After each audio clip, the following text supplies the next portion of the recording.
Welcome to number 4, season 2, the Ricky Gervais Show, with me, Ricky Gervais, Stephen Merchant. Hello. And Karl Pilkington. Right. Now, there's a lot of talk, Karl, that I bully you. Okay? You know, it's for your own good. I'm trying to train you, aren't I? Mm. Do you know what I mean? Because, and no disrespect, okay, you are what I would call a stupid idiot. Well, can I just ask, because there's been an awful lot of emails that have said, will you and Steve please, stop calling Karl stupid? Now, Right. they say, oh, it doesn't justify calling him stupid. Now, I don't know what part of injecting a 76-year-old woman in the head so that she lives her life backwards couldn't be considered stupid. Okay, then listen. Right, I've found some things that I think will interest you, and I want your first thoughts on these, okay? Now, these are facts that I've sourced, okay? What's the actual topic? Well, you love animals, don't you? You're interested in animal facts. Some of them.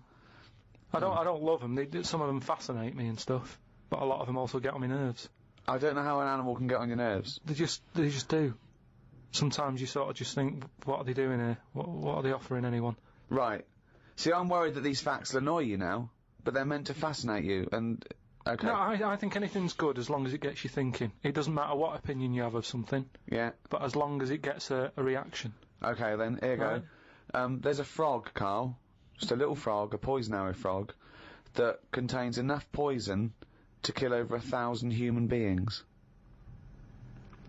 Why is it that annoyed? It's not annoyed. Well, why is it going about killing 1,000 people? No, it has the potential to. It has enough poison, it has enough toxin in it that could kill 1,000 human beings. But does it need that? Whereabouts is this? Where's it living? In the rainforest, I think. And does it need that sort of power? Is it in that much? Is it getting threatened a lot? Is what I mean. Well, no, because it's saying, don't come near me, and it shows it with its colours. It's got the colours that say it doesn't want to be eaten. It doesn't want people to chew a bit, right, and go, oh, I'm an idiot. It's saying, look at my colours, don't eat me. You don't want to come near me. But then why give it bright colours? Because now it's standing out. Yeah, and it's going, don't eat me. Yeah, but make it a colour that fits in, like camouflage. Why make it orange? Of course it's going to stand out, and then they'll attack it. And then it'll turn round and bite them and kill 1,000 men or whatever. No, it doesn't bite. It's the fact that if you were to eat it, you would die. Yeah, but who's going to eat it? Well, things that eat frogs. The French. And they go, sacre bleu! You have killed me and 999 of my friends. But why is everything, like, surviving like this, though? I thought it was all about survival of the fittest, not the one who looks the hardest. Well, but survival of the fittest is whether you're chosen or not by nature. No, but I'd survive if I could go about killing 1,000 men at one bite. It's not fair. It doesn't bite. It's well, whatever. If it licks you or whatever. But no, it doesn't not if it licks you. If you lick it. Well, I'm not going to lick it. It's not going to happen. I will not be licking a frog. So it's of no danger to me. So I could still kill it, and there's no chance. At no point am I going to lick a little frog's head. Not when it's alive or when it's dead. I love the fact it's all about you. It's all about how it relates to you. And he's annoyed that they're getting away with something. He doesn't like any sly animals. He doesn't like animals hiding. He wants them hide. He doesn't want animals killing things. Then he wants them to kill things. He doesn't know what he wants. When they say survival of the fittest, they don't mean that, say, lions have been working out in a gym. It means the fittest gene pool, and the fittest gene pool is a gene pool that's still around. That's all it is. Yeah, if it's here, it worked. I'm trying to explain to you the other day. A slug is as evolved as us. It's not, though, is it? It is. You think evolution is aiming towards miles being away human? From where we are. What? It's nowhere near what we're like. But you're looking at it in terms of, this evolution has a will. It doesn't have a will, it's chosen or it's not chosen by nature. A slug got it right. A slug has got it as right as... What do you mean it hasn't? Well, what was it like before it got it right?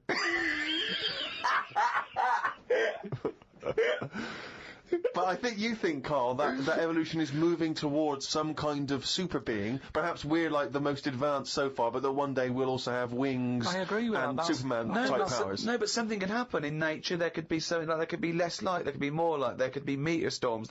There could be something that happen in nature, right? An external force, which means the paradigm goes back to naught. So then something that very unlikely would be the last thing to survive. There could, we don't know what's going to happen. I still don't think you've got the concept. It's one of the simplest concepts. It's one of the simplest models. This is why Darwin's a genius. But you think that everything, slugs, cats, are all somehow, their ambition is to be like us, to be human, or to have the attributes like us, that they can speak, they can talk, they can think, they can act. Only because they don't. Yeah, but I only think that because when you see people with these pets, lizards, cats, whatever, they treat them like the humans. So I think if you do that enough times, they're going to start getting familiar with certain... Planet of the Apes. No, yeah. I'm talking, of Planet of the Apes. Say like you with your cat, the way you talk to it, you give it a little cheeky massage and that when it's stressed out. No, you made that up that it was stressed out. I'm just playing with my cat, right? If anything, the cat is to de-stress me. So you're talking to your cat, Rick. Is it answering back much? How are the conversations going with your cat? Well, I have more intelligent conversations with my cat than I do with him. Yeah, here's one, right? When my gran died, right, she had this rubbish dog, right, and that's all we got left. It's like this little poodle. It was rubbish, right? Right. It was called Fluffy. And, like, my gran looked after it in a way that it was treated like a human. Do you know what I mean? Had a little coat on when it went out and all that. Anyway, so she died. We left it. My dad's like, oh, bloody hell, right? Before you know it only took about a month. It was a wreck. Because we weren't sort of bathing it the way she bathed it. We let it out if it wanted to go out. It got covered in oil. It used to go under the car and everything. So it went from looking like this fluffy, poodle to just being a bit of a wreck. It got hit by a car, it ran sideways like a crab and all that. In the course of how long? A month? Probably about two months or something. Yeah. Now, so it went from being over-treated to just being treated like a dog. Yeah, but a dog isn't, is not a indigenous species anywhere. We sort of bred those from, jackals and all I'm saying wolves. Is change it. Take away the dog thing, give someone a frog, and they'll still overdo it. They'll be trying to treat it like, if you had a frog, I mean that lizard thing you've got... Salamander. It's still sort of treated as part of the family, even though it's not. How is it treated as part of the family? Just the way, it's looked after, that big area that it's got to itself. We stick it in a case and feed it a cricket now and again. How is that like one of the family? It doesn't matter because it's in your flat. It is in Karl's family.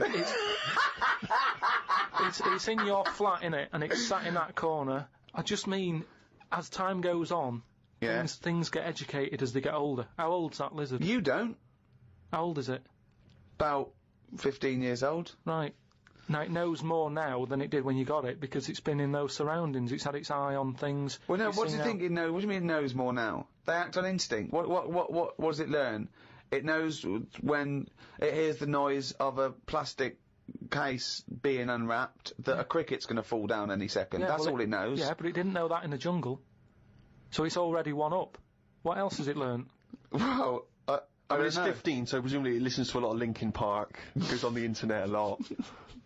No, but do you know what I mean? You've already proved your point. It's like that fella who kept hitting the dog on the head with a stick. Right. Pavlov, at no point did he hit a dog on the head with a stick. But he kept doing it, and eventually the dog went, I'm sick of this, and wandered off, didn't it? Pavlov there. Brilliant. Why didn't you write up his experiments? Because he did it a little bit different to that. I love that. Do you know what I'd like to do? A programme where you you paraphrase someone's theory. So Pavlov's first. We could do Freud. Give us, what do you know about Sigmund Freud, the father of psychoanalysis? Right, come on in. I don't know anything on him. Well, look him up. Educating Karl. That's your next week, right? Let's do another podcast next week. Then they get an extra one free, the people who paid for it, right? We're going to hear about Sigmund Freud, okay? Mm. Here's an interesting fact. If the frog annoyed you, this might annoy you. A blind chameleon will still change colour to match its surroundings. You're aware that the chameleon can... Yeah, whatever it sits on. Yeah. But then what happens when you put one of them on a mirror?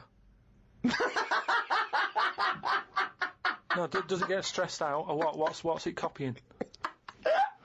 Well, it probably doesn't need to copy anything, because it looks at itself and it goes, oh, look, looks like that. It's brilliant. God, that was fast. That's the fastest I've ever done that. That is brilliant. So they can go any colour, there's nothing, you can put them on anything, and they'll go to the thing. I don't want you to have a chameleon, because you'd just be trying to see what it could and couldn't Try and do. catch it out. I know, yeah. Pop it on some tartan. But again, say like the frog thing, right? Pop it on the telly. Yeah. Couldn't do it fast enough. Why does the chameleon need that skill of copying a colour? Because at the end of the day, that lizard, chameleon, whatever, that's mainly sticking in the woods, isn't it? By trees, by grass. Right. Why can't it just stay green? That's all it needs. Those colour changes are only for camouflage, aren't they? I don't know. Some of them are for attraction, some of them to show moods, anger. No, but I just think we're encouraging them. You see, maybe this is evolution or whatever, but at the end of the day, because they can change colour, they're wandering out of their area. They can be wandering about, through a car park and everything, just because they'll go, well, I don't want to get seen, change the colour of concrete. Whereas... Or into the colour of a Fiat Punto. But they should just stay green. Stay green, right? Stay in the woods and stay safe. I love this public information for chameleons. Words of advice for chameleons. Oh, God. Stay green, stay in the woods, stay safe, good night. Oh, God. Why are there blind chameleons around? I'm assuming that the blindness has no impact on the colour change, presumably is an automatic. It must be. But then that's not going to wander about much anyway, is it? If it's blind, it'll probably stay where it is. So it doesn't need to keep changing. If you know what I mean. I don't know what you mean, no. I never do, though. Right. The only time a turkey whistles is when it panics. Christmas time, then. Yeah. What do you think of that, Karl? It goes from one extreme to another, doesn't it? You've got a frog who's going mental, It's not going mental. killing thousands of people. No, that's not. That's got that sort of power. Then you've got a turkey who's whistling for help. You think that you should redress the balance a little bit? You want to give... What would you do? Give the frog the ability to kill 500 and the turkey 500? I don't think it should be killing... I reckon 10. 10, because... You've made your point with 10, haven't you? Do you think that he's got 1,000 in his lifetime, like he's got 1,000 to kill? I don't think you understand. I just He think... doesn't really kill 1,000 people. That stat is about that if you were to boil up a frog, decant the poison, there would be enough poison to split between 1,000 people and kill them. It doesn't mean someone goes, frog, you have the power to kill 1,000 people in your lifetime. Choose them wisely. But I just think if it needs that sort of power... It should be fighting evil. Well, it's not... it's knocking about the wrong area, isn't it? If it's under that much danger, move.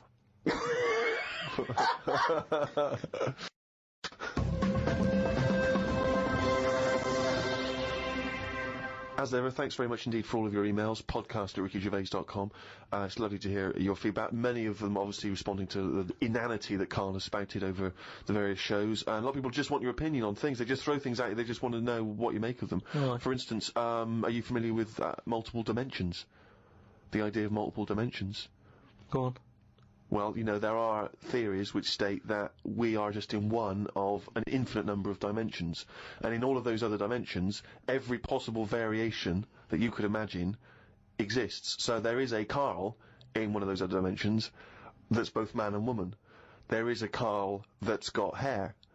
There is a Karl that's got a penis growing out of his face. There is every conceivable Karl. And this is a scientific theory, not science fiction. It's a scientific theory. Is it a planet? No, it's a multiple dimension. It's another dimension that exists in parallel with the dimension we are living in now. So we're living in our dimension, and right next to us, intangible, unable to communicate with it or touch it or interact with it, So there I'm are still multiple doing dimensions. what I'm doing now, but I'd be sat here with a knob on my head.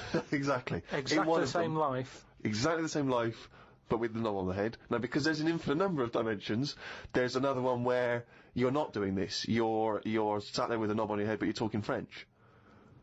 Why is this happening? There is one, Karl, and this is a fact, that you're talking French with a knob in your mouth. Exactly. And no one can make his head or tail of what you're saying. No, because it's pidgin French anyway. Exactly. But who came up with this?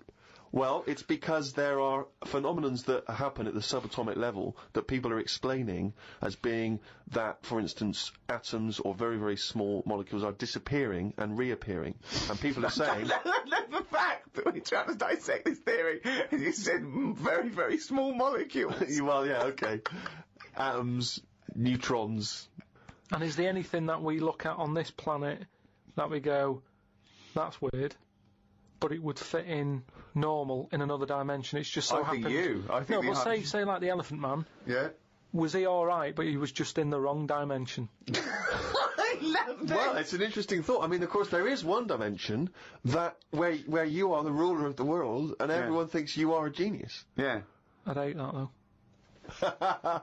I just don't understand why we're worrying about this, though. No, nor do I. Well, we're not worrying about it.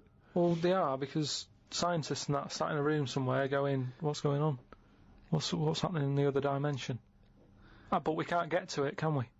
So that's why I don't worry about it. I agree with Karl. It's largely pointless. It's academic. It's like when a person does philosophy, and the first lecture he ever goes to, he comes out and he goes in the student union. He goes up to someone who's doing English or science and goes, "Oh, you right, mate? That table's not there." They go, "What?" They go, "The table's not there." He goes, "What? How do you notice?" They go, "What? What are you talking about? The table's not there." They go, "Isn't it there? Can you feel that? Is it there or not?" And his beret falls off. Yeah. Yeah, it doesn't. It's not a big chat-up line as well when you've got a little bit of philosophy and you try to spout off. Because of course I told you before, haven't I, when I was doing a school play, and there was a girl and I was trying to crack onto her, but I was going through my sort of, you know, fifth form phase of sort of reading Catcher in the Rye and all the rest of it, rebelling against the system, and I thought, well, she's gonna find me appealing if she realises how smart I am. So Can I just ask you one thing? Yeah. Is this before or after the phase when you thought a bow tie would sort you out? This was before the bow tie phase. Yeah. There was a phase, I should say, for new listeners, where I, for about 6 months, wore a bow tie because I thought it made me look sort of like I was from a Jeeves and Wooster book. And I thought that was very urbane and sophisticated. But, yeah, we're doing the school play, and there was one point where everyone was hanging out in one of the rooms, music rooms, getting changed, joking, laughing, cracking onto each other, right? I was sat in the room next door, empty room, on my own, right, reading Zen and the Art of Motorcycle Maintenance, the sort of kind of, you know, populist philosophy book from the 70s, just sat reading that, in the hope that she would walk in the room, see me, think, my God, he's obviously wise, and presumably, you know, get off with me. Must have sat there for about an hour and a half before anyone came in. And she came in eventually, and I thought, ding dong, this is it. She came in and said, "Have you seen Martin Wells?" I said, "I think he might be next door." She disappeared again. I gave her another 15 minutes on the hope that she'd come back. She didn't. I went in the next room. She was getting off with Martin Wells. Oh no! Because he'd been dancing around with no trousers on. So, all I'll say is, there's a valuable lesson learned. I think this was the same girl. I was at a party once, and I was this girl, I was trying to impress her, and someone lit some joss sticks. You know, just gonna give it a kind of hippie vibe, right? And I didn't know what joss sticks were. I thought they were some kind of drug, like cannabis. So these joss sticks are like, and I started going, because I thought we were all supposed to be getting high on these joss sticks. I started going, whoa, oh man, these joss sticks they're really doing me in, man. And everyone said, "What do you mean?" I went, "Oh, they're good stuff. This is good shit." And they said, "What do you mean, joss sticks? They're not drugs. They're just an incense." And I went, "Yeah, I know. I'm just saying they smell great." Is what I'm saying.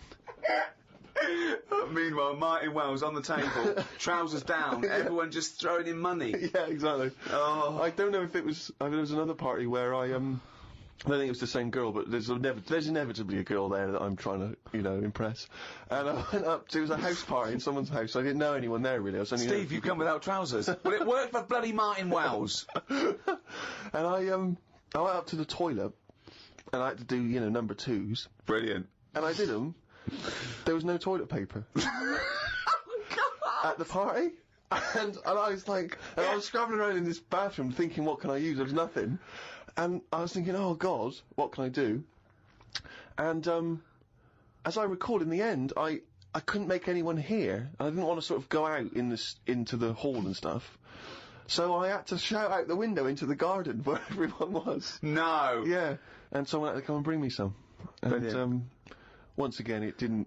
Well, I wish I'd fucking had Zen in the Ironmonger techniques, then I could have ripped some fucking pages out and wiped my arse. Oh, chimpanzee's that? He's gone and written it down again. That's the ever-changing jingle for Karl's diary, excerpts of which we like to read each week. Suzanne said today can be my day because she has been a bit of a pain with her illness and that. So she said I can do what I want today. We went for a walk around Green Park. Loads of tourists were about looking at the Queen's house. She was in because the flag was up. I wouldn't want to live there. Why wouldn't you want to live there? Just because it's right in the centre of town? It's just not in a good place, is it? It's got a roundabout outside and that. Really busy. It's pretty good. I went for a pee in the toilets. When I came out, a pigeon had shat on Suzanne's coat. She was in a bit of a mood about it. A bird shat on my ear once. I left it for about 10 to 15 minutes until I got home. I washed it off, and in that 10 to 15 minutes, it had corroded me ear. Yeah, he's had a lot of problem with ears.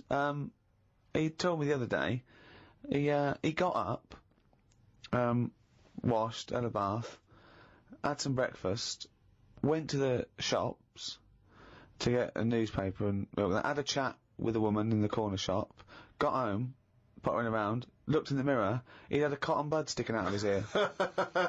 He went, what annoyed me was she didn't say anything. Like it's her responsibility. Yeah. No, but she knows me well enough to sort of, you know, go, you know you got a cotton bud in your ear. No, she knows you well enough to go, Carl's got a cotton bud in his ear, I've seen worse.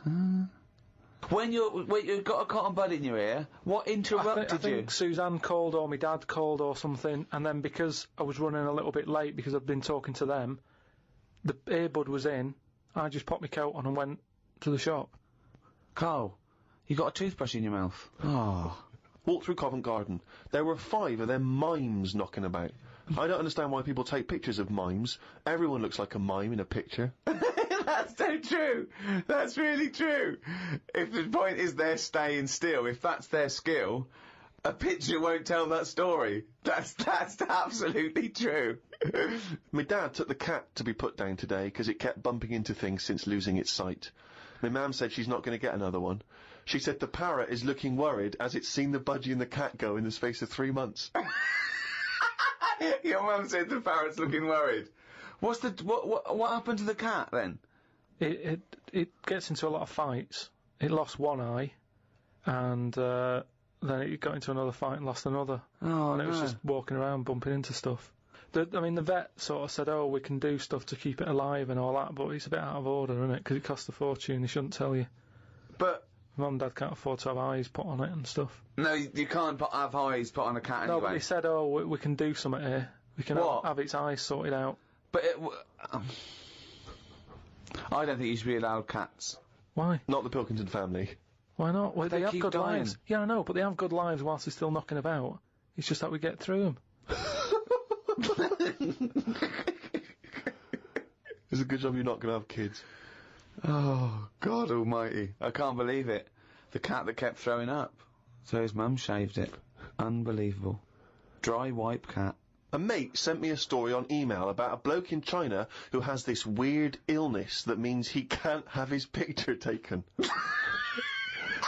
That's not the weird bit. If he tries, his body doesn't appear in the photo. Don't talk shit. He has had group pictures taken and everyone appeared apart from him. Don't talk shit. The That's story bollocks. had a picture next to it of a family photo and it said he was stood at the back, but you couldn't see him. Right, he wasn't in the picture. He was in the picture. No, he wasn't in the picture. We've done loads of tests and stuff. No, I haven't done loads of tests. This is bollocks. There's no way this is scientifically possible. What's his want? Yeah, now he's wanted. Just a white bit of paper up on the police wall. Have you seen this man? What man? If you see him, tell us. You're talking shit. Suzanne watched the film You've Got Mail tonight for about the 14th time. I don't think you could properly fancy someone without seeing them, unless you're blind. I think it's odd when blind people have affairs. Why is that odd? Just because most stuff is based on looks, isn't it? So you think once they've found someone, they're happy with them, stick with them. But no, it's not true. I mean, most things are based on looks. What I mean is when you first like meet someone and that. Well, then initially it's only looks because you don't know them. So that's what I'm saying. But that's a ridiculous thing to say, isn't it? Well, no, it's just what I think. I'm not saying that's like fact or anything. I'm just thinking if you're blind, why mess about? You're still basing on it if it's only looks that people find. What? Yeah, I'm just saying. So why is a blind person messing about having an affair? Because I'm saying that presumably that blind person isn't basing anything on looks.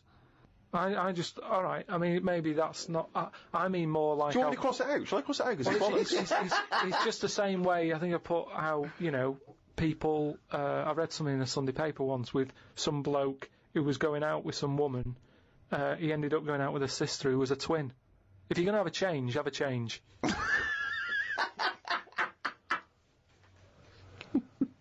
Spoke to Ricky about trips to the moon. He was up for going just to see what the world looks like. I came up with the idea of a giant mirror on the moon that would reflect the world back. He had a few questions, but I had the answers. Yeah. He changed the subject. I won. Right. My first question was, how would you get it up there? He said bit by bit. That'd be a good mirror then, wouldn't it? I said, how big would it be? He went, you'd still need a telescope. I said, how would you get it on the right side of the moon, always facing the right? He went, what? He went, does the moon move then? I went, yes. And if we don't like the mirror on the moon, we can always wallpaper over it. It's Suzanne's birthday tomorrow, so I've got to get her something. I sometimes think it would be best if we didn't celebrate birthdays. I think people would live a bit longer if they didn't know how old they were. Age puts restrictions on things. She said something about wanting one of them posh badges to put on her coat. I will look for one later. I love the fact that around the time that you've got to buy Suzanne her birthday present, you think that birthday presents are a bad idea. Got up early, it's Suzanne's birthday, gave her the card and present. She was well happy with her posh badge. She wore it to work. It's quite nice to hear a moment where she was actually happy for once in your company. They always say when you get someone a present, you should buy them something they wouldn't buy themselves. Daft rule. I want something I would buy myself if I had the money. When I was young, me Auntie Nora got me a present I wouldn't buy myself. It was a T-shirt with her face on.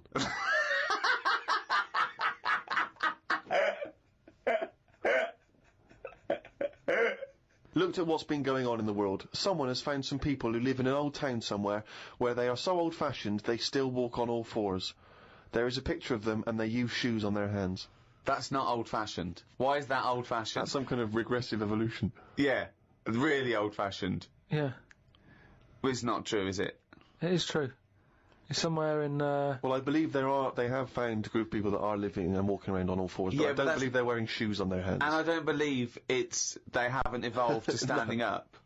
No, they just haven't seen other people walking on 2 feet. Don't talk shit all your life. That's all it's about, though, isn't it? You copy. When you're a baby, if you were stuck in a room, you'd wander about on all fours, because that's the way, that's an easy way of getting about.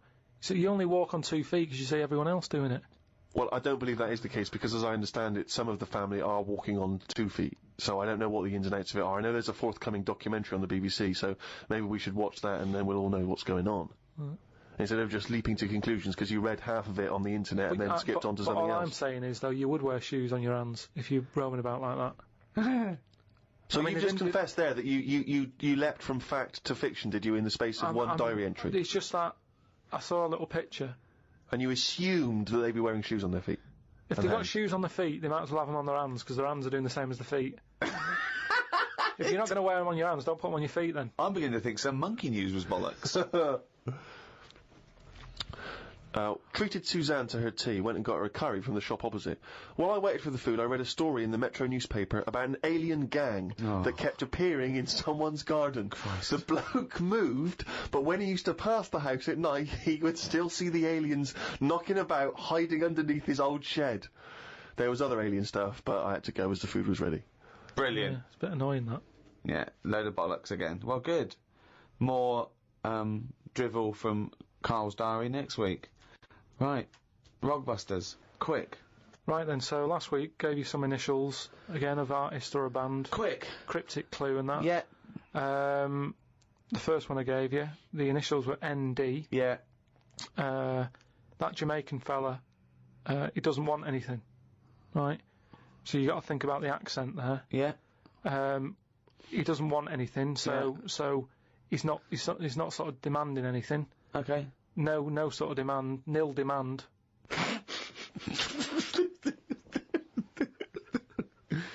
Nil demand. So it's like Neil Diamond. They'd say Neil Diamond, please. No, Could I have some Neil Diamond? No, Right. nil demand. But just now it was all to do with I've got no demands. Now it's a Jamaican person going in and asking for Neil Diamond in a Jamaican voice. Yeah, I know, but it's a cryptic clue, innit? Doesn't work. The second one was, the initial was E. I asked him to pass me the ball by using the red. What do you do if you chuck someone a ball? They head it back. Edit back, yeah. They head it back. So you'd say, edit to us. Editors. That's editors. What is it? Is it It's a band that are No, there's a quite band good at the called moment. The Editors, but there's no band called Editus. Editus? What's that? Is it Greek? Is it a Greek band? Again, cryptic. Just you got to No, think again, cryptic. bollocks. Then the last one, TR was the initials. Yeah. The cryptic clue. He's got the woolly ones, but I've got the ones that run and charge at you. Go on. What I forgot? Dunno. Well- Sheep. Something to do with sheep. Right, something to do with sheep. They're the woolly ones. Yeah. What are the ones that run and charge at you? Oh, they're woolly as well. No, The what, rams. not as woolly. The rams, Yeah, right? they're- The ram ones, right? If you write that down, No, What's he's not that? even write it down. It's that's Ramones. The Ram ones. The No, ram but ones. it's so you say it, isn't it? It's not, because it's not. No, it sort of changes about a bit, just cryptic. But your understanding of the Cryptic. word cryptic is Yeah. it can be anything. What am I thinking? Cryptic. Cryptic clues in a crossword have a logic to them. That's why people are able So, to answer them. Well done to Neil Fennon, who's in Canada. Well, I He just got don't know all what them that out. says about Neil. Bollocks, this. Right, do the next week's one. Right then. Just get it over with. We've got to stop this. Monkey News is coming back. No, it's not coming back. There's nothing going on. We're not doing it. Right, SC are the initials of the artist of the band. Go on. SC, the cryptic clue. Just stop saying cryptic, because it's not. The clue is, I went into the restaurant on Monday, Tuesday, Wednesday, Thursday and Friday, and the fella making the food was there each time. Right? SC are the initials. I went into the restaurant on Monday, Tuesday, Wednesday, Thursday, Friday, Saturday and Sunday if you want. The fella making the food, he was there each time. So I you've don't know. changed it. SC. Was he there Saturday and Sunday or not? He can be if you want. I'm just saying he's there a lot. Oh, this Work it out, SC. is like pulling I'm teeth. trying to hurry it up. And the second one, go into that woman's store and rip her off. Right? Right. That's C. Okay. C. Go into that woman's store and rip her off. Okay. If you're going to do that. Oh, don't mumble at the end of it. Go on. Just do the clue. And the last one, the initial E, Last one ever.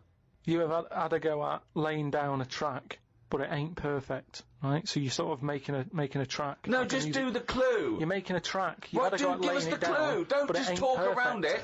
Right, the initial is E. E. What's the clue? You have had a go at laying down the track, but it ain't perfect. Fine. A music track. Yeah. Well, no, but no. You can't. No, these people can't ask questions. Well, I can. Oh So God. send them in, podcast@rickygervais.com. Right, that's the end of another Ricky Gervais show. Oh, thank God for that. Another one next week. We've got to give value for money, because Oh. this is shit. So we've got to... What we do is, because this is such dreadful bollocks, we're giving more of it. Yes, that's lucky them. Yeah. So it's cheerio from me, Ricky Gervais, Stephen Merchant, Bye. and Karl Pilkington.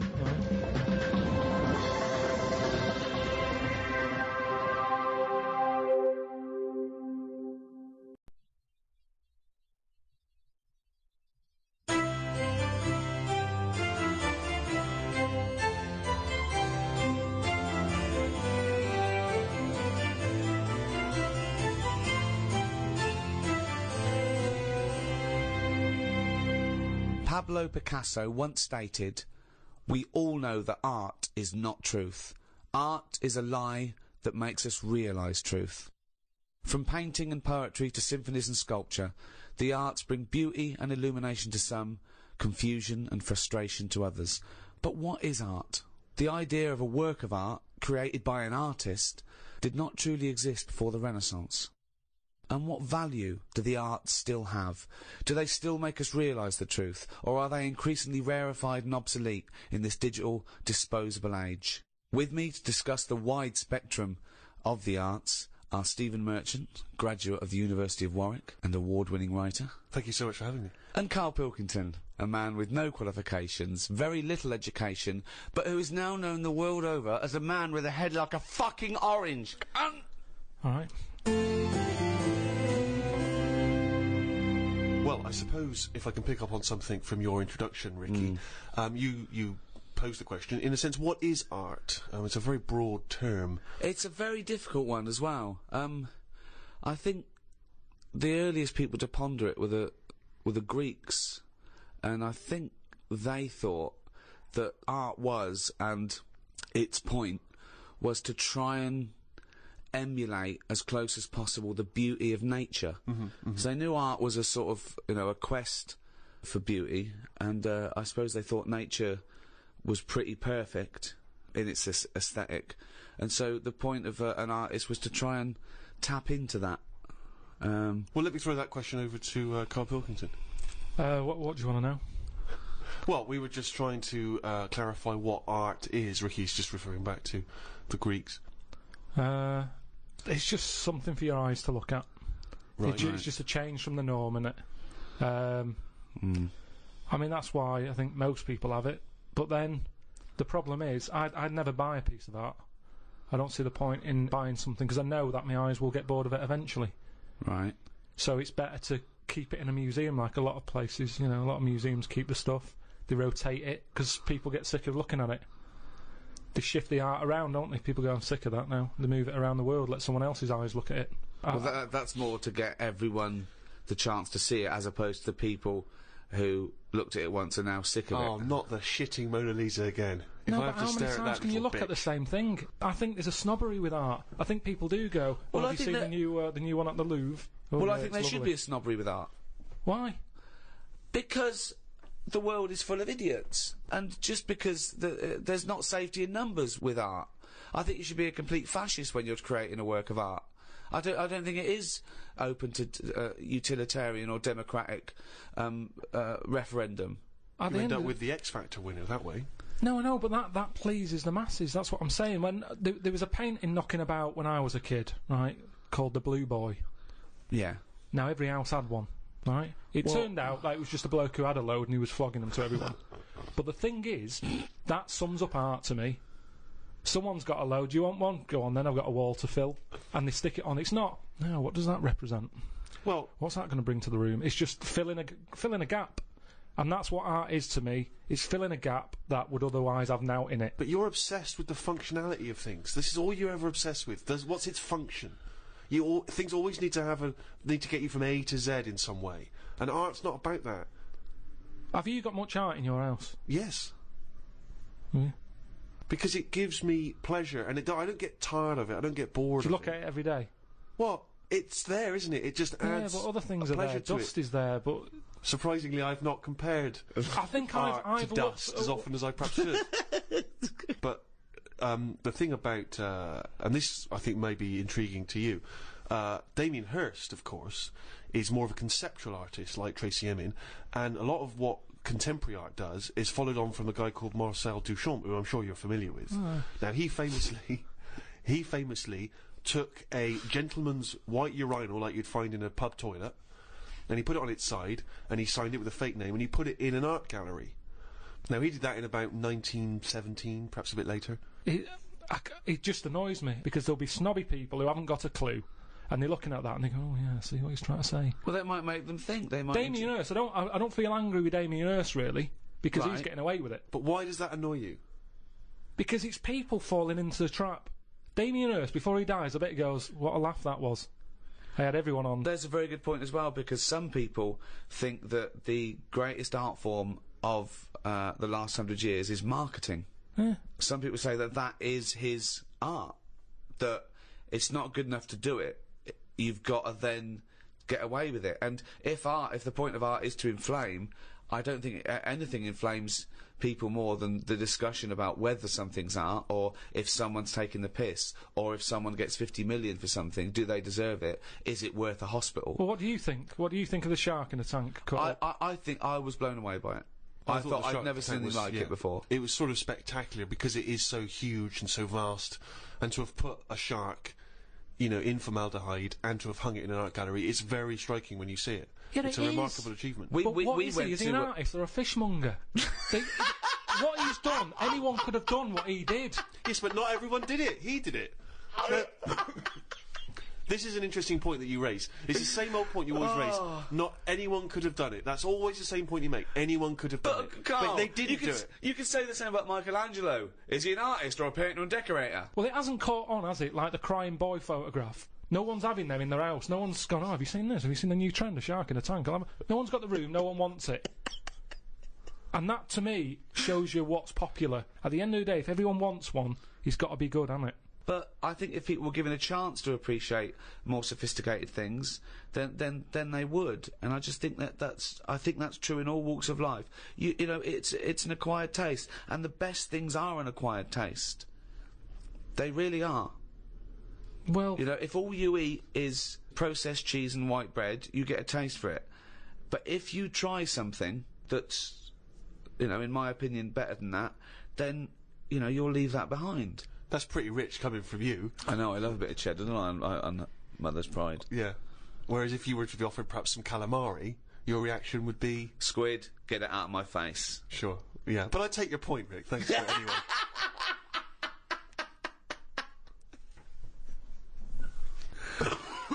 Calamari was an artist, by the way. I mean, I haven't got pictures in our flat because of that mirrored wall I've got. Yeah. Right? So, I mean, it's tiny. He's been in it. I've got windows on one wall, door to get in on the other, kitchen on the other, mirrored wall on the other. So there's No nowhere space for there. art. There's no space for art. I'm intrigued how you sit at home. Where's the sofa? At home, Yeah. facing the mirror. So you sit looking at yourself all night, Yeah. as opposed to a painting. Yeah, but at least that changes each day. No, it doesn't. It does. The picture No, changes. it's not. It's round and miserable every fucking day. No, honestly, it's good to, because you don't look at yourself otherwise. Especially me, I haven't got any hair to comb or anything, so I don't look in the mirror as much as the normal person. So, whereas now, I'm looking there every day. So you're sat at home staring at yourself? No, because the telly's in front of the mirror. But are you not distracted by yourself? Yeah, you do. When the adverts are on, you look up, and if Suzanne's sat next to me, I tend to talk to her through the mirror.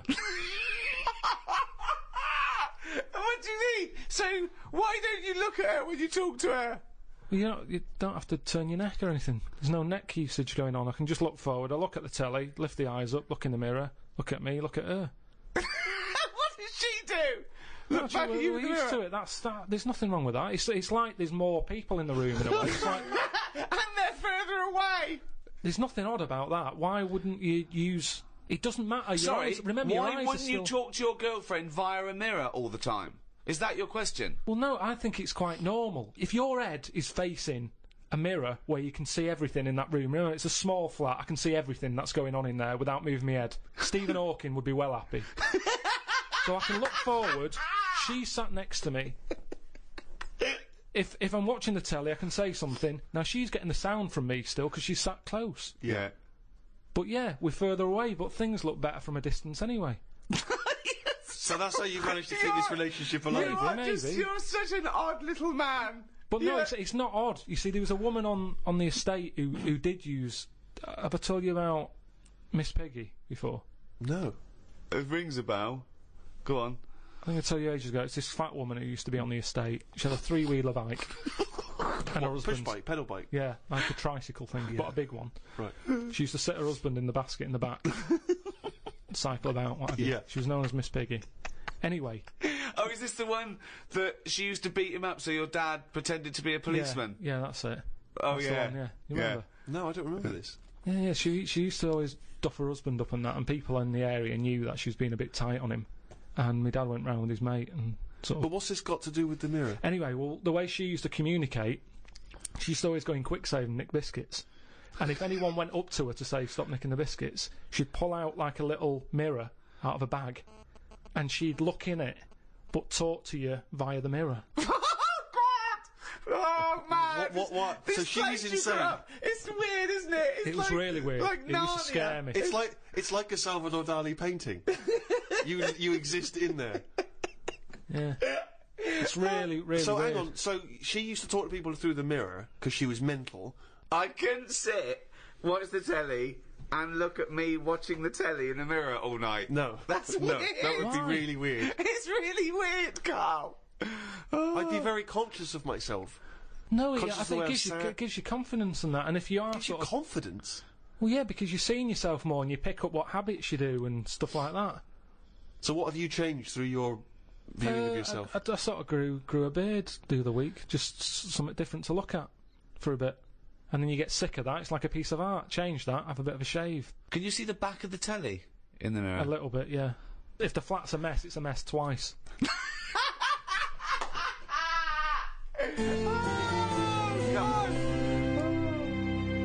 The earliest art, which we know, which we call cave paintings, they date back between 30 and 10,000 years BC. Even those people tried to brighten up their cave with a bit of art. So in many ways, they were more advanced than you. Yeah, but they didn't have a big mirror. I mean, if you're living in a cave, let's face it, you're not going to go mad if your kids start drawing, doodling on the cave wall, are you? Doesn't matter. Right. Brighten it up. But they always did the same thing. It was always a yak, wasn't it? Well, What? It was always a yak. Yeah, but they drew what they saw. I mean, yeah, I love the fact that 30,000 years ago they're being criticised for being a bit literal. No, but surely, if all you ever see when you step out the cave is a yak, do something different on the wall for when you get in. What? Why is it always a yak on every wall? Is it always a yak? It's always a yak. Whenever you see these Tom Robinson Time Team programmes... Who's Tom Robinson? He's the Who's guy a- who did Motorway, isn't he? Yeah, and a 70s singer-songwriter. Tony Robinson, you mean? Tony Robinson, whenever you see him digging around, they say, hold up everyone, get the brush, what's this? It's always a yak. Yet they pretend they're interested. So They you're saying that you wouldn't have, you'd have been, no, I'm not going to draw a yak, I just saw a yak outside. This is what I'm saying to you about trends. One person has it, the next caveman goes, I'll have one of them on my wall. I'll do a yak. Why was there no one just doing something a bit different? Well, it's not true. They did. It's not true. This thing about it's yak. It's just in your own head. The programmes I've seen, I've been to Pompeii, where they had doodling on the walls, and that was all like knobs, tits and arse, all over the shop. Now, do that now, people go, that's a disgrace, rub that out, clean that, get it down. Whereas now, if you see one in Pompeii, they go, oh, look at that, look at the detail on that. Well, And yeah. that's what I'm saying, there's snobbery in art. It's the same knob. The knob has not changed. Yeah, but I imagine in 50,000 years' time, if they dig up, a cubicle and there's tits and arse, people will take pictures of It it won't again. be. This is the interesting thing with the way we live now. We're cleaning stuff up constantly now. There's no almost no record of our time because we're getting rid of everything. We clean everything up. Everything's clean. Getting rid of rubbish. Recycling everything. Well, that's a very good point. Is graffiti a valid art form? Some of it is. I think it is, yeah. I mean, we're not talking about the classic spunking dick, which is still, it's still great, isn't it? Well, I mean, if you see a lovely clean white wall and you see a spunking dick on it, you're going to laugh. always laugh. Do you add hair to the testicles when drawing a smoking dick? A few. The testicles. Because it's always clean. My testicles are always clean. Really? Yeah, I never. I put the 4 or 5 bristles sticking out straight. See, I always thought that was a kind of commoner version. It looks like mine looks like. I don't mean my real one. I mean my Your illustrative. Yeah. It looks like 2 gooseberries and Thunderbird 2. Do you add much detail at the tip of the penis? No, it's a straightforward. It's dissecting across, just a line across to show the helmet. Yep. Then one little line for the And the do eye. you tend to keep the same number of droplets coming out? Spunk droplets? I do 3, but I don't do the line. I actually do the little teardrop. The little teardrop droplets of spunk, yeah. And that is the spunking dick. As When I I see was at school, it was referred to, and this may be specific to Bristol, it was referred to as the sacred. I've Why? just drawn a sacred. Oh, really? I don't know where the origin of that was. Some graffiti is funny. I saw one in London. It just said, Rachel is a big-arsed, big-chinned cunt. Now, I think Rachel's going to see that and know, well, I'm the only big-arsed, big-chinned cunt round here. I don't know how big her chin was. Sure. I think of her chin maybe looking like the arse. Yeah. It's like the big arse out there, but maybe she couldn't see the last part of it because the chin was in the way. Rachel is and that's Now, all she where could was this see. graffiti written? It was in, near Centre Point. So, do you think someone was so angry Well, with Rachel? well, maybe Rachel nicked this woman's fella, Right. and she went out.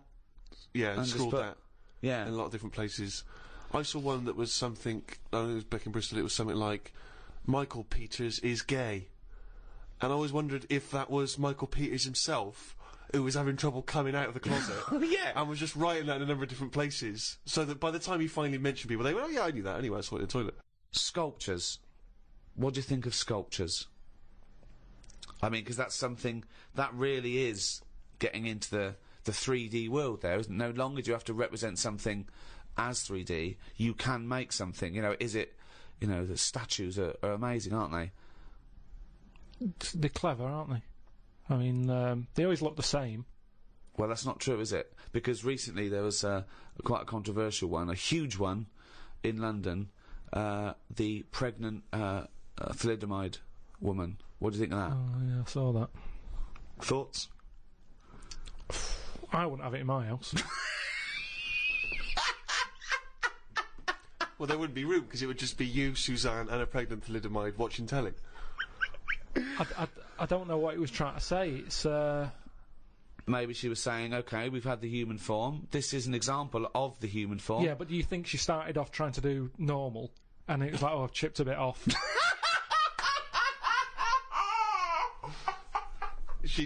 One of the arms got chipped Well, off. it makes you wonder, doesn't it? And why? You see that square, Trafalgar Square. You've got that. Nelson's column. He's got one arm and a leg missing or something, and a patch over his eye. Then you've got the thalidomide. Why can't they just do a full person?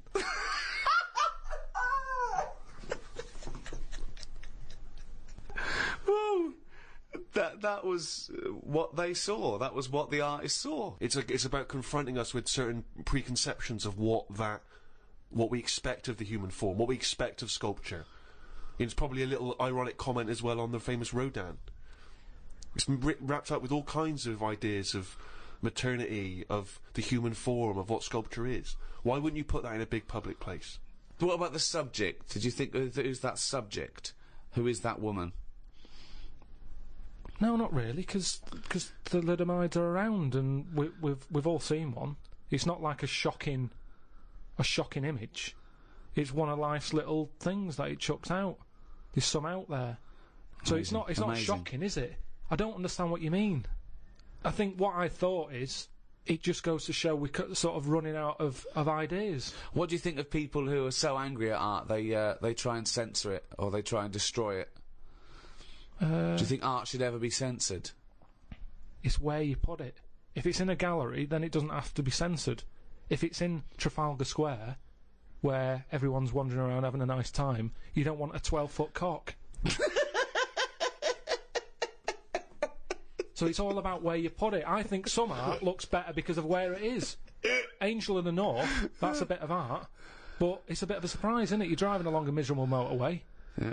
Oh, what's that over there? Gives you something for your eyes to look at again. Motorways are the most boring place to drive. But you go, oh, look, there's a bit of art over there. Yeah, but Stick that then Angel again, in should you North. be looking at art when you're going at 70 miles an hour along a motorway? Well, yeah, because it's really big. You can keep your eye on it and Look in the mirror. It's not a problem. Wait till you go past it and look in the mirror like normal. So you like the Angel of the North? Because it's something in the middle of nothing. Right, but if you put it somewhere else... Stick it in Trafalgar Square, you'd go, oh, more clutter. Now, you've spoken, Karl, about, art and what impact does it have, blah, blah, blah. And as Ricky's just pointed out, of course, in some instances, art has been considered incredibly controversial, very provocative, and has been banned. Famously, one thinks of the Nazis banning and burning certain books, not all of which were just books, criticising them. It was often artistic works, things which they felt were subversive in some sense, and you get that in many repressive regimes, where people's artistic work is not allowed to express the way they feel about something. Stalinist Russia, for instance, art there, literature, are not able to express its views, because people see it as dangerous, as provocative. Well, yeah, the threat always comes from scholars. with like any dictatorship, you know, and they know that. But not just scholars writing, you know, scholarly texts, criticisms, but also people expressing themselves through poetry, through creativity. Well, yeah, things which are not expression's direct. dangerous, yeah. They can be abstract, and yet they can still be subversive. Yeah, but I think if it's done in a way that isn't just like a lunatic, they get away with it. Like a nice poem, some people would read it in a different light. I might read it and go, I don't even know what they're going on about there. So, as long as it's done clever, get away with it, don't they? So Well, it no, makes the often not artist better. case. But that's not often not the case, that's When? what I'm saying. Often, in these regimes, these things are repressed. No, but there's always like code words and that you can use and they can't have you on it. Such as? I don't know. I'm not into that sort of work. Right, Well- so you've just made a statement there, but it's not backed up with any actual information. No, what if you Well, do there it was in a good clever point way? there. No, there was a very good point there. The McCarthy era, where he was threatened by communism infiltrating the country, and he thought that entertainers might be a part of that, the conspiracy. It was a hotbed, and he made everyone come forward, writers, actors, say they're not a communist, and some people were out in the cold, and so people had to be a bit cleverer, like was it Arthur Miller, The Crucible? It's a metaphor. It's about witch hunts, but it's about the McCarthyism. So yes, good point. You can put coded messages CB into radio art. was the same thing. Go on. Well, it's all the codes. As long as you've got Okay, codes. well, I thought you had I mean, I was trying to make your point sort of more valid than it obviously No, was. but if you need to refer to CB radio, that's the obvious. Well, the that's obvious what I can system. relate to. Sure. Yeah, we've done this. There's no point in CB radio. They go. How many candles are you burning? What? How old are you? 8. Okay, yeah. I mean, there's no point to those codes at all. You know. So this is in no way relatable to The Crucible. Why would you be talking about one of the most respected plays of the 20th century, and suddenly this in your head reminds you of CB radio? Just having this code going on that only certain people know how to break. Everyone knew it. No, it's pointless. Not back then. They didn't. Pointless. I remember we were shown the cartoon version of Animal Farm when we were about like 15, 16. We were discussing it afterwards about Napoleon. Oh yeah, great. Oh yeah, communism versus the poor proletariat and all this. And this bloke went, "You lot make me sick. It was just a nice film about some animals." Brilliant. Yeah. What's your take on that, Karl? No, go on. What's your point? Because you can see the irony there, can't you? I haven't seen it. No. If you want to do a serious point, don't use animals. No. Well, I disagree with you there because we're going to get onto literature later, and I think my favourite is probably Charles Dickens, and I think the greatest story ever told is A Christmas Carol, and there's only one way that could ever be improved, and that is a Muppet Christmas That's Carol. absolutely right. Yeah. So, and I think that you could, and I think people could take a lesson from that and maybe do other films with the Muppets. A Muppet Schindler's List. Yeah. I mean, you could make it so moving, couldn't you? Schindler's List in space. Yeah. Well, I think it would certainly help bring that story to a wider audience. I think so. A Yeah. lot of people who, like Karl, who were put off perhaps by the depressing black and white of it, they would suddenly see the Muppets singing and dancing. Miss Piggy's Choice. Miss Piggy's Choice, yeah. Well, we talked about that. What? About things like that in art as well. Do you think that bringing something so serious to the masses, like films do, things like the Holocaust and like Sophie's Choice, where she has to choose which child lives and dies. Why did she have to pick? Well, because the Nazis were horrible, nasty, evil people. And which one did she pick? I don't think that's the point. I don't think that's the point. I love the idea that this is not a betting game. No, but I imagine this is like Deal No Deal. It's kind of you're down to the last two. Which one you're going to go for? Oh, God. But why did you ask which one did she choose? Because even if he'd said the names, Robert and Alison, what difference would it make? You don't know the story. Why is No, it because that then I'd ask more. I'd ask more then. If he said Alison, I'd go, what was it with Alison? What did she have over Robert? That's what films are meant to do. You question it. Whenever I watch a film with Suzanne, I always say at the end, what was going on there? Oh, That's because you're an idiot. Christ! That's because you've just watched Muppet Christmas Carol and you can't understand why a frog's able to talk. I'm all for films with a good storyline. Yeah. Brilliant. That's a perfect point. One extraordinary point. Guys, this is gonna follow this up, mate. He's gonna follow this up. He's got something here. Carl, go on then. What's your take on films? Films are really good. You can get lost in them. Right. And You like one with a good story? I mean, whenever anyone asks, it's always the same. It's Elephant Man. It's Kez. Mission Impossible 2. Mission Impossible 2. These are what you consider great works No, I'm of just film saying art. these are ones that I've enjoyed recently. There's so many films that I haven't seen, yet you always say, "Oh, have you seen so and so?" You What, love Mission it. Impossible 1? There's good news for you. 3's out. That's true. One of the most striking art exhibitions that I ever attended, Karl, was an exhibition of outsider art. Something I'm sure you're very familiar with. Outsider art, of course, is work that is made by people who are often institutionalised for mental health problems, or they are just incredibly, the people who aren't in any way part of the art establishment. Well, they're right up to psychopathic murderers, clinically insane mass murderers would count as outsider art. I went to an outsider art exhibition in New York. It was incredible, and I bought a painting of this guy. He's a chronic schizophrenic, and he paints in tar, like road tar, that he gets from roads, and he paints in that on wood he finds in sort of skips, and it's incredible because it's sort of like scratched in. And it's amazing. And there's this thing of Jesus being helped down off the cross, and you have to study it, but it's there, and it's quite incredible that it's just scratched in this wood by tar. And there's loads of things that I was walking round. Admittedly, I was walking around there going, "This is fucking mental." And James was going, "You've got to stop saying that," because of course some of the people are mental. There was one bloke doing a sculpture of a skull, right? And underneath. It was like a little head with his teeth. Underneath he'd put a sign that said real teeth. Where did he get the real teeth from? What I think is interesting about that is how much therapy it provides for these often mentally unstable people, which is another important value of art, of course. People's self-expression, people being able to give a little piece of themselves through their work. Do you not see any value in that? How do you express yourself? Whistle. You whistle.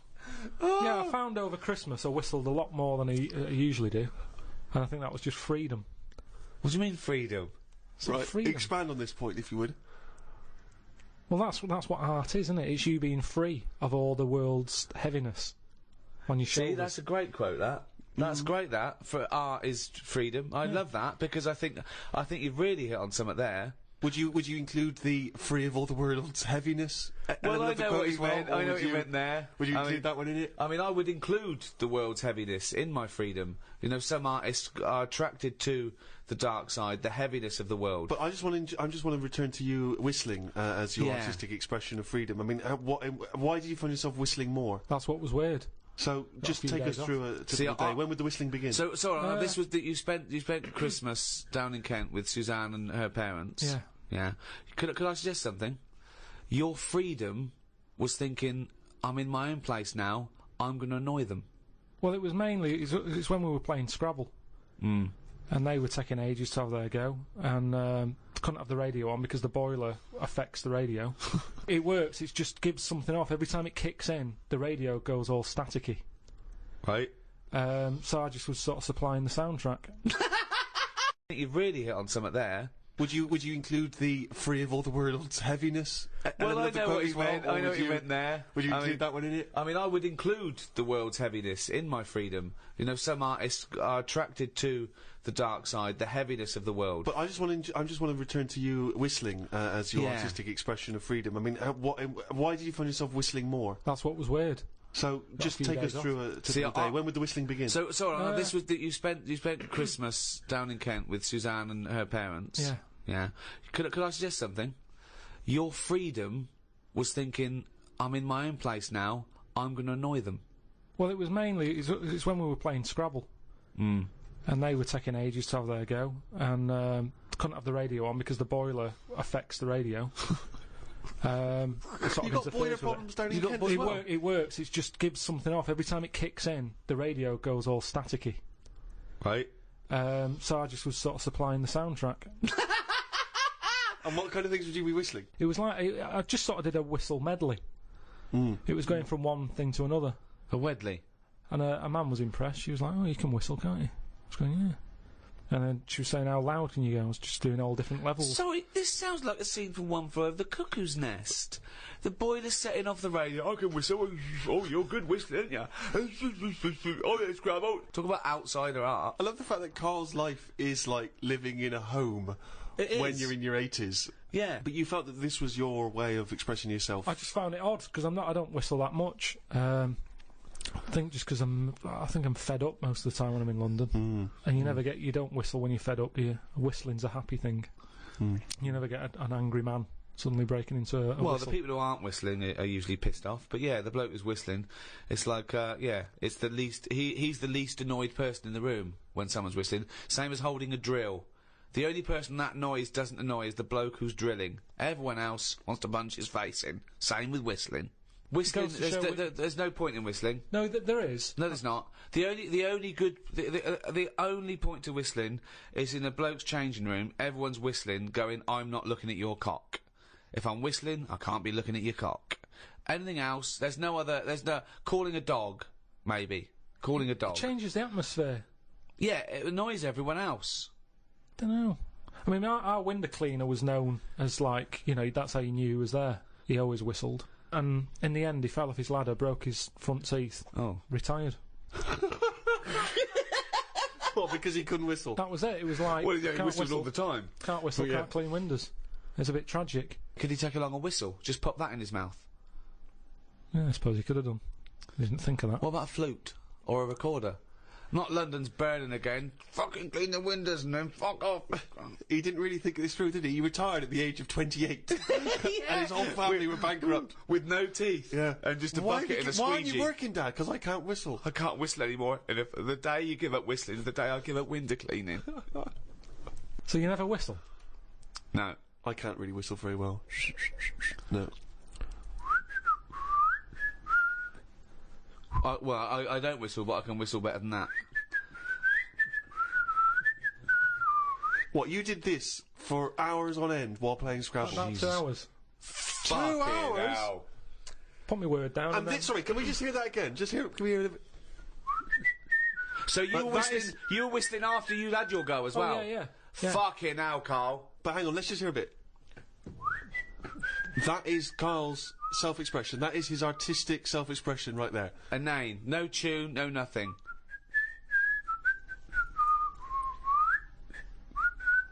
There's mental patients who have smeared canvases with shit who have expressed more than you have in that. Yeah, but it's not about other people. I'm not there to please other people. You're there to annoy them. What was the best word you came up with in Scrabble? Don't knock me at Scrabble, because I do alright. What's weird is, when I play Scrabble, my brain can come up with words that I don't normally say. Okay, this isn't... No, I'm intrigued here. Your brain can come up with words you wouldn't normally say. Just words that I'd never drop into a sentence. Tree, cat. Go on. Squirm. That's using a Q. It's worth 10, that. It's not bad, is it? Now, I'd never say that. I've never heard you... I don't think I've ever heard you say squirm, no. I don't think you're right, Carl. I've never heard you say squirm. Weird, isn't it? Yeah, it is weird. And yet your brain popped that one out. And then, yeah, when it wasn't I go, just... Anyway, so that's sort of doing art for yourself as opposed for other people. I don't think you can count what you just did then as art. Hobby maybe, craft, pastime. I don't think you can count that as art. I'm not being funny. I'm being a bit snobby here. But I think there's a difference between Beethoven and... squirm. There's a Q in that. Now then, classical music. I wish I was more educated on classical music. That which I've heard, I've adored. I genuinely find it challenging because it is so spectacular. It is so of another place. Where do you sit with classical music? It's good for background, I think. Right. See, you know me, I like a song with a story, and there's nothing going on in them. That's Now, the problem with that is, how many times can you hear the same story? quite a lot. How many times can you watch the same film? Same thing, except it's shorter than watching a film. Yeah, but the film goes into the story with more depth than a 3-minute song. Yeah, but there's also, do you know, like when you watch, what's an example? Say, I can't think of a film. Yeah, there's not many. No, but a moment in a film that it doesn't matter how many times you watch it, you go, I enjoyed that bit. Godfather swings to Well, mind. say, no, over Christmas on the buses was on the movie. Jesus. You went with The Godfather, you went with On the Buses. I mean, Brando, Varney, I don't know which is better. It was the bit where, like, the toilet blows up after chucking a fag in. That's had paint in it. Right, sorry, seen that's in On the Buses, that's not in The Godfather. I can't remember that. Maybe that's Godfather 2. Well, the thing is, I enjoyed that bit and I knew it was coming. It's like, oh, I'll just watch this before I nip out and put the kettle on. Let's just see this How bit. many times have you seen the On the Buses film? Probably about 4 or 5 times. Sure, why not? But all I'm saying is, music is there to sing over. No, it's not! Music is there to sing over. That's a ridiculous thing to say. Music does something to me. I don't know what it is. I don't know why a chord can say something to you. I don't know, mate. Gives you that feeling. I'm in awe of it. I'm in awe of musicians. Yeah. My favourite piece of music is a thing by Vaughan Williams. It's 5 variants of Dives and Lazarus, right? And there's a bit there where it hits this chord, and I can't listen to it when I'm away from home because I well up. It reminds me of everything. England, just it does something to me, and it does it on a level that I can't sort of quite understand. It's just immaculate. I just don't think you can beat a decent vocal on top of that. Oh, that's amazing! My mum's got a CD of Roger Whittaker, right? Right, whistling again. Now, he whistles Jealous Guy. Now, the thing is, I can't listen to that and whistle along. I end up singing Jealous Guy on top of it. So, singing trumps whistling? Yeah, when someone else is doing the whistling. Okay. I like whistling, but if someone else has did that first... So then if Roger was singing Jealous Guy, you'd be I'd probably whistling. whistling it. To make the classics live on, I'm surprised someone hasn't gone, I can add to this, and dub on a bit of vocal. So you would have classical music with lyrics. Just for people who Beethoven's want that. Fifth. Beethoven's Fifth. That would be better to you. That would. But what are you meant to do with it? What do you do when you've got that on? Then do you whistle along? Or No, do I you don't whistle hum, along. Hum? I let it. Oh, Do you Karl, whistle along? I just don't know what to say. Why are you obliged to whistle? That's the only way you can enjoy music, if you can whistle along. Well, that's the same with anything. A good song, you join in, don't you? It's like, oh, I like this one. Yeah. No. So by that token, YMCA is one of the greatest of all tunes. I mean, it's not one of my favourites, but you can't knock it. It certainly gets the crowd up. I did DJing, and Why do you care that about was the more crowd? popular. Who are this crowd? Well, I'm just saying. Who are this crowd that you have to live in your head with? Fuck the crowd. Most of them are idiots. Although, admittedly, if I was doing a wedding DJing set, I probably would do YMCA over Vaughan Williams. And why is that? Because it's happier-go-lucky. It's done in 3 minutes. Classical music goes on for ages. It No, that's a fades good out, point. Who's got fades time? out, it comes back in again. Well, It's a good point. it's all over the shop. Are Yeah. you going or are you staying? It's over time, and I'm not saying we should get rid of it, and I might grow into it, because I think that's music for older people. Well, don't know. I think Mozart would disagree. I think he did his first symphony when he was 5 or 6. Probably playing piano and writing music before you could read. When did the piano come out when he was a kid? What do you mean? If it was trendy to have a piano when he was a kid, it's like how kids now, they're messing about on Google at the age of 2 because the laptop is new. It's new to us. To them, it's like, oh, it's Google, innit? What's your point? Because he was born at the right time. Beethoven. Yeah, he was No, born. Mozart. So you're saying that all 3-year-olds around the time of Mozart were brilliant? There would have been quite a lot of them. Mozart, Beethoven, all that. They're all Handel. They're all around the same time, aren't they? Just guessing. Wild stabs in the dark. Just names he's heard. Just names he's heard. So when Ricky was young, when I presume Rolf Harris's stylophone came out, everyone was composing on the stylophone. Yeah, weren't they? exactly. It's all what you brought up with, isn't it? Nothing's hard if you're given it when you're a kid. Nothing's difficult. It can be taught all sorts. I haven't got room for a piano. It's too big for a pastime. A hobby shouldn't take up a whole corner of a room. It's so limited, isn't it? His scope, his imagination. But a piano, the idea that a piano in a house would be a frustration and annoyance. Music. That you could play harmony. But I'd worry about annoying other people with it as No, well. you don't. You whistle when you're playing Scrabble. You don't worry about annoying people at all. I'm sure people would rather have gentle piano music in the background than squirm. Squirm. So one of the earliest and most celebrated art forms that's, you know, along with painting and music still going today, is the play. And of course, the most famous and celebrated exponent of that is our very own William Shakespeare. Some say maybe the greatest literary genius in history. I'm not a fan. Right. And I'll tell you why I'm not a fan. One reason and one reason only. Sure. Nothing to do with the structure, his themes, fantastic. The pun. Right. Oh, I can't stand the pun. Yeah, but I mean, although Shakespeare did include a few puns in his work, I don't think you could... No, I suppose it's the people that have not gonna taken bring on you the down. pun. It just reminds me of a bloke in a beard and a pipe at a party doing puns, you know. And it's things like Shakespeare, things like, take their maidenheads. And you have to look at your Brody's notes to go, okay, cut off their heads and take their virginity. Oh, brilliant. You know, you can't, it's like you can't explain a joke in retrospect. You don't laugh if you then explain to you. I'm going to have to take issue with the idea that Shakespeare was not a truly great master of our language. I think he was. If you listen- if he you added listen to the language. He invented words, or at least he stole words and changed them a bit. He took them from, you know, other languages, which is totally valid. And he made up loads of sayings that are still around today. And there's a poetry in that, inventing new. Actually, Karl, you like sayings, don't you? I've got a list here of some of the sayings and phrases that Shakespeare made up. Really, in a pickle was his. Yeah. And we know what in a pickle Yeah, means. we know what it means. It's a saying I'd never use.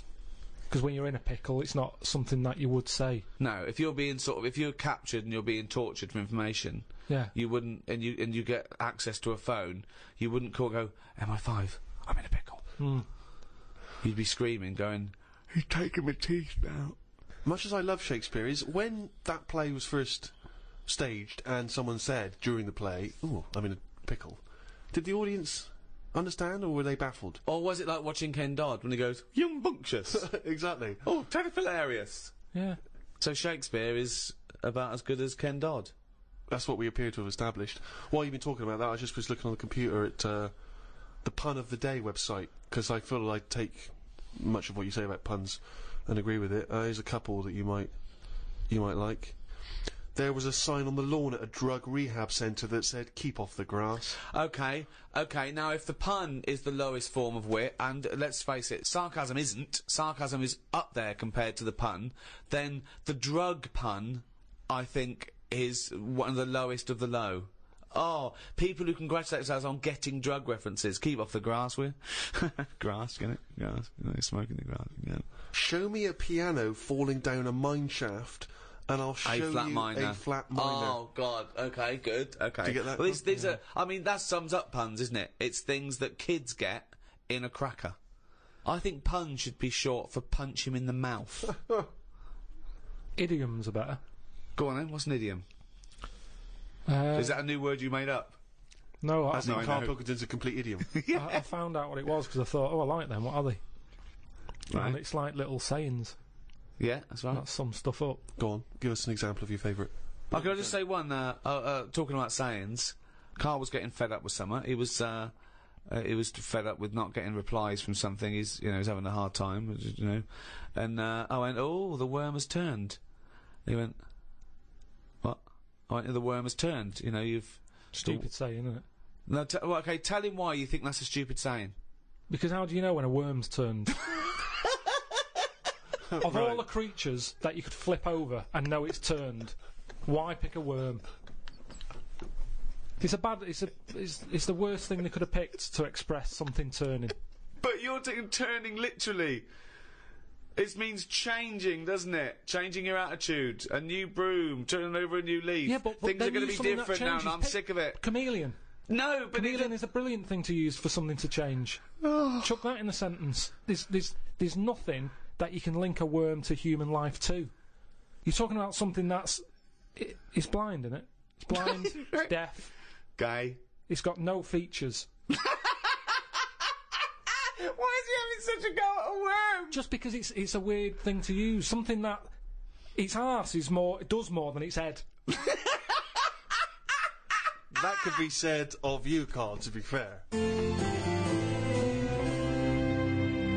We've talked about what art is, we've talked about painting, sculpture, we've talked about music briefly, we've talked about whistling over music to make it better.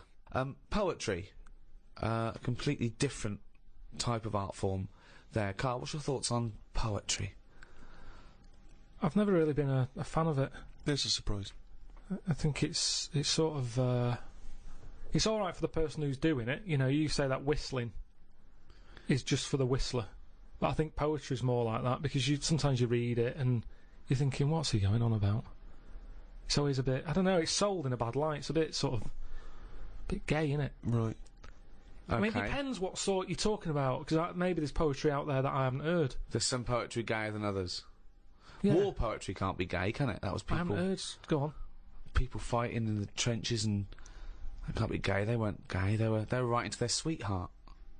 I don't know his name. It might have been a bloke. I don't know. But so was it a sort of a... what sort of poem was it? Was it a sort of a limerick, sort of a... no, it was well, there's famous ones, Wilfred Owen and Siegfried Sassoon, and they're very moving. They're about you know, what usually happens is that they talk about why are we here. This is, you know, we've been sold a lie here, you know, and they really started seeing war in a different light from their point of view in the trenches. Famously, some of them died soon after the, you know. But I prefer a proper letter. No sort of crypticness. That's the problem with poems. Okay, so you'd have been disappointed to get Dulce et Decorum Est through the post, would you? You'd have just said, "What are you trying to say, mate? What's the weather like? When you're coming home?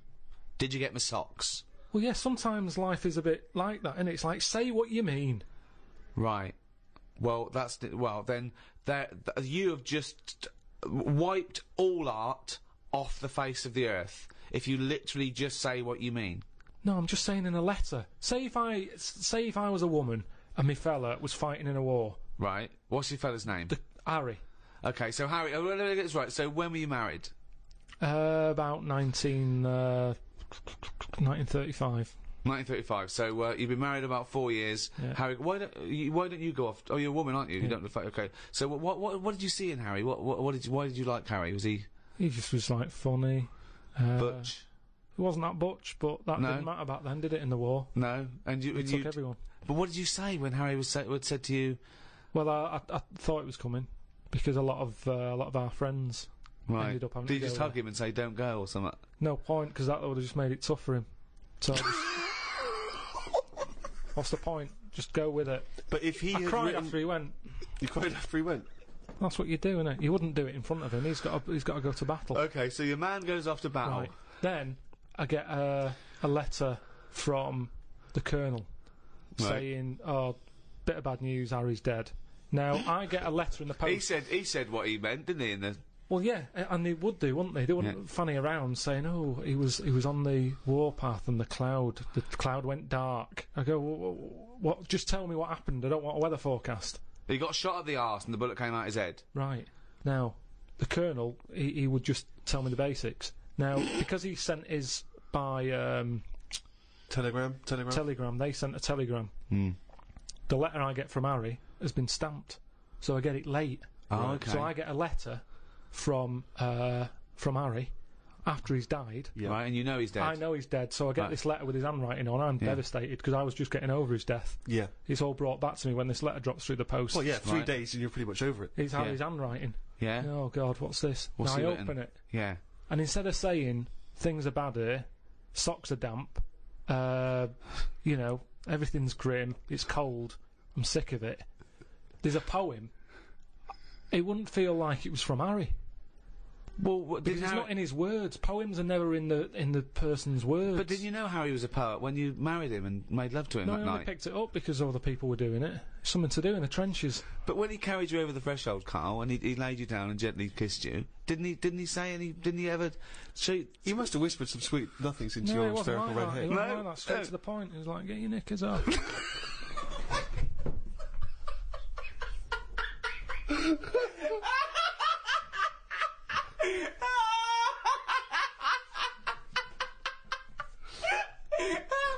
one of the weirdest fucking scenarios I've ever heard. Why the fuck was the telegram coming before the letter? So specific. It wasn't like Harry. The fuck's Harry?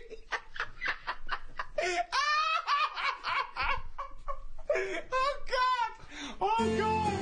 Oh God! There are a few things gayer than poetry, though. I want to throw one into the pot. The continental breakfast. Oh. The continental breakfast. That annoys me when I see it. Who orders that? If you've got the choice of eggs, beans, burger, chips, sausages, bacon, all that, you've paid for it already.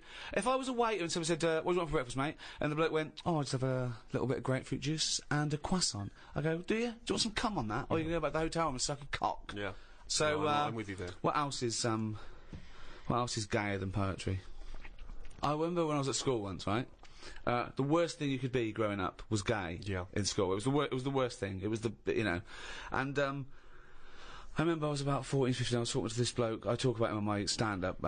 David Beasley. He's the one that said if you get captured by cannibals, they show you pornographic pictures when you're in the pot, so you get an erection. There's more meat to go around. So he was an idiot. He made Karl look smart. Wow. Really. Wow. He said, you know that thing that kids always do, what would you rather be, blind or deaf? Yeah. We did that, and we discussed that for a while, and he went, what would you rather be, blind or queer? Mm.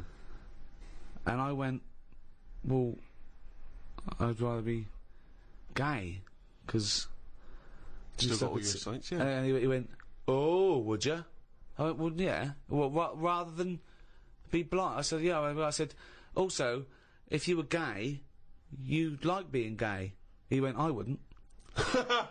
I went, no, you would. I said, if you were gay, you would like being gay. He went, I wouldn't, Gervais. Sounds like you would. I went, well, if I was gay, I would like being gay.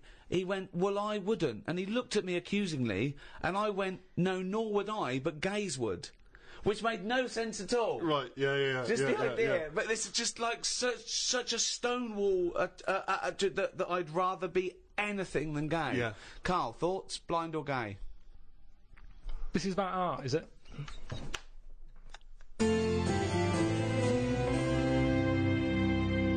So there you have it, our comprehensive and definitive guide to the arts. Next in this series is philosophy. Well, I'm looking forward to that one enormously, Rick, because, of course, you have a honours degree from the University of London in philosophy. Yes, but I predict that one will also be as big a load of bollocks as all the others we've done. Thank you. Just to remind you that you can still get the Ricky Gervais Guide to Medicine, the Ricky Gervais Guide to Natural History, and now, of course, the Ricky Gervais Guide to the Arts. This is Audible.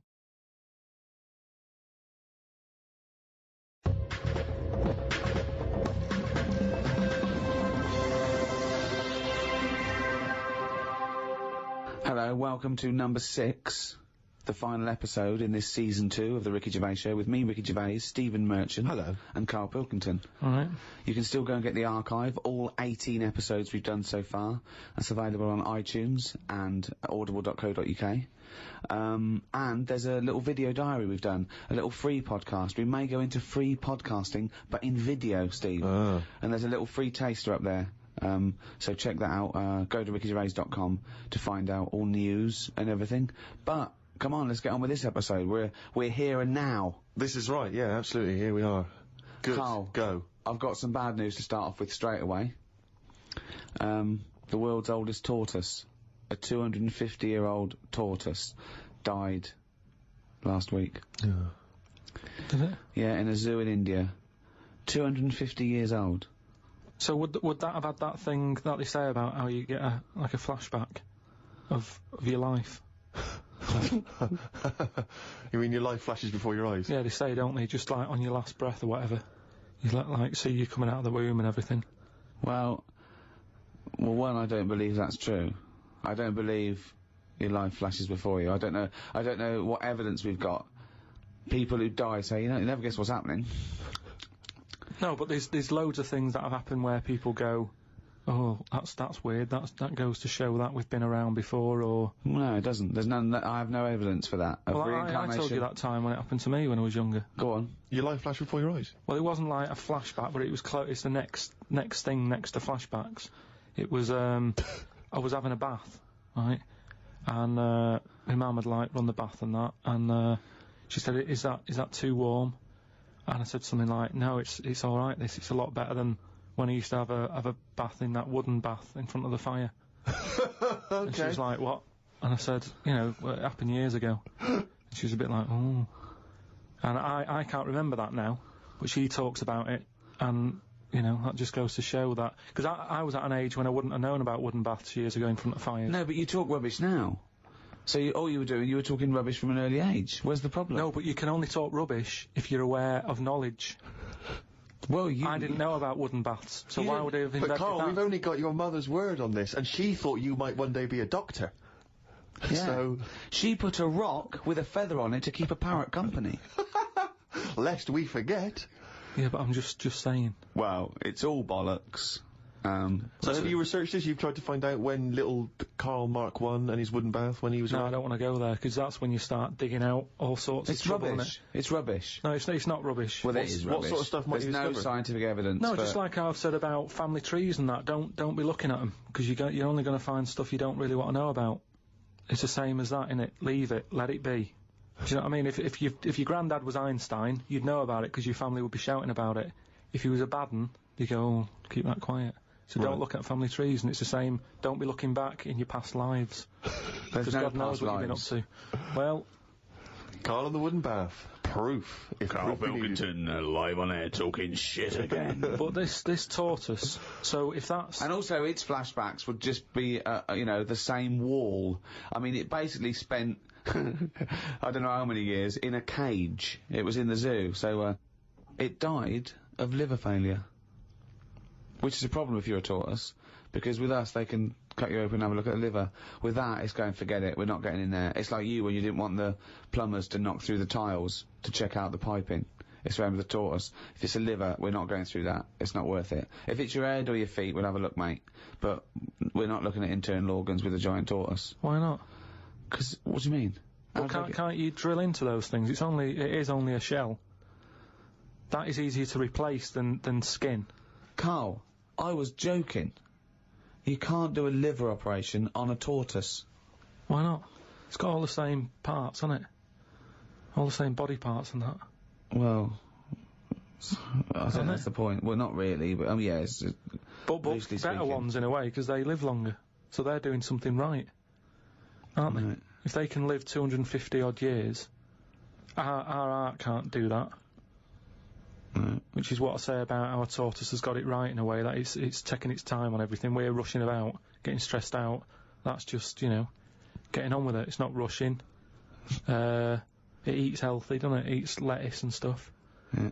So that's probably doing it right, but to be honest, it's too much. I wouldn't want to live 250 years.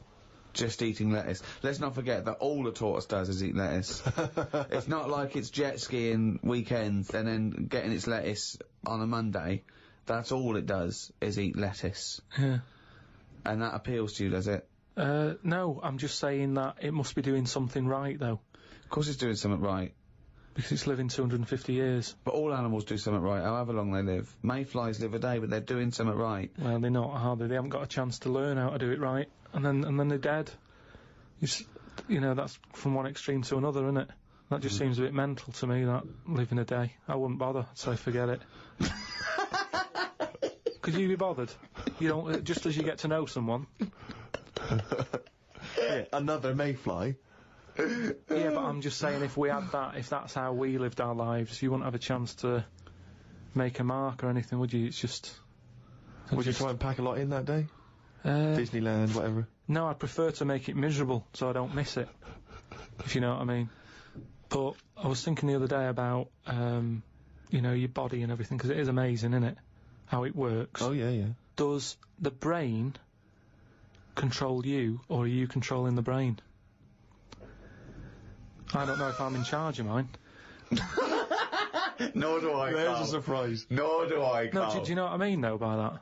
Does the brain control you, or do you control the brain? Like, don't you ever sort of think sometimes? Say if you're making. But you are the brain. No, but I was making a shopping list, right? Going, right, I need some rice, kidney beans, and I thought I had everything, and I sort of was rolling up the paper, and then something went, oh, an onion. Your brain did something that. went an onion. Was it Suzanne? No, well, my brain sort of went, you forgot something. Yeah. I didn't think I'd forgot. No, you are your brain. No, but don't you understand? My brain was I was in control of my brain when I was writing down rice and kidney beans. But you're not in charge of the onion. That's another part of the brain that's in charge of the onion. The onion sector. Yeah. No, but I put the paper away, putting my coat on, ready to go and get the rice. Yes, but your onion lobe kicked in. What? So you put the paper in your pocket, you got the coat on, then you just suddenly hear then from nowhere. It was just like onion. Yeah, I'm not even thinking about that shopping list. It's in my pocket. I'm thinking, do I need my gloves? It's cold out. Yeah. Suddenly, onion, and it was like, oh yeah, onion. Yeah, I had to get the paper out. So what I'm saying is, who's in charge? The brain, the mind, the brain is the. What are you doing? Who's in charge? That's just you forgot the onion, and then you remembered the onion. You must have forgotten things in the past. No, but not like that. Not where, like, it just made me think that was weird. Who reminded me of that? You did. Yeah, but I'm not. No, you are your brain. It's not like there's you, then there's a brain, then there's an extra one looking down at it. The meta brain, the thing above it. No, but your brain. How does your brain work? You give it information, don't you? Well, it takes. Do you mean you give it information? Well, if I sat in a room with nothing, not feeding it anything, it wouldn't know anything. No, but there's this thing there's two yous. It's this thing that there's Karl and Karl's brain. Yeah, there's not a duality in this. If you go, come on, now think. That's the brain saying that to itself. It's not. There's not two people in there having an argument. Come on, brain. And the brain's going, oh, don't you start, I was thinking then. And the other thing's going, brain, onion. And the brain goes, Karl, onion. You are your brain. If you are anything, you are your mind, your brain, your collection of memories, your personality. You're not what you look like. Does that answer your question, Karl? What do you think of then? You were thinking of a tortoise on a skateboard then when I did that last sentence, weren't you? I, like you, Rick, I'm always annoyed and embarrassed when we have to concede something to Karl. And it seems though each week I look on the emails that we've got, and once again someone has found some evidence to support some of the nonsense that Karl has come out with. Now, you remember we were talking about his concept of putting a giant mirror on the moon, because why should we have to go into space? Then we could just look up at the moon and we'd see the Earth reflected back at us, and we'd think, ah, that's the Earth. Isn't it great? Can't see myself backing down on how ludicrous this is. No, indeed. Although, someone, I think they're really being very picky. They were picking you up on a technical point, because I think one of your criticisms was the idea that the moon is moving and thus the mirror would, be absent from view for some time. Although people have been claiming that the moon, there's always the same face of the moon that's shown to us. There's always the same side of the moon is always visible to Earth.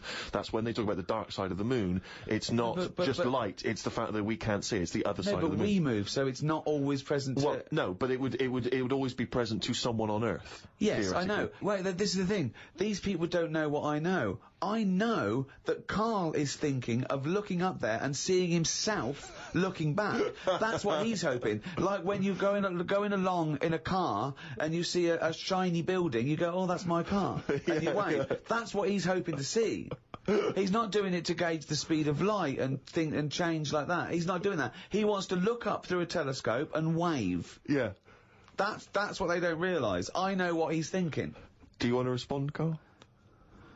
He's got the problem with the moon is. Here's a statement. The problem with the moon is ... Yeah. The problem with the Earth is there's too much water. Yeah. No, the moon. It's been around ages, hasn't it? Yeah. But it's got no history. It's got nothing to show for it. Just a load of old rocks and stuff. Yeah. And for me, history is created by stuff happening on it. So really, the moon, even though it's old, in a way it's new, because it's untouched and that. But we don't go to the moon to visit museums or arcades. No, but say like Henry VIII, right? You watch Antiques Roadshow or whatever, and some woman goes, "Oh, this plate you've got, this was Henry VIII's. And as you can see the knife marks on it. Oh look, there's some chicken on it, right? And you go, oh God, yeah, that's amazing. Then someone goes in and goes, here's a plate of Henry VIII's, but it hasn't been used, it's still in the box. You'd go, well, it's not as good, that. It's got no history. No, because very often on the Antiques Roadshow, they have Henry VIII's plate with a bit of chicken on it. They kept that. Don't throw that away. Why? Arthur Negus are like that in a few hundred years' time. No, but do you understand what I'm saying? Things are only good if stuff's happened on it. The moon, you're up there, you're having a look, you're going, no one else has even been here. But you go to the moon for research purposes, for scientific research. There, Steve. What do you mean there's nothing there? They're examining the soil and the environment and the air. It's just a long way to go. Well, they're not doing that, are they? They're just not doing that. Well, they're not, are they? Because last time they went up, they were playing golf or something. There's golf balls up there that they've been whacking about. What sort of research is that? That's what I'm saying. There's nothing up there, so why else would you go all that way and go, oh, nothing here. Fancy a knockabout? Why are they knocking golf balls about if there's really important stuff to look at? You don't see people in museums going, fancy having a knock some golf balls about? No, I'm looking at this vase. Oh, right, that's interesting. But on the moon, nothing. Nothing to look at. What other games have you brought? That's what I mean.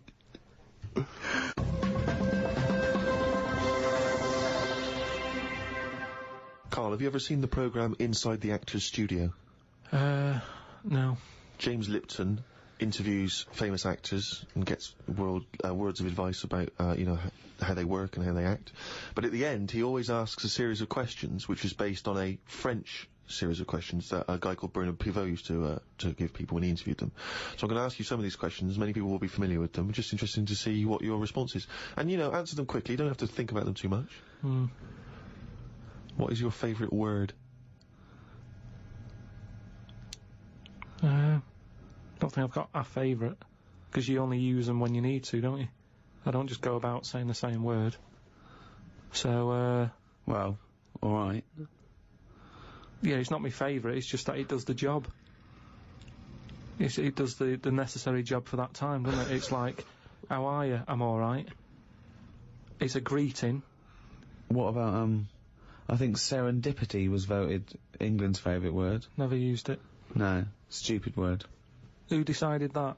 Don't know, it was a poll, but I will suggest things. I can't believe people coming up going, favourite word, serendipity. Thanks for asking. So, but the thing is, say if it meant, I'm fed up, would it still be the best word? Is it based on how it sounds and how it's put together, or what it means? I think everything. But then loads of words are being left out on, which are probably brilliant words, and they're not getting a look in. Such as? Well, like that one, fed up. I'm fed up. It sums it up, doesn't it? Well, two, it just sums it up. When someone goes, how are you? You go, I'm fed up, mate. Sick of it. It's another good one.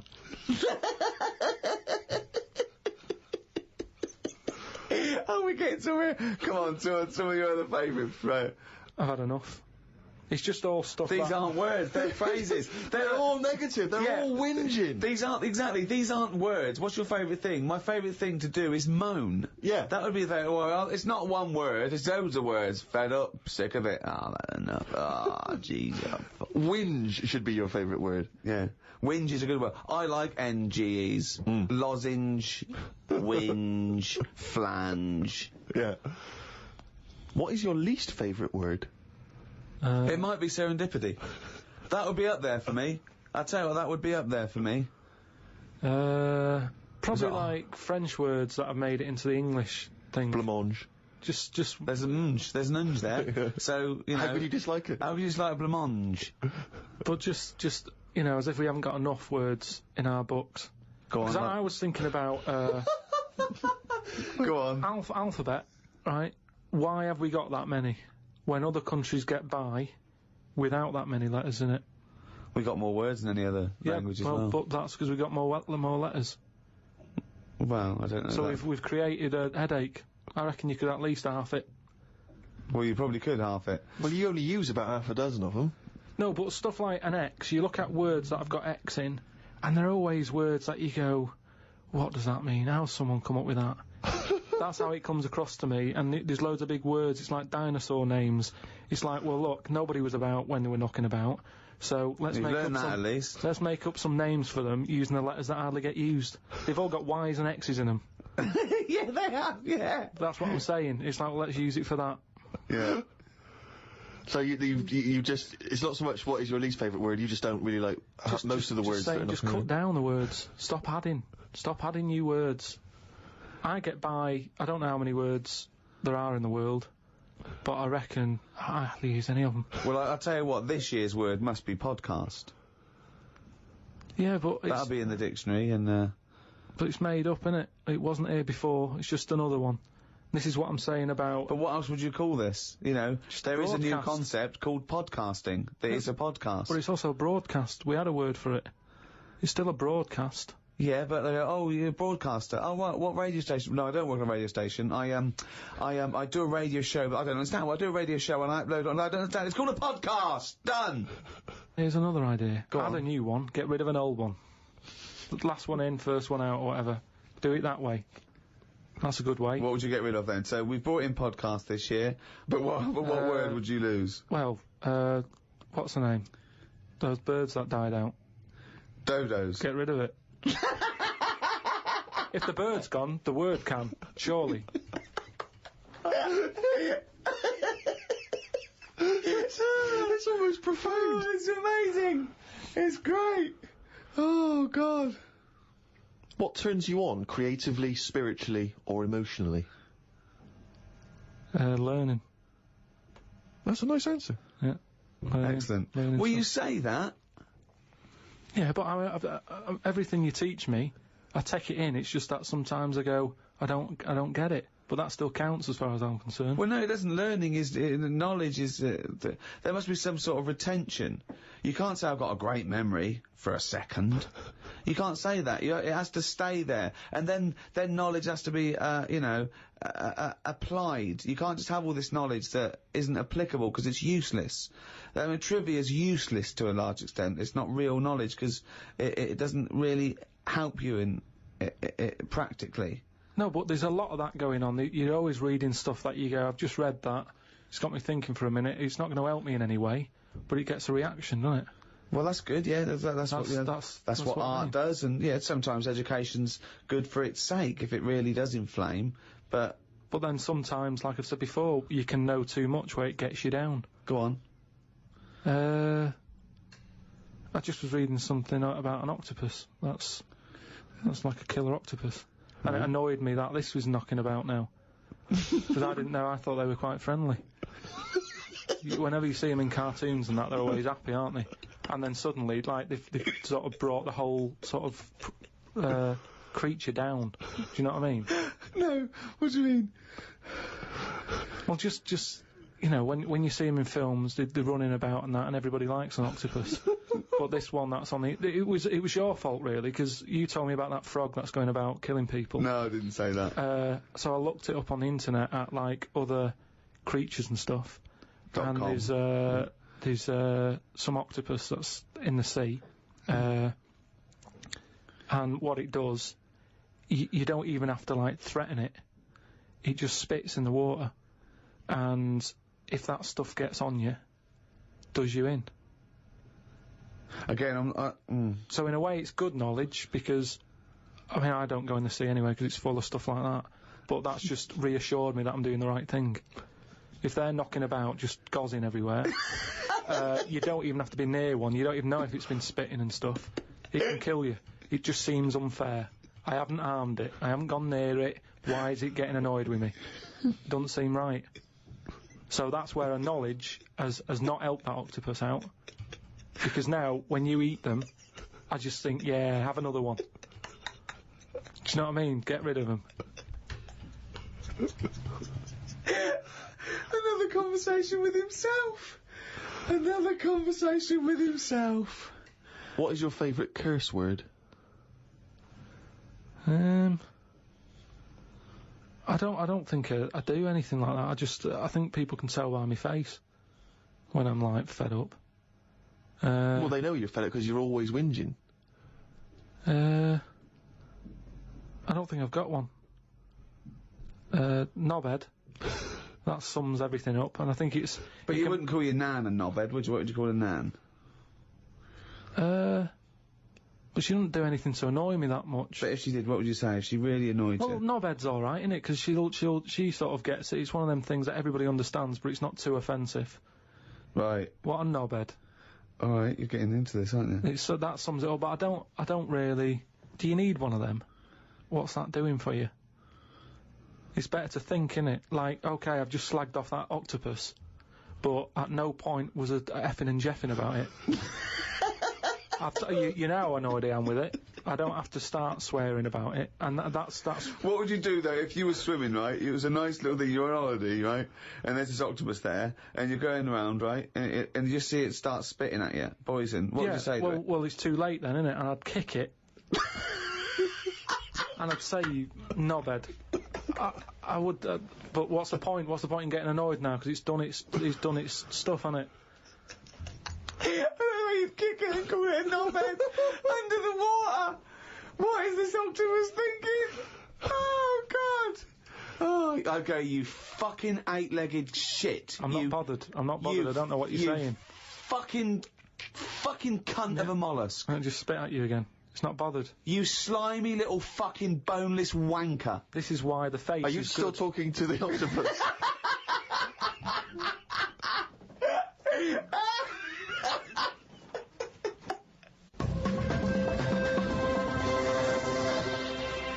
Oh, I don't believe it. He's written it down.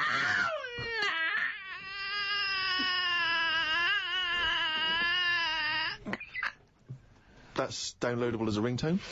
And it's also the jingle for Karl's diary. Just reading excerpts of Karl's diary. Went home and looked up Freud on the internet. Didn't find him that interesting, so looked at some other philosophers instead. Socrates, Aristotle. Why have you just listed some philosophers? Just to show that I'm learning. Well, that's not learning. That's just learning their names. That's a list. You might as well write 1 to 100. Yeah, but if someone says, "Oh, what's your favourite philosopher?" I'll go, "Hang on a minute," and I've got them written down. But why you can't just Wait a pick minute, I'll one? go home, get my enormous diary out. Yeah. Get a wheelbarrow, bring in my workings, and say one of the names I've written down. And when they say, well, why do you like him? Yeah, why do you like, just run away. Well, I noticed you put Socrates first. Why is he your favourite philosopher? You throw the diary at them and leg it.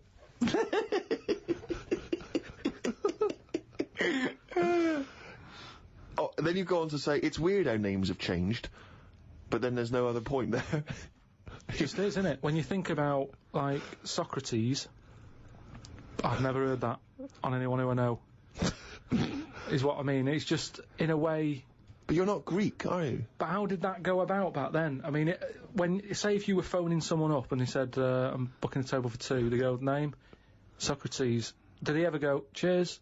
Without going, can you spell that for me? But I don't know what point you're making. I'm just saying it's a name that's awkward. You're always going to have to go, can you spell that for me? You go, and it's not just him. Look at all the other names that are on that list. But they're from a different country. And a different era. Yeah, I know, but the names, I've been to Rome and stuff, and you sort of go... What, ancient Rome? Just Rome. It hasn't changed, has it? Rome, so it can be ancient Rome or Rome in 2006. It's the same buildings. I used to love Nero going around in his Fiat Punto. Lao Tzu from years ago came up with some good stuff. 1, he who knows does not speak. He who speaks does not know. Not entirely true. To lead people, walk behind them. Yeah. And of course, the journey of 1,000 miles begins with 1 step. Yeah. Did that. Just favourites. Maybe this is why people are at the start line spectating at the Commonwealth Games.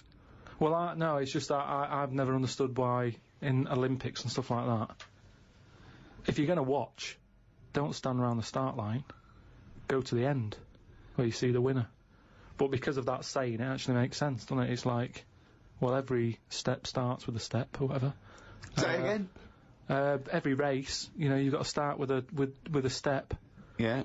So, Which is, who am I talking to now, you or your brain? well, I was thinking about it a bit, so I think I was in control of it a bit more. So, and what have you come up with? Just if you want to stay at the start line, do. What does that mean? I'm just saying, if you're into, I wouldn't watch a race, right? Okay. But Is this you or your brain I'm talking to now? this is me Okay. I wouldn't watch... Are you gonna bring the brain into it, or is it, there's no... I don't know, let's just see what happens. Okay. But all I'm saying is, Right. if I was to watch a race, Yeah. I wouldn't hang about the start line, because... Well, you just said you would. What, did I? Yeah, you said that's the place to start, because every race starts with a step. No, but I wouldn't normally. Right, I okay. won't watch any The race. brain definitely hasn't been used No, yet. is this you or your brain you're talking about now? I'm just saying about me, if I was on holiday, Yeah, and Suzanne said there's a race going on down the road, yeah. I'd go, well, let's go, keep going down the road and stand at the finish line. Okay, but now what have according you to thought? Lazoo, Yeah. I'd say, well, hang on a minute, every race starts with a single step. Yeah. How many people around the start line? Is there more room there? She goes, yeah. I'll go, let's go there then, it's less busy. Right, and what would you see there then? I'd see people starting the race, but I wouldn't be that impressed with them, because I'd go, well, I don't know if any of these are any good. So would you start at the start or the end then? If it was down to me, I'd just probably stay at the finish line. Okay, so you wouldn't want to see the first step then? So what Not do you think of Lazoo now then? It's not what, but I wrote down 3 of his. That one isn't my favourite. That was the 3rd. I preferred the leading people from behind. Okay, and what would you do to lead someone now then? Well, if you're behind, you don't have to take responsibility, do you? You can go, well, I didn't send you here. You went there. That's not really leading them, though, is it? Yeah, because I've made them think. I've gone. They go, oh, I've just walked into a big hole. I'd go, oh, should have been looking where you're going. I haven't led them in that hole. But they've learnt a lesson, they won't go in a hole again. That was one of the greatest conversations I've ever been a part of. I mean, that was incredible. Never mind Aristotle and Socrates. That was incredible, that. If someone's out there, could they make a transcript of that? Because I think that, you know, in 1,000 years' time, that'd be amazing. That was incredible, Karl. And not once was the brain used.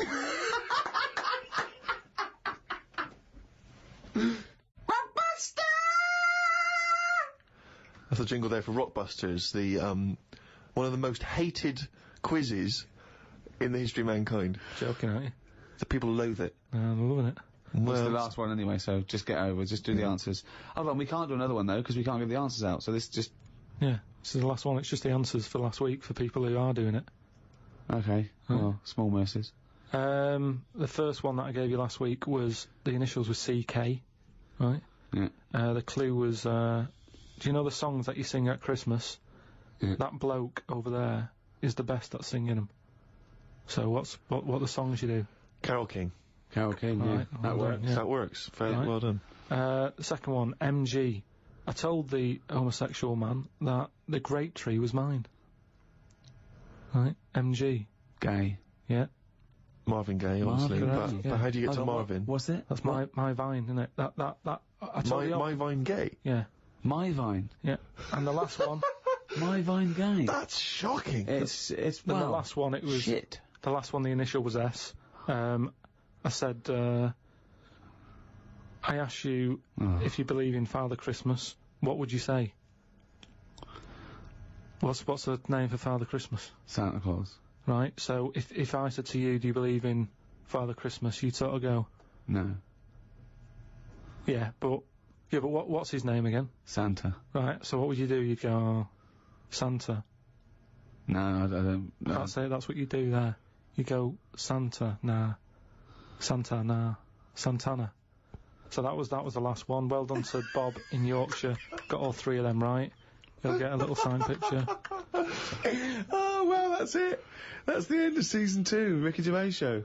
We're back soon. Check out rickygervais.com for information and upcoming news. There's a free video cast we're doing. We're also bringing out a book of the podcast. Yeah, that'll have a lot of the best conversations we've had with Karl, and I think there have been some of them in this show. And Karl has illustrated all his points and his memories I mean, that he thinks that's proof, pictorial evidence. So, I mean, it is the ramblings of a maniac, but you can pre-order that on Amazon. Well, thanks very much. It's goodbye from me, Ricky Gervais, Stephen Merchant, Bye. and Karl Pilkington.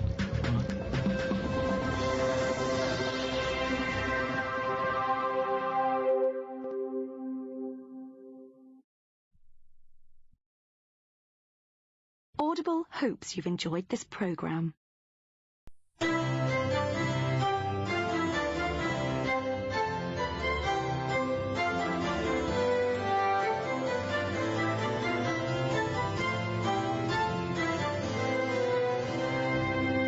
To quote the scholar and political theorist John Shah, the future is not a result of choices among alternative paths offered by the present, but a place that is created. Created first in the mind and will, created next in activity. The future is not some place we are going to, but one we are creating. From the schoolboy dreaming of big adventures to the scientist envisioning groundbreaking discoveries, we all care to imagine what the future will bring. Many people have attempted to predict the future, others to mould and control it. But what do we really know of the future? How does the past inform it? And what educated guesses can we make about the shape of things to come? To discuss these questions and more, I'm joined by Stephen Merchant, award-winning writer and graduate of the University of Warwick. Hello. And Karl Pilkington, fucking mong. All right. One prediction for the future, Karl, is from an academic study, what the world will be like in about 75 years from now. And a big prediction they're sort of sure of is that androgyny will rule. There'll be so little difference between men and women, apart from the biology, economically, socially. It won't matter who the biggest breadwinner is, that's already being phased out.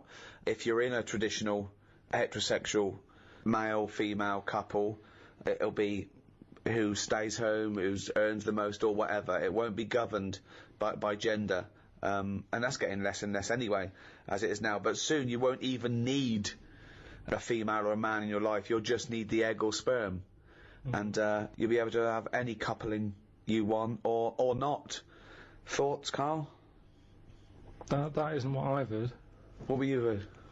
I heard So that. you read an academic study, Rick, but Yeah. let's find out what Karl's been reading. I heard we're all going to go ugly. Different point, though, isn't it? That's a Completely different point. that. Not listening to a word Ricky said. But No, go it's on. just if we all sort of go ugly, that will sort the population He problem gets an out. extra syllable in the word ugly. Ugly. Ugly. Ugly. Yeah. So that just sorts the population out because people aren't sort of having it away left, right, and centre. Well, no, well then that doesn't sort of... What do you mean? Sorry, Rick, I don't understand what the hell he said there. Are you saying, because everyone's ugly, everyone won't want to have it away more with the ugly person? Yeah. Okay, I still don't... You seem to understand what he's talking about, Rick. I'm still But confused. what he thinks is that if we're all ugly, then we still have this strange paradigm of beauty that won't exist, so we won't fancy anyone as much. No, they'll still sort of fancy, because at the end of the day we're animals, aren't we? Yeah. So we'll still have it away, but Yeah. not as much as they'd like to do now because it's all based on looks. Sorry, but what's this got to do What's with what this Ricky world said? like? Describe Ricky's- a typical town or country It's centre. exactly right. Imagine London, you've still got the gherkin, you've still got the big wheel. Right. It's just everyone's ugly. Right, and they're doing all the same jobs, are they? Everyone's just... still, the So world's got to carry What on. do they look like? What's ugly? Just imagine, like, have you ever seen anyone when you've just gone, look at that? Yeah. Right, well, like that. Yeah, but hold on. It's ugly by today's standards, is it? So I throw forward to 75 years, you'll go, oh, everyone's what we call ugly. But what's happened to society? What do they think of everyone? They won't suddenly go in, oh, isn't it annoying? We've got uglier. Because it's not No, like because a we strict... have got better looking, haven't we? If I look back now Yeah, at a school photo, yeah. you look at my class and you go, what was going on then? You can't tell the difference between some of the girls and the blokes. No, but that's not true. Because is, honestly. You that's look at it fashion and you and see nutrition. And I see that, yeah. When I see an old episode of Bullseye, I think, Jesus, the men look like rakes with no teeth and a moustache, and they're bald with their hair down like a paedophile. And he goes, "Now, how old are you?" And I thought, 52. 52 goes, "I'm 22." He's, what? Yeah, but that's more because of the sort of people that used to go on Bullseye. I mean, you know, Paul Newman was never going to pop on Bullseye. No, exactly. You know, because he was actually a plumber from, Essex. And then think of the people that he grew up with, I mean, some of them live in holes now. Yeah. So, I don't think the class of Pilkey 1982 doesn't really count. When he said, we've got better looking, I thought he was going to talk about cavemen, not his school photo. I mean, what happened there? There's been no evolution in that time. What are you talking about, Karl? We've got better looking now, haven't we? I wonder if he's confused it with the paradigms of of beauty have changed, haven't they? So in the 50s, Marilyn Monroe was considered, very desirable, whereas that body shape on women, more recently, has become less, there's lots of skinny women are seen as a paradigm of beauty. But, so that has maybe changed. But we will change. Yeah, we'll Probably change. not in There's little 75 things. years. I mentioned before about your little finger. There'll come a time when that'll go. I've watched it. I've kept an eye on what my little finger's doing. Sometimes it does nothing. It never helps out. All the others are grabbing older stuff. That one just sort of sits there watching. So you could get rid of that, and I think that will go in evolution. Think of the books he could have read when he was doing that, when he was monitoring his little finger. I've been watching my little finger. But again, it's what you mean. Like 75 years is nothing. The only thing that changes in 75 years is trend, fashion, economics. The gene pool doesn't change unless there's been some sort of really weird mutation due to an external force. That I don't know. For things of science fiction where we all accidentally drank plutonium and got 3 eyes and 1 leg. It doesn't happen that fast. I've told you before, if you shaved a caveman, he's basically us. He's basically us. Well, he's basically Karl. Yeah. But... the little finger will be, let me tell you, millions of years. I think what's more interesting about the future, Karl, is the fact that technology integrated with humans will be fascinating. So, for instance, they're talking, about the fact that in the future we may even be able to have chips in our head that allow us to access the internet or an equivalent of it directly, mentally. So imagine that. To say, not French fries. But hang on though, at what point are we us then? Yeah, this is good. Go on. No, because if I can go on the internet at any time, then that's going to know more than me. What does that mean? Okay. When I don't know an answer to something now, which is a lot of stuff. Really? Go on. You watch University Challenge, and the stuff them kids on that know. I was just thinking, where have they stored that? Where's that gone in their head? How have they left that somewhere, and it's just sat there waiting to be used? For me, if something doesn't get used within a time period, that's it. But again, it's forgotten about. Okay, that's application and training and all that. I think. But basically, you've got about the same hardware as those people. Honest to God, I haven't. I know I haven't. Your brain capacity is not the huge. same as theirs. It's not the same. Well, you might not be what's considered as academically intelligent as them, but again, an awful lot of it is, nurture more than nature. Your brain's good. Your brain is up there. Don't worry about that. Well, it isn't. But listen, so what I'm saying is, if I want to know the answer to something, I go on the internet. Yeah. Right. Now, if I've got a chip in my head with Google on it, I'm never going to use my head. I'll just be forever on Google. Well, I'm not, because what's the point? Your head is, though? Because I'm going to get it wrong. The chances are I'll get it wrong, so divert that. It's like saying... No, you can't bypass the brain straight to Google. When you're having a chat socially, it's not like they're going, all right, Karl, how are you? And you're not there. You're asleep, and Google's talking. I think you'll find that they're... No, only do you want to see naked ladies? Come this way. No, only for questions, though, that I don't know. But what I'm saying is, because I don't know a lot of the answers, I'll just say, forget it, leave it connected to Google. So then I'm not me anymore. Well, what are you doing? Where's you gone? I'm looking at Google. So it is you. No, but what Steve just said is, we'll have a chip in our head. Right. That can access the internet. Right. So why bother using But my you're own still knowledge? the go-between. You, Karl, are the go-between between the internet and whatever your mouth But you can't says. beat the internet. Yes, You but can't, it knows everything. No, you're accessing the information like it was part of your brain capacity, but you're still processing and using that information. But hold on, where does Google get the information from in the first place? Someone on one of them bright people on University Challenge has put it on. Yeah, a human being. So, but I'm going to get lazier. I don't watch University Challenge and go, I want to be like them, I'm going to start reading books. I've accepted I'm never going to be like them. I can't play along. All I tend to do is I say to Suzanne, right, so every question now, I'm going to have egg as the answer. And I'm hoping that one day... What an amazing game! What an amazing intellectual pursuit that is! What a lucky lady. What does Suzanne say to that? Well, she just sees if it works. She just plays along, and then I'm saying, oh, it might be this one or whatever. I love that, because I remember once, it was about 5 years ago, Karl and Suzanne were round near Christmas, and me and Jane were there. We were playing different parlour games, like charades and that. And then one game, you have to do that thing where you have to beat, and you have to do animals, and you have to go. First one is A, then B. So you say aardvark, next one goes beaver, next one goes cat. It came to Karl, he panicked, and he went egg. And he was on F. So you're sat there watching University Challenge, and on a good night, it's, you know, well-known jeweller of Fabergé is well known for his jewel-encrusted egg. Humpty Dumpty is commonly pictured as a living egg. That's Sometimes That's what I'm it's saying. extraordinary. It's gonna, if you keep saying the same thing, eventually, it's like a broken watch. Karl It's Pilkington's always head right, looks innit? like hay. Yeah. I've just got more chance of getting it right. Sure. But also, he told me when he plays University Challenge, he said he's given up ever trying to get an answer. So now he tries to guess who's going to answer the question. Another great game. Suzanne's roped on. Unbelievable. How do you do with that? That's not. I'm normally all right on that. Normally all right. There's got to be something else. There's watch. another evolution thing though. When you watch brainy people on that, or wearing glasses, Yeah. what does that tell you? We are reading too much. We're wearing the eyes out. And that you can't argue with that because the evidence is you there. can. Most people on University Challenge, which is a quiz show if people don't have that in the country, it's the brainiest quiz of all time. And to be honest, I don't know why they don't go on Who Wants to Be a Millionaire or something, because they'll get a better prize than what do they win on University Challenge? Because they'll be stitched up by a question of who's in Hollyoaks. It will be the yeah. But that's the snobbery as well. It'll be what character does Andy Lincoln play in this life, and they won't get it, and you'll go egg, and you'll be correct.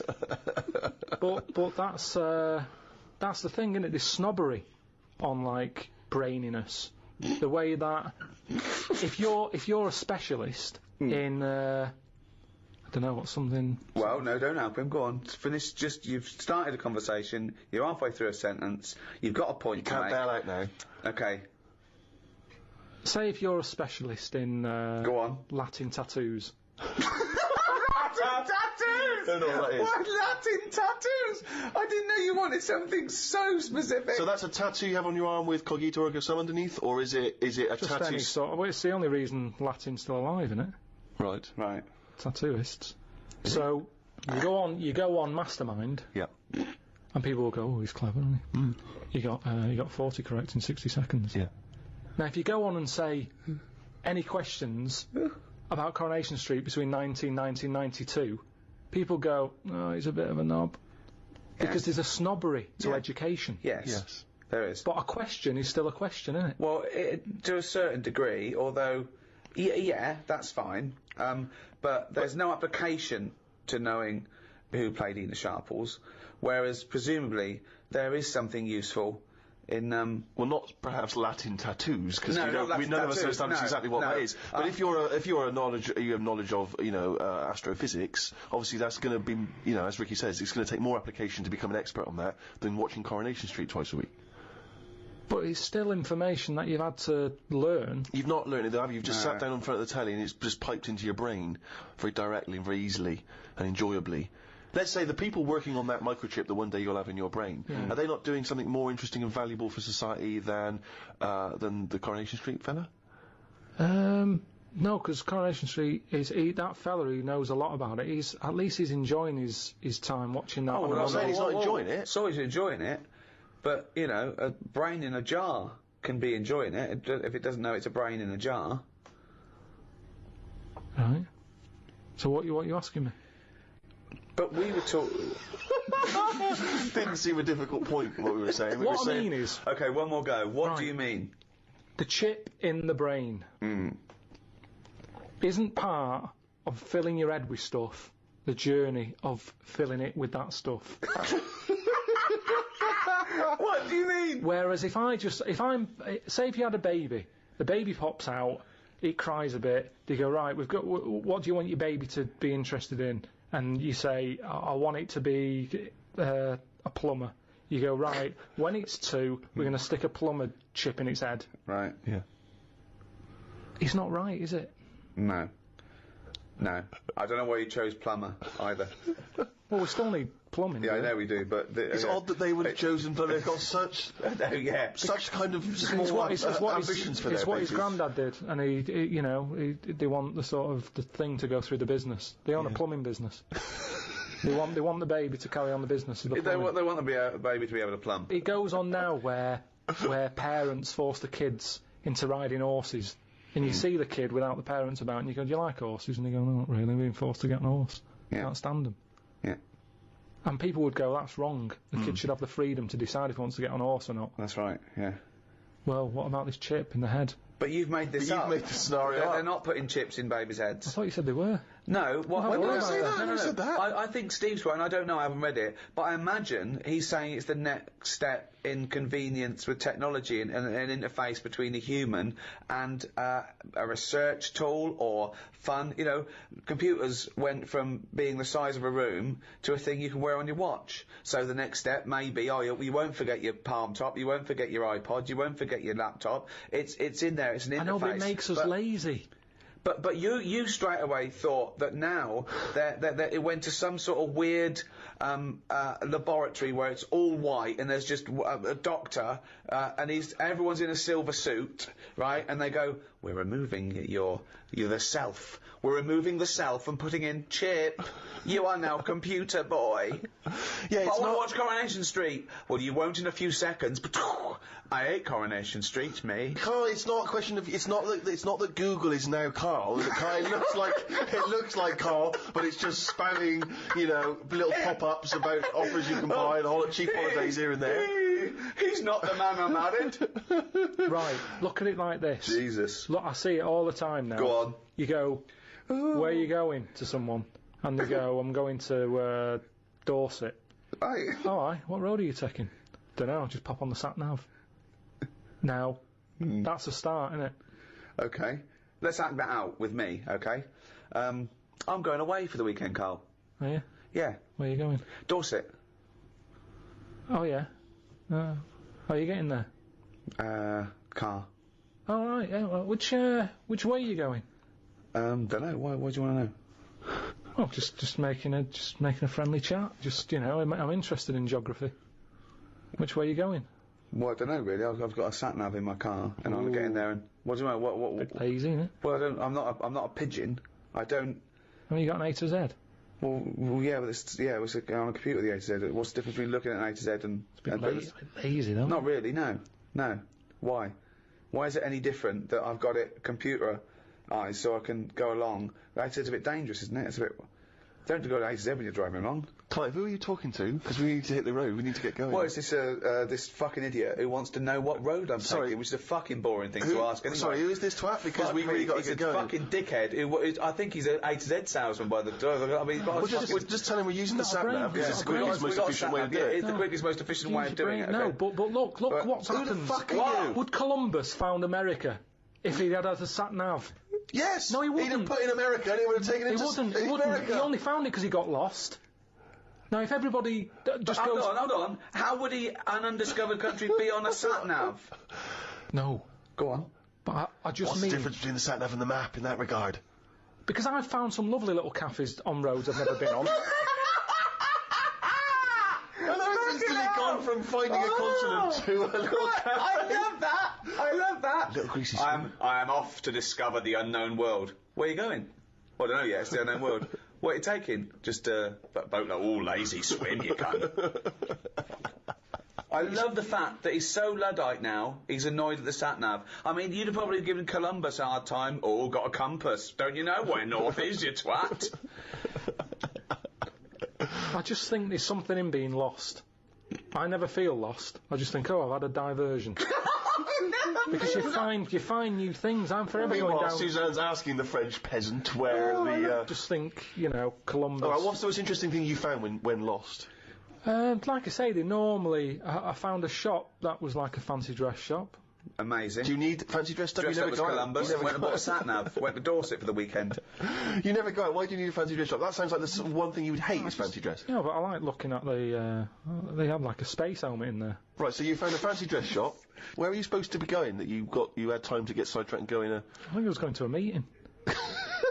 just cut it. Amazing, that's the last time. You don't want to get lost. Yeah, you don't want to get lost, do No, because I you? always give myself loads of time because I get lost a lot. I always give myself. Get a sat nav. No, I'm just saying that's how you find little treats along the way, and next time you pass it, or next time someone says, "Do you know where the fancy dress shop is?" You can go, "Yeah, I do." You go, I have no idea because I was lost. I didn't know where it was. No, normally I well, learn. I'm not going to tell you, lazy cunt. Haven't you got an AZ?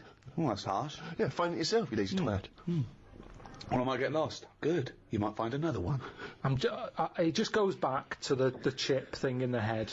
I think you've got to learn along the way. We can't get lazy. We can't have chips in the head, knowing how to plumb. That's what it's all about, isn't it?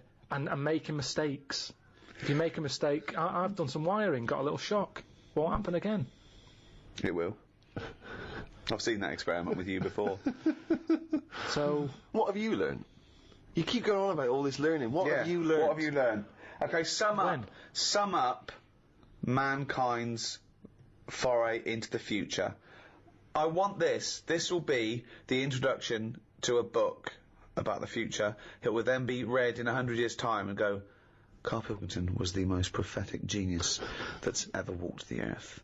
These are his words from 2010. Just some predictions. Just sum it up. Just sum it up. I believe. Start off with. I, Karl Pilkington, believe that mankind in the future will. Okay, start off and with that then what? sentence. Just have like a top 5. Well, no, or just. Well, maybe just predictions.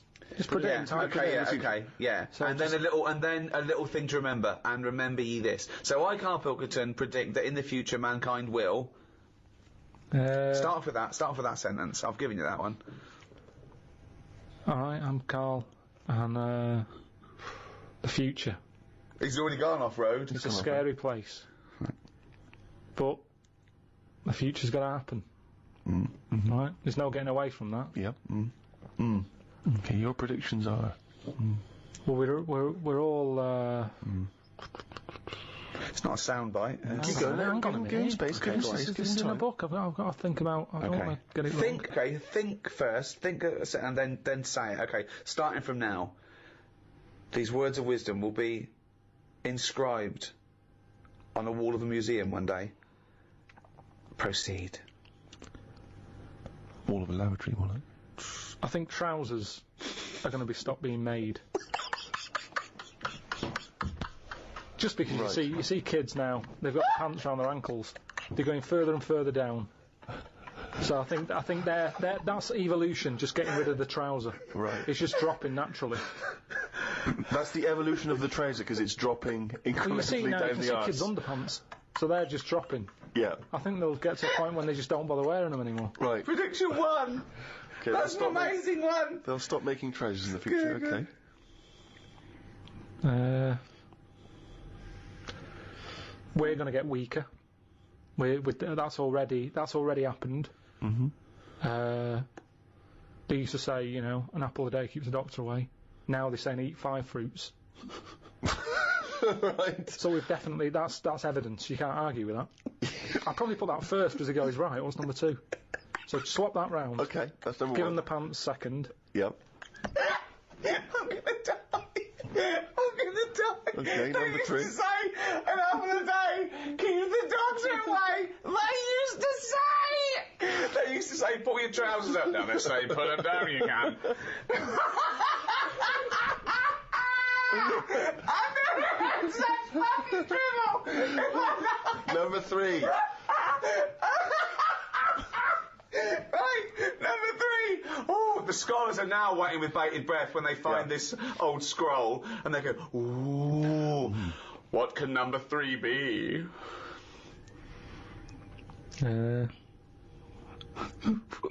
I reckon we'll blend all our food. Oh, God! No, because got me! He was going to make a point about race! What is it? I never thought it would be! We'll blend all our food! like they do for babies, you mean? I just think when you think about all the stuff we eat now, cavemen chewing on big lumps of meat. Yeah. We had wisdom teeth. Yeah. Now they say, take them out, you're not using them. Yeah. Why are you not using them? Because your food's soft. Yeah. Sorbet. Yeah. Soups. Yeah. You know, everything's softer, Just isn't it? those When you two, get an but yeah. avocado, they say, is it soft? Everyone's squeezing the food before they buy it. Yeah. No one wants anything tough. Yeah. So I think chewing is a sort of It's a thing of the past. We haven't got the time to chew. Everyone's like, hurry up, eat that. You don't have to go out for dinner with Ricky. He's like, hurry up. Like, I'm still eating Well, it. he does blend his food, I think. Okay, so blending food. Great. I reckon. What else do we do now? So I've done teeth. Done trousers. I've come up with this idea. These sort of like glasses, but you can live wherever you want to live. What do you mean? Everything that's real, you're not looking at that anymore. This is really the future. I'd put this at number 10. This is like... We're only doing 5. Fuck me. So what you mean is that you look through the glasses and instead of seeing what the real world, you see a tropical what paradise. you want to see. So if you're a young kid and you like the idea of living in the urban ghetto with all graffiti on the walls and that, you can see that.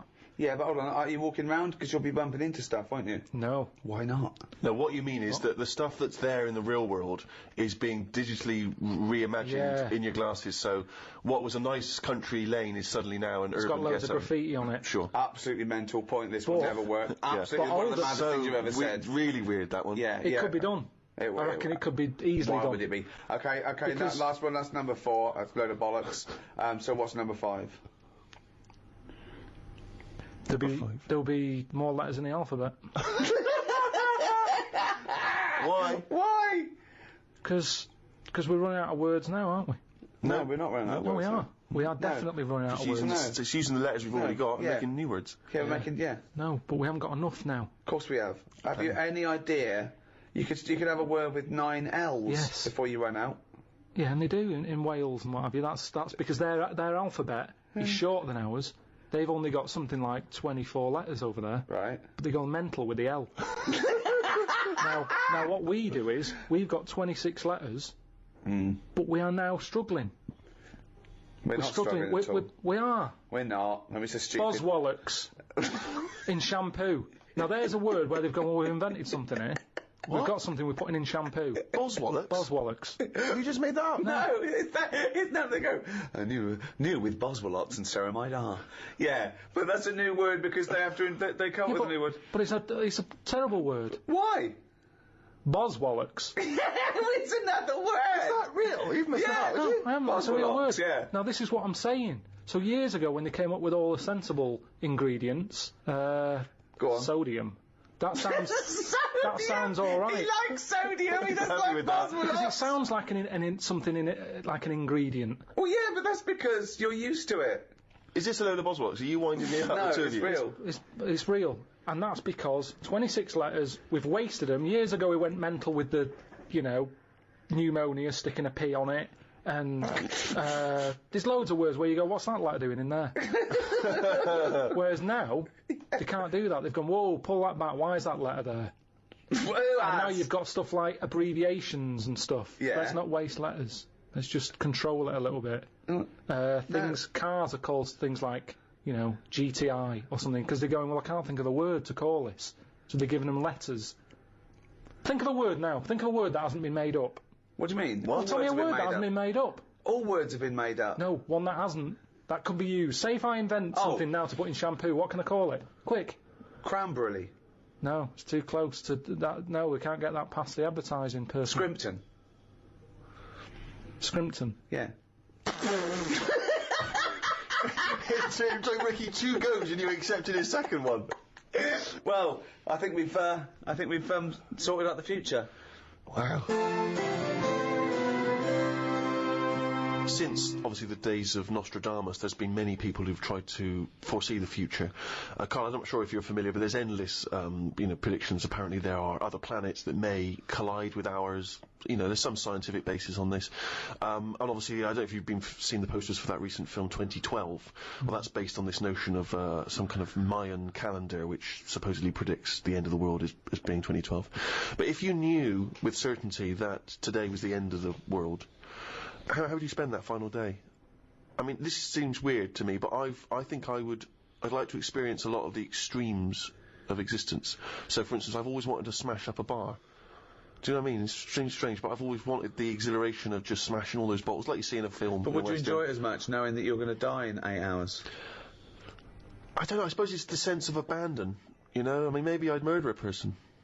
You know, Wow. just see, you know, I don't know, but I think I'd probably go mental. Because that's I've always been a very reserved person, you know, I've never got into a fight, I've never caused a rumpus. Yeah, but that's a worrying thought, because we don't have to have the end of the world for it to be the end of your world, because a lot of people know that they're terminally ill, so they don't go around smashing up bars and killing people. But I suppose I know there'll be no repercussions ultimately, because They're gonna the die next day anyway. everyone's gone, so Yeah, there's not going to be mourning families. But then how dare you deprive that person of his last 8 hours or 10 hours of life? I don't care, because it's the last day on Earth. Well, so that's true. I know the moral guilt that I'll feel is over in a few hours. Morality isn't relative just to repercussion, is it? Because no, but you the point you is can do things without repercussion. But often people say, you know, what would you do if you never got caught, or would you do it if there is repercussions for that person, as grave as they might be, just because you feel that it's no big deal either way, that they're only going to live another 8 hours, they might feel differently. And you're saying, well, you won't care because you won't be around. But then, why do people care about their loved ones when they won't be around? Why do people get a will ready? Because my point is that they know that those people will continue to live for an indeterminate amount of time. So you do care about the other person's feelings? Of course I then? do. Oh, no, of course I do. But my point is, knowing that everyone is going to be wiped off the face of the earth the following day, all of those repercussions are no longer quite the same. I'd find it hard to divorce myself from my morality that's ingrained just because it doesn't matter anymore. Yeah, but I mean, I honestly, to me, it seems that we're approaching just the end of all things, and so I'm saying that there's something about the fact that we're all going to end that somehow seems very liberating. What would you do? I've always wanted to kick a duck up the arse.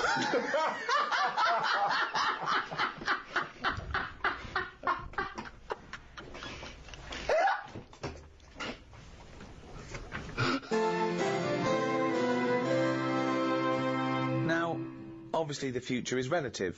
Us talking now, the future is one thing, the past is another. But to someone in the past, we are in the future. So, Karl, if you could go back into any era, okay, you are what you are now, you are you as you sit there now, your age, with all your memories and all your input and all your advantages on ages gone by and all your advantages over people gone by, where would you go, what would you do? Don't worry about ramifications, like if you squash a butterfly you come back here and we're all speaking a different language and... Yeah, but I don't believe all that. Of course you should. They should have picked something better than a butterfly. The thing about if you kill a butterfly, there's a volcano somewhere. Right. There. Okay, what did that noise mean? Yeah. It's just passing the buck, isn't it? It's kind of like blaming a butterfly. Like, they only live about a day, so you blame it and it's dead anyway and there's no evidence left. It's a stupid argument. Is that the theory? Is that the theory that you're it's blaming a butterfly for a volcano? I'm not sure that's it, is it? Yeah, it No, it's wafts about- its wings and When it it causes... wafts, right, when a butterfly wafts, if you stop the waffery, then the whole world has changed, because there was no waft on a certain day. Okay? But that means that everything's part of the causal web. It's a model for determinism.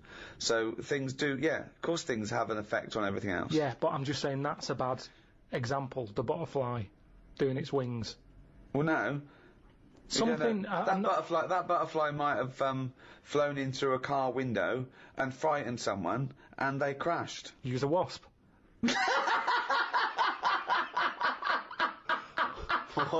Why is that preferable? Because you do panic. I've been in a car when there's a wasp knocking about. It's terrifying. I can see how that could cause a disaster. But a butterfly, you just go open the other window. I love that you've won him over to that theory now, just by substituting a butterfly and a wasp.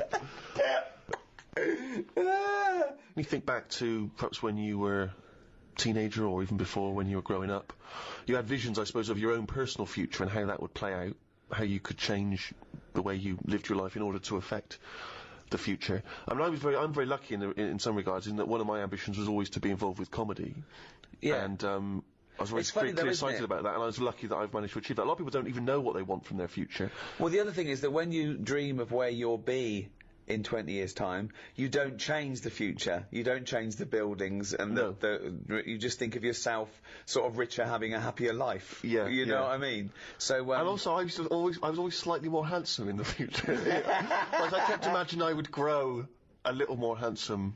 People kept saying, my grandmother would keep telling me, you'll fill out. When you fill out a bit. She was obsessed with me filling out. This is why she would feed me endlessly. The idea that somehow if I was less gangly. Yeah, it worked with me though.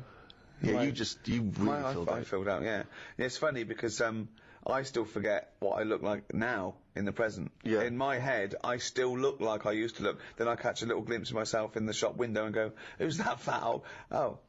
No, you know what I mean? I'm so much better. But you did have you've journeyed a long way. I mean, you, good-looking lad, and you are, I mean, it's preposterous. I mean, everyone I work with or meet who's seen a picture of you as a teenager doesn't understand it. I mean, I pretty much look the same, you know what I mean? I haven't changed much. I'm still a constant disappointment to myself in a way, you know? I mean, I put on a tuxedo, that's the best I'm ever going to look, and I don't look like James Bond. Yeah. Whereas you at least had a moment where you looked around. I mean, honestly, it's Jane I feel sorry for. Because, I mean, she did not sign up for this. Well, we've all no, changed. I've seen pictures of her in the past. She ain't changed much. No, I don't mean that. Whereas I mean, we've all changed. We all changed. Karl used to have hair. Yeah, but you, by your own admission, had it for long. You didn't have hair for long, did you? You No, started it wasn't. Didn't want to hang around my hair. It was never. I've told you, it didn't feel needed, so it went. I never did anything with it. It was hair of a Chinaman, wasn't it? Even the hairdresser said. He said, you can do nothing with this.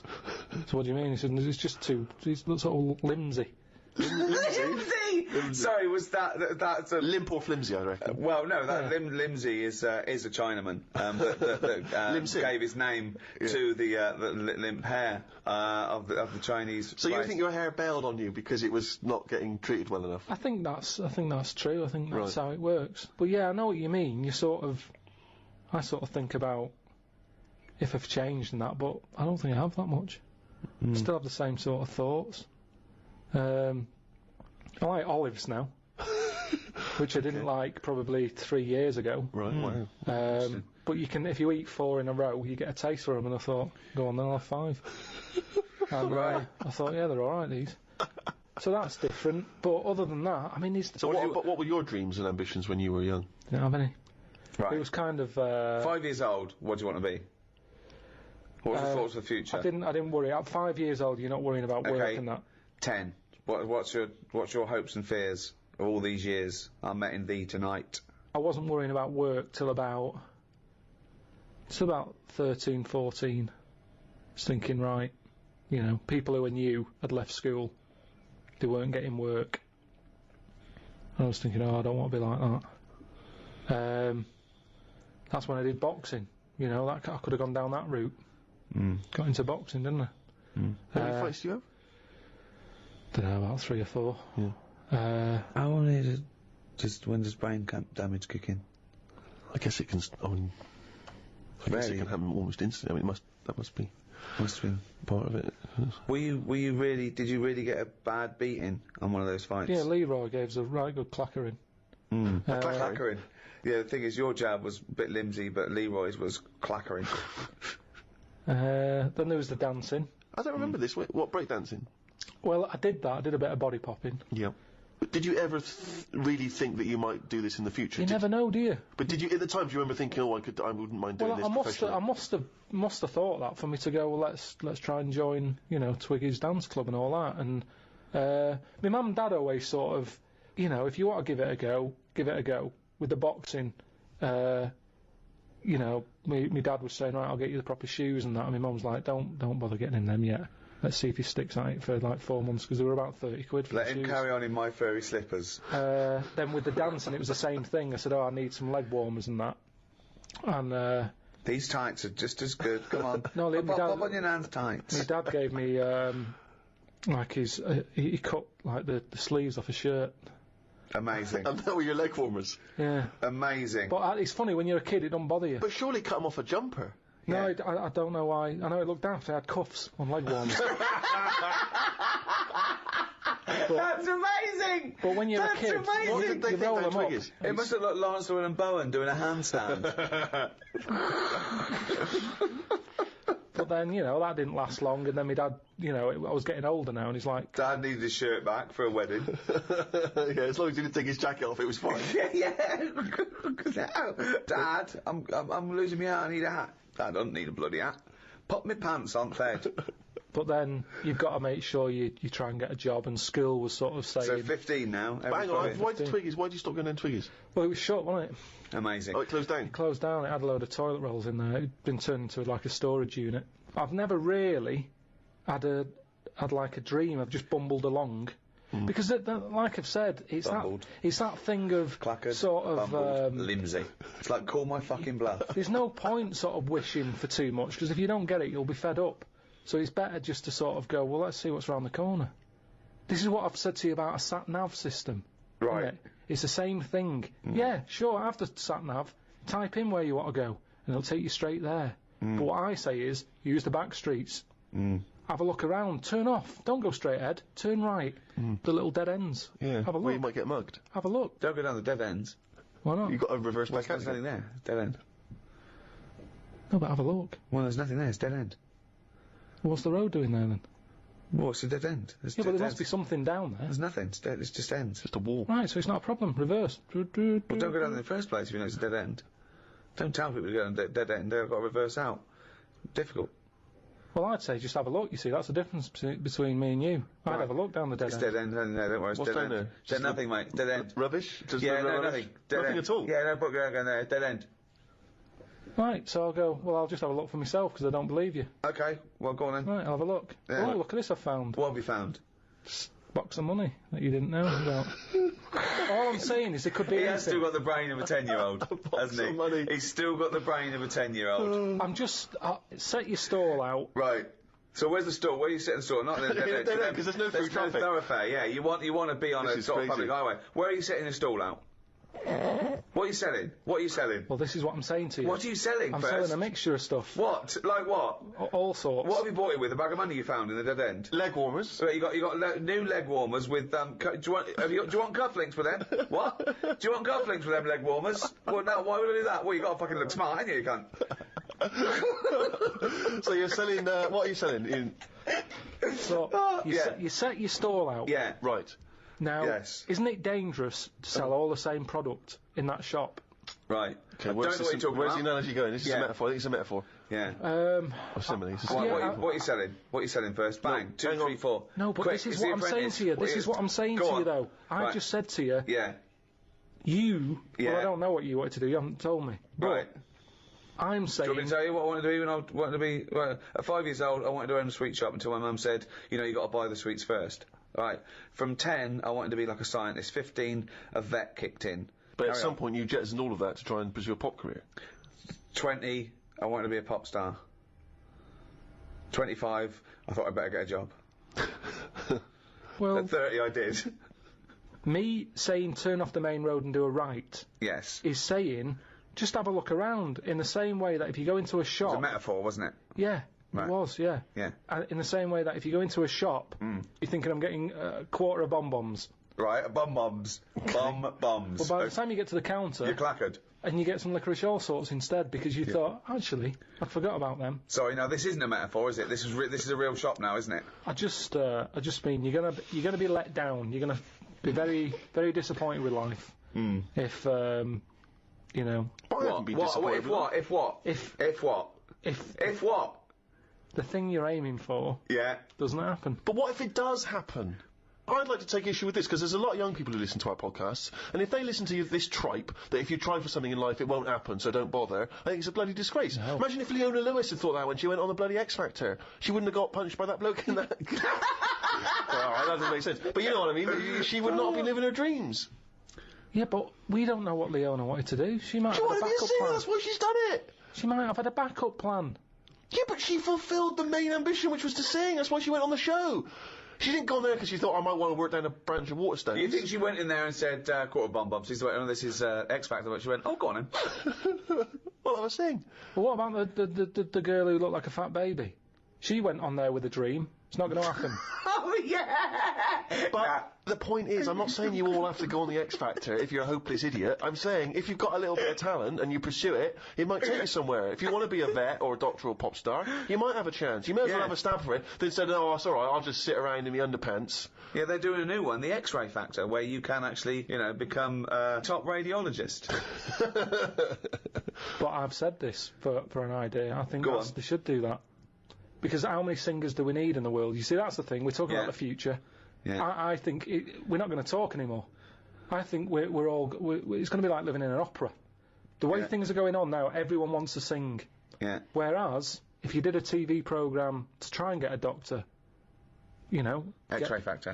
It's all about, getting in young kids, do live surgery. There's big queues anyway. People are queuing up to have operations done. Yeah. So you say, look, Hilda, you have got a problem with your left bunion. You can either wait for your proper doctor and hospital, but it's going to be a 2-year waiting list. Or you can have Jedward do it for you. Are you free Saturday night, live? Because we've got 2 17-year-olds who are going to do it. Hilda! She comes out. They sort... little voice. I've never heard him do a little voice before. So Okay. So this is what is this? This is a talent show where people can have a go at being a doctor. Yeah. Right, well, this is like something from the Middle Ages. But they need volunteers who would rather have an apprentice, someone have a go. Well, it's not even an apprentice, it's someone with no training at all. Yeah. They learn how to do major operations in a week. But no, not major ones, that's for the final. You do a heart, of course, you've got to build up to that, sure. But you're building heart up. transplant for the final. So anyway, amazing. so it's Hilda, and Hilda's not the person, she's not operating, she's just the person who needs a bunion removed. She's the foot problem, yeah. So she comes in, they have a quick chat with her. Have a chat with her, how's your life been? Bit of Coldplay under her. She's going, oh, it's terrible, I can hardly walk, and all that, and they go, right. Here's a fowl who looks like a baby. And then... And you think this is you don't see any problems with this so far? You've not identified any concerns yet? If it means you get younger people into other jobs other than singing... I agree with you. I think it's crazy that everyone now just wants to be famous, a singer or something, and we don't need them. They're just contriving it. All they're doing is knocking the last one off the top number one spot. It's just a factory. But I'm not talking about everyone should try and be a singer, am I? What I'm saying is sometimes you're allowed to pursue your dreams. And they might be, you may fulfil those dreams. There's nothing wrong with that. It may be that you want to operate on a woman called Hilda or a bunion. Pursue that dream. On. But according to your negative views, we shouldn't even try and do that either. What I'm saying is... Go on. What's he saying? Leona was an example. I'm not saying everyone should try and be like Leona. No, but listen to his point, Stephen, because he's got a very good point coming up. Here it comes. This is it. Okay. He hasn't said a normal word yet, but he's going to say some now, and they're all going to be profound. People's dreams aren't their own dreams. Oh, hold on. What do you mean by that? Okay, keep going. Let him, no. He'll explain. You don't need to ask any questions. He'll explain. Because they think they know what they want because they see it on the telly. They see, someone singing a song and they go, I want to do that. Yeah. So all I'm saying is, change the dreams. Change the dreams. Yeah. What? Surgery. They're watching that. They're seeing Hilda happy with a better foot.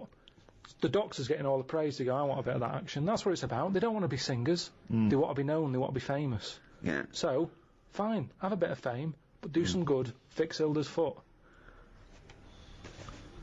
Sorry, was that the end of the point? Yeah, because all we've done, we've changed the dreams. Dreams are... Well, you've hit on a good point there, because what is astounding is that when people are inundated with praise for people who are just clothes horses. They are just skinny nobodies who don't do anything except have their picture taken, and they're role models for, I'm not talking about, anyone in particular, but it's just these people who, want to be seen with other celebrities and marry celebrities and be a celebrity. People think that's an easy life because they're getting rewarded for it. And yet, someone who's stuck in a laboratory trying to come up with a cure for AIDS, they don't know or care about them.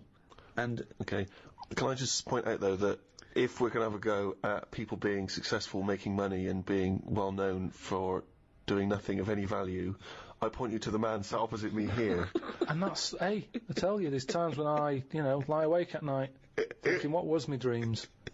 Yeah, but I'd love to be a little I've doctor. got a new boiler. Yeah. Hold on. And 2 houses. I'd love to be a little doctor. Yeah, I mean, it's past me now. There's no way I can go back. Well, but it would have been brilliant. You're wrong. Karl Pilkington! Hilda? What is it? What now, Hilda? What's up with you?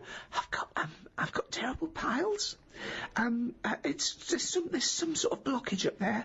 I haven't gone to the, excuse me, I haven't gone to the toilet for a week. Well, Karl, can you unblock Hilda's arse?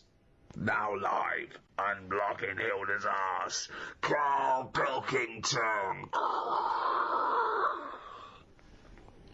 I thought she had bad feet. No, her feet. No, Jedward fixed her feet. There's a lovely job. That's why they stayed in last week. Her arse is worse than her feet. It's because she's been off her feet for so long, because she couldn't walk. Her arse took the brunt of it, and it's just terrible. Piles have burst, and it's blocked up there where all she just eats is cheese because she's so depressed. I'd probably knock it on the head there. Why? I'd just say, like going back to the street thing, I've gone down the wrong avenue. I go, this isn't for me. I didn't know I'd be, eye to eye with this. What's that? It's not for me, and that's how you find out that it's not for you, by doing it. Right. But at least I gave it a go. So this is the same as you had one fight with Leroy, you went along to a dance studio that was shut, you've seen Hilda's arse, and it's turned you off proctology. Once again, you've just abandoned it. Yeah, well, there's no point. Have a go. Just feel inside Hilda's back passage. Feel the blockage. Right. No, because the audience have already decided. They've seen a weakness in me. They're going to vote me out. No, there's no point me getting dirty fingers for this.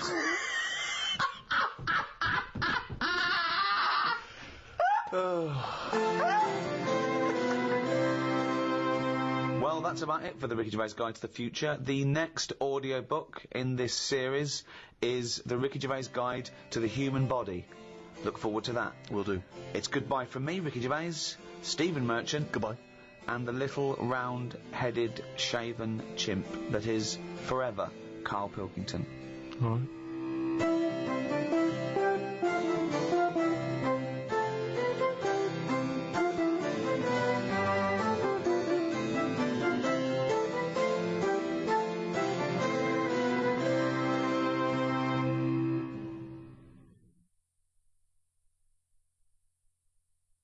Audible hopes you have enjoyed.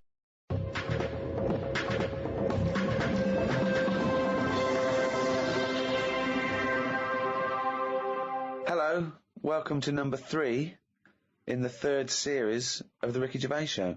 With me, Ricky Gervais, Stephen Merchant. Hello there. And of course, Karl Pilkington. All right. Had a good week, Karl? All right, just boring. It's a boring week. Because that sort of kidney operation I've had, it's just affected my life in a big way. How are you now, Karl? Are you feeling better? Better than it was last week. Because last week you really were not putting the effort in, were you? And it's your own fault. You know, you got kidney stones, you don't drink enough water. That's what I've been doing this week. Just drinking. You said what sort of a week have you had? What have you been up to? That's what I've done. I've drank water. That's all I've been doing. If there's a water shortage in London, it's because of that. Honestly, that's what you have to do. It's just boring. Just like a basking shark, just sort of with its mouth open, just going through the water. Sick of it. Oh, he's led the life of plankton for 1 week. Have you been able to do anything, or have you just been resting? It's best to rest. Just because, your body's still in shock, even though in the head, physically, I thought it was alright. The body sort of just acts in weird ways. Brilliant. It's a weird thing, isn't it? Like I said last week, you don't think about your body until there's something up with it. And then you panic a bit. And then you go, right, I'm going to look after it from now on. I've been given a second chance here. As I said before, this was not a life-threatening illness or operation. No, but it's that same thing. The last time I had it was when I nearly choked to death on the Mr. Freeze pop. Right. Where I had that sort of, what do they call it when you have like a second coming? Do you know what I mean? It's that sort of thing where I don't think you're the second coming. No, but that thing goes... If you are, we're all screwed. You mean the second chance? Yeah, it's a second chance thing. Your life flashes before you, doesn't it? Yeah, but you get you suddenly feel kinder. Do you know what I mean? Really? Yeah, you sort of go, right, that was a bit of a warning. Be like good, Scrooge? Be good to people and stuff. Yeah, a little bit. I think it's normal. So are you now a nicer person? You're giving more generously to charity and the like? Well, I haven't been out, so I can't do anything. I can't help anyone. You go online and... But maybe, once... Donate some money, all this cash you're in. No, I've given enough money away. Sick of it. But It's changed. So he hasn't changed at all then, no. But you've also got to be careful as well, because there's that thing of you can drown yourself by having too much water. Yeah. So it's just getting that balance right of not having too much and filling yourself up. Well, yeah, it's that balance, right, of not dehydrating and, becoming like a desert jellyfish, like a little crisp, and drowning yourself. Yeah. You're right, it is a balance. That's exactly what you've got to do. I don't know how you've managed it, Karl. It's very complicated. Yeah. No, but What I do is when I'm thirsty, I drink, and when I'm not thirsty, I don't. yeah, but that's the problem with me. Whatever it is that's in your head that says you should have a drink, I don't really have one. It's called a brain. It's called a brain. Yeah. It's the brain that tells you. But the brain's never thirsty. I only think of drinking when I'm eating. And I'm not eating as much because my kidney's weird. I don't want to put any pressure on it, so I don't drink. So now, if I have it in front of me all the time, I go, right, I've got to have that. So I feel a bit better. Good. Just, it's just been a long week. Because when you don't do much, it's just, time doesn't whiz by. And normally your weeks are packed, as we know, with visits to the cobblers. Yeah. Well, it's just like they say, innit? They say, Following an ant. Exactly, yeah. You've normally got a hectic schedule. I know, I don't know how you fit it all in. But, because I was close to death and everything, You weren't close to death. I've been thinking about, other people who've been in that situation where they're dying and what have you. And it's weird how, like, in a way, do you know, like they say before you die, things to do? Yeah. I've never heard that sentence before. I don't know if they say. Well, I've extrapolated from that. What you mean is there are certain things you should do before you die. Swim with dolphins, etc. Yeah. But in a way, because I've had such a boring week, it's been a long week, so if I was dying, don't go swim with dolphins because you'll love it and the time will whiz by and you go, oh, there's another day gone. Whereas I've been sat at home watching, The Price is Right and stuff, and it's just like, oh, it's only 4 o'clock. God, this is dragging. So if I was dying, I'd go, yeah, it's dragging, but I've got ages more left to live. Yeah. But what's the point? But it's really about quality of existence, isn't it, when you're dying? No, but anyway, I'm just saying. Oh, okay. Been a boring week. But what I've been doing is going on the internet, sort of learning stuff, watching more documentaries about stuff. Yeah. Okay, tell me something you watched on the internet then. The thing that stands out the most, there's this spider. Right. That a fella got. Popped it in like a little sort of bottle. Yeah. And chucked in 80 ants. And the spider, right, just went mental. And I don't know if the spiders eat ants. I don't know if they do. But he wasn't happy with them, that they were there. And he was just whizzing around, sort of biting them. Not eating them, just giving them a bite. And the ants would sort of just lie there, dead. And spider had this system of sort of going, right, I'm going to put the dead ones over there.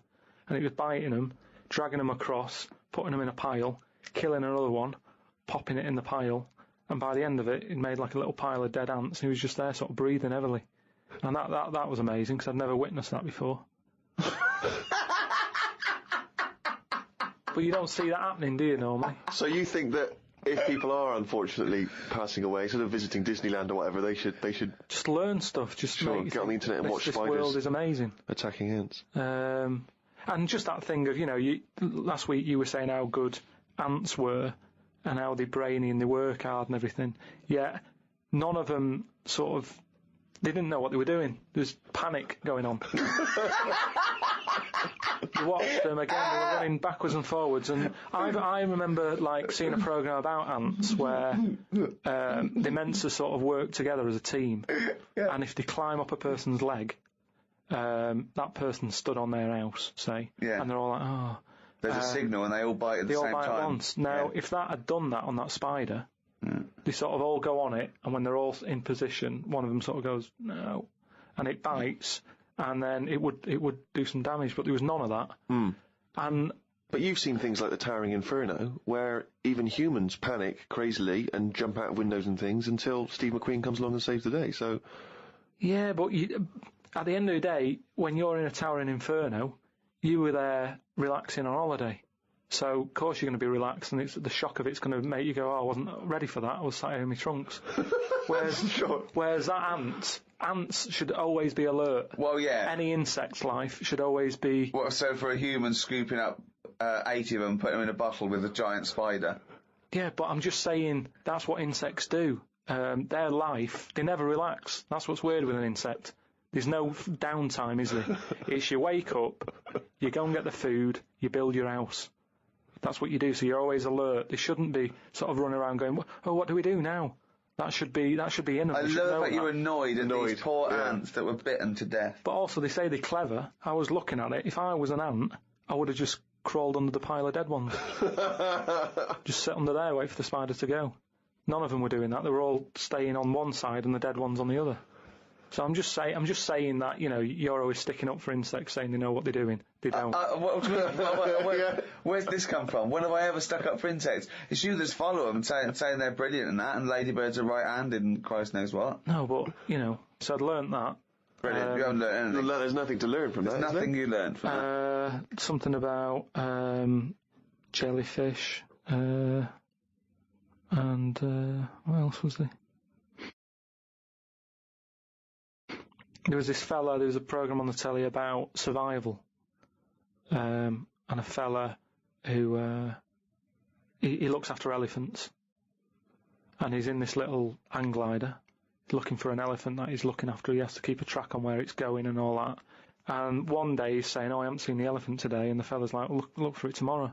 He's like, no, it's best if I go and look for it now, because it might go further away or something. He said, I wish you'd leave it, till tomorrow. So straight away you're going, oh, this is trouble. So he's going out in his glider, sort of at night. He's looking for the elephant. I doubt it's a glider. It's a glider with an engine. It's one of light aircraft then. Yeah. So he gets in that on his own. He's wandering about in the air, looking down. Like I say, it's loads of land. He's looking for one elephant. He's not having much luck. Anyway, I think he gets to a point when he goes, oh, I'm having no luck, I might as well go home. Goes to turn round. Something happens. The glider falls to the floor, crashes. Light aircraft. Yeah. That crashes. He gets out. He's broke his legs. Done his back in. His hands. I mean, he's in a bad way. And he looks at the plane, and that's a wreck. Petrol's coming out of it. He's thinking that's not going to fly again. And he has to lie there, doesn't he, for like 48 hours or something. And in that time, everything's being chucked at him. He has a lion wandering around him. A scorpion walked over his leg. Some sort of dangerous snake went in his shoe. Yeah. What else is there out there? Some sort of bad ants. Just everything that's there that could cause a problem. He had it all in his life. I haven't seen this, but I suspect there's a lot of conjecture in this telling of it. Bad ants. Bad ants. No, just anything that you could think of that's out there to cause you a bit of a problem. Camels. He got hot. He got so hot his lips fell off. No, because you have to have a lot of juice to keep your lips sort of how they are. Right. So that's the sort of state he was in. Yeah. 48 hours. And yet he survived in the end. Someone came and found him. And you thought you were bored doing nothing? Yeah, no, well, he didn't even have the internet.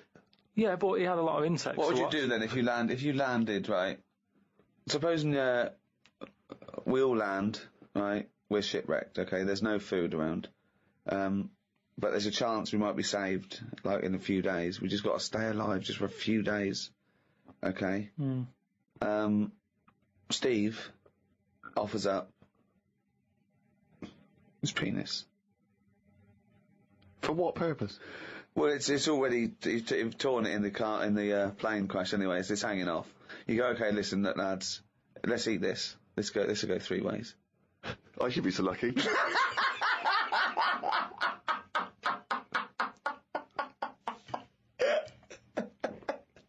Okay, fine, yeah. I'll look for something else. Because we're surrounded by water. Why are we eating knob? There's loads of fish and everything. There's more fish in the sea than there is stuff on land. That was something else that I've read about how there's more sea life happening. There's loads more. What do you mean? Than what? Than stuff happening on land. Well, yeah, it's a bigger place, isn't it? Yeah, and there's more. They're all coming further in because it's getting so crowded. Everything's being pushed outwards. So we're going to get to a point where people won't go walking in the sea because there'll be something deadly just floating about on near the shore. Again, that's no information at all. I don't know. There's no information in that statement at all. Yeah, I said how the sea is so overcrowded that everything's being pushed to the edge. It's not overcrowded. It is. You mean things that are in the sea are being pushed to the edge of the sea? Yeah, because there's new stuff happening all the time. There's new creatures being made, they're changing quickly. They were saying how, like, I don't know, 50 years ago, jellyfish didn't even have a sting. That's rubbish. Try 50 million and you'll get closer to the truth. But what I mean is, in terms of, like, land, we all look the same, don't we? We've had 2 legs and 2 arms for ages. Whereas in the sea, things are changing at a really fast rate. So, like, jellyfish we're knocking about. The sea is a much more stable environment than the land anyway. What are you on about? Well, I wouldn't have thought evolution is any faster in the sea than land. Yeah, it is. Well, no, what's the evidence for this? The I'm internet. telling you now. I'm telling you how jellyfish have changed. And look at them. And how have they changed then? So 50 years ago they didn't have a sting. Yeah. Now they have. Trilbies, they wore trilbies 50 years ago as well. And they just spoke with a much more, refined accent. Just that is quite a lot, though, isn't it? Because jellyfish are nothing. But like no, I you've said to you made that before. up. That's not a fact. There's no facts come out of this discussion. Not oh, that's interesting. That you haven't said anything. Jellyfish haven't changed in 50 years. No, they have. They've changed a lot in terms of... Well, they haven't changed in hundreds of millions of years, so I don't know what the 60s had to do with anything. I just don't know what influence the Beatles and Mary Quant suddenly had on jellyfish, where they hadn't changed for hundreds of millions of years. With all this sort of loose, free sex, free love, they were just going berserk. I know, yeah. There were no inhibitions amongst the jellyfish anymore. Things are changing a lot. To think that jellyfish, when they first came out, they were nothing. Jellyfish are nothing, aren't they? They're just a blob. So when they first came out, when they were first released. New by Roncal. Yeah. But what I'm saying is, even though they were nothing, they've grown to have a bit of something, just to get by in a busy place. Which I don't know what you're talking about. It's all guesswork and conjecture. It's not guesswork. I've been It's off all all week. I've been nonsense. reading all this and watching stuff. Karl, you haven't learned anything. Well, that's not entirely true, because he's obviously learnt enough to have written a poem about some of these subjects. Oh, I love his poems. Are you getting into poetry now, properly? I really like it, yeah. Is Karl going to read this for me, Steve? If you want him to. I think so. I did one about my kidneys. What was it called? Didn't have a name, it doesn't need it. Ode to a Nephron. Right, I did 2 about jellyfish. Excellent. I don't like jellyfish. They're not a fish, they're just a blob. They don't have eyes, fins or scales like a cod. They float about blind, stinging people in the seas, and no one eats jellyfish with chips and mushy peas. Get rid of them. And then there's just a shorter one I did about a jellyfish. It would be spiteful to put jellyfish in a trifle.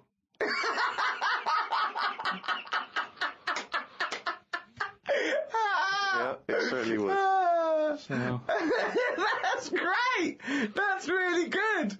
Because it's jelly. He's done us this, Steve. Yeah. That's a really good poem. It would be spiteful to put jellyfish in a trifle. yeah. A little half rhyme. Yeah. Do you want the one about my kidneys? Yeah. For God's sake, me belly ache. The doctor said it's me kidney. He said he's got to stick a tube up me knob. I said, you got to be kidding me. For God's sake, knob ache.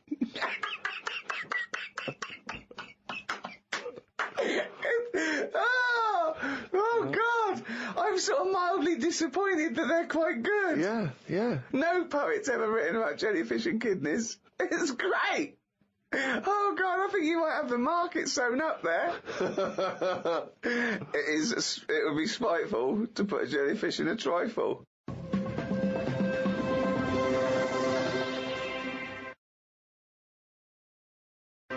I mean, I'm both impressed and fascinated and worried by Karl's new literary outlook. Yeah. You know, we've said to him, we've tried to make him appreciate the arts and poetry and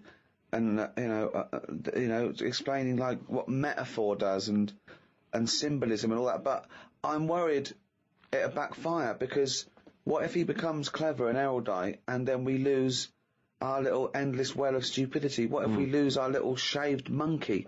I mean, these podcasts without, It's almost like he were evolving into a human.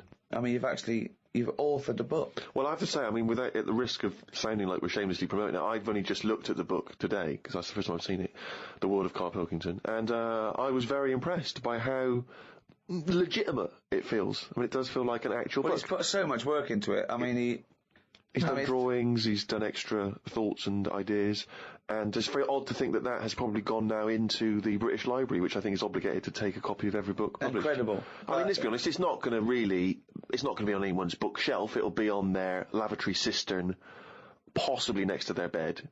But nevertheless, it's hardback and it's got pages. It's a real book. Yeah. Will you now read some great works? Will you read poetry at all? Or? Probably not. I don't like reading made-up stories, because Fiction. life's interesting enough, innit? Right. If I'm going to read someone else's lies, I might as well make some of my own up and save me money, is what I mean. But you do read lies and made-up things. You just take them as the truth. Most of the spurious facts and apocryphal tales and ridiculous stories that you read on the internet are, fiction. Yeah, but as long as it gets you thinking, then it really doesn't matter. Say, like, I was telling you about the sea being full up, Yeah. right? How there's too many fish in it, and they're all being pushed out. Then, it was saying about how the jellyfish is changing from a bit back, just being a blob, to now being a blob with stingy bits. You go, oh. And then... No, I don't. I wonder what he read. And I wonder what he was reading. Then I'll think of what other things are in the sea, how are they changing? And then that's when I might do a poem about an octopus with two heads. Because it's got me thinking. So no longer am I just reading someone else's story, spending a full week reading some other story. I've read a little paragraph, and that's got me thinking about and it's inspired you to make great art. With an octopus with two heads. And you just think, yeah, that would work. That's a good way for them to evolve. They've got all the arms, give them two heads. They've got all the arms. And, it would work, because like I've said to you before, it is one big head to make it two smaller heads. So it's just looking at science, looking at how things can move. It's not looking at But it's science. not looking at science. You then speculating on an octopus having two heads is of no value, is it, to anyone or anything? But there's people out there who are bringing out books who are writing stuff like that for sci-fi stuff. And I think, why am I reading But that's theirs? entertainment. Everyone knows it's not true. They're doing it to... But they do more than just say, wouldn't it be great if there was an octopus with two heads? They then paint a world in which this octopus exists and presumably causes some kind of narrative interest. I can do that on my own, though. Without... So what's the story of the octopus with two heads? It's happier in the end. Everyone likes happy ending. He's got company. But that's not a story, Carl. What? Tell us the story. What, you made up a story about an octopus with two heads? No, I'm just saying... I've thought about how the sea's changing. Right, what else is in the sea? Octopus. Right, what's an octopus like? Well, it's just a big head with a load of arms. Right, how would I change that? I love this thought process. But it's not a story. This is not a story. It's not anything. It's just some thoughts you've had. It's not... But a story is there to make you think and have thoughts. But what is it that you've thought? You've not... I don't see what you've thought here. I've just thought, yeah, that'd be all right. I know, but... Well, like King Kong, then. That's only someone who's gone, oh, monkeys are getting better at stuff. Yes, but it has a story, doesn't it? They go in search... No, it isn't. It isn't saying monkeys are getting better at stuff. That's not what it's saying. There's lots of themes, but that's not one of them. Monkeys are getting better at stuff. No, they're getting better at stuff. The way they try to he tried to go out with a woman. That's them moving on, isn't it? It's the monkey going, do you know what? I quite fancy her. And from the beginning, I mean, that is a story that you go, well, that relationship ain't going to work. Do you know what I mean? I mean, I've not gone out with women who I've quite fancied, but then they smoke, and you go, oh, that's enough to put me off. Yeah. So, when a monkey's that big, the thought wouldn't even pass my mind. To go on a date. This could work out. Sometimes it's just, relationships aren't made for each other. Now, that for a story, you wouldn't think it'd go past page 1. Yet you're having a go at me because an octopus has got 2 heads. Which isn't that weird. When you look at them anyway, I mean, they must be the weirdest thing knocking about on the planet. I'm not kidding you. I've never seen anything so weird. And yet... He's angry because he's not seen anything so weird as an octopus, so it's not yet a story. What's weird about it? What's strange about an octopus with all the things that could... Why is it any weirder than a dog? Because it couldn't be further away from us. A dog has got human eyes. If a jellyfish had a pair of eyes like ours, I probably wouldn't worry about him that much. But like I said to you, it's that way that they haven't got eyes, they're floating about. I can handle some fish. They look like us. They've got eyes. You can make eye-to-eye contact with them. A jellyfish, what are you looking at? It's a snidey thing, like I've said to you. You can see a lot in eyes. Do you know what I mean? They say, don't trust him. Why? It's his eyes. Jellyfish haven't even got any, and I don't trust them. Whereas if it had them, maybe there'd be the odd one that I'd go, oh, that one's all right. Okay, Karl, I'm just going to throw an animal at you. Tell me how weird it is, what bits annoy you, how you change it, okay? A crab. How would I change it? Yeah. Does it annoy you? Do you think it's weird? They are weird, but they're at that size where they can get away with it. Yeah, it suits them. Okay, good. Would I change anything? In a way, what you're saying about things not working, he can't walk forwards. So why hasn't something happened? Why haven't they said, you know what, these arms are too clumsy. We need to have them so they can slot away easier, and we can pull them out when we need them, instead of clumping around with them. Because they do struggle. You see them struggling with their arms.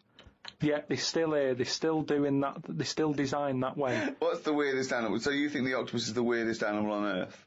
Yeah. In terms of design and everything, and if you lined everything up, say if I'd come from another planet, and everything was lined up in a row, and they said, right, we're going to give you a crash course in what's knocking about on this planet. Yeah. And you go, right, go on then. And you go, this is man, here's woman, here's a dog, here's a cat. Here's an octopus, I go, hang on a minute, what is this?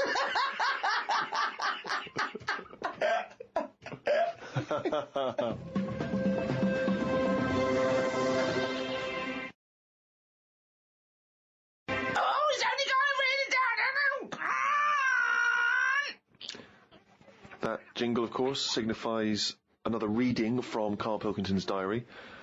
There was an animal in the paper today that I've never before seen. It's called an alpaca. They are gormless looking. The fellow who breeds them said they are easy to look after because they're used to harsh conditions because they normally live in the mountains.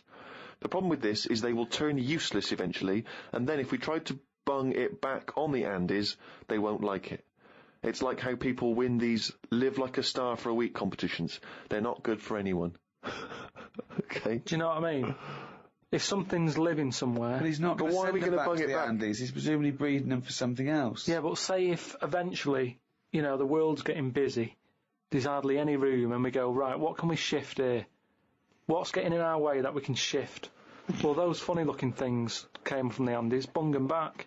All right, then let's put them back. And they go, oh, they don't like it. They're not surviving, they're dying out. Why did we bring them here? Oh, it was closer. Yeah, but look, we've died out now of the... Sorry, this isn't arguing with yourself. This isn't happening. Don't get angry about it like it just happened and you're sick of it. None of this has happened yet. I'm just looking at how it will happen. Leave them where they were. But you're getting angry about things that you're speculating on now. It's absurd, Karl. Not once have I read here about your anger about terrorism or international, political injustice. Not once have you written about that. Only about the fact we may send animals back to the Andes. I know, but just because it just annoyed me, that's all. They brought them here. Some fella's getting a load of praise because they brought this weird animal into the country. And yet, it's like, well, they were on the Andes for a reason. Leave them there. It was happier there. I feel guilty when I open a bag and a fly flies out of it, and I think, where's that come from? What bag are you opening with flies? What bag? No, just when, like, you know, the bag I took the computer home in, a fly flew out of it, and I thought, when did that get in that bag? Wherever brought that from? And it's the same thing. It doesn't want to be somewhere else. It was where it was. And that's the same with this Polaco, or whatever. Great news. Get $25 cash back on the purchase you just made. Sign up It's now. amazing! It really is the ramblings of a madman, isn't it? Some new sea thing has been found. That's the headlines on the news. It wasn't found by sea experts, it was found on eBay. Someone was selling it for £5. I don't see the point in buying something that you don't know what it is. What do you mean? What do you mean? It was...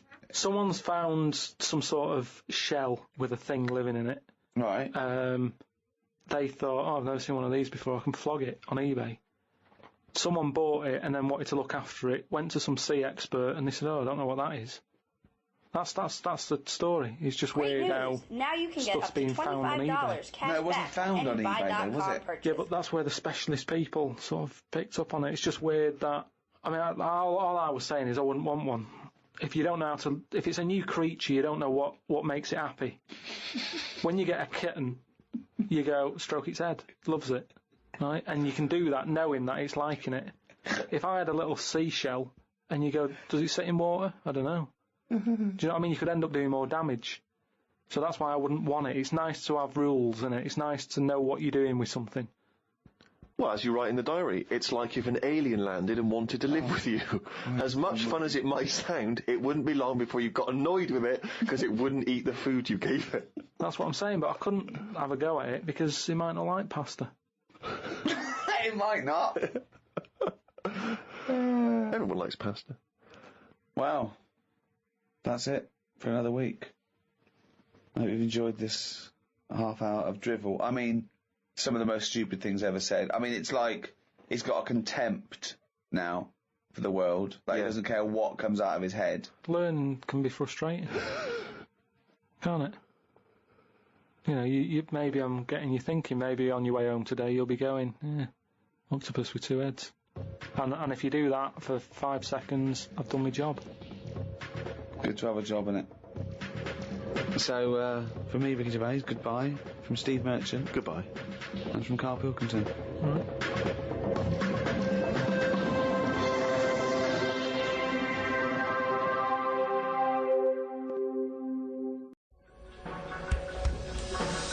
The Ricky Gervais Show on Guardian Unlimited. Welcome to the second in this series of 3 special free podcasts with the Guardian Unlimited, with me, Ricky Gervais, Stephen Merchant, Hello. and Karl Pilkington. All right. These are a special thank you to all the fans that bought the last few podcasts we've done. Still available on iTunes. You can't miss it. It's at #1 in the charts. Karl, it's Thanksgiving. I don't know what that means. I don't know why we're doing this. I'm slightly in agreement with you, actually. I don't celebrate Thanksgiving. Well, no, but it was, arbitrary dates are easy to remember for some people. Halloween, Thanksgiving, Christmas. Easy to remember. I don't think Thanksgiving is. Well, it is in America, and... Yeah, but I couldn't tell you, I mean, I've been around for 30-odd years. I've never celebrated one of them. I've never done anything about it. No one has. I don't know any relation who has ever said, are you popping around for Thanksgiving? I don't know, when is it? I've never done it. Because it's not celebrated in this So country. why are we celebrating it? We're not celebrating it. It's an arbitrary date to do a podcast. I just don't know what it's about. I mean, before you celebrate something... You don't celebrate Halloween, do you? But we did that. No, but it annoys me how people don't actually know what the occasion is, but they celebrate it. Kids don't know what Christmas is about these days. It's just like, oh, I'll get some toys.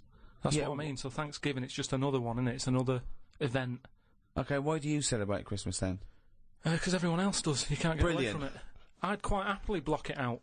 If I did a new diary, I'd leave out that date and go, come on, let's get on, let's do something good. Well, you go on holiday every 2 weeks. What's that to celebrate? No, I'm just But saying... people need a little break, don't they? It's a great... He doesn't. Christmas is a great time, even Yeah, if you but take away the the problem religious is, what I aspect. don't like about it is everyone's off at the same time, so everything stops. See, what I'd do is, I'd say to people, do you like Christmas? Yeah. Right, when do you want to celebrate this year? And let them do it whenever they want. Well, that's ridiculous. Why? As long as you're remembering baby Jesus, does it matter when you're remembering him? But I'm an atheist and I celebrate Christmas because it's a time of year where everyone is off and everyone gets together. Yeah, I know. I don't care what they call it. The fact that we're all doing it at the same time is what's nice about it. There's a sense of community. No. National community. Everyone shuts down by about December 15th or whatever. And then it doesn't get going again till, like, January the 6th. But what is it you're missing out on during this period? Just, it's like 2 weeks there. I mean, that bit between Christmas and New Year, you might as well delete that out of the calendar. Yeah, because heaven forbid you can't pop down the library because it's closed. all that reading you've got to catch up on. I'm just saying that we're wasting time. What are you doing that? I've never seen anyone on this planet waste as much time as you. If you're not on holiday, you're following an insect around the fucking park. So don't give me that shit. I'm just saying that I don't like fun. Never a true word there said. we are. We've got to the nub of it here. You don't like fun. This is true. You don't like Christ anything. almighty, you do not like fun. No, organised fun. I hate that thing. I've said it a bit before about, you know, it's that date, that's what you've got to do. Will there come a time when someone goes, we've done enough of this? Will there come a time, and for Thanksgiving? Possibly. Oh. Yeah, possibly, yeah. Things change, don't they? And you'll be happy then, will you? In 5,000 years' time, when we all worship Glong. Yeah. We, just make a change. That's all I want. Because, you know, I've been keeping a diary. Yeah. What did you have in the calf yesterday, for example? We can read about that later. It's just, like Ricky said, oh, are you gonna do, you know, another one next year? And I wouldn't, because it's, you know, you do the same stuff every year, don't you? It's set up the same way. January, February, it's the same thing, it's the same routine. Yeah. And if you're writing in Why a are book, they always doing them in the same order, those months? It sickens me, Rick. I tell you. You see, it's just easy to put stuff off whilst we've got this calendar, whereas if you didn't have a date, you'd have to do everything straight away. What? Say if I was in charge. Oh, God, heaven forbid, yeah. And someone said, that building needs knocking down. Yeah. It's dangerous. If we didn't have a calendar, you go, let's do it now then. Whereas, because we've got a calendar, it's easy to say, next Wednesday. I love him! His theories are amazing! I mean, I don't know, maybe he is a real visionary thinker. Maybe he is free. You know what I like about him, though? All his thoughts, they're about freedom of expression in a strange way. He's not burdened by anything. He just goes, well, why do we think like that? He questions everything, like a true visionary scientist. But who gets a diary come Christmas time, which I know you hate, you know, for the next year, and thinks, what a piece of shit. Now I've got to put something do stuff when I want to do it. I'm going to take out next Wednesday. There's no such thing as next Wednesday. No, but what I'm saying is, before the year's even started, I know in that new diary I can whiz forward to December 25th and I go, another Christmas. I don't know what you mean. So everything's set in stone before I've even started the new year. It's like, Pancake Tuesday, that's coming up. So someone's already Remember decided. It's Tuesday. Someone's already decided. Someone's already telling me what I'm doing on half of the year. But all nice. those pages are blank, Carl, for you to fill up with stuff. Oh, guess what? Guess when my birthday is again? 23rd of September. I'm just saying, move them about a bit, move the days about a bit, so it doesn't get predictable. But when we change Pancake Tuesday to Thursday, do we tell anyone else? Yeah, they do an advert on the telly, just saying, don't forget to buy your pancake mix. But so why? Carl, why not just stick with what we've already got? Because if you're notifying everyone anyway... I wouldn't put a date on that pancake day anyway. Just have them when you want. Have it when you want. There's no big deal. You've got to make them yourself. It's not like some place is opening to do it. Have them when you want. I don't know why that's got a special day on it. Sick of it.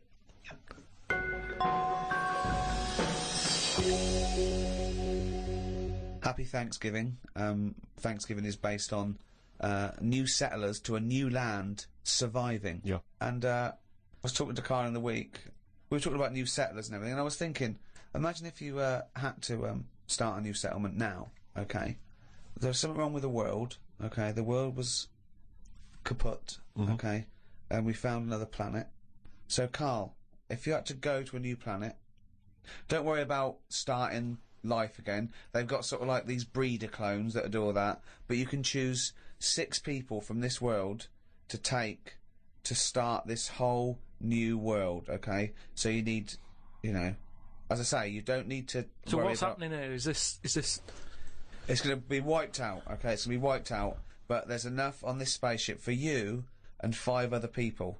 Okay, and they've got them there. They've got these sort of breeder clones there, so it's going to be populated. You're going to have the workers, the drones, everything like that. But you want to take 6, I suppose, sort of world lords to teach, to lay down the politics, the teachings, the laws, the government. Okay. I'd hate it. And how long have I got to make a decision on it? To the end of this podcast. Right, go. Who do you take? Who's the first person you take, and why? And where are we going? Mars. Okay, so a planet where there's an atmosphere. I've got to know where I'm going because I've got to sell it to the people who I'm asking. There's no point when I go, are you coming with me? Where are you going? I don't know. It's just like this world. There's oxygen, there's seas, there's rivers, there's forests, there's animals. Okay, but we're going to populate it with the human race, and you can choose 6 people to lord over this new kingdom. You want the best people for the job. Yeah. So who's the first person? Probably Patrick Moore. Why? Why would you take Patrick Moore? Just because he knows his way about up there, doesn't he? He'll know the way. So just have him. I think that will, whoever I pick next, if they see that he's going, they'll go, right, you know, it's going to be a long Moore's journey as it is. You don't want someone who's going to be going, is it left here? Is it right? Do you know what I mean? And he could play the xylophone on the journey. But Karl is Moore the most useful person to have if you've only got 6, because he may be very useful getting to the planet. No, but I've once always you wanted got there, to meet him as well. I've always wanted a chat, and that'd be a good chance, wouldn't it, when I'm in a rocket? How long's it taking to get to Mars? I don't know, a year. That's what I mean. No, it's not Mars, it's somewhere else. Okay, so it's a year to get there, and then... Yeah, well, that's what I mean. So it's a good chance to have a chat with him about stuff. And I think he'd be up for it as well, to be honest. Yeah. I think you know... why do you think that? Just because he's spent his whole life talking about what's going on up there, isn't it? And yet he's never been. And I feel sorry for him. You know, most people, when they're into something, they get to go to a place, don't they? Sure. For people who don't know who Patrick Moore is, he's an 80-year-old astronomer. Yeah, that's what I mean. So let him have a bit of a good life. So Moore's on board? Yeah, Patrick Moore. He's on. Right, out 5 others. 4 others now. Jamie Oliver. Why would you take Jamie Oliver? Just food and that. You need someone, because they say that like you can feel down if you don't eat. He couldn't convince 8-year-olds to eat a carrot. What's he going to do in this brave new world? They're all going to be on turkey Twizzlers. I think he's got the right attitude. He wouldn't be faffing about. Remember, we've landed now on this new world. Yeah. I don't know what it's like. The people who've Listen, maybe I love Jamie Oliver. I think he's great. Yeah. But he wouldn't be in my 5 people to start a new world. That's all I'm saying. Nor would Patrick Moore, because he knew the way. Well, what chef would you pick? I wouldn't pick a chef. Why would I pick a chef? Because you want someone who's going to, like I say, food's important. When you're low, there's nothing better. If you're a bit fed up, there's nothing better than having a good... But Karl, I don't think you've quite grasped that these people have to start civilization again. They have to be wise people who can make the laws. Yeah, and before you do all that, you need a good meal. So Jamie Oliver, that's his job. It's like when we get there, that's when he kicks in. Right. He's the first one, really, Can I who suggest gets going. Just to save 2 places on Patrick Moore and Jamie Oliver, take a map and a cookbook. Okay, who's number 3? What sort of state is this world in? Does it need... Oh, it's going to take a fucking gardener. Yeah. It's like it's the world, but new. It's that exactly. It's the world, but new, untouched by humans. There've been no fossil fuels burnt, no machinery, no wars, just this Garden of Eden.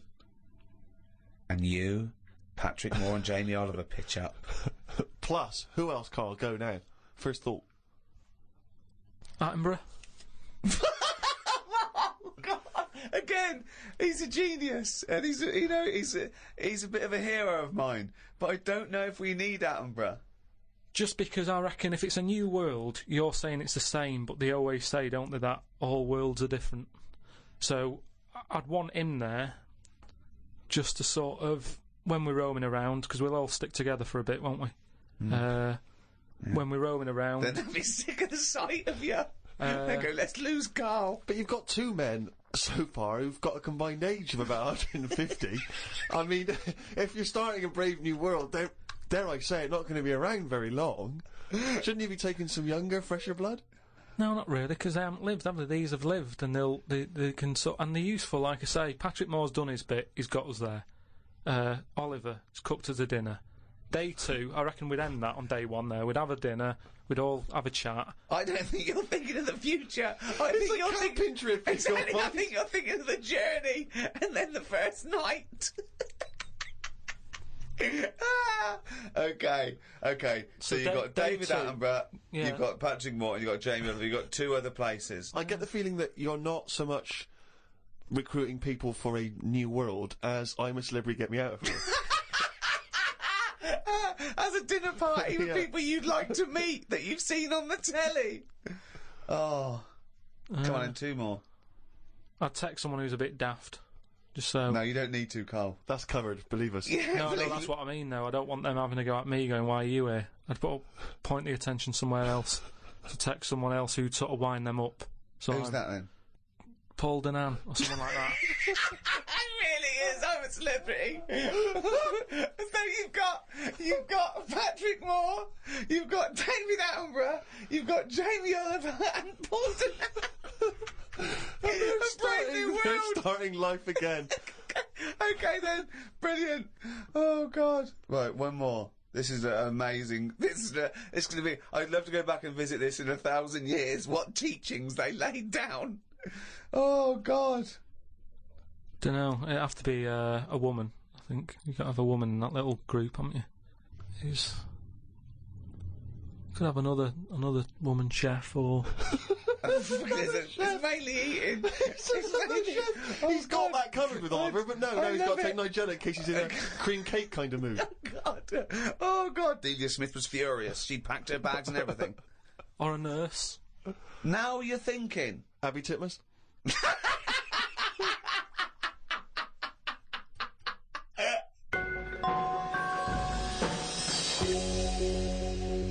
Karl, I know you like to be kept abreast of all the latest breaking science news. Did you read recently about the blind mice that they have been able to make see again? And hopefully they're whatever they did, which allowed these mice to be able to see again, they're hoping to be able to do with humans in maybe about 10 years' time, or at least begin tests in 10 years' time, which is pretty impressive, isn't it? How many of these mice did they experiment on? 3, probably. Right. They were. It wasn't taking place in a farmhouse, was it at all? I didn't read the intricacies of the. Did they have tails? Did they still have their tails? The 3 blind mice? Because I don't know. Again, I'm not sure. Well, what's your concern? Well, I think I know what happened there. Really? Yeah, I think the farmer's wife probably got annoyed at them running after her. Right. But how could they run after her? Because they're blind. I don't know. I think they used a sense of smell and hearing. They could hear clogs, and they followed the sound of the big fat clogs. Right. But they got their comeuppance. They lost their tails, so now they're blind with no tails. Is that not the story? I think you confused. Okay. Another more recent story. Okay. With that one. Okay. Yeah. Well, we'll leave that then. I don't know. Karl, thoughts though? That extraordinary, isn't it? To be able to cure blindness would be a remarkable achievement in science. It is, but it's just that thing how they say they've done it on mice and what have you. Yeah. If I was blind and I went in for the meeting with the doctor, yeah, and they said, "Do you want yours doing?"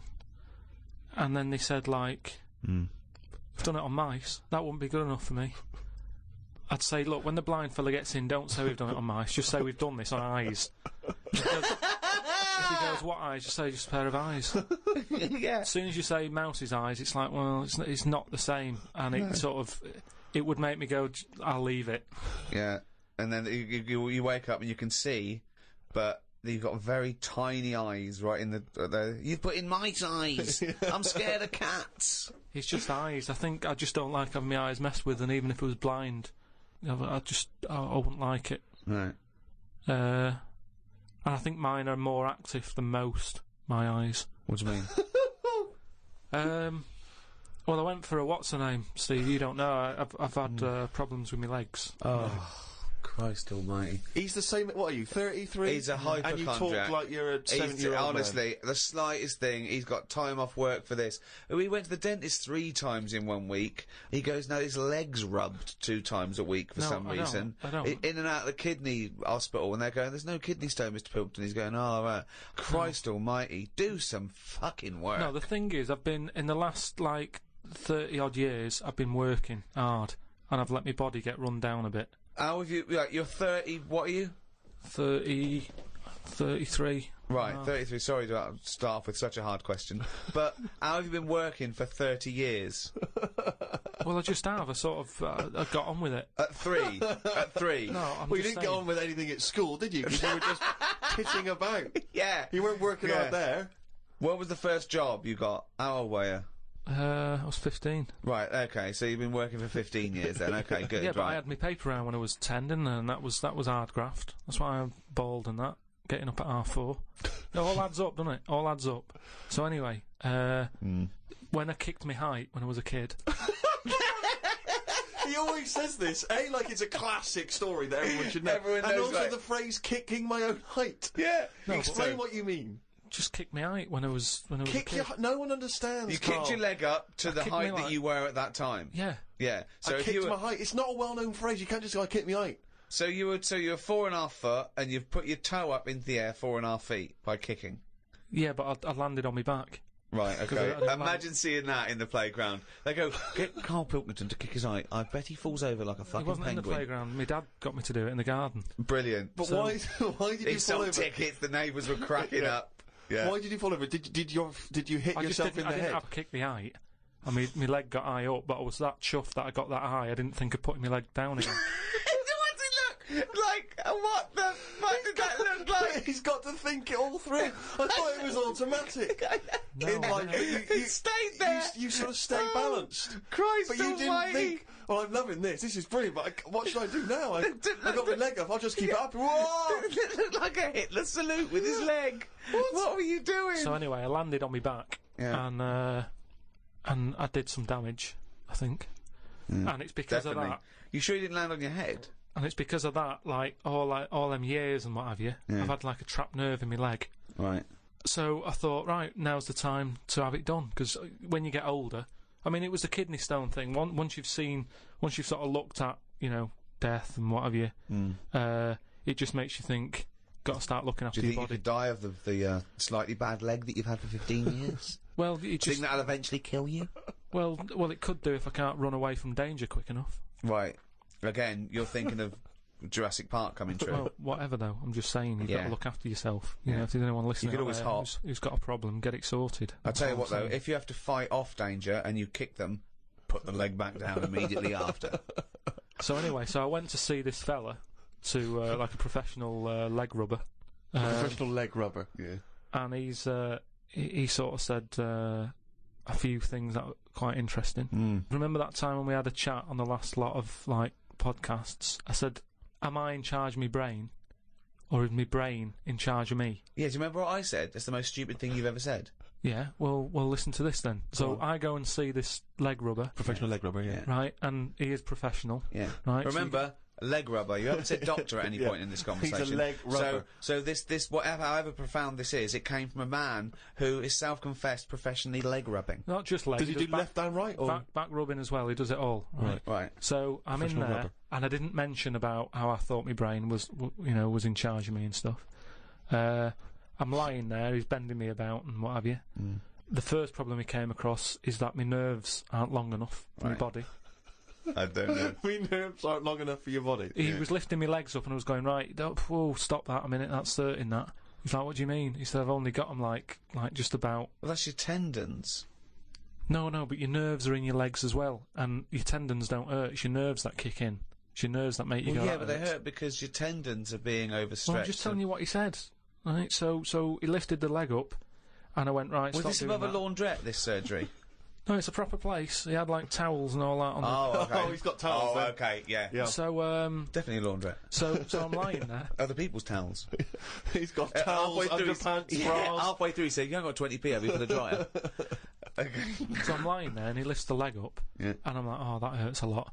So he said, oh yeah, short nerves. And I said, what do you mean? He said, you know, your outside of the body is longer than your inside. Right, he doesn't sound like a doctor. He does not sound like a doctor. The outside of your body's longer than the inside. So he had me lying on my front and what have you, and he was sort of crushing me back. Right. And he was going, does that hurt? I said, yeah. It was like 48 quid this as well. Putting me through all this pain and what have you. Well, you've got some good advice, though. He said, you're pretty stressed. And I said, yeah. So it's, you know, I've quite a bit of stress in my life.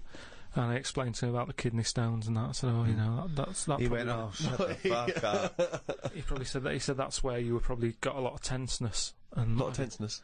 Is that the phrase he used as a trained professional rubber? He's a doctor. He's definitely a doctor. So anyway, he said, do you relax much? You haven't got any Lenore, have you? I want these sheets to come out nice and soft.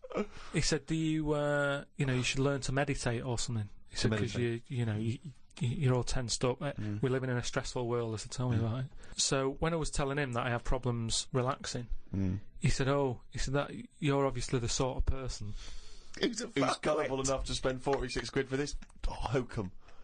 He said, you're the sort of person whose brain is in charge of them, rather than them being in charge of the brain. So all you did was you met a person as stupid as you. Yeah. No, but I thought it's interesting that this is what he does for a living. Yeah. And he picked up, that was the first visit, that's the first, I'd only been there about 22 minutes. Yeah. You get half an hour for 48 quid. Right. But he picked up on that within like 15, no, he saw 20 a right minutes. fucking sucker coming. No, he did pick up on that, yeah. But anyway, don't go to him again. The reason, I am doing, I've got locked into it, I've got to go at least another 3 times. Why? I'm trying to get out of it. I don't know, I didn't realise that you have to have a minimum amount of things. So what I'm saying I can't wait. What's the wisdom he's going to come up with next week? That'll be brilliant. I will kind of, yeah. No, but what I'm saying Your blood's paranoid. We were talking... You've got jealous bones. You're the sort of person whose stomach's hungrier than you. What absolute fucking nonsense. Yeah. Do you know, like how we were talking about eyes, weren't we? He said the thing is, you know, you've got to be able to relax, and the way to do it is to focus. Right? He said, so what do you mean? He said, when you go to sleep... You're the sort of person whose eyes can see further than you can. He said, when you go to sleep... Close your eyes and see. Instead of just leaving them open staring at the ceiling. But Karl, keep breathing. Yeah, keep breathing. Close your eyes. You're not dead. It may seem like it, but you're not. You're just asleep. So he said... oh, fuck me. He said, what you've got to do when you go to sleep, focus on your toe. Right? Okay. He said, and just think about nothing else. I said, he's a witch. Did he say to put a toad under the bed? No, he just said focus on the toe and see how you go on and what have you. Next time you come in, let me know. Anyway, I gave this a go, focusing on the toe. So what does this mean? You mean you sat in bed staring at your toes? No, this is it. He said, like, lie down, shut your eyes and sort of look at it, sort of thing. So I was lying there, and it just wasn't working because... Oh, Karl, this isn't medicine. Because I was... You were thinking of a finger? Well, no. He found out he was thinking of someone else's toe. Next day someone called up and said, Karl, my toe's better. Yeah. No, the problem was I was still using my eyes even though I had them shut. Oh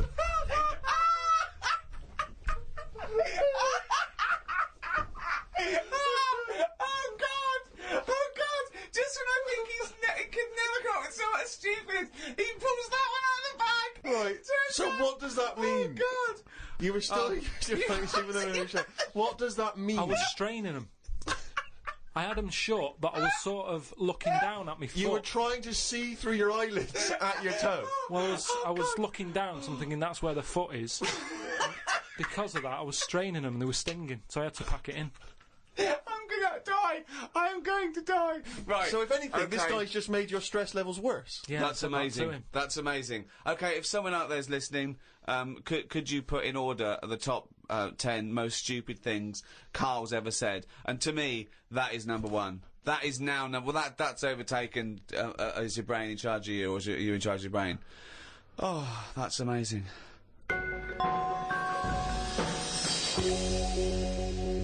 Oh, chimpanzee, that has only gone and written it down.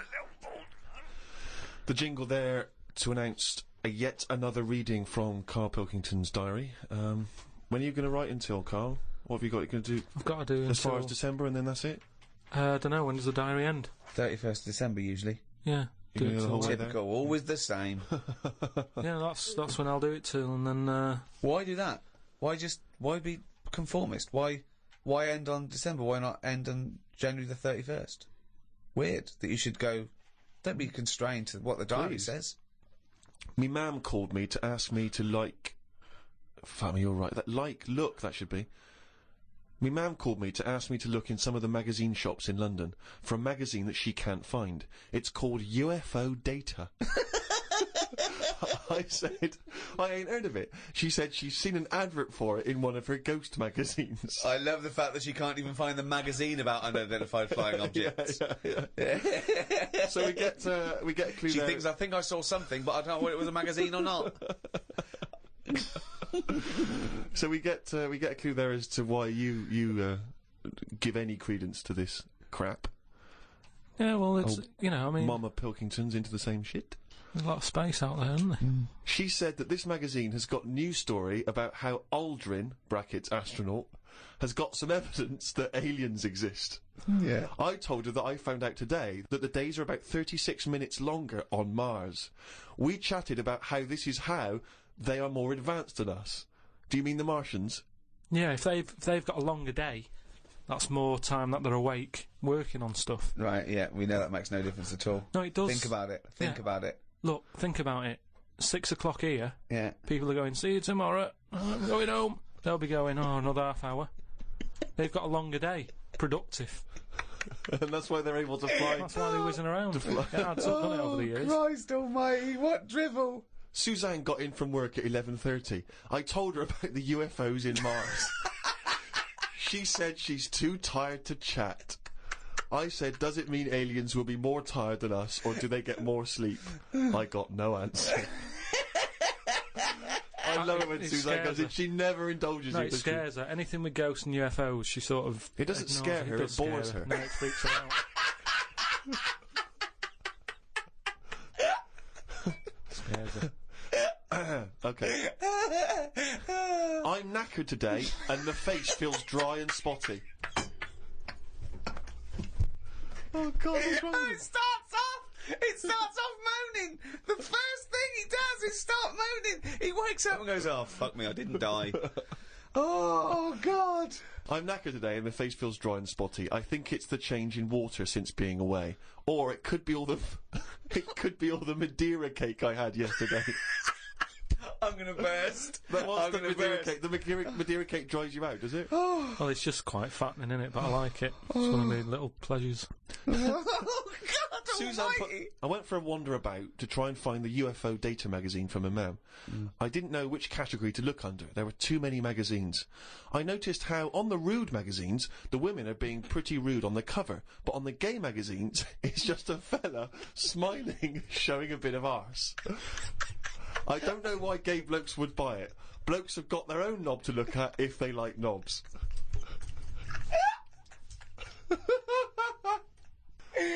Why were you looking at the gay magazine? No, I wasn't. It's just that... Oh, you were? No, I You noticed studied them. Yeah, because I was looking for UFO data. I don't know where they put it. I don't think you find evidence of other worlds down men's pants. Yeah, I don't think you want to boldly go where no man has ever gone before, Karl. I had no luck trying to find the UFO Data magazine. I will try some other shops. He writes UFO Data magazine every time. He can just put UFO mag. But No, but it reminds me. You want to be specific. If I write stuff down, it means that I remember it more. Sure. So, still looking for it. Got some posts from Oxfam. They're flogging animals for Africa again. They've got new animals in their catalogue now. They've got donkeys and alpacas. Donkeys £50, alpacas £20. I don't know if this is a special rate or if I could get one from Imam. She's been saying how they've been missing having a pet since they had the cat put down. Sorry, you don't get it. If you buy that for someone, you don't get it. Yeah, but they're not bothered where they're going. Yes, as long they as they're do. getting Of course the money. they don't. They don't deliver them. It's not like they're in a warehouse wondering, people thinking, I hope people buy this. They're going to put them out there. They're. But at the end of the day, 50 quid's 50 quid, and they're not bothered. If they're Right. sending an alpaca to Africa, Yeah. and I'm saying, can you get one to London? To them, that is less hassle. Right. Carl, that's not how it works. You can't just go and say, oh, I'll have one of them. They're not bothered. It's for charity. Carl, of course they are. You can't buy an alpaca for 20 quid. Christ almighty. Plus postage and packaging. They're big bastards. Read about a pub that is getting some stick because they've stopped a horse going in. It's been the horse's regular for ages, but there's been some new owners who've taken over the pub and they said they're serving fresh food and don't want a horse in there anymore.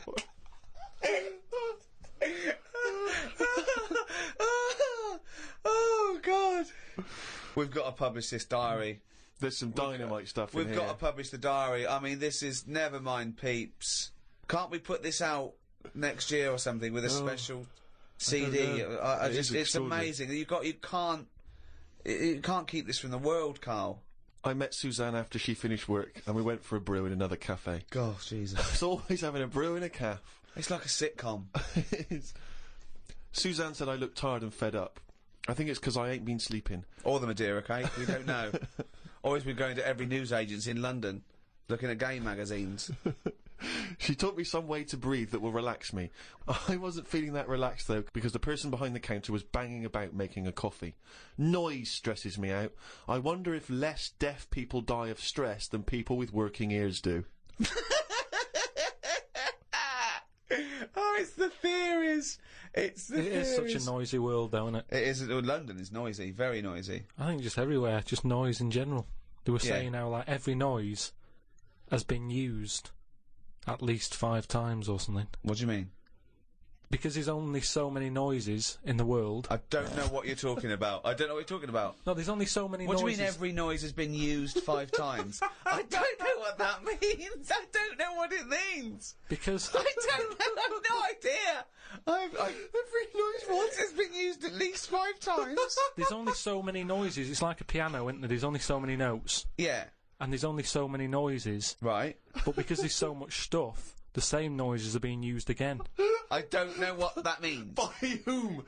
Who's reusing the noise? By whatever. So a woodpecker when it's woodpecking? Yeah. Some birds make noises that would sound like a Ford Escort. Just because there's only so many noises that people can use. What is he talking about? Noises are a byproduct. Outside an instrument, noises are a byproduct. A machine, they don't go, what should we make this noise, make this machine? It makes the noise it makes when it's doing something. But why does it make that noise? Why not pick another noise? They don't pick the noise. Who's picking the noise? The printing press makes the noise because it's the sound of the thing going down. Yeah, you so know, a hammer makes that noise because that's what it does. No one's going, oh, can we make this make a different noise? No, it's a byproduct. I know. So there's only so many noises. I don't know what you mean. You said the byproduct is because of something that's happening, right? But it's the physical action, isn't it? And the way that impacts on the surrounding air.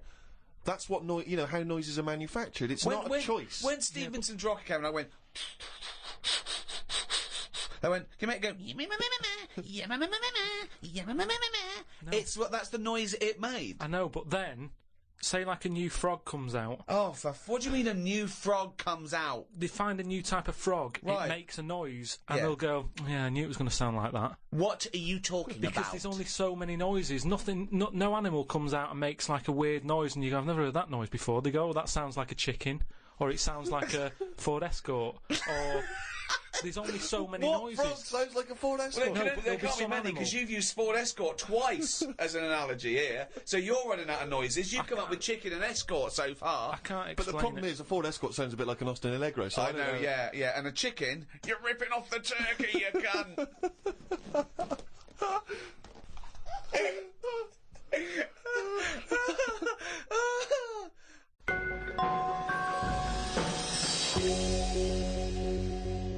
Oh, chimpanzee, that is competition time. I think my worry there is people might get confused with it, because that jingle is very similar to the Monkey News jingle. There's aspects of it that's similar, yeah. Yeah.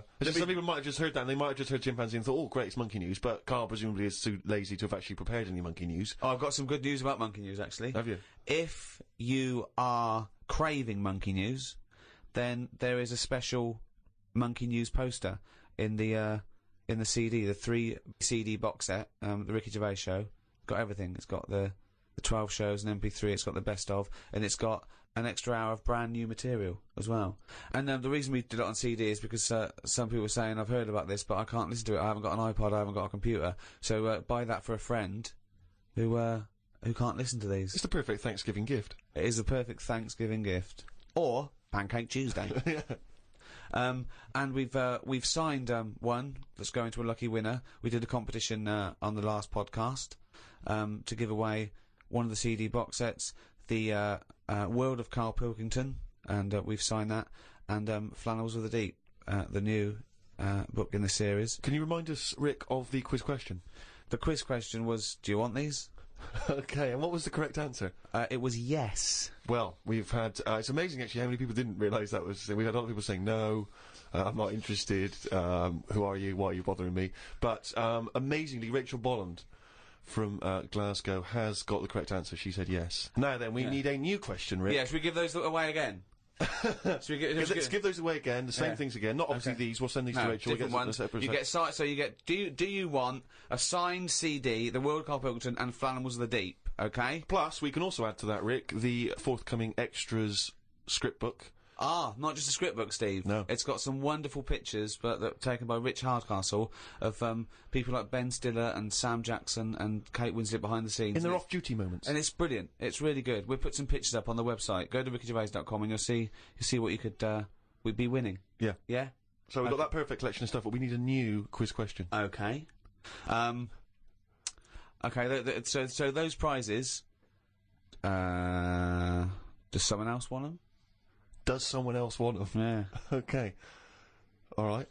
Well, if you know the answer to that, then get in touch. podcast@rickygervais.com. Good luck, it's a tricky one. Oh, good luck anyway, because I never read the emails.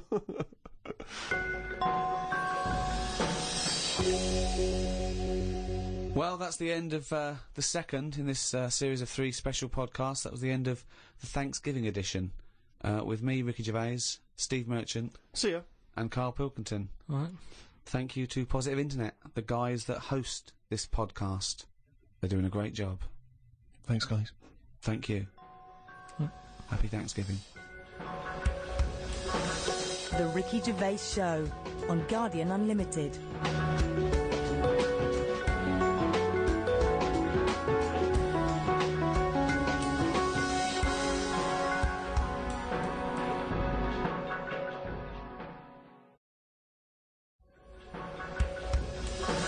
The Ricky Gervais Show on Guardian Unlimited. Hello, welcome to the Ricky Gervais Show with Guardian Unlimited. Back where it all started. With me, Ricky Gervais, Stephen Merchant. Hello. And of course, Karl Pilkington. All right. The internet phenomenon that is Karl Pilkington. Now this could be interesting. Now that noise, do you want to explain, Steve? I will. I've just sent a text to this number that some of you may have heard of, 63336. Now, apparently this is a number you can send a text to, and it will answer any question that you have for it. In the past, for instance, I sent it quite profound questions. I once asked it, should they have dropped the second bomb on Nagasaki, and it had a very thoughtful answer. So we've sent it a question, perhaps equally thoughtful. Karl Pilkington believes in ghosts. Is he an idiot? Now, we sent that because this is the Halloween special. These podcasts are 3 one-off free specials, and they're free because we want to thank people who paid for the audio books we did, the last 2 series, so thank you for that. I've just bought a flat in New York, and Steve's just bought a lovely BMW. Mercedes. Oh, is it a Mercedes? Yeah. Oh, is it? All right, yeah. I haven't seen it yet. Yeah. Carl's having his kitchen done and his boiler replaced. He's still not happy. But, yes, thank you. The back catalogue is still available in audio books on iTunes, but these are 3 free ones. Anyway, the question we asked, 63336, Karl Pilkington believes in ghosts. Is he an idiot? And this is the response. Unusually, producer Karl Pilkington is both an idiot and a comic genius. His humour is not to everyone's taste, however. That's amazing. That's the response. But it's curious because it doesn't really answer our question about ghosts. Send them, do you believe in ghosts? Okay. This is the Halloween special, of course. That's why we're talking about ghosts. Karl, do you believe in ghosts? Yeah. I mean, I haven't seen like a proper ghost. So why do you believe in something that there's no evidence for? Yeah, but why are we here then? If it is just sort of you're born, right? And we are useless. At least other creatures, when they're born. Well, you speak for yourself. No, but they're born. Other creatures are born to do a job, aren't they? When a bee's born, you know what that's going to be doing. It hasn't got any options. That's got a job to do, and it does that job, and it dies, and the next one comes along. Oh. We asked it, do you believe in ghosts? The existence of ghosts is not proven. Many experiments have claimed to identify ghosts, but none have been scientifically sound. Excellent. See, Yeah, that's a sensible, intelligent, logical, thoughtful answer. Weird things have happened to me when I was living at home, and was in bed one Where night. do you live now? No, but I was at my first home. Your parents. Yeah, my mum and dad's. Mm. So I'm in bed, and I'm lying there, and you know you get that sense of like, oh, there's something going on. Right. And I sort of look over my quilt, and there's nothing there. Thinking it's weird, that. So turn me back on it. I'm thinking I don't want to know. If there is something there, I don't want to know. Right? So I'm turning me back on it, but then there's like a really high-pitched noise, right? Sort of the hairs on my back are like going up a bit. And I'm like, oh, I don't like this. And it's the high-pitched noise. You had a hairy back louder. even as a kid? No, but you know, everyone's got little I thought it hairs was on them, haven't they? Everyone's got little tiny hairs on them and stuff. And I thought, I can't stand this. And I turned around, put the light on, legged it downstairs. Right? And my mum's saying, what are you doing? I'm going, oh, I don't know, there's something up there. So she said, all right, then watch the telly. So I stayed up for a bit, watching the telly. Went back to bed, the high-pitched noise had gone. Went to sleep. Get up the next day. Charlie from next door comes round. He goes, Hilda's dead. Right? And my dad said, oh, when did that happen? I said, last night at 11:15. Right.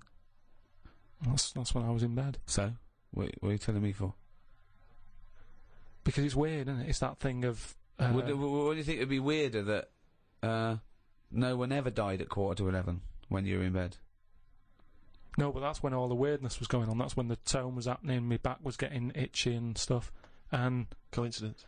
And I went down and watched telly, went back up, gone and that, but that's when her spirit had sort of... No. Ah, okay, right, interesting. No, this is where we get into the facts. So Hilda's spirit had left whizzing round my bedroom, because my bedroom was right next door to theirs. Yeah. So I'm just saying, that's one. Why do they whiz round when they die? Why do spirits whiz round when they die? Because they're going, where am I going? Are they? And they're whizzing round, aren't they? Am I going down? Am I going up? No, that's Karl. No, but I'm going the wrong way. Yeah, but it's not going to be easy, is it? How do you think it works? It doesn't work. But once again, it's not proof of anything, Karl. Beyond the fact that you were a child in bed. Why did your dad ask what time she died? No, he just sort of, you know, what do you say to someone when it's awkward, isn't it? When someone gives you bad news, so you just think, well, what can I ask? When? What time did exactly? that happen? Sorry? No, you just go, Exactly what time did she die? My wife passed away. Yeah, what time exactly? No, not exactly. He just said, oh, that's bad. When did that happen? Like, what time? And he said, well, thanks for asking. Quarter to 11. Quarter to 11. I remember. What did he say last night? Oh, that's weird, isn't it? Convenient, aren't they, all these stories? Or is it? Or, yeah, I mean, it's either that's exactly what happened, Rick, or he's misremembering the actual I don't know which one to plump for. But I tell you this though, go on. You know, if we're talking about ghosts and that. Yeah. Now, Hilda. Yeah. Choose your bog standard old woman. Right. I hope that's on the gravestone. I know, yeah. No, did you do the eulogy? No, you know. That's great.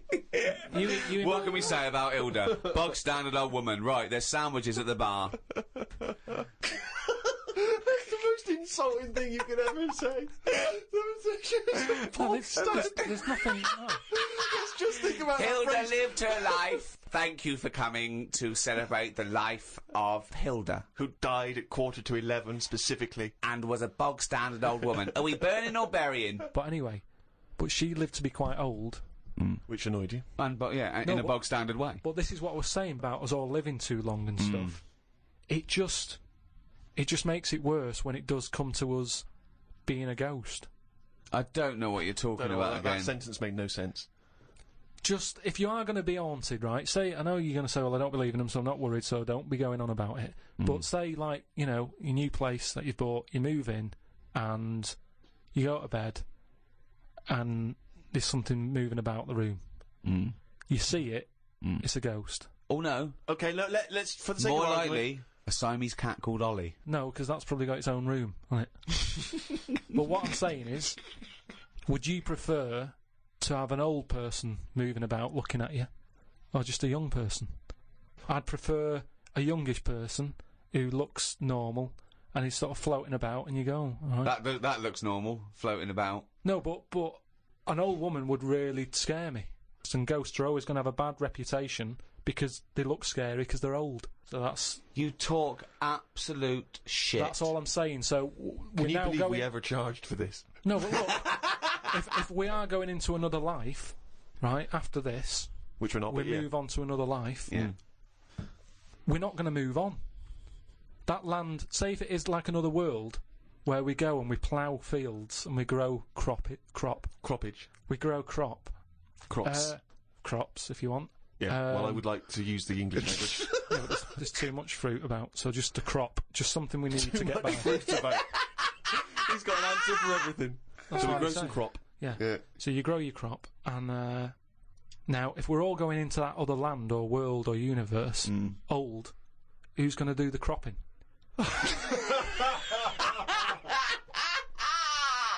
Oh God! Oh, I've never heard so much crop in my life. It's a load of old crop.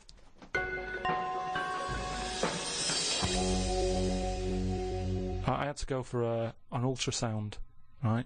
Isn't that what you do if you're pregnant? Yeah, but do you know I've had kidney stones? Are you and that? expecting? We've talked about it in the other podcasts and that we've done, right? I've had a kidney stone. I don't want to go on about it. But it was painful and that. Well, you are going on about it. Yeah, there was nothing. I'm just saying. It's routine. Don't worry about It's it. not routine. Well, why it do they is. have to keep Loads going and back? loads of Then? people. Why do they have to keep going back? You're questioning me. You on get into a ultrasound. routine, keep going back. It's better than working it. You don't have to sell the book. No. Holiday or hospital. Holiday or hospital. Holiday or hospital. I don't know. I'll just say that we've got a book out, right? The World of Karl Pilkington. It's out now. When he goes on holiday the first week, right? He's in and out of hospital. He's doing no good. He's got to go in again. He goes away with his family like twice a year. Goes away with Suzanne's family twice a year. He's now said he doesn't want to do any press for it because it's boring, or he doesn't want. Why aren't you plugging the book? I mean, if you're an author, you've got to get behind I've it. bought books without hearing someone telling me to buy stuff. No, you're just buy stuff. lazy. You're No, lazy. I'm not lazy. It's just that I'm sick and tired of putting telly on or the radio and having people telling me, oh, you've got to buy this, you've got to buy that. No, I don't have to do anything. I'll have a look myself when I'm in a bookshop.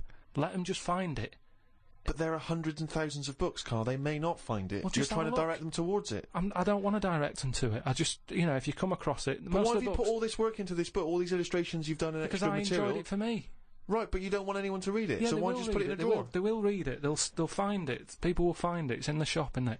I'm always finding little books on different things and what have you. Yeah, you don't read them. You read the first couple of lines and you get it wrong. So I went back, right, and they had the ultrasound thing where they're looking to see what else is in there. And when I was in the waiting room, there was a woman there. I reckon she was about 98. Now, why are they rooting around in her to see what's up with her? Just let her die. Do you know what I mean? If she's not in any pain. No. I'm just saying, how long does she want to be around? And the problem is, she went off. Right, I was sat in the waiting room. She went off into the little cubicle to put her a gown on. And because she's old, she can't bend her arms and that. So she came out with it all open on the back.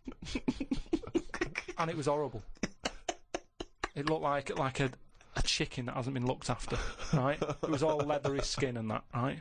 Now, the thing is, it's all very well keeping people alive, but the surroundings of the body isn't meant to be lasting that long, is it? Do you know what I mean? The actual skin of a body, it's all very well keeping the heart going, checking the kidneys and all that, but we're not meant to be around this length of time.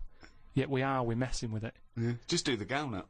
You never see insects or anything like that look old. You don't go, look at the state of that. Because they live about 4 weeks! Yeah, but maybe that's the way it's meant to be. In the same way, maybe we were only meant to live to be 40. But why did you go in for your operation then? Why didn't you just think, well, this is it, I've had It's my on offer. time? If they're looking after an old woman who's about 98, I'm having a go. Well, of course. Because you want to live on. She might have been flirting with you. No, she was... Keeping it open, just so you can have a little look. But I'm just saying, is that right? Is it right that they're going in there rooting around and stuff? I didn't like it. I didn't like having it done, I don't like going to the hospital and stuff and the doctors and all that. And she was pushing the thing down. And she said, oh, you can have a look if you want. So What down where? On my kidneys, she was pushing like this little scanner thing. Oh, right. She was going to have a look. I was going, I don't want to have a look. She's going, what's up with you? I said, I don't want to see me insides. Did they put a tube down the end of your knob? Yeah, they did all that. We've talked about that in the other. But you were unconscious, weren't you? Yeah, but it doesn't matter, does it? If you know it's going on, it still bothers you. Just because you're asleep. Well, not really, no. What do you mean? Well, why does it bother you if you're asleep? Well, that's like saying, oh, I woke up and the house was robbed. Oh, it doesn't matter, you're asleep. Well, no, but... It's still going to bother you, isn't it? but you knew it was happening and you did it willingly. Well, it's not pleasant to go in and be made to go unconscious. That's the unpleasant bit, isn't it? And pain. Well, no, it's more the idea of it, isn't it? That's why, doctors telling you everything they're doing. It's like, don't tell me, you know what you're doing, just do it. I'm not going to have a go at it. It's not like DIY people coming around and going, oh, what you should have done there is, and you can go, I'll have a go at that next time on my own without calling you out. Forget kidney stones again. I'm not going to go, I've had it done before, I know what to do, I'll stick it up there. Doesn't happen, does it? But I can't, what was I saying? So anyway, so she was pushing the scanner over me kidneys and stuff. Yeah. Now, it was weird with her, because at no point did she make eye contact with me. Well, I don't understand what that means. Well, she meant to wink and go, your kidneys are fucked. No, but it's just weird that she probably spends her days looking inside people more than she does talking to people. I just thought it was odd that that's how she sees people. When she looks at people, she probably sees kidneys. What, this doctor? The woman doctor. Well, doctor? Yeah. Right. So, what you're saying is, the strange thing is that she often spends more time looking in people, because she's a doctor, than chatting to them. Yeah. And is it weird that Jonathan Ross is the other way around, because he's a chat show host? He spends more time talking to people than looking inside them. No, but even when I was asking... Because he's got a different job. When I was asking her questions, saying, does it look alright? What's it doing? Is it moving about? Asking her questions about my kidney. She could have quite easily just turned around and give me a bit of eye contact. She was saying, shut up, I'm concentrating, I'm at work. Looking at the screen in order to answer your questions. Yeah, she's at work, she's doing something. No, but just... If she was here now going, Karl, what are you doing with that microphone? You'd go, shut the fuck up, I'm doing a podcast. Did she run this scanner over your head? And if so, did she find anything?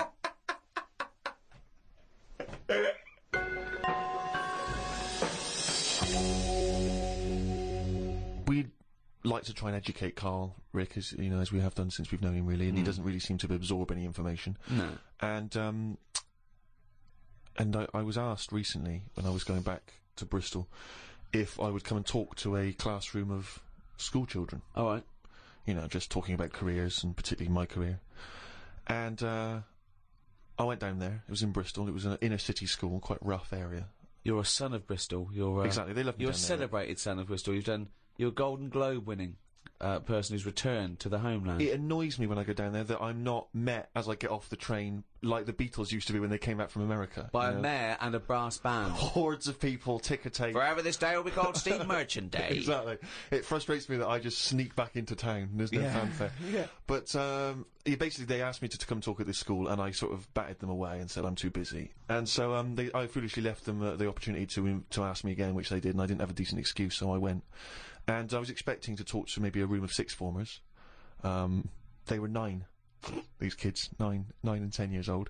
But I realised as I was walking into the school, I was suddenly really nervous. I was more nervous than anything I've ever done, because I realised that I've not spoken to a child like that since I was a child myself. I've never interacted with them. So I didn't know at what level I would be able to pitch this talk. I didn't know what they understood, what ideas they understood. Obviously, in my mind, I was picturing Karl, and then I was ratcheting it up a few years, sort of IQ-wise. Yeah. And I went in So there, what did you talk to them about? and I was supposed to talk about careers, and I realised very quickly that they didn't really understand conceptual Did ideas. they know who you were? Not really. One or two of them vaguely knew. One of them went, "What's Rick Gervais like?" And I said, You got a deep voice. yeah. Actually, that was one of the teachers. And I'm supposed to be talking about careers, how to get into careers, and I start trying to explain the idea of being a writer, and I say that it's very important to be able to get inside other people's minds, figure out how they think, and how, and try to understand other people. But this, they didn't really seem to grasp. They started talking amongst each other. They were just losing interest. I lost them straight away. I was devastated. Oh no. So then, and this is the worst thing, right? I started lying to them. Because I realised that every time I told a slight lie, because I thought they'd be interested, they were. So I know Justin Timberlake. You're not joking, right? They said, one of them said, "I understand you used to be a DJ," and I went, "Yeah, it's great being a DJ because you get to meet pop stars like Robbie Williams and Beyonce." Never met either of them. Never met them. And they went. One of the kids went, "What's Beyonce like?" And I went, jokingly, I went, "You wouldn't like her." And I said, I said, no, I'm joking. She's lovely. She's sweet. She's good as gold. I was making it up. But they were loving this, and the teacher was going, would you all like to meet Beyonce? And they were going, yeah. And I was thinking, God, well... I'll bring her down tomorrow. Well, exactly, but I don't know why I felt it was like I wanted to win the approval of these 9-year-olds. That's amazing! Because my own achievements, I realised, wouldn't mean anything to them. You know, I could talk about the people I have met, but they don't care if I've met Robert De Niro, but they're interested if I've met Girls Aloud. Or me and Girls Aloud, some of the times we've had together, it turns out. But it is fascinating when you have to interact with people, with children like that, because I've got no concept of how to talk to children. To me, I can't grasp the difference really in conversation and chat between, say, a 7-year-old and a 13-year-old. I don't know at what point they learn stuff and pick stuff up. Do they understand? Do you know what I mean? I find it really hard. I remember once when I was about 9, the headmaster, deputy headmaster, used to do a little fable. I've talked about him in stand-up. He used to do a little fable. There's one I remember where he got a tube of toothpaste and he got someone up. He said, "You, come out here. Squeeze this tube of toothpaste out on this board." And he squeezed it all out, right? And he squeezed it all out and emptied it. He went, "Now put it back in." And the kid tried to struggle, and he goes, "You can't do it." He said, "It's easier to do something than undo it." Okay, go back to class. Like, people are going, "Oh, I get it. I know what he means." Yeah. They're just thinking, don't squeeze all the toothpaste out. Yeah. Just save some. Yeah. I mean, you know, there's no way they're going to take on that metaphor at the age of 9. It's too conceptual, yeah. Yeah, exactly, yeah. Yeah, just stop misbehaving or I'll smack you. That worked. Karl, have you had to have any dealings with kids? How do you get on with kids? Do you relate to them? Or are they just as angry and perplexed by your views as we are? I mean, it's with everything, isn't it? Everyone's different and that. I can get on with some young kids alright, and some of them are, like, you know, a bit cocky and what have you. But, I'm sort of getting on with the baby at the moment, because I've been made a godfather. Think of that. So, wow, who did they reject? I know. No, I mean, who said no? Yeah. Well, I did. I did at first, and Brilliant. then Suzanne said, "Look, it's not really a choice. It's not like a job interview or something that you're thinking about. Is it a good thing? So you've been asked. You should take it on." But what are they? What if they? Hold on. If you're the godfather of this kid, presumably you're friends with them, and they probably listen to this they're good podcast. friends. So now they're hearing, for the first time, that you didn't want to be godfather. Yeah, but I think that's good, because they can hear that. You know, it wasn't. I didn't just do it because I was asked. I thought about it. I thought it through. You know, I was worried. It was kind of like, is this a job? And I was just. Well, it's nothing but tokenistic, is it? You're not. Well, really this is what I looked into. I said, we went back, and I said, right, I've been thinking about this thing. I've heard that it's my job. If anything happens to them, I've got to kick in. I'd have to start looking after the baby. So I said, right, how many of you are in your family? If that happens, am I going to start getting a phone call or what? And they said, no, there's a big family. You're not. You know, you're at the bottom of the list. So I was like, how many? And just finding out what their age is. And you know, I've only got a small flat. It would have to sleep in the sink or something, right? So I checked all that out, and all safe. So this baby, it's spooking me out a bit because it doesn't blink. And that's pretty weird when you're sort of talking to it and you're thinking, it's not blinking. Are you sure it's not asleep? No, honestly, it's weird. If something doesn't blink, it's like it's evil. Because blinking just makes something look a bit more friendly, doesn't it? And I was stood there, you know, talking to it. I just tell it little stories about anything. It's lying there looking up at me. How old is it? It's must be about 2.5 months. Well then, why are you telling it stories? Because it likes it. But it's just weird how, like, then I'll sort of forget the story because I'm looking at it going, it's not blinked yet. It's been about 10 minutes, it's not blinking. So then I forget the end of the story and I just walk away because it's not bothered anyway. It's probably not listening, is it? But What a pointless tale! What a pointless tale now and at the time. I think it likes it. The kids like stories, like you say. They're not bothered if it's not true or anything. Or if you walk away before the ending because you've forgotten it. That's Brilliant. why it's not blinking. It's so dumbstruck at the idiocy coming out of your gob. No, but you don't need to hear endings of stories. Maybe, like I said That's to the you. point. That's the point of a story, isn't it? No, it's not. That's the point why people. That's why people like stories, because they're hooked into knowing what happened. No, because there's loads of films that happen and they have a funny ending. You leave there going, I wonder what's meant to happen. And you make it up in your own head. You go, well, I bet what happened is that person went off and got married to that woman, and they lived happily. And then in your head, it's the truth. It's actually what happened. But I think that's better. Why are we told everything? So what would your end be to a story such as The Elephant Man? Okay, he's rescued from the freak show, he's put in the hospital, he becomes something of a celebrity, then what happens? He discovered he had big ears and he could fly, and he joined the circus, and he was the main attraction. I wouldn't change the end that much, because at the end of the day, you can't make something up that's not believable. At the end of the day, he's got an head like an elephant. He's not going to have a good life, is he? So there's no point making out that he went on, loads of women fancied him, and he modelled hats. It's not going to happen. So he's got to die. The Elephant Man had to die, but at the same time, was shot by poachers. For his tusk. Show a few positives. Because I'm sure there was good bits in his life. I don't know what they were, but, look at everything. What was he like when he was a little baby elephant? They didn't cover what he was like as a kid. But you can get away with them sort of looks when you're a baby. You can be an ugly baby and everyone goes, oh, isn't it nice? There was some woman in a cafe the other week that I was sat in, and she came up and she sat down with a mate and she was talking loudly, going on about, oh, the baby's lovely. They said it's got lovely big eyes, really big hands and feet. Now that doesn't sound like a nice baby to me. I felt like saying it sounds like a frog, but I thought, I don't know her. There's only so much you can say to a stranger. I don't know what kept me from saying it. That's what I was saying before about there's something. It sounds like a frog. There's something inside of you that stops you. Yeah, that's amazing that you have the urge to go, that doesn't sound like a good baby. What, love? I'm just listening to conversation. That baby you're talking about sounds like a fucking frog. Yeah, but something stopped him saying it.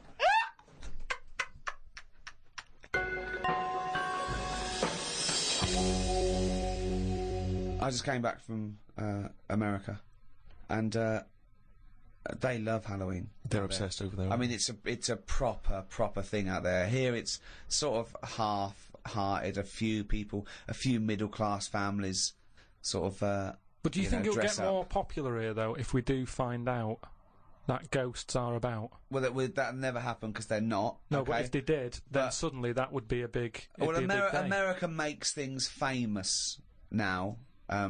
Because of film culture and everything. So yeah, it's all from that. I doubt we celebrated much at all, did we, 50 years ago? So I think it's crept up. Certainly over here we didn't, but it's been largely introduced over here through commercial ideas, isn't it? Yeah, we can sell stuff for and film and things like that. But out there they start like weeks and weeks before, and they're decorated like proper.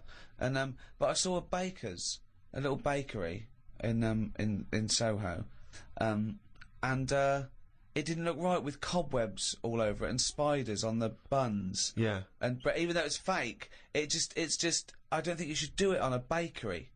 Do you know what I mean? I know what you mean. It's a bit creepy. That surely puts you off. The product a little bit. I always find it a bit depressing. Like last time I remember going into supermarkets and you see sort of these old women who in their 60s and they're doing this job they don't really want to be doing, but they've been made to dress up as a hat. I know, as a witch or as Cinderella, and it just.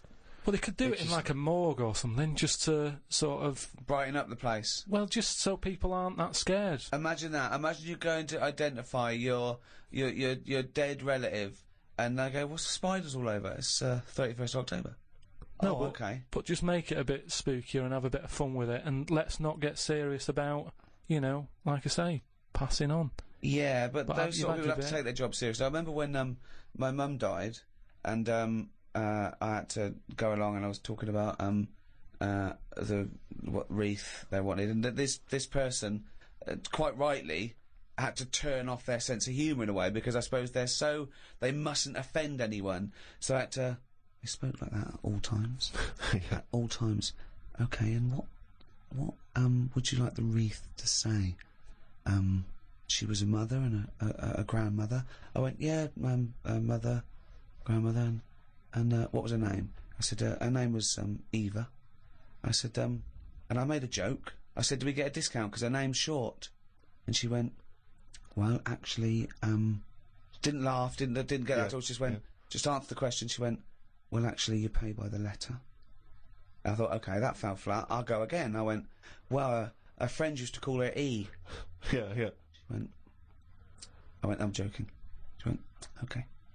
Nothing. Yeah. Bad audience. Bad time, bad audience. Tough crowd. Yeah, Undertaker's never known for their... Yeah, exactly, yeah. their They don't crack jokes, Carl.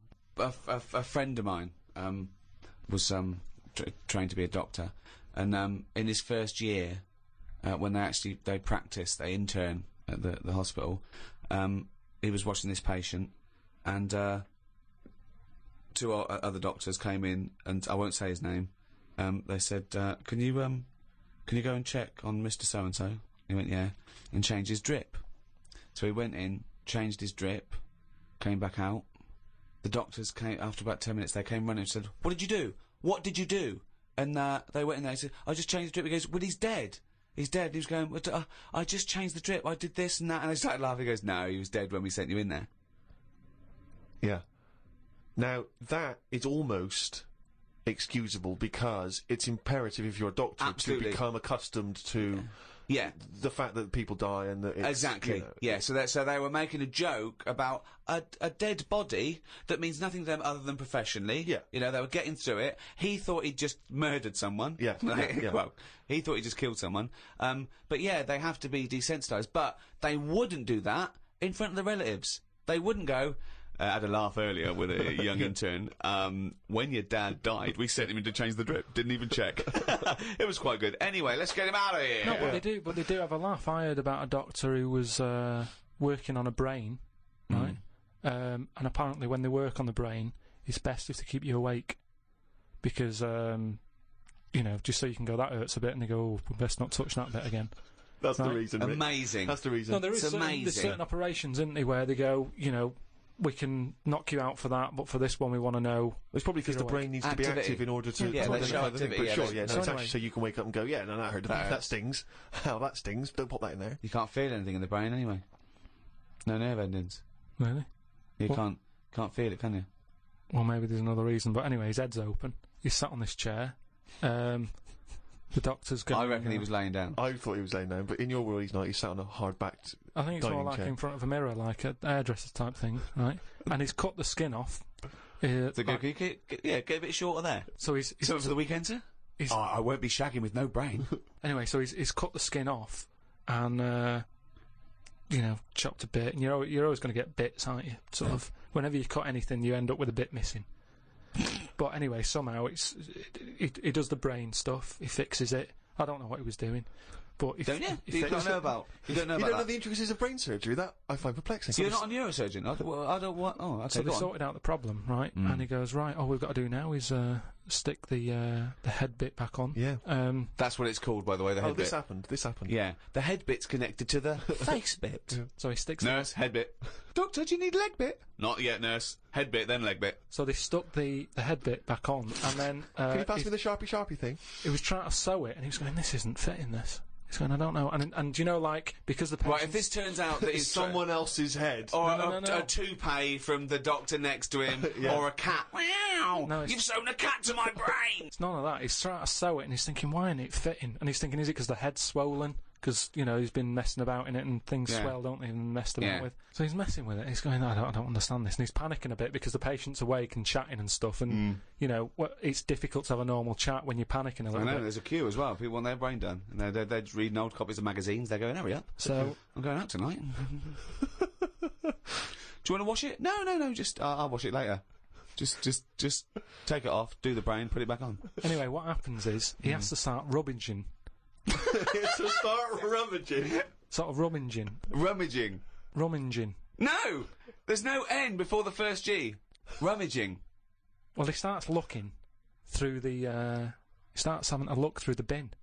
Because, what? Because he knows he's chucked a bit away of the skin. Right. Where is this surgery where a bloke's sitting up in front of a mirror and there's a bin? Is there a little basketball ring above the bin as well, so when he throws things it goes through there first? I'm just saying that's what happened, and you were saying about things that happen, and you've got a joke about it. So he's rummaging, and what happens? He said to him, the fellow was starting to sense the nervousness, and he said, what's going on here? And he says, oh, you're never going to believe it, I've lost a bit of your skin. Lost a bit of your head, yeah. I can't Why did he cut? I don't understand, why is there...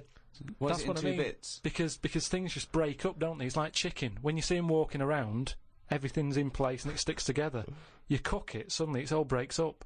He'd cooked his face before he cut it out. I'm just saying how flesh, it sticks together well. Yeah, but he'd cooked the scalp before he'd taken it off his head. No, but it's just an example of how skin okay. can break up with the muscles and everything. So he's rummaging in the bin, and does he find the head? He found the bit, and then he's like, oh, sorry about that, and he sort of managed to stick it on. Right, he didn't wash it off or anything? Yeah, I'm sure he gives it a bit of a rinse. But I'm just saying how, Nonsense. you've got to make a joke out of stuff, haven't you? Yeah, it's bollocks. If you're a doctor. Okay, that's good. So where was the joke in that story? At what point I thought this was a story about how doctors have a sense of humour. Yeah, when well, did he make at a the joke? end, he sort of laughed and he sort of said, oh, there you go, it's back on, but good job the bin men didn't come or whatever.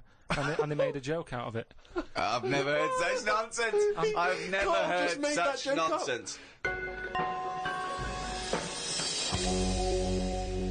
Right, Carl, let's do a competition. Chance to win some of the product that we've got out that Carl doesn't want to talk about because he's too lazy. No, it's not that. If it's, well, if you do want to win a copy of this book, Ricky Gervais presents The World of Karl Pilkington. It's by all three of us, and it's some of the musings and thoughts and ideas from the podcasts. Karl has got some new theories. It's illustrated throughout.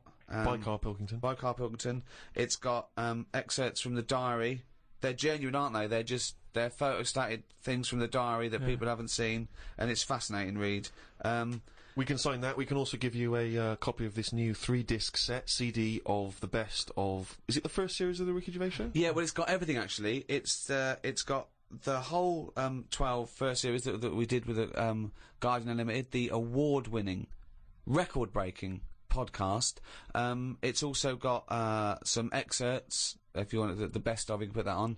And it's got 1 hour of new material, which we recorded especially for it, but you can't get that. You can't buy that in the shops till the 13th of November. And I throw in the new Flanimals book, Flanimals of the Deep. It's the third in the trilogy, Carl. Are you excited about that? Yeah. And the question is, do you want them? Okay, that's the quiz question. That's the quiz question, yeah. Okay. Is that a trick question? No. It's just the first correct answer. I'm not going to give away what the correct answer is, but do you want them? And think if you do want them, then that might what's the answer? And you can send that to podcast@rickygervais.com. Include your name and address, and if you're the lucky winner, then we will send this stuff to you if you want it. And it's the first come, first serve. Okay, so the first correct answer to the question. Do you want it? Do you want that stuff? Do you want Flanimals and the CD box set and the book and that? Okay, well, if you know the correct answer to that, podcast@rickygervais.com. Good luck, everyone.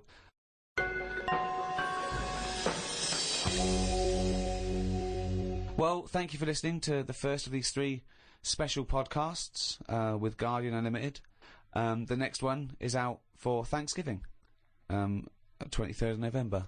We don't actually celebrate Thanksgiving. What is Thanksgiving? It's a thing in America. Right. It's like the big holiday. Probably rivals Christmas. Probably bigger than Christmas in. Well, what do we do here? But we don't celebrate here, do we? So it's a date, isn't it? Yeah, but no one's going to remember that, are they? 23rd of November. They can remember, can't they?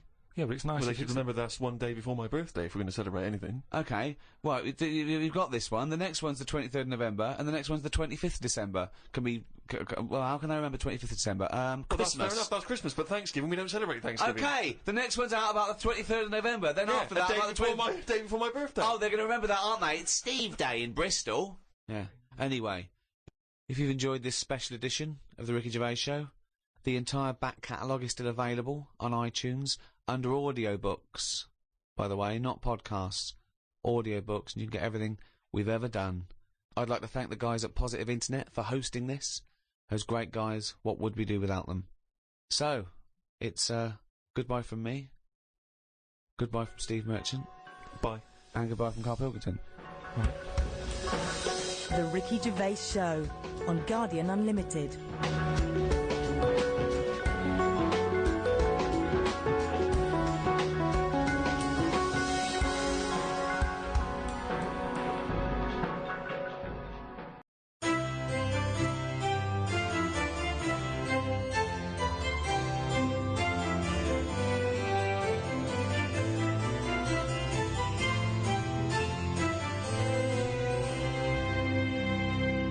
As Bill Shankly once said, some people think football is a matter of life and death. I assure you, it's much more serious than that.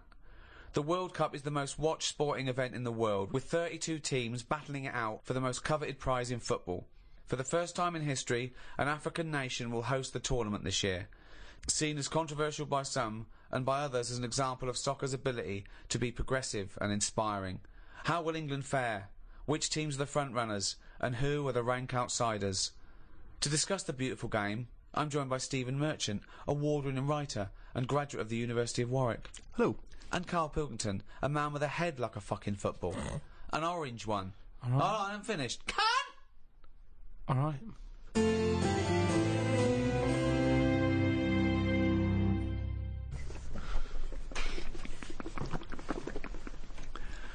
What are you doing? I'm trying to calm my gums down. We don't do it with water. What do you do it with? You're trying to calm your gums down? You do it with meditation and hard drugs. What's the problem with your gums?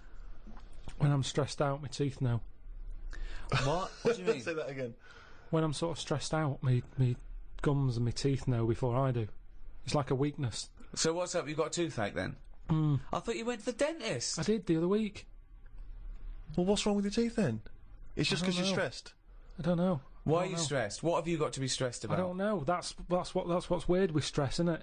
No. Your body can be stressed without you realising. That's what No, you're kills people. stressed. No. You're stressed because you feel stressed, and then your body gets weak because you're. No, because I'm pretty good. I never feel stressed. That's part of my problem. It's not I a am problem. stressed, but I don't know about it. That's That why doesn't make any sense at all. it's number one killer. What do You never mean? get stressed. If you don't feel stressed, how are you stressed? But you must be stressed if your teeth Right. are telling It's you they're like stressed. saying I didn't feel I had a pain, but apparently I did. Listen, Go on. I was in Israel recently. I had a bag put over my head, chucked in the back of a van. Now the thing is, I kind of Right. thought, well, It wasn't a blind date, by the way, and he wasn't being arrested or kidnapped. It was a training thing, wasn't it, for yes, kidnap but situations? I didn't know. What, you didn't know they were going to do it? Brilliant. No, they don't tell me anything, do they? That's good. So what happened then? So the thing is, that happened. I had a panic on a little bit. Afterwards, they took the bag off. I realised everything was all right. I was calm, but my body was shaking. And that's what That I'm saying doesn't to make you. any sense. My body, as far as my body was concerned, it had just been kidnapped. Right. But I knew I hadn't. Anyway, football. You know the bag they put over your head? Was it like a tennis racket cover? What shape was it? You sure they just didn't go and thought, oh, I thought I'd just bought the world's biggest orange? Come on, let's do this. Right. Soccer. Yeah. The World Cup We thought 2010. we'd jump on the bandwagon with every other fucker who's doing a World Cup podcast. Yep. Even though we've got nothing to say about it. Whoa! What? I got a few things. Yeah, but it's going to be so disappointing. We're going to get excited. We're going to sit down. In fact, if you're listening to this now, England are probably out of the fucking World Cup. I disagree with you. I'm right behind the lads. Yeah? Right, okay. But do you remember, because I've watched the World Cup a few times with Ricky, in different projects we've been doing in the past, we've been in different situations. Do you remember when, I think the last time we qualified, we were doing a project, and we were watching it together in a hotel room. We're watching extras, right? And We're making extras. Making watching extras, yeah. And we watched it. We said, oh, I'll go into my room. I went to Steve's room. But, of course, in the hotel room, it was just like a big bed. So we sat on the bed together, and we thought that was a bit intense. So I put a line of pillows down. But I don't understand what... he was put a line of pillows between us. Now, he knows I'm not going to jump on him. No, I know. He's not going to jump on me. No. But he's still terrified that some kind of paparazzi is going to sort of parascend down the building and peer in and take a photo of us. And that's before we've got time to explain that we're just watching the football. It's already printed going, well, this is clearly evidence of their game. Yeah. There's no way that they could possibly be sat on a bed just as friends. No, but hold on, though. Why were we naked? Why didn't we just pop some trousers on? But I seem to remember that you, even though it was my room, you forced me to sit in the chair. That was one of those really uncomfortable box chairs. I said it's weird. I can't get excited. We're having a beer, okay? So now we're drinking. Now we're drinking in bed. On the bed. weren't in bed. No. We had our clothes on. We're on the bed watching football. But I couldn't go, come on, England, with a little man sitting next to me in the bed. Not little man at all. No, big man. And so I just thought, let's pop the pillows down. That wasn't enough. I said, Steve, I can't do this. I can't watch football with a man on a bed. I said, so go in the chair, and he sat in So I sat in this chair, which is, if you're a man of my size, those tiny little crappy hotel box chairs are no good. It's 90 bloody minutes plus the interview. It was my room. I was furious. I felt like I was, like an old rich man just waiting to die, and my little manservant used to come and sit and watch football with me Exactly, in the yeah. last days of my time. I'm in bed going, oh, it's gone again. He goes, all right, I'm up later. Look, Rooney's taking a penalty. No, it's gone. It's all out. I go, oh dear. So, yeah, let me clean it up. We can put this on pause. It's Sky Plus. Let's open a window. Yeah. But the thing is that the most often I think football fans are very homoerotic. They're hugging each other, jumping on each other, swapping shirts and stuff. So there's nothing wrong with it being intimate watching a football game. Yeah, but I don't think gay people do that. Gay people don't run around hugging each other and swapping shirts, do they? They get stuck in. Karl, would you sit on a bed, right, with Stephen in a hotel room, right, watching football? Okay, you're pouring each other wine and beer and shouting. Well, no, there wasn't that music playing. There was the roar of the crowd and John Motson doing commentary. It wasn't. It's not a sexy sound at all. What do you think, Karl? Someone said, "Oh, come to my room. We're watching football." You got there and he went. Well, who was on the bed That's first? not what happened. Who was on the bed first? Well, he probably got up to answer the door. So I don't know. I came in. I thought, well, there's only a bed here. We sat down. We thought, yeah. No, but it wasn't. It was a chair there. So Well, yeah, but you know full well that if you're in a room with Ricky, he's the one who's going to leap straight on the bed and demand that you. I just took the chair. Well, why would you be concerned with lying on a bed next to me? What's up with that? It's a bit weird, isn't it? Why is it weird? I don't understand this. Because I've changed my tune. it's a bit weird lying on a bed with a mate just watching football. Yeah, you don't do that when you go around a house, do you? Yeah, but it's because you have a sofa and things. We didn't have that in the room. Yeah, but when you visit someone in hospital, you don't say, move over. You don't pop yourself down next to him, you sit on the chair next No, to him. because you're not there in a relaxed situation for 90 minutes enjoying a game of sport. It's just a more formal environment. Because you're quite a sport fan, aren't you, Karl? Yeah, but not in. I don't like getting into things too much because it can only be disappointing. I've never seen him get into anything, to be quite honest. No, I am a football fan, but I've got it now to a point where if they lose, it only bothers me for about half an hour. Yeah. And then I move on. Because the thing is, I'm not in control of it. There's nothing I can do to alter that team. If I could go in and say, listen, you're lazy, you get your finger out, you move up front a bit, it's different. But it's totally... It's like getting annoyed with nature. There's nothing you can do. So let it happen, watch it if you want, but don't get annoyed about it, because it's totally out of your hands. Interesting that Karl's team tactics also sounds like he could be directing a gay porn.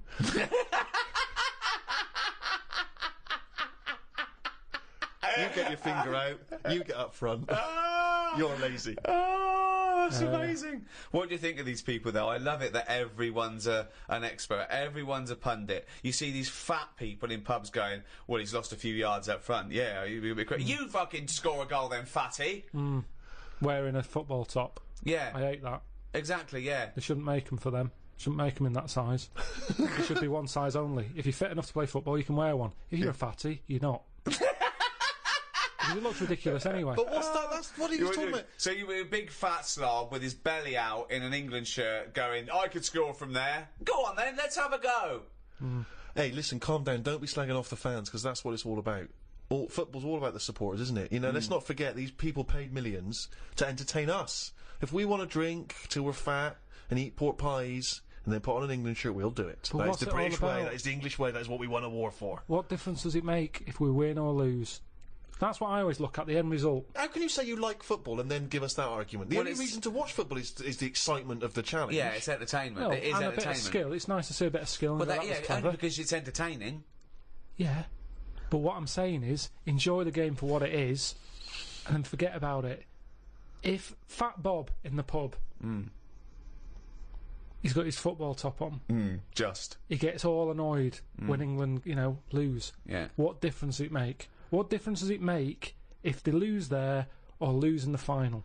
Well, what's the point? Well, I'll tell you what difference it makes. I knew a Fat Bob, okay? That wasn't his name, but I'm changing the name to protect the innocent. And him. And he's not innocent, right? Was it Fat Dave? It was a big fat bloke, right? And he worked on one of the crews that used to bring in equipment where I used to work at the Students' Union, okay? And he was massive, right? And I think it was 19 1990 or 1992, the Euro, right, when England got knocked out, and he went mental. And he was so angry, he went out and he wanted retribution, okay? Luckily, there were no German people around, but the closest he could find was a sausage van, some poor bloke who delivered sausages, and he turned it over. He got the van and he turned it over, because it was selling sausages, so he thought, that's German enough. No, well, if he's fat, he's probably just annoyed that it wasn't open.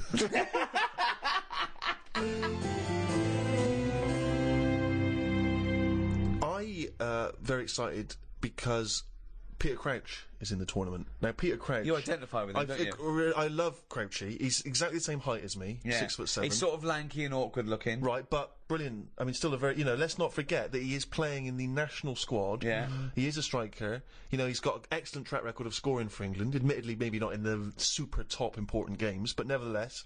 Tremendous. He's like your role model. He's like your pin-up. He's a role model. He wrote an autobiography, which I was going to call my autobiography, Tall Stories. Crouchy got there first, but good luck to him. I give it to him. Yeah. I'm happy for him to do that. I once got someone that came up to me in a club once and said, "Are you Peter Crouch?" I said, "Yeah." I thought, she thinks I'm Crouchy. What's the problem? Let's see how far we can get with this before the truth will out. But I was disappointed. I didn't know you wore glasses. No, exactly. I'm sort of off duty. You know what I mean? Yeah. I don't wear them on the field. But do you think he'd have had a different career if he'd have worn glasses from the age of 5, like you? This is one of the reasons I've not been a great footballer. Have you ever seen me doing any form of athletics or sport? No. Because I like to think I look quite elegant. I feel like I'm actually in control of it. But when I look back, if someone's videoed it, I look like one of those giant costumes in It's a Knockout. Where the arms are flapping and they just fall over. No real expression on their head. Yeah. But one of the things I was disappointed at, I was looking at, because obviously around this time of the year there's lots of advertising because the footballers are all getting endorsements. And I was looking to see what each one are doing. And Wayne Rooney, he's got endorsement deals with Nike, with Nokia, with Coca-Cola.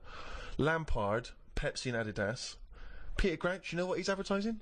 Go on. Pringles. It's not the coolest one, is it? Pringles. I mean, even the name Pringles. Really? I know. It's sort of like an insult, isn't it? It is. Who's that Pringle? Is that... hold on. Is that Crouchy? No, it's Steve Merchant. I mean, I love Pringles. Yeah. And I'm pleased to see Crouchy's associated, but I was disappointed. Don't bother mentioning Pringles thinking you'll get some free Pringles, because he went on about Munches, and then we got another fucking sniff. Well, true. What do you think of that, Karl? But are you a fan of Crouchy? You must be, They're all much of a muchness. Honestly, I didn't want to come in here and start talking about football. I'll watch it.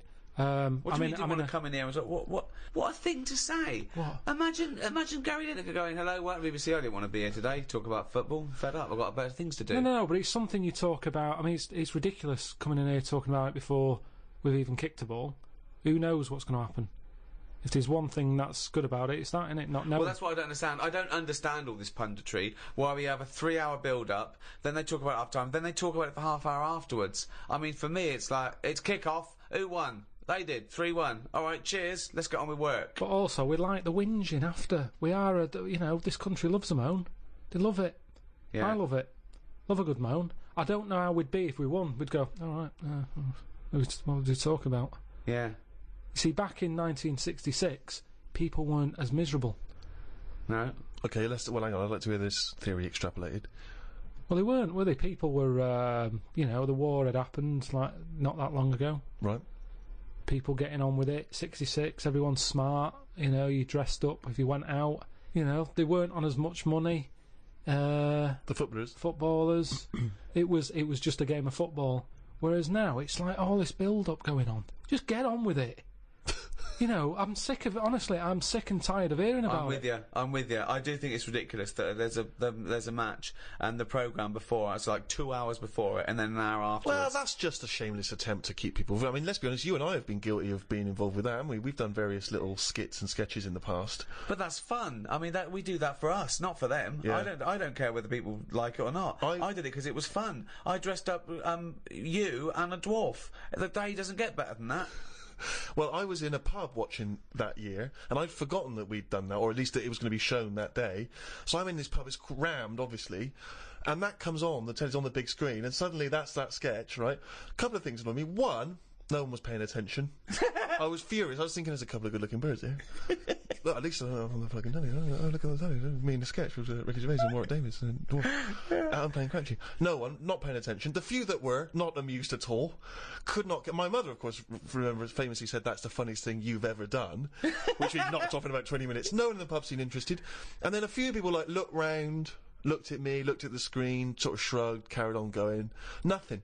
But also, kind of, it is embarrassing, that situation. I was on a flight, internal flight in America, and, you know, on the internal flights, you don't get individual screens. They give you individual players, but there's also screens all down the aisle for people, right, where Ghost Town was on. Ooh. Looked over, someone watching the extras, and I had to make sure that at no point did I glance up at the screen, like he's watching himself, and make sure I flicked over whenever it came up The Office or extras. Yeah, if I'm on the tube and I'm flipping through the paper, sometimes there'll be an interview with you that I'm not aware is going to be in the paper, and I have to flip on by because I don't want a bloke on the tube going, oh, reading about your mate, are you?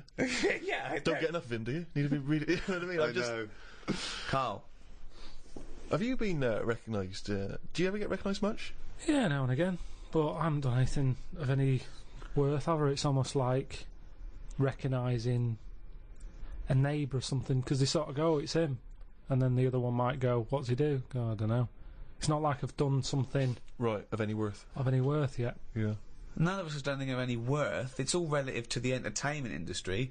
You know, whatever you think of The Office, you know, I'm very proud of it, but I haven't secured a bunker in enemy territory.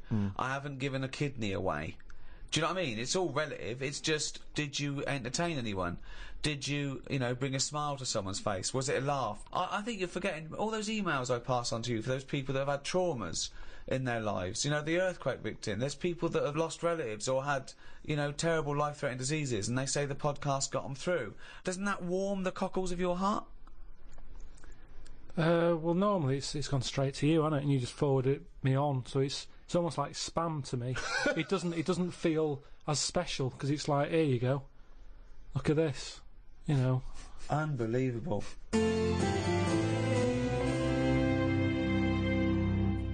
I've got the new iPad.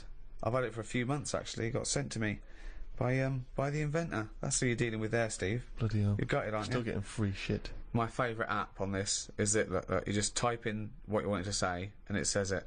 Karl has got a head like a fucking orange. The cunt. That's good, that. It's almost certainly what it was designed for. I haven't seen that on the advert. Karl has got a head like a fucking orange. The cunt. That's great. She sounds like a Radio 4 news announcer. So what is that for? For doing that? Karl has got a head like a fucking orange. Right. The cunt. Yeah. Did I mention his round head? Good. Right then, so I think I first became really excited by the World Cup that famous year when Maradona did the handball. Do you remember, what was that, 1986? 86. Yeah. Oh, that was so exciting. Because obviously he'd been so brilliant in that tournament, and then he did cheat, as we all know. Yeah. What do you make of that? Do you remember that moment, Karl? Well, that was very formative for me. I know what I made of it. The cunt. I don't know. Isn't cheating part of all games now? Hang on, here we go. This is controversial. There's a lot of young people who look up to Karl as a role model. Yeah. Yeah, but it's the world we live in now, isn't it? It's get what you can, how you can. But what's your feeling? Are you the sort of person... I mean, have you ever cheated in a game? Are you that sort of person? I just think my dad does it a lot. What, in board games and that? Yeah, just cards, you know, Monopoly. How does he cheat at Monopoly? Just nicks a lot of the money. Oh, just straightforward nicks the money. I hadn't thought of that. I love that. But how do you not notice him doing it? He doesn't. I'm busy looking at, you know, what properties I've invested in and stuff. And the money's just there, isn't it? See, I don't see the point of cheating. No, I don't. I say that to him. I say, you're kidding yourself. You're kidding yourself. But to him, he's broke the system, hasn't he? He's got round the rules. What do you mean I can only have that much? Who says I can? Bosh. Get some more money. Buy some more hotels. And in a way, that's life, innit? All people with loads of money now, you kind of go, have they made that honestly? Right. you know, I pass big houses in London and I think gangsters, gotta be gangsters to have a house like that. Yeah. There's no way a normal job, someone who's... Because I know, I'm trying to make money, and I know how hard it is to make money. Because the more money you make, the more hands are out there, taking little bits. So how the hell has this man bought this house? It's gotta be a crook. So do you yourself cheat? Would you consider yourself a cheater? Are you honourable? In games? Well, just generally, do you cheat on anything? No, do you know what? The other week, I'd had a cup of tea and some fish and chips at this pub, and they only took for one. And I went back the next day and said, "Oh, you didn't charge me for my fish and chips." What a fucking moron. I paid. No, I didn't tell her about the tea, though.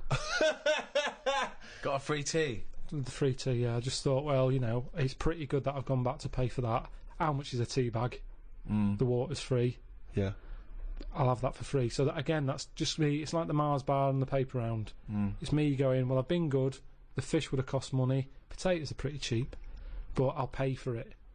But for my goodness, is a little gift. Have a free cup of tea. But who's given you the right to make that decision? That's me, that's me. I'm deciding there. Right. I'm in charge. I didn't have to go in there. I didn't have to go back and pay. But I went back and paid.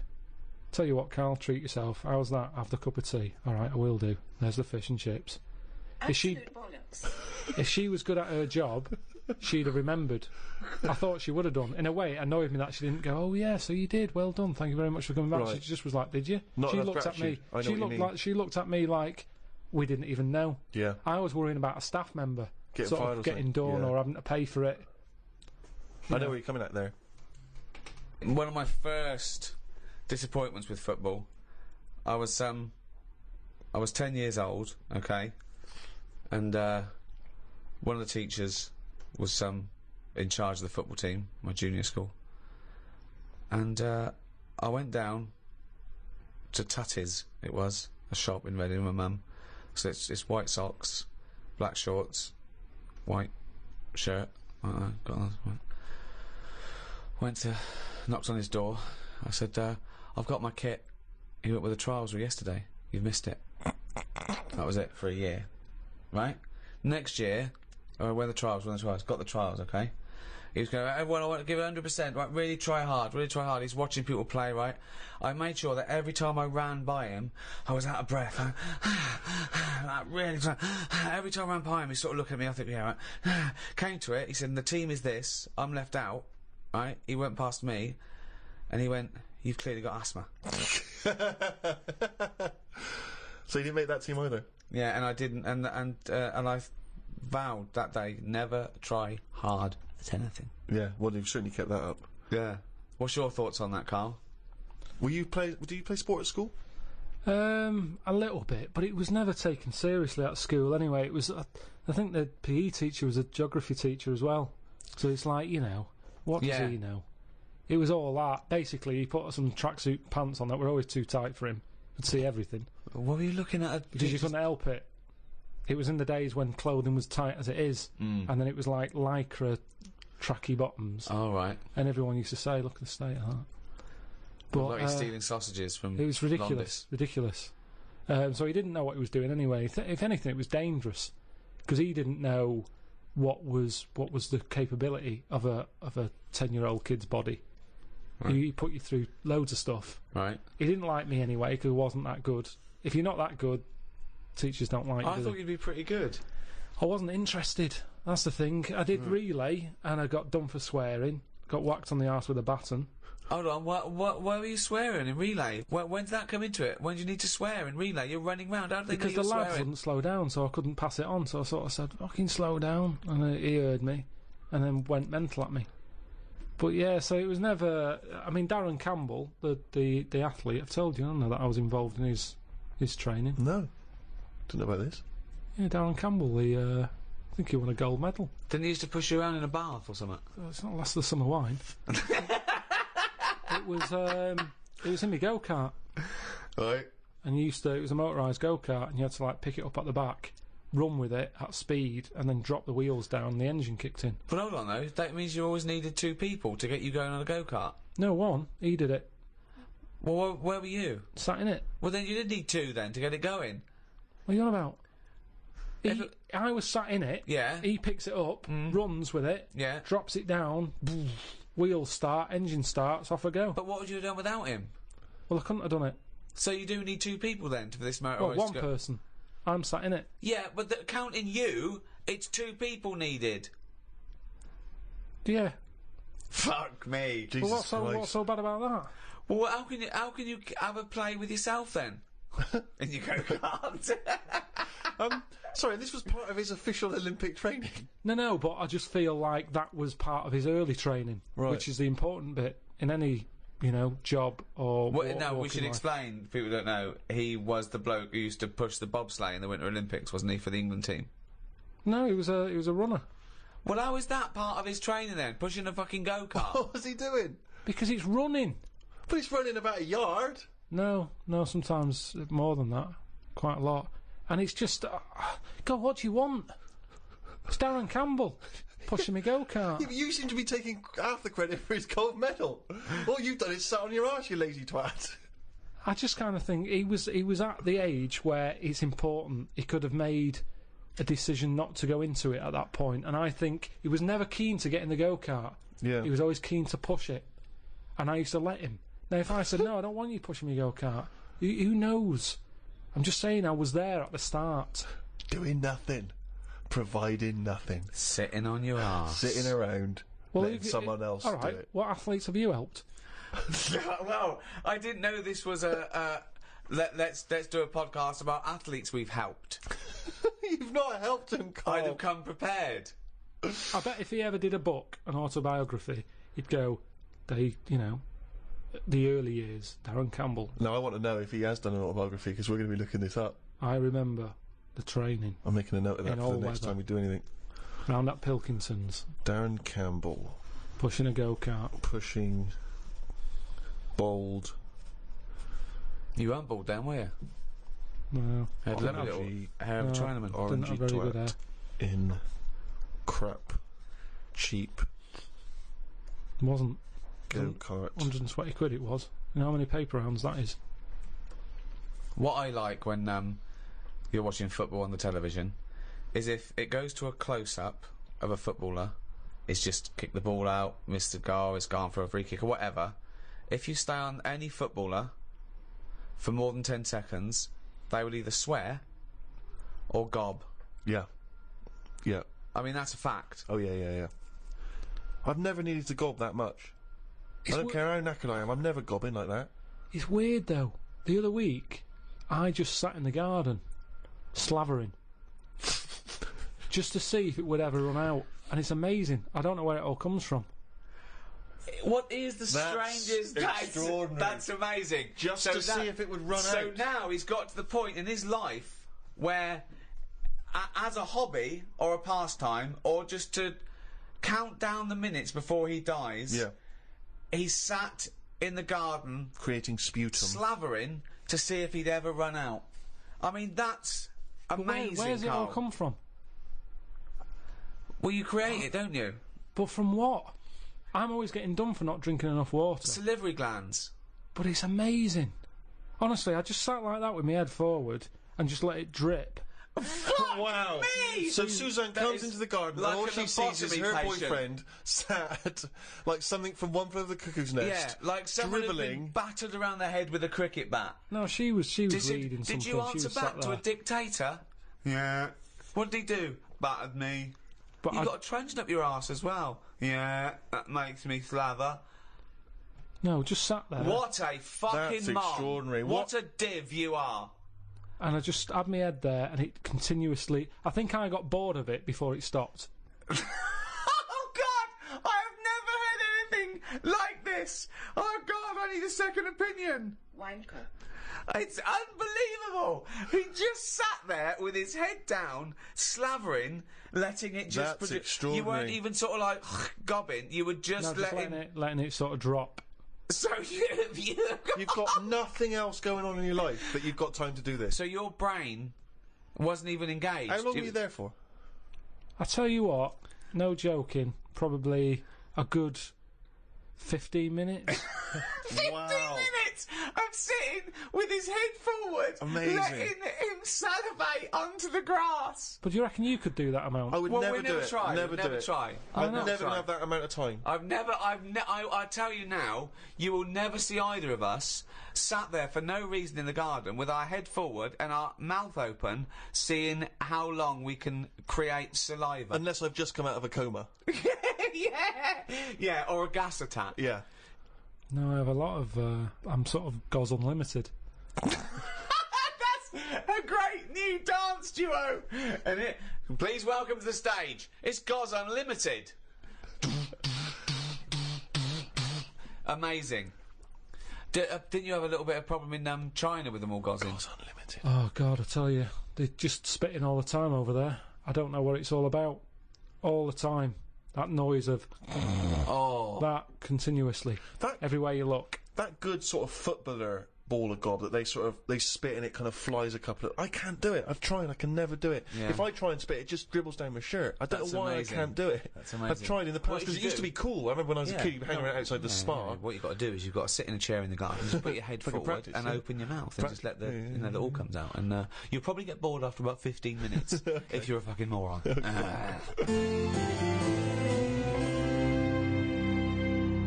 I like when you're watching the football on TV and it just goes quiet for a moment. There's like a lull in the action, and you just hear that sort of plaintive horn. Yeah. Come on, England. Come on, England. I just find it's so kind of mournful. It's sort of, and it's just the fact that someone's taken the effort to take it. I don't know what instrument that is. Is it a trumpet or is it just? It never sounds as elegant as a trumpet. I don't know. Maybe Just some it's- kind of horn. It's sort of it's reminiscent of like battle though, isn't it? Yeah. Like there was you had all the cannons and everyone. Then there was one bloke that just had to walk. One bloke that carried the flag. But it's never triumphant. It's sort of, you imagine you would have it at the funeral of a great footballer. Yeah. Echoing around the stadium. It's just, it always makes me slightly depressed. Although it is safer to be him in a football match than when you're walking into battle. Because if you're the fellow with the flag, you're a walking target. Yeah. Everyone can see that. Target practice, And yeah. then they go, and even if it's dark, I go, I can't hear it, but I'll just shoot at the sound of that trumpet. Yeah. And no one likes the fucking trumpet. No one wants to hear the Hang trumpet on, with what's every a trumpet? What? What do you mean a trumpet into war? Well, there used to be people that would, carry an instrument that would dun, dun, dun, dun, dun, dun, dun, or What, in a battle? Yeah, keep them marching up, keep the morale of the soldiers. Bloke with the flag, bloke with the drum, bloke with the trumpet. I mean, think of this. Ventriloquist? The Scots Guard, yeah. Diversity. They'd be, Yeah. Subo at the back. Yeah. Subo at the back. I'll Just put keep. her out the front. I'm not having this. I don't believe that is. Of course they did. Back in the day. Are you sure that happened? What about the bagpipes? What about them?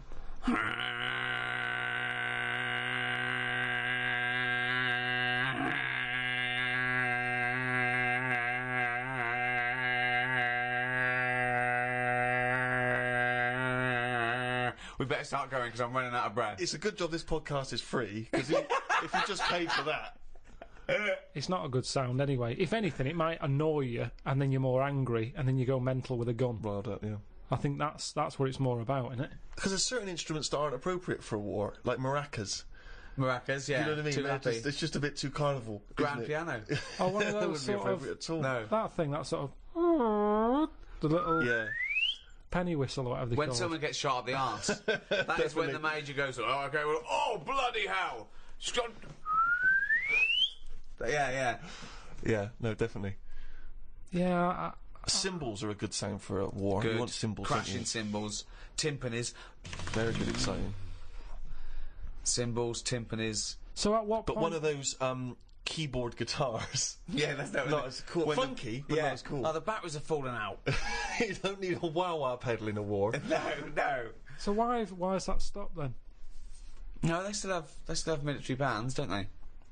Yeah, but that's what I'm saying. That's more More like pomp and a circumstance, Sunday sort of bandstand. Let's play We Will Rock You. Yeah. And, Yeah, you but know, the thing about modern technology is, helicopters and tanks is going to get drowned out, isn't it?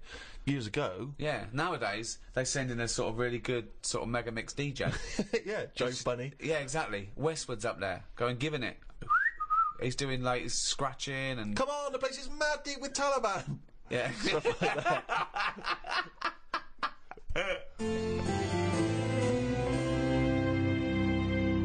What do you think about George Best using up his liver, then getting another one and getting pissed again? Clever. Well, that's always going to encourage it, isn't it? I've always said that. What? The moment we can replace stuff, people just go, oh, sod it. Like What smokers. would you do if you gave someone a kidney and You then mess with it. and they started You just saw him down the pub again. doing drugs and shit and Well, I wouldn't hand it out to someone just like that, would I? I think you should be allowed to say, right, who's it for? Can I meet them? Right. And then have a chat with them, right? saying, have you learnt your lesson? Well, I'm going to do it. Okay. I'm a little kid who wants a kidney. Okay. And you come to me. I'm at the top of the list. Hello. Hello, Hello. how you doing? Good. Are you going to give me one of your kidneys so I can live? I don't know. Well, I'm at the top of the list, so why's your head so round? Right, so definitely not. Why? Definitely He's a not. Kid, look He's at a him. little kid. Pale. No, I need a He's kidney. cheeky though, isn't he? No, Cheeky. please, Lovely little please, kid, roundhead. mop there. Please, can I have your kidney? No, you can't. Oh, have it. come on, Right, you've got let's see two. another kid. Let's see another kid. No, Lesson I'm at the top. learned, I'm lesson top of learned. the fucking list. Give me one of your kidneys, you round-headed twat. No, and I wouldn't on. feel bad about not giving it you. Well, hold on though. Can we have a second opinion from the nurse? Wanker. Thank you, nurse. I would not feel bad about walking away from that kid and saying you cannot have a kidney. So you're gonna. Do you know what? I'm going to take this kidney out and bin it. Hey, wait. Do you know who that kid went on to become? Go on. Winston Churchill. Right, well maybe I helped. It's like Darren Campbell all over again. I made him stronger. I was tough with him. He saw how tough the world is. No, but he didn't. This is an alternative universe where he died because you never gave him that kidney. Yeah. Well, you can't worry about that then, can you? If you're going to start going that far back and forward and stuff. But I think I don't know what I'd expect someone to be like. Just want them to go, what do you eat? I'd say write down your diet. Oh yeah. I'm gonna treasure this kidney. I'm gonna treasure it. Yeah. Yeah. I'm gonna really work hard, and I'm gonna make something of my life more than you did. So I'll. Your kidney's gonna be a lot better off for me than you lazy tosser. I'll tell you that. If you want achievement, then you know I'm gonna go to school. I'm gonna do really well. Unlike you thick little round-headed shit. So the quicker you get the fucking kidney out of your useless body and into mine, we'll all be happy, won't we? Okay. Well, I'll go away and think about it for a month. Well, no. There you go. Don't have to get nasty. Sick of it. I'm always helping people out. That's a big ask, isn't it? If I came to you, Rick, in all seriousness, Yeah. and you could give me a kidney, would you give me a kidney? What if I end up needing it? Well, yeah, but that's the point, isn't it? That you're doing something. Cause Can at I that have it moment- back? Can I have it back if I need it? What? No, because I need it. Mine are failing. I need at least Yes. one. I need at least one. Yeah, you need one. Okay. Yeah. Right. Okay. This is on loan because if my other one goes, I want that back because then I'll be on one. Well, no, yeah, but then we're both on one. No. Right. You've got yours. Yours are fucked. So Yeah. you might as well be on none. I've got two. Okay. I will give you one. Yeah. Right. With the express understanding that if my remaining one packs up, I want that one back. It's on loan. If we both live out our life, then so be it. But if this other one goes and they say, well, you need another kidney, I go, right, I know where I've kept one for the last 10 years. So It's you're in Steve. going to come to me, right? You've gone knock knock. I've opened the door. My beautiful supermodel wife is there. She's going, oh, his kidneys are brilliant now. Yeah, I'm loving it. It's great. He never stops having the sex. Yeah. She's making us iced teas. Right. You know, she says, "Come in, Rick. Yeah. Sit down."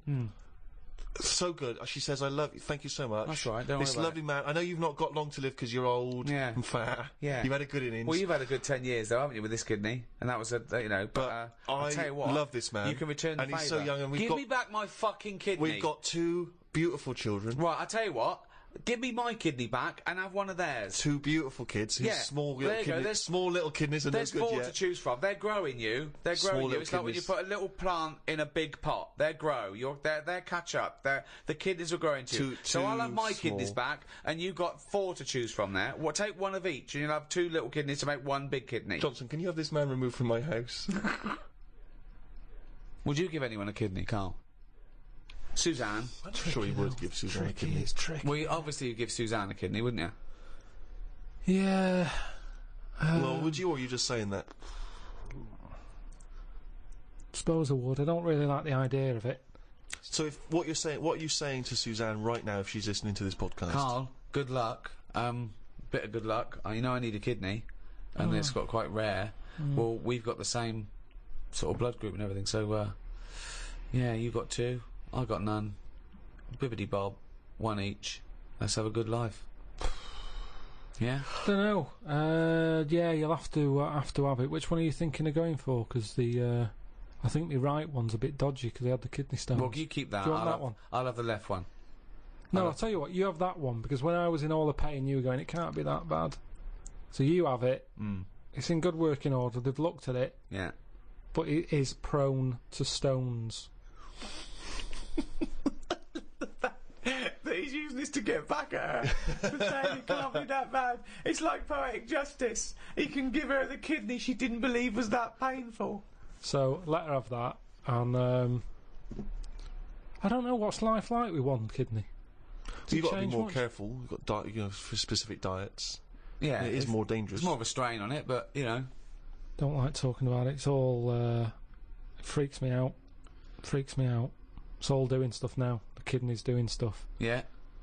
My teeth are hurting still. Still got a little bit of toothache going on there. I've got a sweat on. All stuff's going on without me knowing. Germs whizzing round. I've had jabs for rabies. I've had hepatitis A and B. I don't even know what that does. I've had A and I've had B. That's whizzing round my body. Body's in shock, innit, at the moment. It doesn't know what's going on.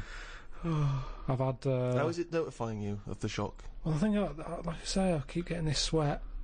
And, what else have I had? Typhoid. Doesn't that... all this stuff shouldn't be in my body, should it? And we don't really know, do we? They're saying, yeah, have this, have that, shove it in your arm, it's alright. But we don't really know the long-term effect. I've got rabies in me. I never thought I'd have to have that. Tetanus. I've had. TB. Well, enjoy the World Cup, everyone. Come on, England. Come on, boys. Rouge.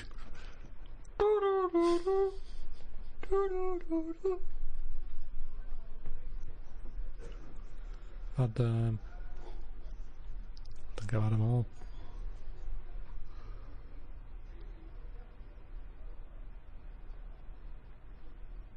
One for if I get bit by a dirty monkey.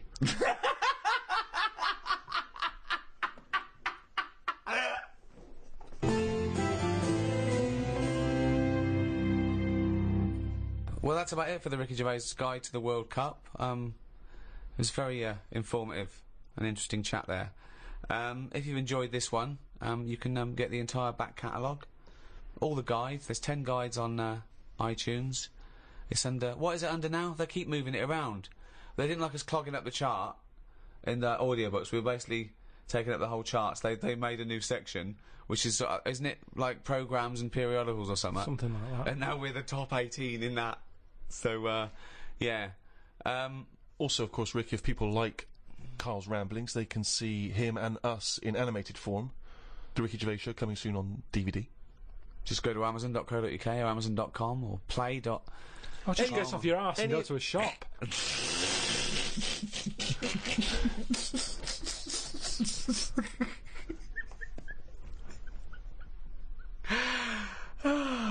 Good luck, England. And thank you so much to Positive Internet. Those guys allow us to do these free podcasts. Someone's got to pay for these, and those guys do, and do a great job. So enjoy the free ones, but buy the ones for a couple of quid as well, please. Karl wants another house. Wanker.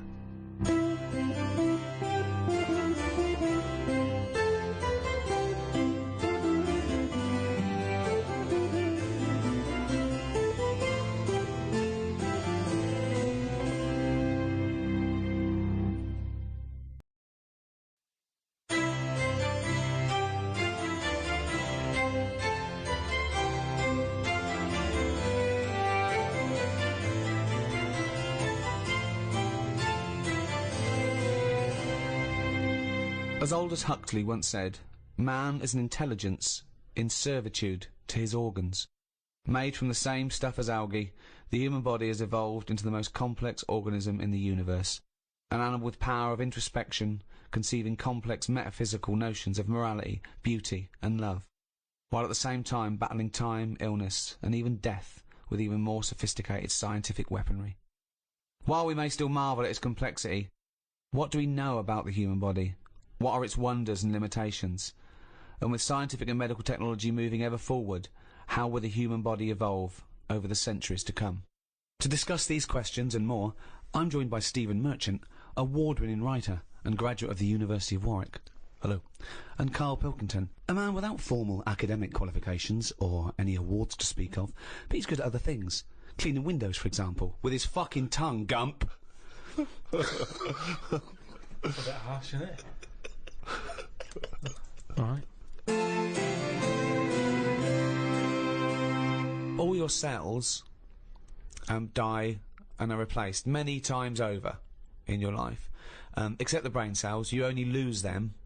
You lose hundreds and millions and trillions, right? And you've still got plenty left, don't worry. Or most people have. So only a small percentage of the cells you're born with remain yours, the brain cells. So supposing you're 99% different, all the time you're changing. Is that the same person? Well, you'd say, yeah, because you've got the important ones, the brain cells, which keeps your memory, your personality, your input, the you. But as we've talked before, if you took your brain and put it in someone else, would you be the same person? You know, well, then, what defines the person? Yeah, it's the brain, isn't it? It is the brain, but then if you look different, you'd be treated differently and you have a different personality. You could still be the same person, but people change anyway. People's personalities change. And if you're in a car accident and you lose all your memories, you've got the same hardware. People have had complete personality changes. Particularly through car. I knew someone whose girlfriend was in a terrible accident and she lost a lot of her memory, and so the person she was with, her boyfriend or fiance, she no longer related to them in the same way, and equally he obviously that wasn't the same woman that but was it his fault? Was it his fault? What's that got to do with it? What's that got to do with it? No, was it his fault? Was the accident his fault? What's that got to do with it? Because you would be fed up, wouldn't you? That's a completely different point that he was making. No, it wasn't. He said a woman had an accident. Yeah, but we were talking about, are you the same person? Well, hang on, let's hear what Karl's point is. You said, you know, this woman was in an accident. Yeah. It's terrible, that. It's sad. Yeah. Now, all I'm saying is she went... opinion just popped in there. Terrible, that. Sad. Yeah. She went off him. I'll pass on your condolences. Yeah. She went off the fella. Yeah. All I'm saying is, you're saying, oh, it's because a brain had a knock and went, oh, I'm not into him anymore. But all I'm saying is, if it was his fault who was driving the car and it happened because of him, you would sort of go, yeah, but that's not the point I was making at all. He wasn't involved, but B, it was because she got a form of amnesia, so she didn't relate to him in the same way, because the life they'd spent together, she no longer had a memory of, and equally, when he was talking to her, she was no longer the person that he'd first met. Do you see what I mean? So that's what my point was. Not because he was in... Yeah, no, I can understand that. That doesn't surprise me that much, I suppose. At the end of the day, it is what you go through, isn't it? Yeah. You can hark back. You can talk about stuff. Arp back. You can arp back. Is that what a good relationship's based on? If there's a lot of young people out there listening, they're wondering what to look for. I think that's the best thing about getting old, isn't it? You can sit down and do nothing but think about a lot. If you're a baby, you've done now, you're lying there, you can't walk. I can't remember being a baby, and I put that down to it being boring. Because you only remember the good things. You can't remember your birthday! No, it's you remember the good things in life, don't you? I'm quite happy I can sit down for a good hour or so and just think back and go, oh, that was good. When was the last time you reminisced? Well, my mum and dad have been round, haven't they, so been reminiscing a lot. Yeah. What were you thinking about? We were just chatting about Tic Tacs. One of the great memories, yeah. The happy memories. No, because you see, here's the thing. You're saying how that woman changed when she had her head caved in. He never said that. What did you... Well, the brain accident. Yeah, brain accident, yeah. The Tic Tacs. Now, I used to love them. Yeah. When I was younger. Yeah.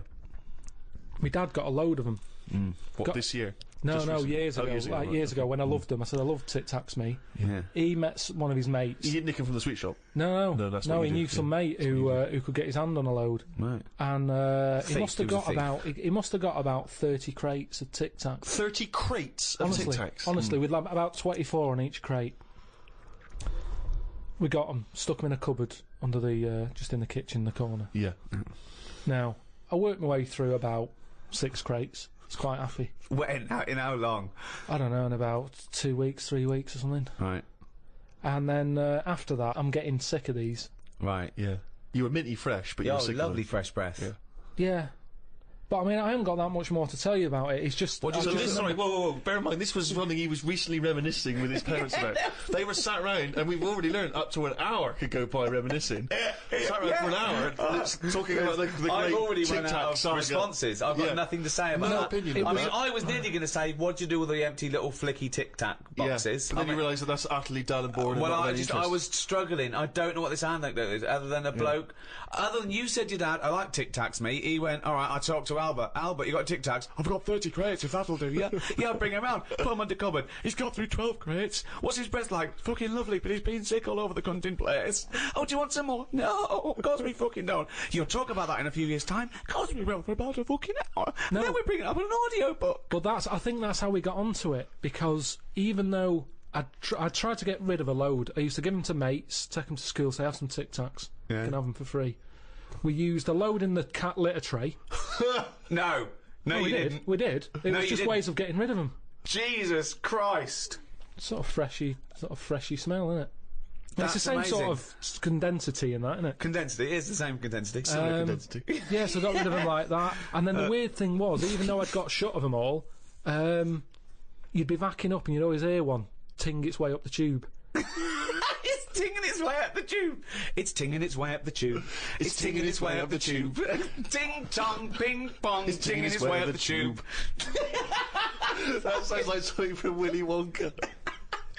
Oh God! No, it's just I'm just demonstrating that because that's how many of them there were around the house. You'd drop them, they'd go in every corner and that, like Pac-Man or something. They'd be everywhere. You'd be backing amazing. up, tinging it up. Sheila's getting married. Hannah gets confetti. Don't buy any confetti.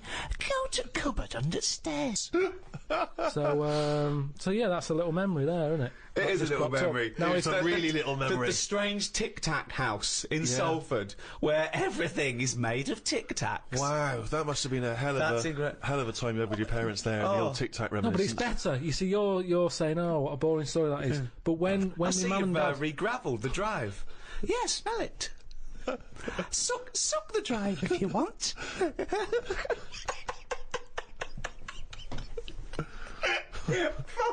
no, but it's different. When my mum and dad are there and they can remember that, and they're going, oh yeah, the Tic Tac incidents and stuff.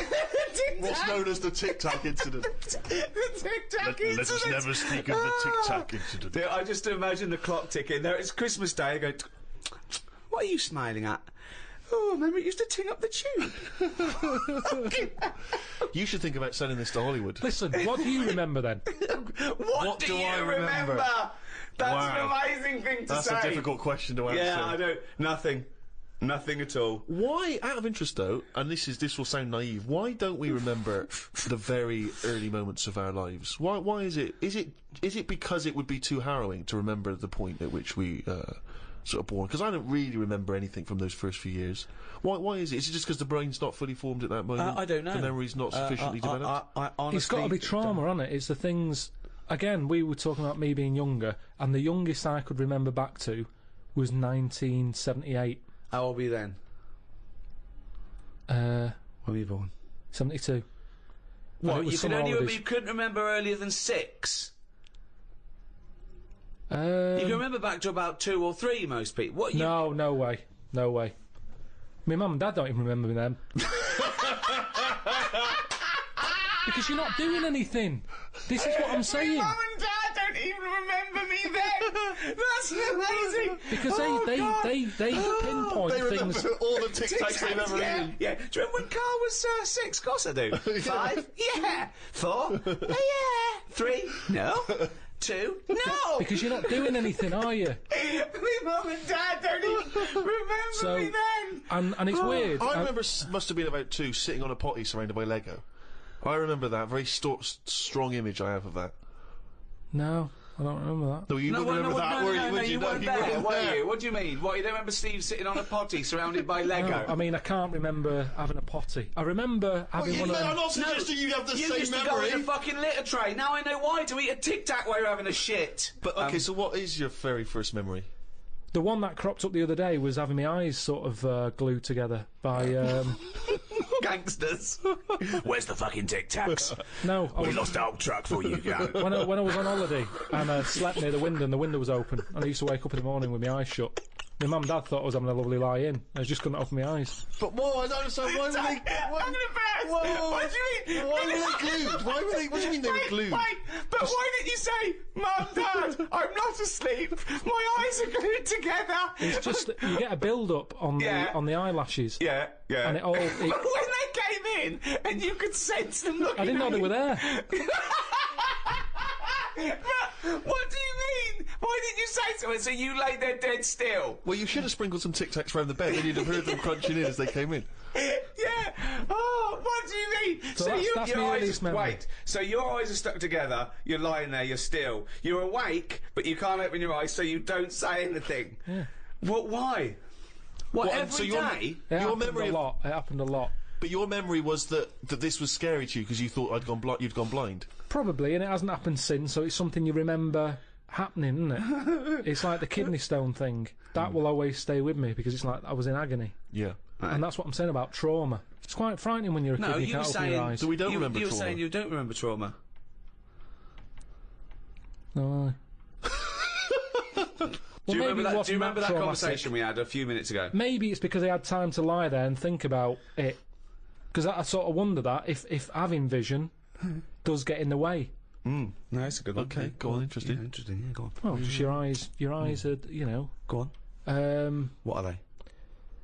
They're the thing that makes you do the things you want to do, aren't they? Your eyes What do you at the end mean? of the What day. do you mean? Interesting. Go on. Everything. You might want to. You might like drawing. Right. Your eyes. That's an example, though, isn't it? Because then you might like music, and you don't need your eyes for that, do you? Well, you need yeah, your ears, because you still got to find your way to the record shop to find the record you want. Someone could put it for you, or you could. What I mean is your Stevie eyes. Wonder, Say rather You than like smells. You might be a perfume. You need let me just think. the nose, don't you? Wine tasting, just. I've just always thought blind people Go on. are probably good listeners. Right. Yeah. That makes sense. Yes. Which means that they'll be more brainy. Possibly. They won't waste their eyes on watching rubbish telly. No. Yep. Sure. Um, But bear in mind, you learn a lot, don't you? Yeah, Just from yeah, what you see, you swings absorb a and lot of roundabouts. information Swings from and what you see. roundabouts. yeah, but blind people are going to say, right, I'm not going to be defeated here. Right. I'm going to make sure that I still feed my brain with stuff. Right.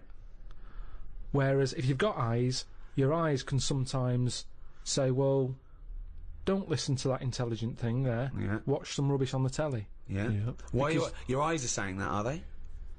Who are they talking to you? Are they? I'm just saying, if you've got eyes, Yeah, they're talking to you. you're more drawn to things that keep you... What are you drawn to, though? Keep your eyes, Go on, what are you saying? interested. It's like everything. Right. It picks your food for you. Does it? Yeah, No, it does. It doesn't. does. Of course it does. That's why they advertise food in a way that look, those adverts on the telly. Look at So- this. This isn't an ordinary pasta. Yeah. It's So yeah, you'd eat a nice plastic apple, would you? It looked like an apple. Eat it. presentation is 90% of what goes on now in this world. Whether it's clothes. Is that a That's statistic that you because picked up from you somewhere? know what the thing you like looks like, so you recognise it. You go, oh, I like that. You don't go, oh, I like the look of that. I ate it last time, and I like the look of it as I was eating it. You go, I know what that is. That's the thing that tasted good. Not always. No. I think there's a lot of cakes out there, and I've been conned where my eyes have gone, that looks good. I'll go, can I have one of them? And I get it, and it's just like air with cream on it. But There's that's nothing. You, There's Are no you curious enjoyment. with your eyes at that point? but Well, you it's a just bit annoying. contradicted your own point. No, I haven't. I've said my eyes have said this is what you want, Yeah. and I've been disappointed with it. So your eyes shouldn't pick your food then, should they? Really? They shouldn't. No. But they do. What again? The next time you get the eyes go again. Remember Well, that? yeah, I'll sort of go, hang on a minute. You remember last time? This is different. You are the strangest It's man not. There's I not have weird. ever met. There's nothing weird about You that. are the strangest person not. I've ever met. So are you not. mistrustful of your eyes? You You don't are. trust anything you see now, you query it, Here's a clearer way of describing it. Go on. Holiday brochure. Right? Your eyes, look at it. Look at this villa here. Look at that, it's got its own pool, close to all the amenities. Get there, my eyes, what have you picked? because it's not as good. Who's arguing now? Who's angry with your eyes? Were your eyes angry then? No, I was angry. Okay, so your mouth and brain are angry with your eyes? Because, one, my nose has kicked in, I'm next to the bins. Right, okay. You couldn't see that in the brochure, the eyes couldn't see that. That's true. The bottle banks again, they're close by. My ears are going, what's the racket? Yeah. My eyes are going, sorry. What? Your eyes are saying sorry? I'm just saying, you can't trust your eyes. I love this. I'm surprised they felt guilt. I love the fact that his sense of human biology is based on the numbskulls. I don't know why you must pick stuff based on what your eyes thought initially. Well, it depends. But Carl, they're not detached in this separate way. They're not different operatives, all with different agendas. It's all connected. They should be. If I look at a picture in a brochure or a magazine and I think, oh, that looks nice, my brain instantly says, be careful though, because that's a publicity tool in order to try and sell me this particular deal. Chances are it doesn't look exactly in real life like it does in the brochure. I'm instantly thinking that. I'm not going, hey, I'll book that. And then 2 weeks later I get there, I can't believe I'm fucking disappointed. Ears, what do you make of it? Well, I'm livid because I can hear some fucking racket. All I'm saying is you don't see that many disappointed blind people. You don't see that many disappointed blind people. They're not let down that much. They're not let down. Spurious. You've got no information for that, no evidence for that at all. You've just made that up. You don't see many disappointed blind people. I've always been fascinated in biology in general, and I remember when I was about 13 or 14, I got this book, Man's Body, an Owner's Manual. I was fascinated by it. It's like a sort of textbook, is it? About the human body? It's great though because it's got absolutely everything from life and death. And then I was worried that you could chart when you die from sort of things like where you were born, socioeconomic group, have you had fill-ins and all that. Oh, I'd worry it, and you give yourself a point system. But it's a fascinating book. It's got everything, and of course all the stuff about male sex organs. I can't think of the number of men that went home and got a ruler after reading about averages. Yeah. There's a nice little chapter here. What is the average? You have to push really hard with the ruler until it's sort of like going right into your stomach, and then you can get it up to like 2 or 3 inches. Lovely chapter here on sexuality. I want to read one. This is under the homosexual activities. It goes into what they like. Anal sex. It explains what that is. It's anal sex. This is inserting the penis into the partner's anus. Normally with the aid of an artificial lubricant, so it gives you all the details there. Now, in addition to anal intercourse, many homosexuals have practiced fisting, inserting a hand or fist or other objects into the anus as a form of sexual stimulation. Experience has shown, however, that this practice should be avoided, since it can cause gay bowel syndrome. Now, I'd never heard of that. Wow. Yeah. Gay bowel syndrome. Gay bowel syndrome. Fissures, like lesions and stuff, and other damage to the walls of the rectum. So, you'd go to the doctor and go, oh, I've got a problem. He goes, well, you've got gay bowel syndrome. Are you gay? Yes, I am. Yeah. All right. Well, have you been sticking another man's fist up your anus? Yeah. We like that. Okay. Well, my advice to you is to stop that because it's causing damage. Oh, thank you, doctor. I'm not going to stop it, by the way. I'm not going to stop it. I'm going to carry on doing that, and then just keep coming back here with a sore arse, if that's all right, and you can just fix it, can you? Because in fact, I'm going to go home now and do it, even though you've told me that I probably shouldn't. I'm going to gay bowel syndrome, you say? Karl, what do you think about that? Sticking a fist up your arse? Wasn't meant to be, was it? I mean, it's not. It's going to do damage, isn't it? It's like you've got to know when to stop putting stuff in a carrier bag, and it's the same as that, isn't it? Because it rips. Yeah. Someone told me this recently at a party. Fascinating fact. See what you think of it, Karl. He told me that apparently, if you've got time on your hands, you can put your fist inside someone else's arse, and then you can work your hand very slowly up through the person's body. It takes about 2 hours, apparently, and eventually, it's what he told me, you can touch that person's heart. Right. Right, and it's like the most intimate thing you could ever do with someone else. That's bollocks. That's what he said. That's what our how bloke could you said. touch their heart? One, the alimentary canal is about 30 foot long, so you'd have to either have 30. You have to be Mr. Tickle, right? Or you'd have to be rolling up the alimentary canal as you go, like a stocking on a pole, right? And then when you get up there, how can you touch the heart? You'd have to rip through the esophagus, which would kill them. Okay, if the arm going all the way up their alimentary canal the wrong way didn't kill them. I like the idea of someone saying that to a loved one. All right, love.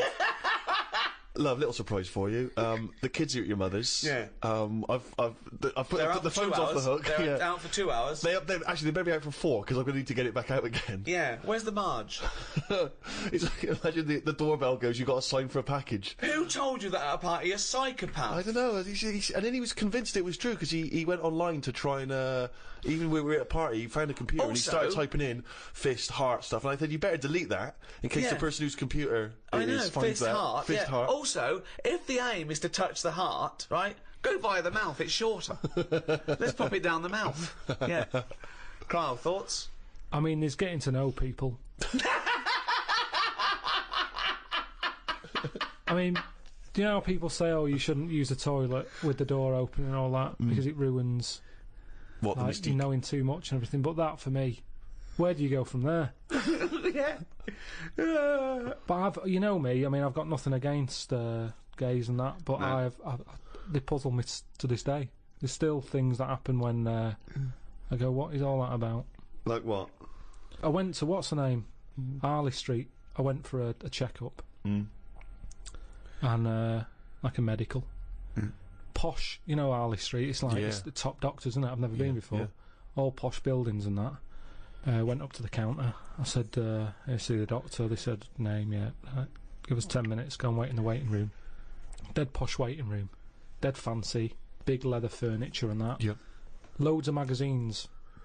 I mean, like a newsagent's. In the middle of the room on a table. Loads of them. So I'm looking through, and there's the top quality ones, your Esquire, GQ, Classy, Yacht Weekly, all that. Country Life. Boys. Boys? There's one there, yeah. Boys. What's that? Right, lifted up like the one on top of it. And it's like Boys with a Z. 2 fellas stood there, looking, sort of Italian looking. Yeah. Right. Remember Brother Beyond? That sort of look. Right. Yeah. Sort of greasy hair. It's a cracking reference there. Dungarees on. No shirt though. No shirt, just dungarees sort of unbuttoned, hanging down a little bit. Sure. So no one else is about. I'm never going to buy a magazine like that. You're going to tell us you looked through a magazine? I had a little look just because I thought, like I say, it's one chance. You're always looking to learn, aren't you? You're always looking to learn. Yeah. Always open. There might have been something in there that I go, right, I get it now. I understand why they like doing that or whatever. Yeah. Right. So she said I was going to, 10-minute wait. I can have a quick flick through. Picked it up, had a look. Still none the wiser. Why? Well, what did you see when you opened it up? Just loads of. I mean, like I've said to you before about, I don't know why they like looking at knobs when they've got one of their own. Right. There's no surprises there. You're not going to go. Oh, right, sure. Yeah. Nice. Lots of that. Yeah, but they can't get to it, can they? They can't get to their own. Who can't? Well, if they want a little chew, a little nosh, they can't get to their own, can they? They'll break their back. But they can't get to this fella's in the magazine. It's only a picture. They're just looking at it. They might as well look at their own. That's what I mean. Yeah, just have a look at it. They just stood there. They're not up to anything. They were just sort of stood there. Some had like car oil on the face. There was one sat on a, don't know, just like a mechanic type thing. Car oil on the face and like rubbed on the chest and that. Sure. Not about. Yeah. There was someone sat on like one of them square things of hay. Oh yeah. Sat there, like sort of sat on it, straddling it. Yeah. That must have been uncomfortable. Again, not about. Yeah, just looking like it's normal. That's crazy. No farmer walks around like that. What was the other one? There was motorbike. They always like them. Yeah. No, I'm going through and then like the content is all puns. Right. It's all it's a couple of weeks ago. Should have wrote some down. Everything was to do with knob. Right. That's the only bit they're interested in the male body. Look at this bloke straddling this huge throbbing thing. The bike's not bad either. Yeah, all that. Yeah. Loads of them. It was just cock. Just 100%. Like, let's just talk about the knob. That's a good name for a gay magazine. 100% cock. 100% cock. Did it not at any moment sort of maybe slightly unnerve you that the doctor might come in and see you reading boys? No, because I wasn't. What about if I walked through? Because I remember once when you were in hospital about to have a tube going down your knob, and you were sitting in your pants with stockings on, and I walked through and you were horrified. So what if I'd have walked in then and went, Yeah, Karl, what are you doing? I would have just said, look at this. Look at this, it's free. And I said, why did you bring that with you? No, I would have just said, look, does it look like I brought it with me? Look at this. Yes, it does. Because you would never see a gay magazine in a doctor's waiting room. So I think you bought that and pretended that it was there. That's the thing. I was amazed by that, because there was no there was no Mayfair or anything. They just catered for if you wanted a bit of knob action. It was really, I could have complained. So if you're going to have this, where's a bit of the other? Yeah. You had a bit of this, where's a bit of the other? I know one of the things that they had, and I thought, they're really struggling with ideas. They had a Sukoko. As in Sudoku? Yeah. Sukoko. Surely Sudoku is better. No, because it was like Sukoko. Yeah, but it's dick as well. Sukdiko. Yeah. What, and it was still a Sudoku-style puzzle, but it just had that name? Yeah. It's just everything. It was just Sudoku, but called Coco. That's amazing. That is amazing. Now, if I was gay, do you know, like Let's have a game of Lubo. Let's have a game of Knobopoly. Noberation. Noberation. Let's have a game of chess. Cock.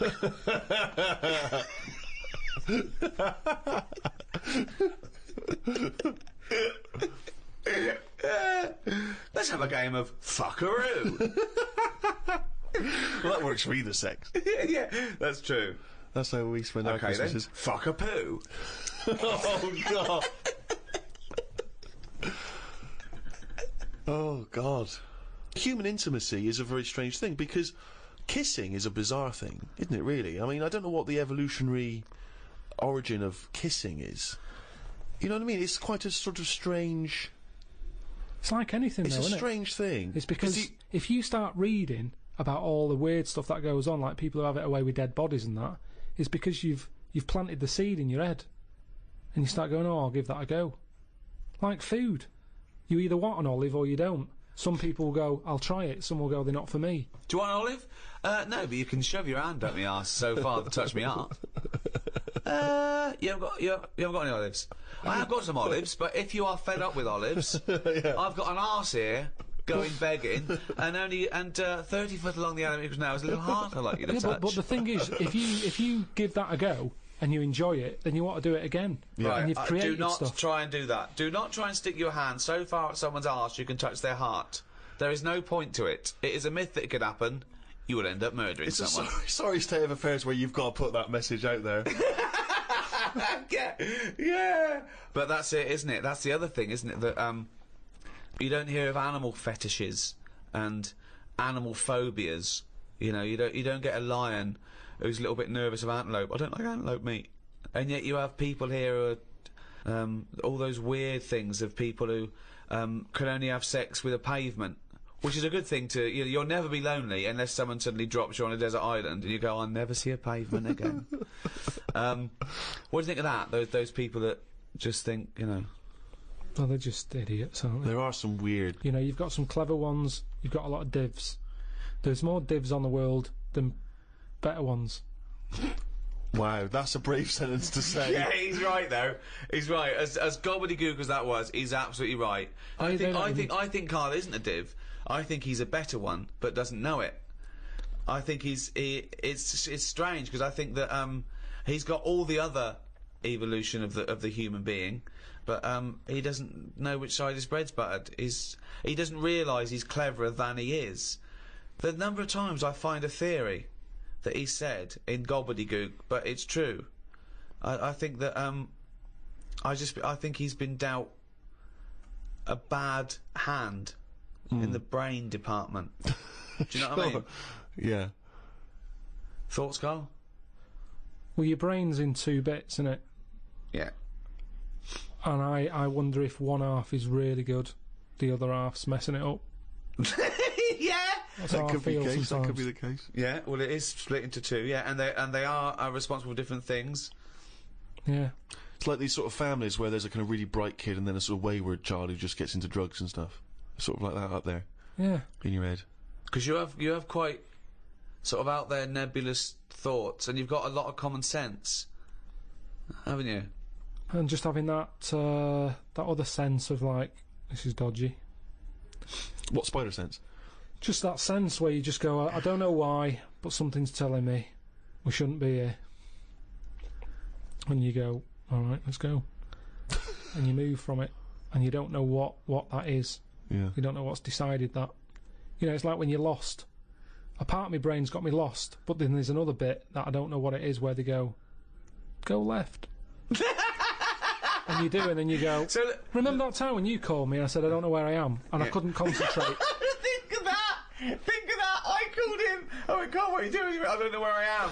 What do you mean you didn't know where you were? What, I got lost. I went in London? wandering. You got yeah, lost? Yeah. And I went wandering, and then I It's was when like, he first moved into his new place. He was walking back from his old place to his new place, and he didn't know where he was. He How tried can to you take a ever short. really get lost in London though? I'm just ask a cabbie. well, yeah, I don't want to do that because I feel bad pulling one over and then saying, where am I?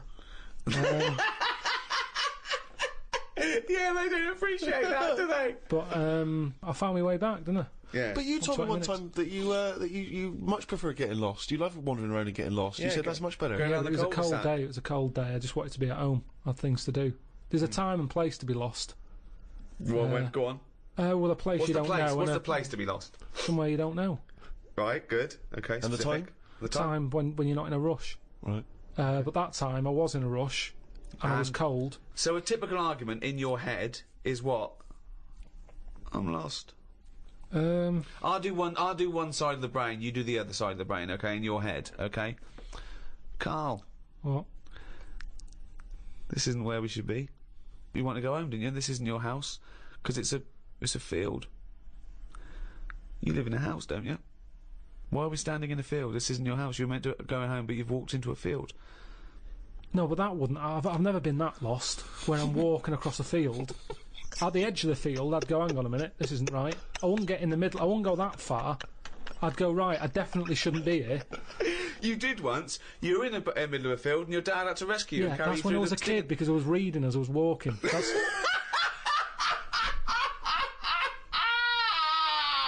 And he never read again. but there's another sense. I was in the middle of nettles there. Yeah. I'd walked. It was at my brother's wedding in Cornwall, and I was walking near a cliff edge. Reading a book. And okay, so okay. Carl, I know you're enjoying this book. Can I have a word with you? Just look past the book a minute. It's a big drop. Yeah. Well, that's what happened, and then Right. that's when my other senses went, hang on a minute, I'm being stung. Load of nettles and stuff. And I just had to wait there for ages until my dad sort of thought, where's Karl? I was there for about an hour and a half. You showed a book.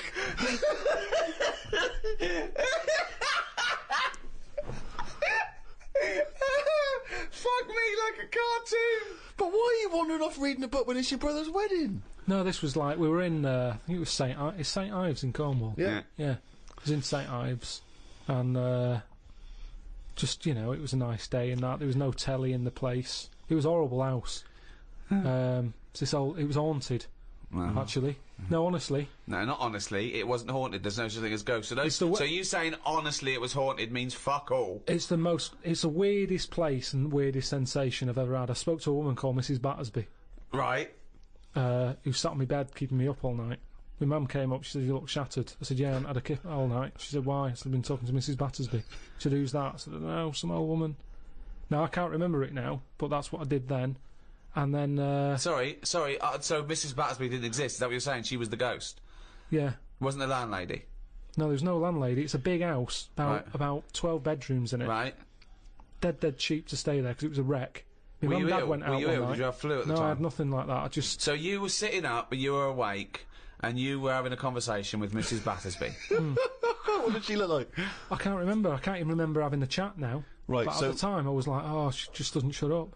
Chatting all night. So you don't remember this happening? Or you do remember it happening? No, I remember that, like, if I see my mum now and I mention St. Ives, she'll go, oh yeah, Mrs. Battersby. She remembers coming in, because she was older than me, wasn't she? So, to Who? her, my mum. Was she? Yeah. How old was Mrs. Battersby? She was older than both of you. She was old, because I'm calling her Mrs. Battersby. If she was my age, I'd probably say, oh, it's Susan or whatever. Right, sure, You Miss call older Miss people Battersby. by the surname, don't you? Yeah. Anyway, so she kept me How up old all were you? night. Don't know, I'm thinking of pictures at the wedding. Why do you have to go through other things to just have a memory? How old do you reckon you were? I don't understand why you haven't got direct access to your memories. How old do you reckon you were? Your mum was older, though, yeah? You must have a vague idea of when this event thinking was. about it now, I'm thinking. I'm Okay. picturing a picture of myself at this wedding. Okay. And how old are you? What are you doing? How tall were I'd say you? I look about... How were you? I'd say I look about 7 or 8, looking at the picture. Right, okay. Yeah. Right, okay. So Mrs. Battersby is chatting away to you. You don't remember what she said, but you do remember having the conversation. No, he doesn't remember it I at all. don't remember the chat now. Well, then So- why are you telling? It's You not must your remember it memory. because you're telling us about It's not it. your Because it's a memory. memory. My mum's reminded me of it. Yeah, but all it says is, this is so far removed. This is hearsay that your mum said you spoke to a ghost once, and you don't even remember the ghost. Mrs. Battersby. No, Yeah, you no, but you remember don't the name remember only because her. your mum reminded you of In a it. court of law, if there was a ghost court, they go hearsay, thrown out of court. Right. You yeah. don't have a memory of Mrs. No, Battersby. look, I know that when I was a kid, Yeah. I ate a beetle. I ate a beetle because I thought it was licorice. Now, I can't remember that now. You can't remember that, but you know it happened because your mother told you it happened. Exactly. Right.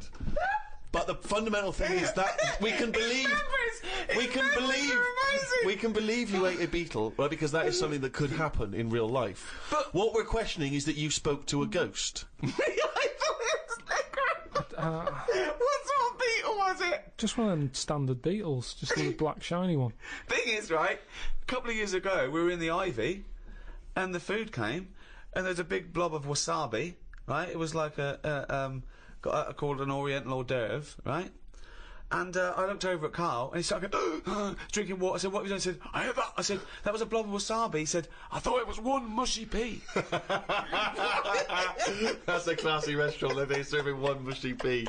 Well, they do that, don't they? Wow. Small portions. It's all trendy, isn't it? Yeah, I love the fact that it's exactly the same thing, but they've swapped beetle for wasabi Yeah. and licorice for pea. You see things, you see something, you It's a think... good job you remembered that anecdote, though, because he doesn't. Exactly, yeah. In years to come, we'll be going, ate some wasabi once, did you? Yeah. Well, according to Ricky, I did, yeah. I was in the Ivy. I thought it were mushy pea.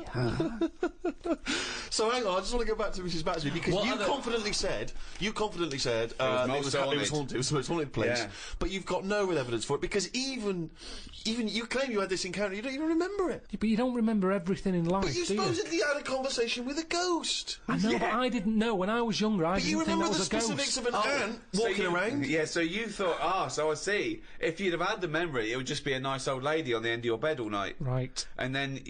Then, when I mentioned it, my mum was saying, what do you mean, Mrs. Battersby? Who's Mrs. Battersby? Right. When you're a kid, you're not terrified, are you? No. Nothing scares I mean, you. I'm beginning to think, who the fuck is Mrs. Battersby, I must admit. But So, yeah, that was, but it was a weird place. I mean, there was no telly. All they had for sort of company was a calculator. Carl, you're Wow. the strangest little That's man that's ever extraordinary. lived. Company, he had a company. No. There goes Carl with his friend. What's his friend? Oh, it's a little... It's a Sanyo 4197G. I love that. That's amazing. Oh, calculator, do that boobs thing again. My mum and dad used to go out. I stayed in there. Just shots of him with his calculator on the beach. Like that, it's sunlit. Maybe beautiful and the 4 air. plus 16, what will it be? My only friend was a calculator.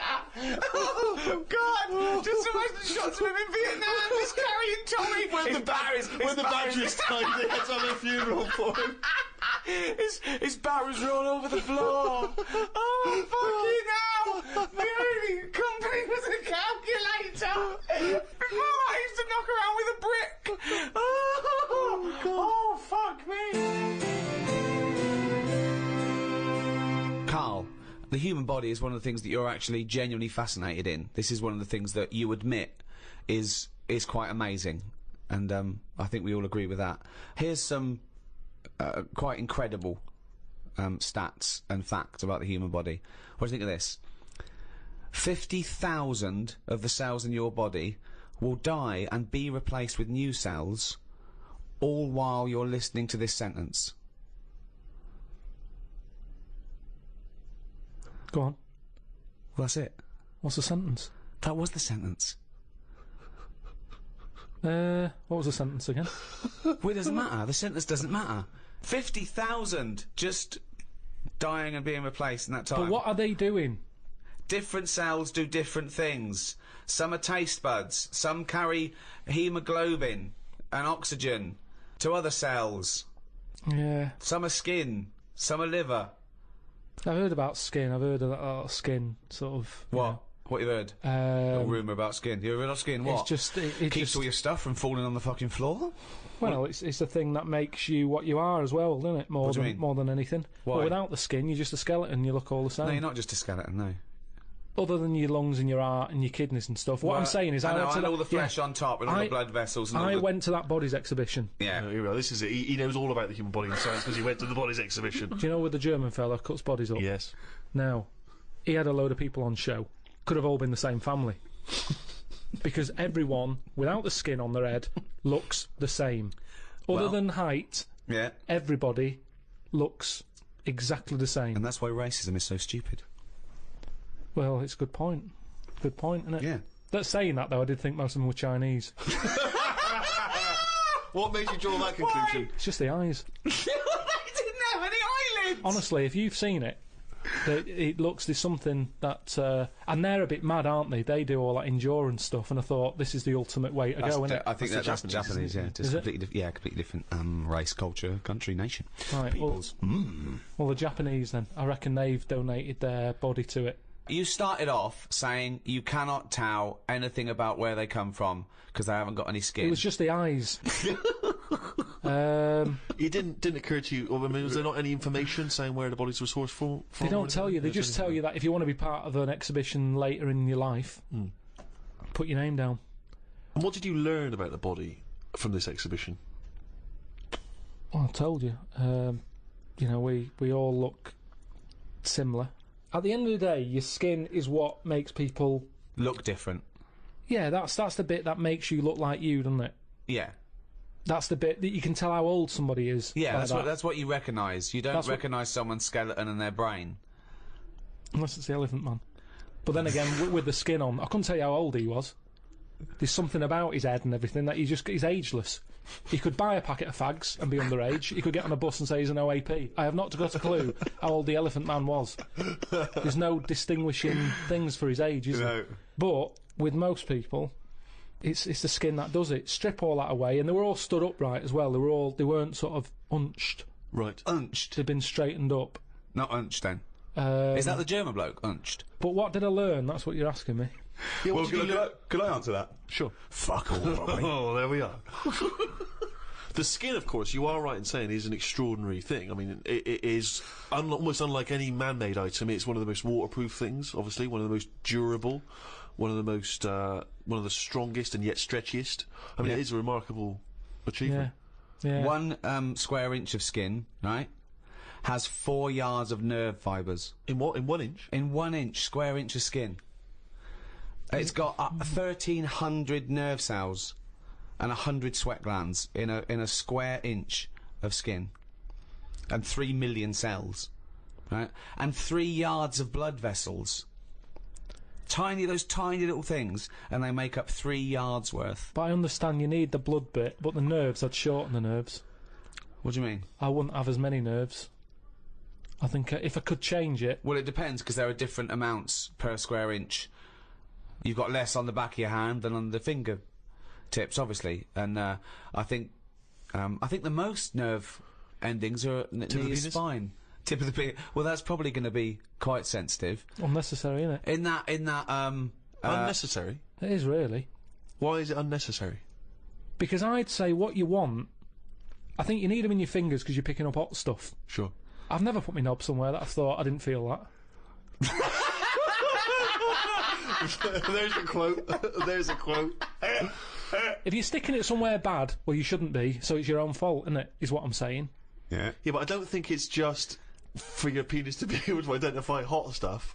No. I think it's for other reasons why it's super sensitive. It's not. Is that hob hot enough for your soup? Well, hang on, let me just check. Well, no, I've got a thermometer here. We don't need a thermometer. Well, no. The thermometer's not accurate. Well, it is. It's a mercury thermometer. And well, you need some. You know, I don't want a reading. I want a feeling. No, you don't need it in that bit. Well, the penis is sensitive, I assume. Because of the sexual stimulation. Yes, because you need to. You don't need the nerves for that. Well, you do, yeah, because you need. Well, something needs to stimulate it for it to know to send a thing to your brain, and you go, all right, we're mating here. We need to get half our genetic material to that egg. I lost him, didn't I? Yeah. When did I lose him though? When you tried to explain how babies are born.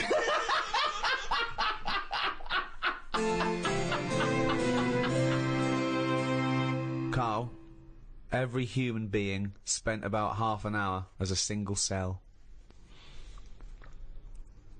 I've heard about that. What do you mean, you've heard about that? I remember reading it. I read it. I think I went to the Science Museum, and it was on the wall. And I just thought, oh, I would have hated that.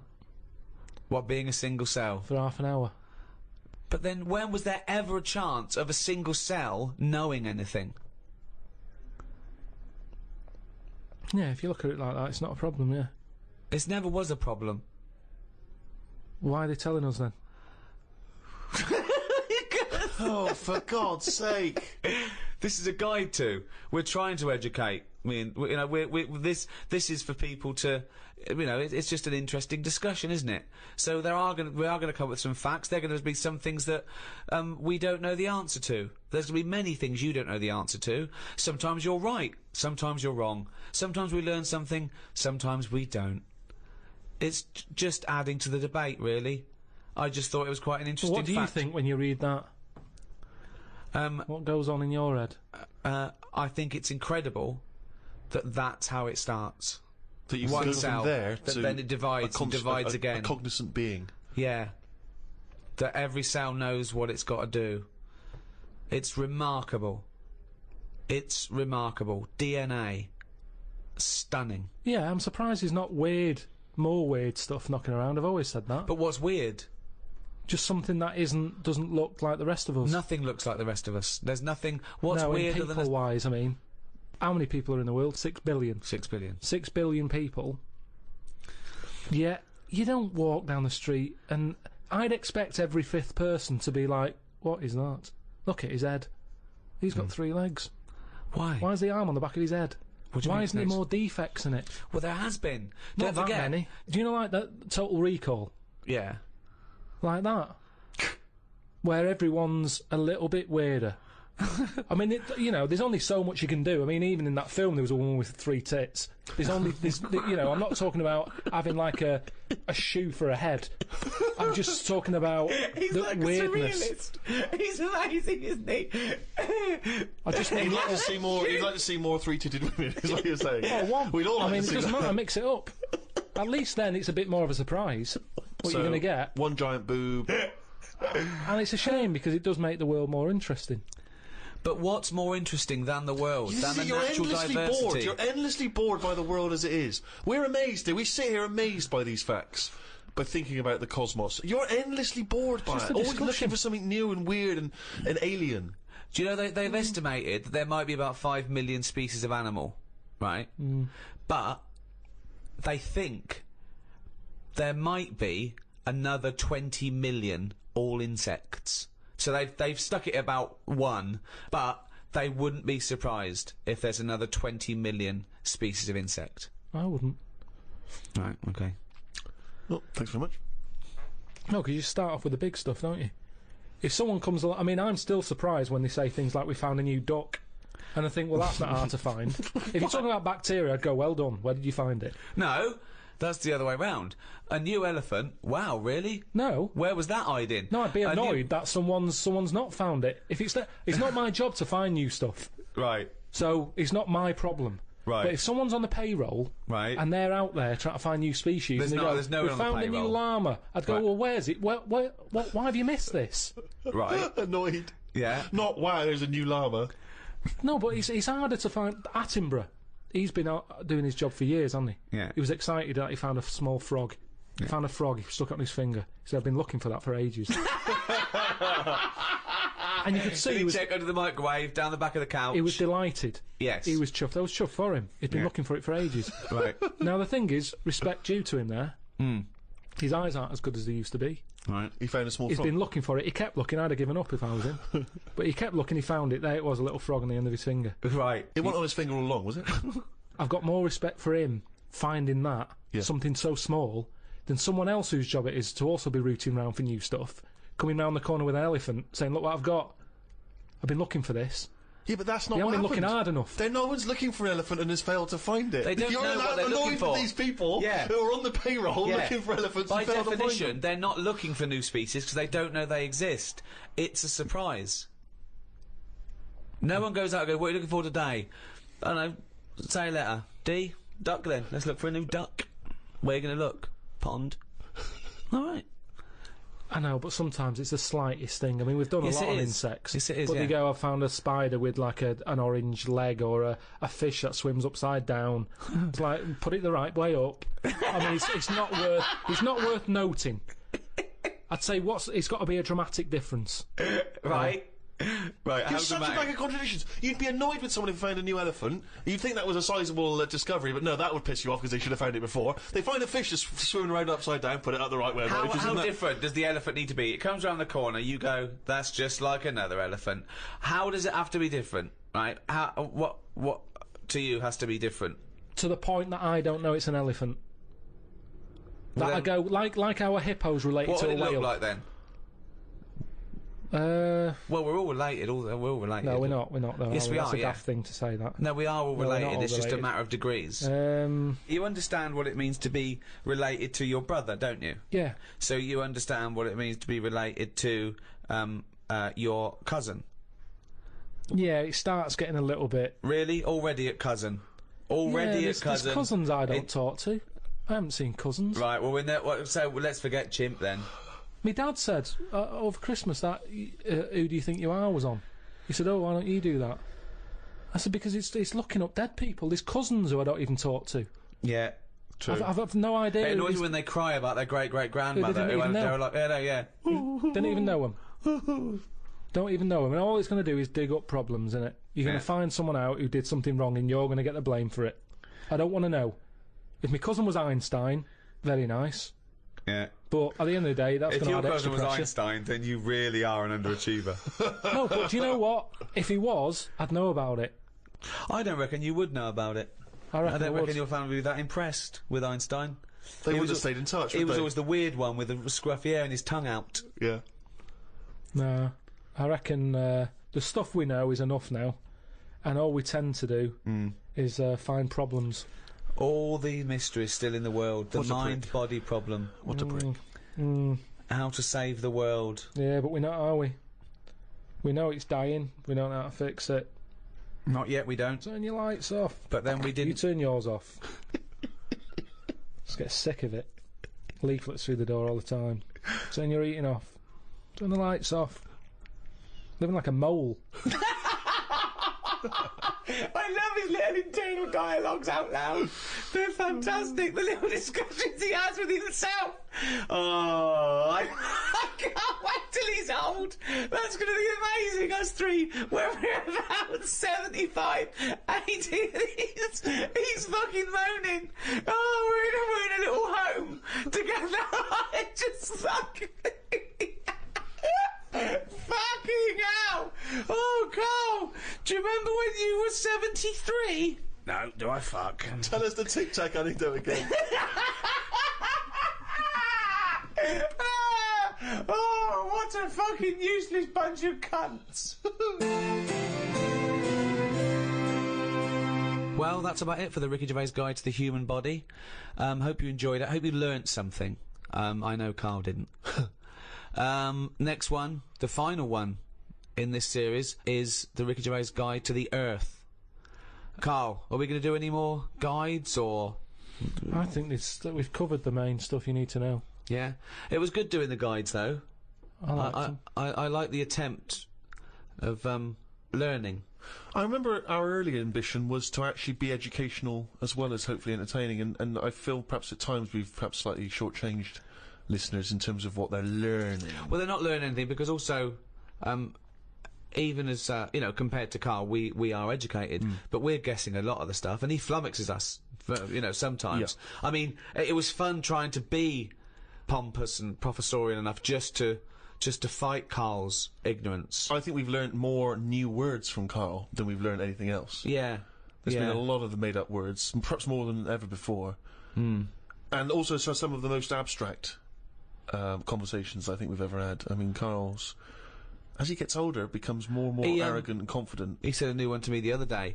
There was a problem downloading one of the guides on iTunes, and he said, they've added to the fuckerage.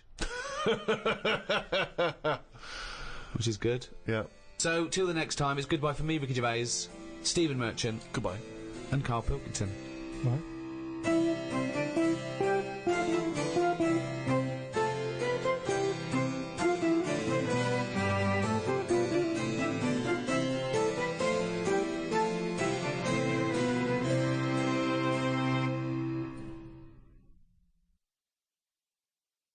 This audio program is presented by Audible.com. Audible. Audio that speaks to you wherever you are. This is Audible.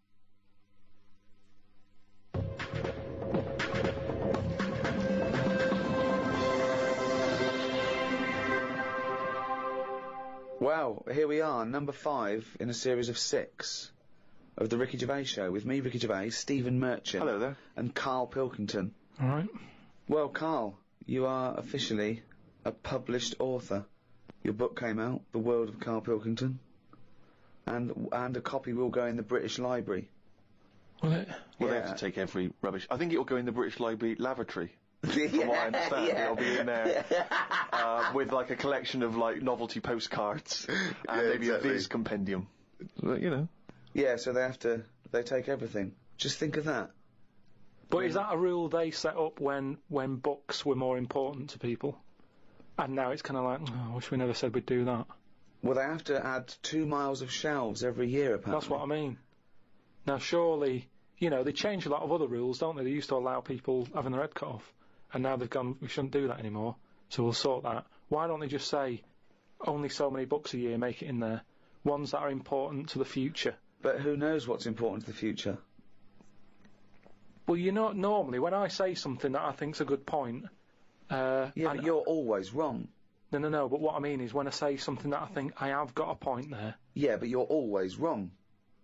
But why do they do this? Why do they think they've got to keep everything? Because we're living in a world now where everything is sort of binnable, and, you know, we use stuff for what it is. Well, I think you could say that. Oh, that's fine, that's fine.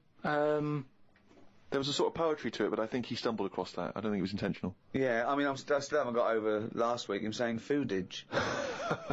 Do you know what I mean, though? That the world's changed, so why is that rule still hanging around when... Well, it's not a rule... I mean, it's not a rule that, you know, the country's going to, you know, live and die by. It's just that it is seen as a repository for knowledge, for information, and I don't believe any old Joe can wander in there and get one of these books. I think you have to either be a scholar, I think maybe it's open for a brief window for students, but, you know, you can just wander in there and see your own book, Karl. You know, there are some books that they have to turn the page for you in gloves, so the amino acids... I'd hate that. With yours, it won't matter. They just go, it's over there, or they throw it to you. No, it's just... Or they slide it along the floor. Well, they say, oh, I can't give it to you, Karl, because it's propping up this desk. Yeah, they kick it to you and say, put it in the bog when you're finished with it. It's just that thing of being timed, though. I hate it when people go, oh, have you read this? And then I can't read it properly because they're thinking I'm taking ages here. Do you know what I mean? So I have to scan read it. And I go, oh, it's good, that. And they go, what do you think? And I go, oh, about what? So I hate the fact that someone stood there with gloves on, because that isn't normal, relaxing sort of reading, is it? But it's not, you don't go in to read the Doomsday Book, let's say, in order to just have a relaxing read. You're going in there to study they're it, you know, historically. Say they're professors and scholars and scientists and historians. They don't wander in because it's raining and they go, what's a good read? There's not a man wearing white gloves turning the pages of the latest Jackie Collins. Exactly. Do you have heat? Watching your lips move as you read to see if you can turn the next page. I suppose I shouldn't really feel guilty, because at the end of the day, right, I mean, people always rave about Shakespeare, saying, oh, you know, his work was good. But Brilliant. at the same time... He'll probably put that on the book when he brings another one out. He'll put your review on it. Yeah. Oh, that was good. Karl Pilkington. But at the same time, you know, like, some people will have a go. I'm ready for people having a go, like that Wendy did about me little films I made. There's always people... Wendy Robinson? Yeah, you know... It's her opinion. For those of you who didn't hear last week, she slammed Karl. No, well, you know, each to their own and that, and, you know, if everyone liked the same thing, I don't know what we'd do, right? Sure. You don't know anything. So all I'm saying is, everybody raves about Shakespeare, when, if you properly looked at what he did, he invented a lot of swearing words, right? Effing and jeffing and that. Now, That was one of his. Well, it's effing and jeffing and effing and jeffing part 2. Did he make up a great deal of swear words? I don't know that I'm aware of this. A lot of them are Shakespeare invented. But all I'm saying is, for some reason, when things are brought out years ago, people say they're good even though they're not, is what I mean. But let's not mistake the fact that Shakespeare is not, he's not, people seem to confuse him as though they think he wrote these things in order to be read. He wrote them to be performed. They're plays. They're not books in the traditional sense. He didn't bring out the latest book. No, but just when something's old, it gets a bit more respect, is what I mean. When I was watching that documentary about the real Indiana Jones, Brilliant. they dug out some rocks with drawings on, and they were like, oh, don't damage them, don't mark the paint, and it's like, it's rubbish. It was like a stick fella with a yak. And now, if that was found now, or if a kid showed me that, I'd go, hey, it's not that good. So what I mean is, because stuff's old stuff gets respect. But you're not judging it on its aesthetic merits, you're judging it on its historical importance. I don't think that's fair, though, because when that fella drew that, it wasn't old. He did it when he was knocking about. No, yes, but you must see the difference between you doing a stick man on a wall with a bit of chalk near your local and a cave painting that they date to 10,000 years ago. Yeah, so in 10,000 years' time, when they find my story about the monkey fireman, will it gain more respect then than it is now? No, less. But why is it? Because people will more and more realise what a buffoon you are. The more research we do, the more these podcasts we do, the more you expose yourself as an empty, egg-headed moron. That's a friend speaking right there, Richard Gervais. No, he loves you like a brother. I just think, you've mentioned him before, Steve, this Pepys fella. Yes. Has he done anything else apart from a diary? Because now I've done a book and a diary. That means you're better than Pepys, well, is what you're thinking, well, isn't it? I'm not going to say that until I know, but what else did he do? Well, Pepys wasn't a writer predominantly. I believe he was, you know, like a bureaucrat or something. But he kept a diary which has since become a historical landmark. And what did he say in it? What did he say in it? Well, it's again more because it's both well written and it's also an amazing insight into a social document as well. Document, yeah. It's a social document. I mean, yours is a social document, but it sort of revolves around having egg and chips and a calf and seeing a ladybird, which, you know. But that's today's living. That's well, his describes the Great Fire of London, which is what it's most. Yeah, it's but we haven't had one of them. If we had one, I'd write it down. I'm only writing what's happening. The ladybird happened, right? I wrote it down. He was just lucky. He was about in London when that happened. So you're a little angered that you've not witnessed one of the great disasters. Because the thing is, if they read your diary, they'd think, well, nothing happened that year. Nothing important in the world happened that year. Because your diary doesn't just mention. I mean, okay, yes, it does. It fails to mention any disasters in London because we haven't had any. But it doesn't mention any. It doesn't mention any world events.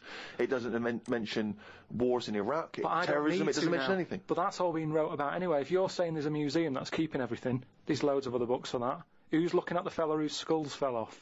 What? We see. It's interesting, isn't it?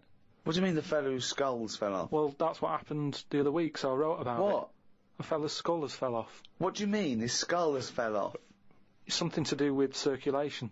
But what do you mean his skull fell off? It's in the diary. But how can a skull fall off? Because it's surrounded by tissue and it's got a brain. How can just his skull, how can it detach itself from all the stuff surrounding it? He mislaid all his dreams. But all I'm saying is, that's not getting a look in. No, because it's not significant or probably true. Good point, Steve. I don't. All right. Well, let me just. I'll just consult the diary quickly and find the moment with the man whose skull fell off. Oh, here we are, yeah. Looks like the world's fattest man is having an operation to get rid of some of the fat. Yeah. He has to have an iron bed because that's the only thing that can hold his weight. There's also a man whose skull has fell out. He's in hospital somewhere. I hate that. It would make me panic. The hospital is busy with people coming in to look at their head. What are you talking about there? That tells us nothing. Right, it's impossible for a skull to fall out. How are scholars in 10,000 years going to be... What are they going to decipher from that? They can sort of go... There's not enough incident detail. But how did his skull fall out? Circulation problems. But answer the question. How did his skull fall out? Fall out of what? He was at home, and I don't know if he was combing his hair or something, but it come off. What did? His skull. What do you mean, his skull? Do you know what the skull is? It's a part of the head. Well, no, it's the structure of the head. It's the bone. Do you mean the top of the skull? This is only useful if you have all the salient facts. Then it would be of interest to us. We could. Well, I couldn't take that on. I'm busy. I'm not going to start looking into stuff in depth. Just get the details. God. You're such an idiot. You are the best, idiot in the world. Well, I don't want to be premature, but that entry is followed by, I injured my toe the other day by dropping the toaster. Instead of letting it hit the floor, I tried to catch it with my foot. I didn't think I'd done any harm, but my nail looks like it could fall off. I might show it to the doctor when I get me kidney stones out. We could easily get by without nails on the feet. They are more trouble than there were. You're so wrong. You're so wrong. I think on the days when cavemen without shoes and animals need nails, I don't think we need them now. I honestly... Because you hear about ingrowing toenails, right? So that's a problem. You've got to cut them. Stuff gets under there and gets infected. Get rid of them, you won't have any of that. As long as you wear shoes. No, you'd have unprotected toes and fingers, wouldn't you? I didn't say on the fingers, just on the toes. So why do you need them on the fingers and not the toes? Because you use your hands to do stuff. I've said about toenail out, it'd be good to have it growing on the head. What? Just having like a sheet of it, just like a nail on the forehead. You wouldn't look weird because we'd all have it. I'm not saying. What are you talking about now? I'm just saying I don't want to go on about evolution and stuff because we've done it all. What do you think the skull is for? No, but I mean on the outside, so that when you bang your head, it's a little bit more protection. Like people. I mean, you're looking at me like that. Why do you wear a helmet on a bike then?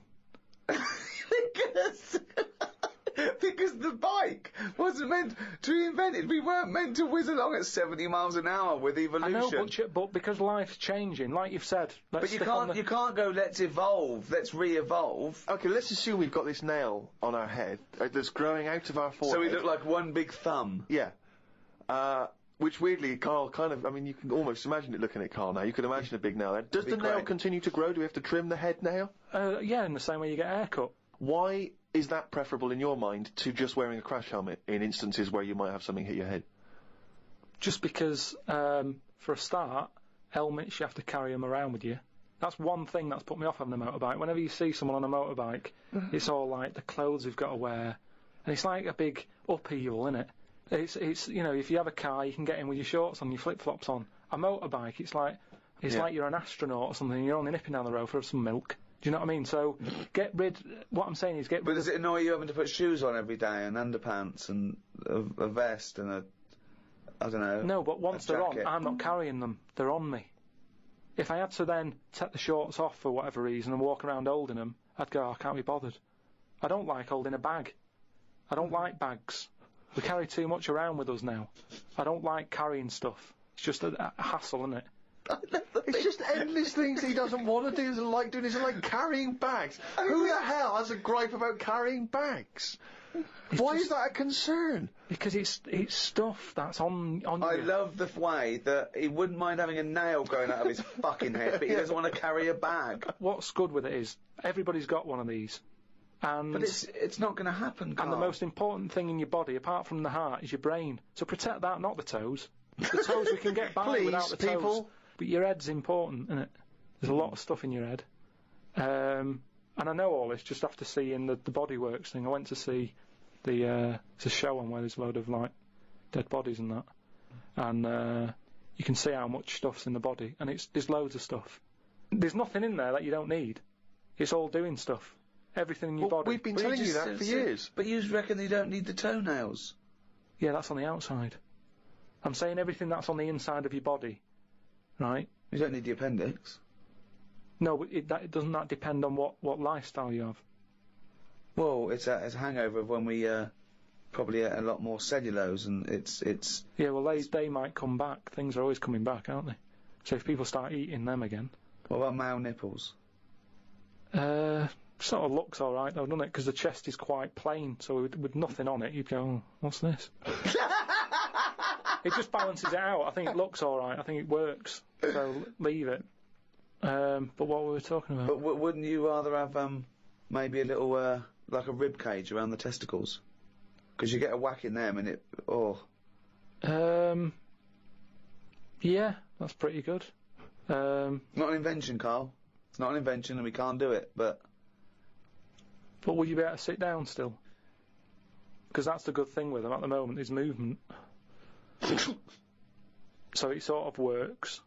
But don't they say, they said something about testicles at the Bodyworks thing. Well, they're on the outside. Put yours away, Karl. You're not one of the exhibits. They're on the outside because they have to be a few degrees below body temperature for the Sertoli cells to. So that's an odd design. That they had to go there because it is it's a bit of an odd place to have them. Where would you suggest? Dangling from the throat? Sort of. I want to redesign you, right? You can possibly do this now. This is something you can actually do, probably. You could probably have your testicles anywhere. So where would you want them? You've got a giant forehead nail. Yeah. You could have that. It probably wouldn't grow, but we could certainly have that. I just mean because if all it's about is temperature, you don't want to get them too hot. Yeah. Well, they're getting hot down there because you're wearing pants and what have you. So have them nearer to the outside of the body. Well, they are on the outside of the body. No, but we wear pants over them. So you wear pants over them because they're testicles, and polite society suggests that you don't show your testicles. Yeah, but that's the odd thing, isn't it? That's what's happened somehow. That we've said testicles shouldn't be seen. Well, then just cut a hole in your trousers. If it's only about keeping them cool, and because they're too hot, why don't you just hang them out your shorts? Because there's too many sort of seats that are shared these days, isn't there? But what I'm saying is. Well, what are you saying? Where would you put them? Somewhere like sort of under the ears, so it sort of just looks like lobes. So you would redesign your body to have a pair of testicles hanging from your ears. And when people are sometimes talking, they do sort of mess with their ears, and they're always saying check for lumps. More handy. Does the penis remain where it is at the moment? Leave that where it is. Yeah. Well, I don't know about you, Rick, but I would love to see, perhaps on the web, it's very easy to put stuff on web pages now, some kind of illustration, could be computer generated, could be drawn by hand, of the new model Karl. Bear in mind, people, that he's got some testicles underneath his ears. And a big thumbnail on his forehead. Talking of Karl, I want to see Karl's head everywhere. It's the roundness that I like, okay? So, do a viral campaign. Anyone out there with a picture of Karl, just get it everywhere. Because I want, eventually, everyone to, as they walk past him in the street, to shout, "You shaved monkey," or "Look at that bald head," or "Look at fucking coconut face coming this way. You got a head like a fucking orange."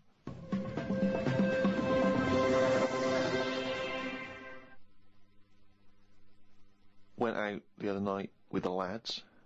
There's a few of us, young, free and single. Must look like the Swingers. Oh, it was pretty. It looked like a boy band had gone out. It looked like really? It looked like NSYNC had hit the streets. Right, yeah. We'd dressed up, togged up, out for a few drinks. A friend of mine said, "Let's go to a club." Right, I haven't been to a nightclub for a long time. Actually, I haven't been. Is that because your glasses steam up when you walk in and out of the cold? That is a problem in the winter. It's very difficult to make a good impression when as you walk in, your glasses steam up straight away, and. You got to take them off and clean them and stuff, and then you get a bit dirty. On your white fronts, you pull your white fronts up through the jeans, clean them on that, or the back of a girl's dress. But we cruised down to the club. It's one of those big sort of super clubs, London super clubs. Never been in one of those, the Ministry or any of those things, so it was all new. And it's a bit of a queue. I think it's a bit of a chore. But we're queuing up, we're in good spirits, we're looking at it, it sounds pretty funky, we can hear the music coming out. You know, been in the queue for quite a while, 20, 25 minutes. Forget it. 25 minutes. Well, yeah, we were pretty excited by this point.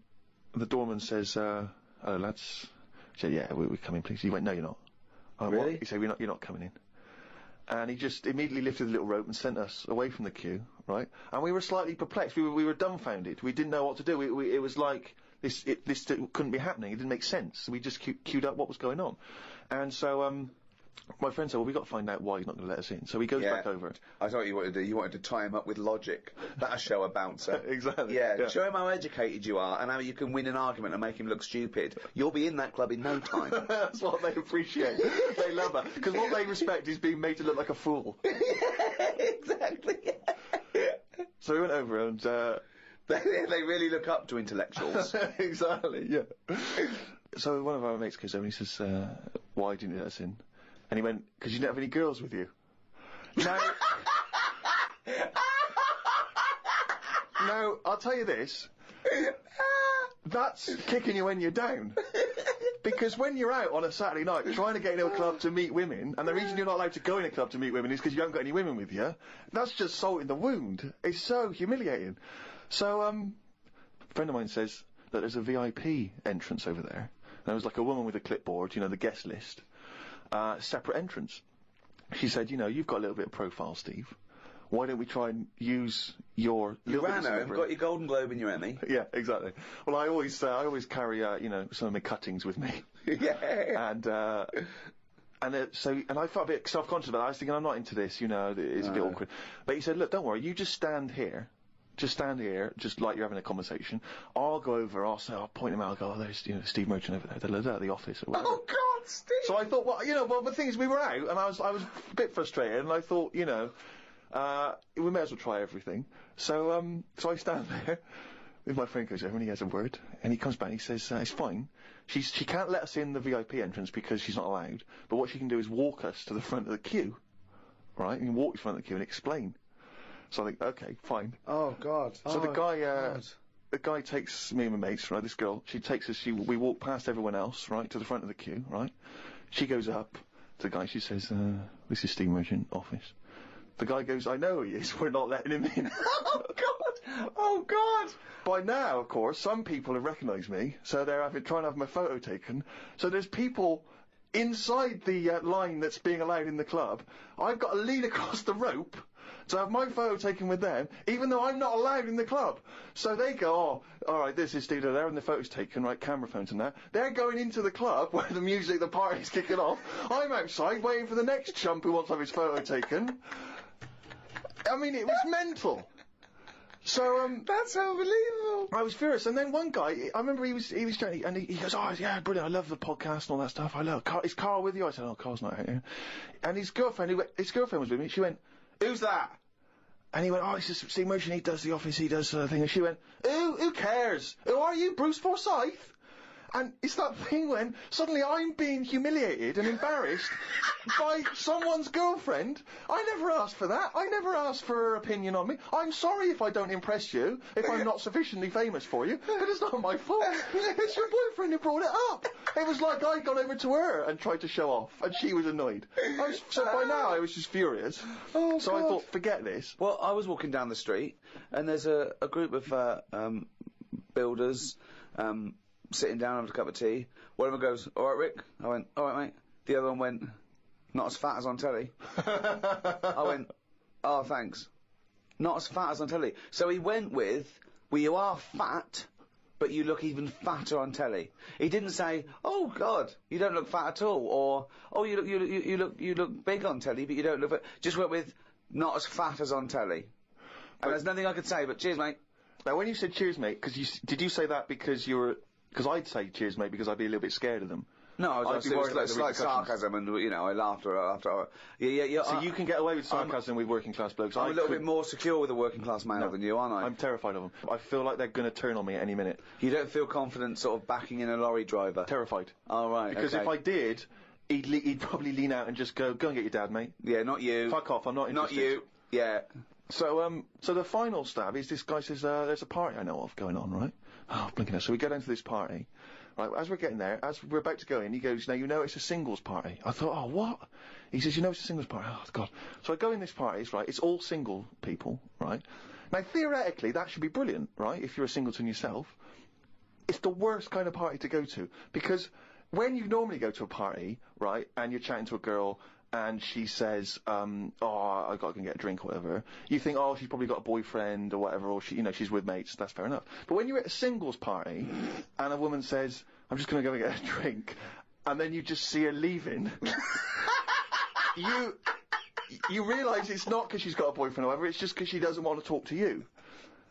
You can't even kid yourself. You can't even pretend. Oh, and dear. you suddenly sense everyone judging everyone else. So you see a girl and she'll, like, look at you up and down, and then ignore you and walk on. And it's like a massive slap in the face. It's like girls coming up to you and going, not interested. Just by being there, they don't have to say anything and they're rejecting you.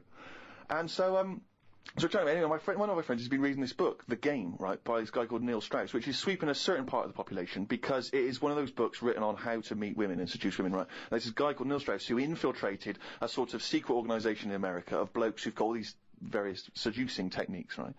And one of the techniques which we've been discussing is something called negging, where if you see a very attractive woman, the theory is that she's getting asked out all the time by blokes, right? They're always coming up and saying, oh, you're really beautiful, can I buy you a drink? And that what you have to do to set yourself away from the pack is to sort of not be so obviously complimentary. So you come up and you almost sort of pay her a backhanded compliment, or you almost neg, as they say something slightly negative. So what you might say is you might go up to her and say, oh, I like your shoes, I've seen another girl wearing them in the club, right? And the theory is that she's sort of, oh, and she's a bit taken aback, she's a bit sort of thrown off, and then of course you start complimenting her, and you start building her back up again. It's very elaborate mind games. I'm not saying it's a good idea, but we've been talking about the neg, and I was chatting to a girl, and I was a little bit drunk, and I wasn't thinking it through, and I thought about the neg because it wasn't going very well, but I don't think you should say to a girl, I think your ears are a bit too big for your head. Because, like, you know what I mean? It's like you can't come back from that. And there's nowhere else to go, because that really is just an insult.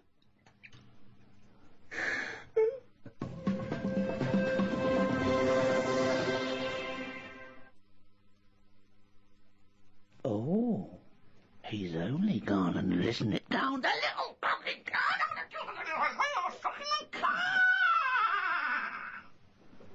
That jingle, of course, signifying yet another reading from Karl Pilkington's diary. As always, packed with rich insight into the man's mind. Had a late night last night because I stayed up to watch a programme about monkeys. It's already good. Of course you did. It's already good. Now, before I read on, I mean, is this not some kind of monkey news? Is this not a late return to monkey news? Well, it's not that good. Is it not? Whereas the other monkey news is... Oh, chimpanzee, that's some more shit! This is what he says. This is what he gleaned from the programme about monkeys. It sat on a bridge and wanted stuff off people to walk over the bridge. What? So it was acting as some kind of toll booth, This is ridiculous. No, it was a bridge in like, the jungle. Oh, shut the fuck up. And it's a monkey that sat on a bridge, and a lot of tourists go through the area. No, it's a monkey who realised that if he sits there, he'll get stuff because it look like it's a cute little chimp begging. No, but every time. Yeah, because you give a monkey, I'm as bad as him now. If you give a chimpanzee a banana, and he starts realising that humans have things to give. Yeah, but it's all Squirrels sorts of learn stuff. that. But you don't go, you wouldn't say, went to the park, the squirrel's waiting at the gate. You have to give them a toll to go in. They're only going to give them a nuts. They come up to you every time. You fucking idiot. Went to bed after watching it and fell asleep thinking about it on the bridge right now. It's a bit bad, really, because the monkey should work harder for its food. It made me remember the slug I saw yesterday that was eating bird poo. Nobody would ever help a slug with food like they do with ducks and monkeys. A slug's life is pretty bad. The only time they come out of their den is when it's raining. Den. So even their days out are depressing. It is. Do you know what I mean? No. It is like, it's a horrible thing to be in it. A slug. Let him talking about what is it like to be a slug. No, just because like the monkey, even though it's been quite aggressive, everyone was like, oh, give it some water, and it was well like kitted out. It had like, you know, chocolate bars, bottled water, some like, you know, fizzy stuff, and all that. An iPod, it was listening to Monkey News. He could have had one if he wanted one. It was getting away with murder on that bridge, and that's just because it was furry. Yeah, if that was like a blob, like a slug, there's no way people would be that friendly towards it. And it just annoys me how you get this pecking order for, like, no matter what creature you are, favouritism. And that slug was only eating that bird poo because it wasn't being offered stuff. If it was offered toffees or whatever. Well, it's just sad, isn't it? It's come to that. That's where its life has come to. Yeah, but it's not a mollusk that's down on its fucking luck. It didn't live in a big country house, and his wife left it, the kids went, it started hitting the bottle. And I kind of thought, and look, they do only come out in the rain, and it's depressing, and it'll probably get killed in a bit, and that was its last meal. I just... last meal? But it wouldn't prefer steak and chips, Carl. It doesn't have... It must like a leaf or, you know, at the end of the day, it's an insect. They love it. It's not an insect! Well, it's part of that gang. It's part of that... No, it's part of that... They hang out together. They hang out together. Why do you think it's part of that gang? Because it knocks about in the woods in the same place as a spider does. But what I'm saying is they're eating boring stuff because that is what's It's in not their boring area. stuff to them. They're not... I have no opinion of it at all. They take in sustenance. No, but where you are is what you eat. When I'm in London, I'll have beans on toast for lunch. On holiday, what? Tapas? Go on, I'll have a bit. So it's whatever you eat, what's in that area. Suzanne went off to work and I went to the shop to buy some envelopes. The shop was empty, but the fellow behind the counter was on the phone and just kept talking even though he could see I was waiting. I started to count backwards from 20. When I got to 6, he hung up and served me. I won't use the shop again. Question, why count backwards from 20? So he's thinking, what's going to happen at 1? If I start counting from 1, he's going, well, let him carry on. What, out loud? So, not really loud, but like, more of a mouth action, so he could see who was doing it. Do you know, like... Sorry, you just started miming counting backwards to a man in a shop? He's on the phone. The shop is empty. Yes. I thought he'd like me custom. He could have served me and stay on the phone. Even though I don't like that, at least he's still doing what you know, he needs to do. I'd have said, sorry, can I just get these, please? Yeah. Well, I stood there and I thought, it's annoying me now, my kidneys aching, and I started to get a bit of a sweat on. So I thought, right, I'm going to give him 20 seconds, and if he hasn't got off the phone, I'm leaving. And when I got to about 6, he served me. What's wrong with that? Again, you are giving one of the strangest people. It's just giving yourself a thing. I could have been stood there for ages. He's one of the strangest people who's free to walk the streets. No, I set myself a little target and I thought I don't want to waste another 30 seconds in here, I'll give him 20. It worked. He served me at 6. It didn't work. Yeah, but did he do it because you were doing that, or did he finish his phone call? I don't know, I was busy counting. Looked at what's been going on in the world. There was a human head attached to a seagull's body in a jar. Is that all it says? This is the sort of weird stuff that goes on behind surgery doors. I doubt it ever flew because the head would have been too heavy. Well, of course it wasn't. It didn't happen. It wasn't live. No, but they try this stuff, don't they? That's like that programme I watched with a well, monkey. Who has ever tried to put a human head on a seagull's body? They've done loads of stuff like that. It's part of us moving on, isn't it? What are you talking about, I'm not going to get into arguing about well, science you're wrong. because it's all Don't behind talk closed doors. shit. How do you think we can change a heart now from another body? You have to try things out. It's trial and error. All sorts of weird stuff goes on in hospitals, but we let it happen because it's to help us out in the long run, isn't it? But what are they aiming towards when they're going to find out if you can put a head on a seagull's body? What is that? What are they want to learn, and how do they want to apply that knowledge? A new heart is obviously for a reason. It saves a life. Yeah, what is this to save money on transport? Instead of getting a bus pass, you go, can I put my head on a seagull's body? I go, well, it won't work. Well, try it.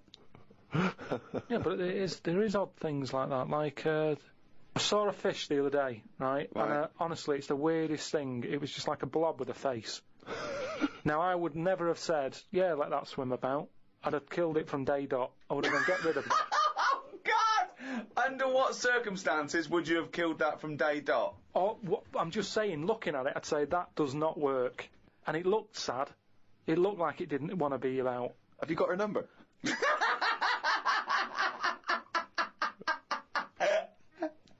Oh, God! Oh, God!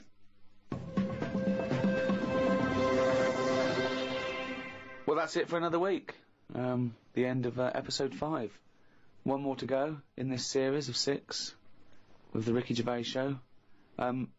We'd love you to buy Karl's book because it is genuinely interesting and funny.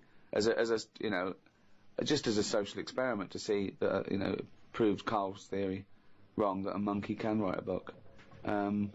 So, it's bye from me, Ricky Gervais. Goodbye from Steve Merchant. Goodbye. And goodbye from the little shaven monkey that is Karl Pilkington.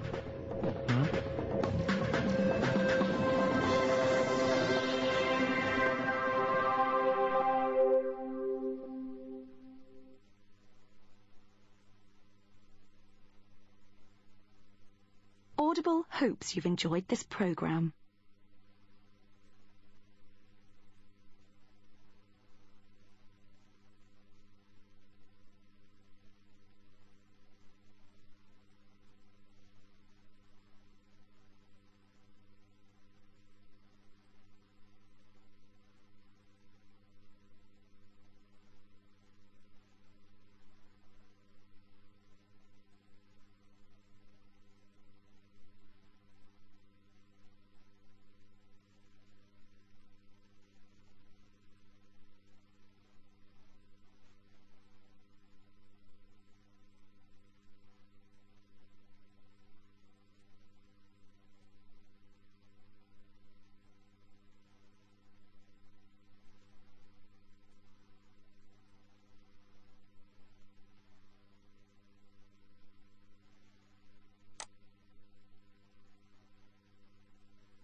The Ricky Gervais Show on Guardian Unlimited.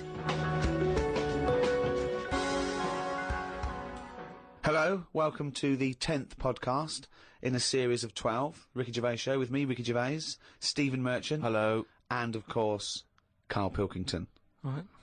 Now, thanks for all your emails. We've really started a community here, I think. Yes. We're all brought together by one aim. The fascination of the brain of Karl Pilkington, basically. Yes, absolutely. There's thousands of people who are equally as obsessed as we are with it. I really don't know why it's called the Ricky Gervais Show anymore. I mean, I was cynical at the beginning, but it's farcical. Welcome to the Karl Pilkington Show. Well, people say they'd like to hear more from you and I, but I don't see why when you've got this specimen in the room. I feel like the ringmaster, but the real star is the shaved monkey in a jar that we bring out. Do you know what I mean? That's it. That's the star of the show, you know. Yeah. Well, we've had loads of emails, actually, and we've had one from Nige, who's done this brilliant cartoon of Karl on the beach. I think we should sell those as postcards. But someone's beaten us to selling merchandise. If you go to www.cafepress.com/Mr. Pilkington, someone is selling everything with Karl Pilkington's head on it. Now, these are bootleg goods. We're not making any money from it, but I'm strangely proud. I just love to see millions of people wearing a little T-shirt or a baseball cap or drinking out of a mug with his little round head on it. He's made a clock, which is perfect because it fits absolutely. You know what I mean? The sides of the head go right to the edge of the clock because it's perfectly round. I'd like to see maybe as well those sort of rubber or plastic face masks that you can buy for Halloween with just Karl's face. Oh, just millions of people all look like Karl. Oh, that would be amazing. What a world that would be. James Bevan has emailed in. He's from Abergavenny in South Wales. I'm going to read this verbatim. Me and my partner Ellie Richards are both huge fans of the podcast, and as she's not aware of this email, I would love it if one of you, please, on the podcast, would ask her to marry me. So please ask Ellie Richards from Abergavenny if she will marry James Bevan. Cheers, keep up the great podcast work. Well, that's done then. Well, no, you see, now, I was thinking about this, and I know that I'm the one who's read that out, but I'm thinking they're almost certainly going to want you, Rick, to do the questioning, because they don't want to go in years to come. Do you know who asked Ellie to marry me on my behalf? It was that lanky bloke you sometimes see stood behind Ricky Gervais at an awards do. It's too complicated. They want to go, it was the comedy legend Ricky Gervais. But I think Karl's a comedy legend. He is, but once again, Karl, you know, he might be a passing fad. You know, we might all get bored of him, you know, in a year's time. It could be like tie-dye T-shirts. So I'm thinking maybe, whereas you know, you've made your mark on the comedy landscape. Maybe I don't want to endorse this. I don't know what he's like. I don't want to suggest to a woman to marry this man I don't know. What if she goes back and sues me for selling some? It's like me selling the rest of her life to this bloke on the podcast. No, because you know it's more fool her if he's a loser and a weirdo and she agrees to marry him. She knows the guy. She's already got herself in a position where this man's emailing some people he's never met before. So she already understands what James is like. Okay, based on your own experiences, Ellie, make the decision whether to marry, who is it? James or not. I think just could you well, once more, because that's probably not quite as eloquent as they were looking for. So get on one with Ellie, James says, will you marry him? This does not reflect the views of the management. So obviously, James, you will obviously let us know what Ellie's response is, and we look forward enormously to finding out whether she's seen sense and said no. Could he marry again in about 40, 50 years to say if the marriage is still going? And also, we should just point out as well that if because I think 1 in 3 marriages end in divorce. All right, don't bring the tone down. All I'm saying is, if they do end up getting divorced, we should not in any way be responsible for that. No, we can't be held responsible. We shouldn't have to pay any kind of child support if there's a kid involved. We're not paying any alimony. We are merely the messengers in this. Yeah. Carl, are you going to give them all the thumbs up there? Do you wish them all the best? Yeah, if that's what they want to do and that, just get on with it. And it's alright. Some people are into all that, aren't they? I mean, you've been with Suzanne a long time and still no wedding bells on the horizon. Well, it's gone past that time now. I think if you don't do it within the first sort of 9 months or something, it's kind of like, what's the point now? And I mean, she goes on about it a lot, but I'm not sort of, I don't like all the attention and that. Do you know what I mean? Of, like, everyone stood there watching and stuff.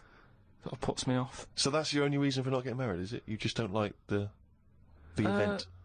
Mainly that, yeah. I mean, it's not the thing. Like I've said to you before, if you could do it online, if it was just a little box that you tick, sure. I do, send, get back to work by midday and what have you. Yeah. But it's like a full day and you've got to, like, smile and that.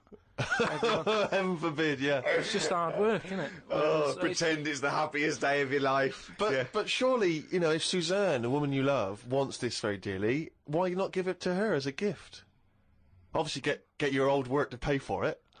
But yeah, why not give her the gift because of the I've special given her day? loads of other stuff. Yeah. We have an alright life, and I think that can mess it up. My brother got married. We have an alright life, that's the best he can say. We have an alright life. No, I mean, something I said to her, right, which, maybe this could catch on, right, a way around it. At the end of the day, you only get married so you can have the same name. I think it'd be really good if when you go on dates and that, if you met people who have the same surname. Brilliant. And then you don't have to worry. That's amazing. Do a search on, like, other Pilkingtons. If they look alright, yeah, I'll go out with her. Job done. Don't ever have to worry about getting married and that. Brilliant. That's one of the most stupid theories. Oh, no, it's not. the injecting the 78-year-old dead woman with a baby was probably worse than that. But anyway, let's move on. It's the most stupid theory we've heard today. Exactly. But I'm suspecting there's going to be a few more before the end of this podcast. So far. Yeah. Cheers for that, love. Yeah, it's Karl Pilkington here. Just telling you about Channel 4 on a Friday. You've got new Green Wing, right? That's nearly ready. My name is Earl, and the It Crowd. I mean, sort of being in the comedy business and that, I think it's fair to say I'm qualified to give my opinion, and these 3 things are funny. So yeah, stay in, watch it, have a good night, have a nice little brew with it. Do what you want. At the end of the day, it's your life, innit? So, see it.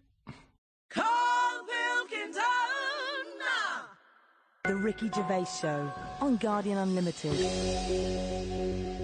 Still to come, of course, Monkey News and Karl's diary, excerpts thereof. I wonder if we should have a jingle for questions for Karl, because there's a lot of questions coming in for Karl. Okay. Oh, chimpanzee, that question's for Karl. Yeah, okay, no, fair enough, that works. This is from Jim and Bob in Manchester. Karl, if you could talk to any animal, which one would it be and what would you say to it? Insect, animal, anything, fish, anything.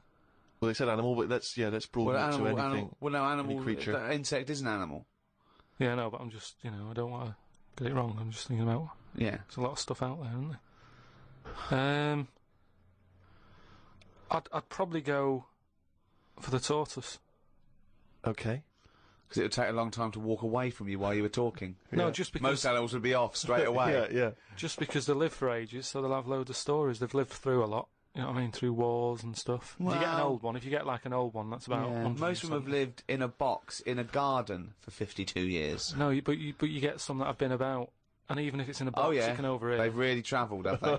Yeah. I mean, some of them have experienced more than you. Yeah. But they've broadened their horizons a bit more than you. They could probably teach you a thing or two, yeah. And what would you hope to learn from them? Just history. Right. From their very specific tortoise perspective. Other emails. We've had a lot of questions about time travel. people are fascinated about your approach to time travel, and I know we've talked about this in the past, but this is a very specific time travel question. If you had a time machine, Karl, to what event in your childhood would you travel back to, and why? What's the point in going back to things that you've... No, it's just that it's never as good, is it? It's like a place you go on holiday, and you go back thinking it'll be as good as the first time. It never is. So I don't believe in going back to places. What do you understand the question as? Do you think they're asking, would you go back like a ghost and spy? Would you go back and you've got your childhood back? You are that child again. You're in the body. You are the child, or you've got your adult head and experiences. On, you know, Rick, I really don't think Karl was thinking there was any of those variations. Let's be honest. But now that you've flagged them up, I think he was thinking of him as he is now in school with a cap on. yeah. But too big for the chairs. yeah. Come on. No, I don't think I would go back. It's all happened now, isn't it? Yeah, but it's an email to a podcast for our own amusement. Well, okay. Choose an event. Okay, forget the time travel thing. No, hang on. I think let's clarify one of Ricky's points. What if you could go back and you could live that moment again? How would you do it differently? There's been times where I've gone, oh, that was a bit out of order or whatever. But then you learn from your mistakes, don't you? So I don't want to go back and change stuff, because it's like that thing that they go on about, innit, where they blame the butterfly on an earthquake. You know, it's going to happen. If it wasn't that butterfly, it's another one. So why pass the buck, is what I'm saying. So you've got no regrets. There's nothing in your past you'd want to change or do differently? What about if you went back and you spied like a ghost on something? You couldn't change anything, but you could have a look at someone and just sort of look, like like Ebenezer Scrooge does with the Ghost of Christmas Past. He goes back and he's sort of like looking at himself dancing and stuff, or... What would you do? What would you go back and have a look at? Yeah, but you're asking me to change. I don't want to change. You're not changing, you're just observing. It's impossible. All right, this question, it's not going to happen. You're not going to have to do this. It's impossible. Right, yeah, I nearly died once, didn't I? On an ice pop. Right. Right. Now, maybe if I would have died, I'd say, well, let's go back to that, and I won't have an ice pop. You wouldn't be doing the podcast if you'd have died. You wouldn't be having this email put to you. What are you That's absurd. About? You're now saying... You're rewriting history and then going back to change it. Yeah. There's no need. You didn't die. Well, and we've changed it. You can't change anything. You're just going to go back and watch something. Would you like to go back and watch yourself choking on a Mr. Freeze? No, that's what I'm saying. That's why I wouldn't go back now, because I'm all right. I haven't had one since. I've learnt a lesson. I'm not missing them ice pops. So... I don't think you're making the most of this opportunity to fantasise. I don't see the point in going back in anything. I mean, do you mean go back in time to the point of you can see, like, Rome in its working day? What, in your childhood? Was Rome about when in your childhood? Were there gladiators in your childhood? Well, that's what I'm saying. Everything I've been through, so why see it again? Forget it. It was just a nice little question. I mean, that shows the lack of imagination in Karl Pilkington. Your mind can't fathom something unless it's, like, you know, got two heads. But I don't see the point in doing something twice. Because the thing is, say if there's one good moment when I was about 6 that I loved, I'd then have to go through all the other 20 years again. Well, why? Why have you imposed that? It's a fantasy. Make it up. You could go back and come back again. Yeah, whiz back and fast forward 35 years. Nah. Brilliant. No. Like it was on offer. Like this was really on offer. Move on. Migrant workers in South China are wearing adult diapers on packed trains heading home for the New Year holiday because they've got no access to the toilet. Many supermarkets in this particular part of China have reported a 50% increase in sales of adult nappies for the train trips. Now, what do you make of that, Karl? You're on a long, long train journey, 3 hours, 4 hours. You know there's no toilet. You know you're going to need to go. Pop on a... Why isn't there any toilets? Well, they just aren't on the trains. And they're a really long journey. Yeah. How long? Hours. Well, very long in China. It's a big country. I couldn't do that. I couldn't do it. I'd have to hold it in or something. Just like, I mean, when I was a young kid, I don't know how young you are when you wear a nappy and that, but I remember that I didn't like it, doing it in a pair of pants like that, a pair of nappies and that. And I used to have to, even when I was too small to sort of get up on the toilet and that, because you'd fall in. My mum knew that I didn't like nappies and that. I used to just go in the corner, just near the kitchen, in this thing that, like a litter tray. That cat's having that. I mean, it wasn't like that, but that's the same sort of idea. And I'd go there, and I'd do my thing. And my mum used to say, "Oh, he's going there. Don't look at him," and that, because it put me off. You know, like cats don't like being watched when they do it. When they go in their litter tray in the kitchen. No, they don't. They don't like it. I tested it again. What are you, just like a little feral kid, just running around and going for the litter tray, covering it up, and then running up the curtain and eating a sweet at the top of the pelmet? No, but nobody likes being watched, and that's what I'm saying. If you're sat on a train and you're knocking one out and that, and everyone's looking at you, I don't think it'll catch on. Well, it has caught on. Has it They're caught all doing on, it. They're just sitting there. They're doing, they're reading the paper, doing Sudoku, and they're looking round when they're going. They're thinking, oh, no one knows I'm going. And everyone's thinking that, and everyone's going. I mean, it's partly because there are 120 million peasants from China's vast rural areas who swarm into the cities for work. And so, that sheer number of people means that the trains are so overcrowded. I just don't. I mean, what are we getting to? You know what I mean? What's going on in the world that this is happening? I know. I mean, people have always had to travel for ages. I just don't. I don't understand why there isn't a toilet on it. We're going backwards. We're going backwards, aren't we? Why isn't there a toilet on it? Well, maybe there is, but maybe people are thinking the queue is going to take forever. If you've got 125 million people yeah, but going not back. everybody wants to go at once. I mean, I know Chinese and all that are like at the forefront of everything that goes on in the world, inventing stuff first, but this isn't one of the best that they've come up with. What have they invented then, the Chinese? Loads of stuff, haven't they? Yeah, well, loads I of stuff. was going to ask you. You seem quite educated on the subject, but... They did them cat mop things that I told you about. Brilliant. This was where you put mops on the feet of cats, was that right? Yeah. And they Brilliant. wander about the house, clean up and that, wash the floor for you whilst they're pottering about. They've done, like, hats with umbrellas on them. I mean, they're known for, like, coming up with stuff first. Yeah, I mean, my first thought was gunpowder, but yeah, cats with mops is good as well. Just a final mention of one of the emails that came through from Phil Hobby in Falmouth in USA. He says, hello chaps, just wanted to let you know that I was at a party on Friday and I bought 2 remixes of I Could Eat a Knob at Night on a CD. Let me tell you, I played them at the party. They were a huge success. They were a smash. By the end of the night, the party was hip to the words I Could Eat a Knob at Night. Half of them were even singing along. So big thanks to you, Ricky, Stephen, Karl. Now, what would be ideal, of course, I suppose, is one of the big superstar DJs, if they could drop that into their set. You know, a Carl Cox, a Fatboy Slim. Tong. Pete Tong, yeah. The boy Tom. He got power, and I'd love to hear him drop it. Maybe even, and I suppose Westwood wouldn't be able to put that in. I know he's more of a hip-hop guy. But, yeah, so, I mean, if you at any point ever hear I Could Eat a Knob at Night, the remix, at any kind of club event, let us know. We'd love to hear about it. Yeah. The Ricky Gervais Show on Guardian Unlimited.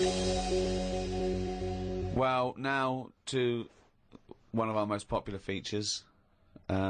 I mean, this could even rival Monkey News one day. It is Monkey News. It's it's news from the point of view of a monkey, a shaved monkey. It's Karl Pilkington's diary. Oh, he's written it down, yeah. Was that the jingle, or were you just annoyed about something? Okay. Went and did the podcast. We had a meeting after. I don't like meetings, as I can't keep focused on what people are talking about. I think Ricky has the same problem as after 25 minutes he was trying to wrestle me. I tried to do what spiders do and stayed still as if I was dead. But Ricky just stayed on top of me, not moving. A bit like when you see one of them big snakes swallowing a sheep. Ricky got bored and released me. I went home thinking, why had I left my old job for this? A homeless man asked me for some money, but I didn't feel like I should treat him as I felt that he'd probably had a better day than me. Oh, God. Suzanne called me to say she'd gone for a haircut and that she'd meet me in the supermarket. I went to the supermarket, but she wasn't there. I called her and she said she was near the fruit aisle. I went to the fruit aisle and she wasn't there. Turns out she was in a different supermarket on the other side of town, and that if I'd listened to her properly, I'd have known that. I didn't want to say that What, you just went to the first supermarket you thought of, as opposed to listening to what supermarket... I'm in the supermarket, alright, bye. I didn't want to say that I hadn't heard her properly, because my ears were ringing a bit from the wrestling from earlier. 25 minutes later, I met up with Suzanne. Her haircut wasn't that bad. Normally her haircuts are followed by an argument between us as she pays over the odds for some daft haircut that's the latest style. Brilliant. I wish she'd take a picture out of a magazine or ask for a style rather than letting the hairdresser do what she wants.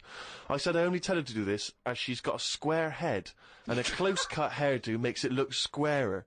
She said, what do you think of this cut? I said it looked alright, as I couldn't be bothered arguing about it. It's weird writing a diary. I don't know who thought of doing one of these first. The last time I did one was at school. They used to get you to do it so they could keep an eye on whatever you were up to. My diary used to say the same thing every night. Got home, went to the shop to get potatoes, bread, milk. Went home, watched telly, went to bed. I think I might have gone to Twiggy's Dance Club just so I had something different to write. You've not told us about Twiggy's Dance Club. It's just, you know, when I was a kid, I sort of gave everything a bit of a go. I did boxing and that, didn't I? Gave that a go. For about 45 minutes. And, yeah, a mate sort of said, oh, you know, you're into your dancing, your robotics and that. You're doing your body popping, right? Body popping and that. He said, you ought to come to Twiggy's. And, I went there, but I didn't go in, it was shut. They were just having, like, loads of toilet rolls delivered. I think, like, they were, like, using it as a storage place for toilet rolls and that. So I said, oh, I've come to have a dance. And like, oh, not tonight. Come back tomorrow. I never went back. Brilliant. Next. What a waste of an anecdote. Right. Brilliant. Just to recap, you're convinced then that the teachers are asking you to keep diaries so they can keep tabs on you. And then to continue the diary, as there were more problems happening on the estate, they started to add Saturday and Sundays to the school diary to keep an eye on what we were doing at the weekend. I struggled to fill it on a Sunday, as the shop I got potatoes and bread from was shut on a Sunday. I had to go over to Shepherd's Bush to meet someone. I got the tube. There was a badly burnt man on the tube. It's amazing how the body can continue through quite a lot of bad stuff. It got me thinking about how much stuff you could remove in your body, one by one, without dying. If it was a competition, the cockroach would win, as it can live for a week without a head. I just mean, like, say if, you know, they're running out of ideas for TV programmes and that, right? They get someone who isn't well. They go, look, do you mind if we make a programme on you? And what they do, they sit them in the bed, and they go, right, what we're going to do now is take out the heart, but replace it with a pacemaker. Right, No. Sorry. People with pacemakers don't have their heart taken out and a pacemaker popped in. All right, then. Some sort of machine. What I'm getting to is... Have you been playing Operation? What I mean is the big finale would just be a head chatting with loads of wires going into it, and it's like, look what we can do with science. That's what the programme's called. It's the same every week. The volunteer is just a head with loads of wires coming out of it. Look what we can do with science. And he's going, goodbye. Oh, I feel ill. Got some post delivered to me today. It was... Oh, this is This great. makes it in the diary. Got some post delivered to me today. It was addressed to Mr. Dilkington.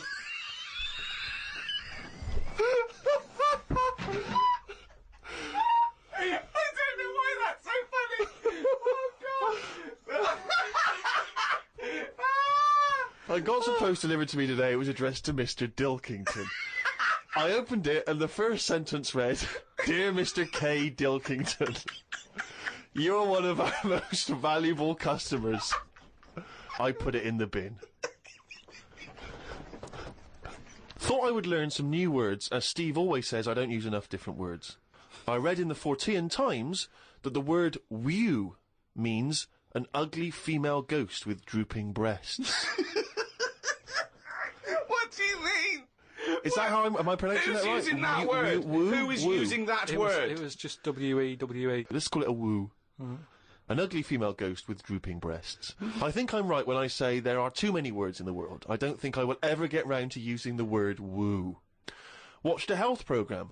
Wasn't watching it properly, but heard some doctors say that we only get so many heartbeats in a lifetime, so don't do too much exercise. I told Suzanne, and she said I probably hadn't heard it right. We got talking about death. Suzanne said she didn't like thinking about it. I said she might end up being a woo. I was chuffed, as I'd managed to use my new word. I went to the supermarket to get tonight's tea. On the way, I stopped and looked in the fishmongers at all the different fish they had in the window. It's like a child in one of those kids' TV shows. I know! Mr. Pilkington went to the fishmonger. He stopped and looked at all the fish in the window. Hello, Mr. Dilkington, they said.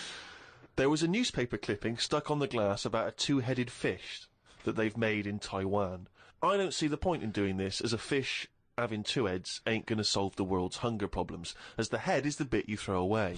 Invent a fish with two bodies, and I'd say well done. Good point, isn't it? Suzanne watched one of her favourite TV programmes. I've told her the telly only goes on if there's something she wants to watch. If there's nothing on, she has to talk to me about stuff I've learnt. Like Descartes. Watched a programme on him the other day.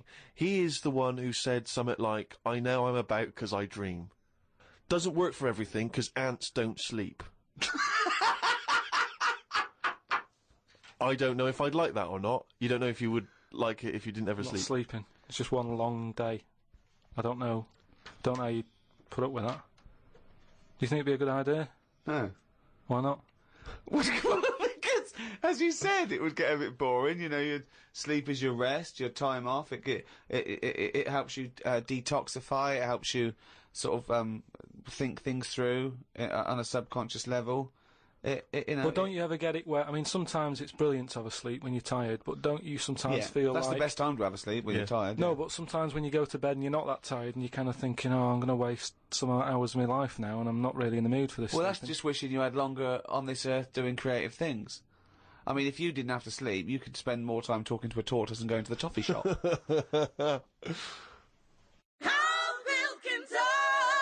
Alright, just doing a little advert for Friday Night Comedy on Channel 4. I mean, I don't know what you're doing. You might be going out and that, doing something nice, which, you know, if you are, then fair enough, go out. But I'm just saying, if you're staying in, you've got new Green Wing, right, that's nearly ready. Got My Name is Earl, The It Crowd, all funny stuff and that. Don't know about you, but, you know, I'll be staying in watching it, just having a bag of crisps and stuff. So, if you're staying in, put the telly on, do that. If you're going out, go out, have a nice night. See you later. Karl Pilkington!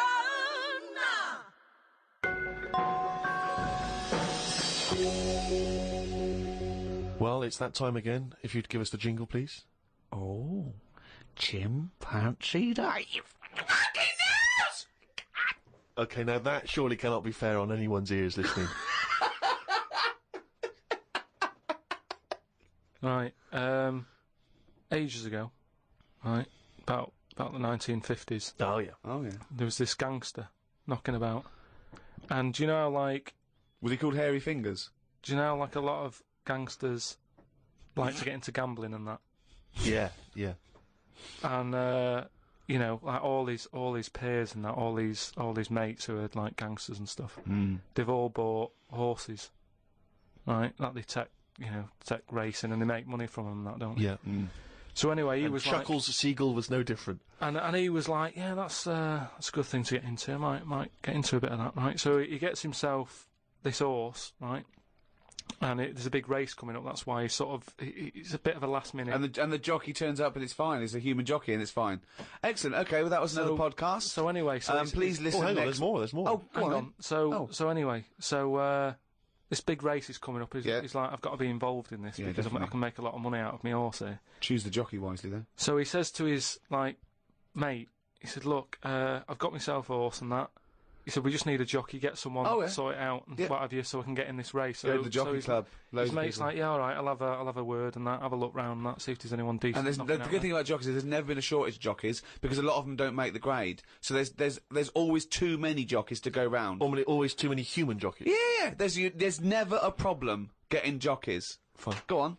So anyway, he comes Was that back... true in the 50s as well? It's always been true. Always been true. It's always been true. There's no lack of jockeys. So it's sort of close shot. People are trying to do it and they don't make the grade. So, but in the 50s, from your knowledge, there was not like in 1951 a shortage of jockeys for just 1 year. Absolutely never. I'd have known about that. Fine, I'm quite keen. Right. Go on. So anyway, right. So his mate says, "Look, I'm having a problem getting a jockey." Seems odd because Ricky's just been saying. He's just been saying there's not a problem. What do you mean? So just because the main problem was, go on. A lot of jockeys were aware of this gangster and were saying, "I'm not getting involved with this guy. The chances are I won't get paid. You know, he's a gangster. It's not worth it." No, you would do it if it was a gangster asking you. You'd be scared of the consequences. So anyway, he's saying, look, don't be coming to me with problems and that, right? I've got the horse. I want it in the race. Sort it out. So they're like, oh, but boss. And he's like, don't give me any of that. Exactly. They do what he says, so any jockey would do it. Go on. So anyway, so the day before... The big race, yeah.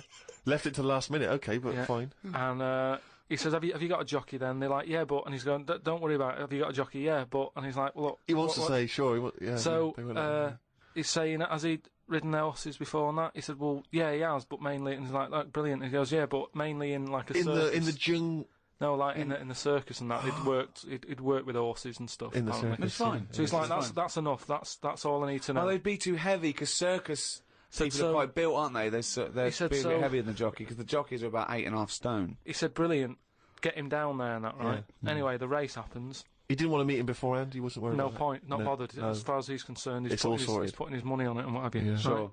What happened is they were trying to make him put on the jockey outfit. Yeah. But for some reason it didn't fit that well. Sleeves too short, legs too long. It's that sort of problem. Okay. So they let him, like, wear his stuff that he wore in the circus and that, because it's comfortable with that. He's happy with it. Do you know what I mean? That's what he's happy with.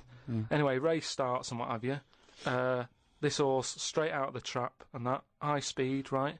This jockey's got a really big grin on his face. He's loving it, right? Everyone's cheering, going, "Who is this? Who's this jockey?" Yeah. It's amazing. Never seen him before, and yet look at him. But they can see his face clearly. Anyway, Gangster's happy in that because he's won. But I just said the crowd can see the jockey, can they?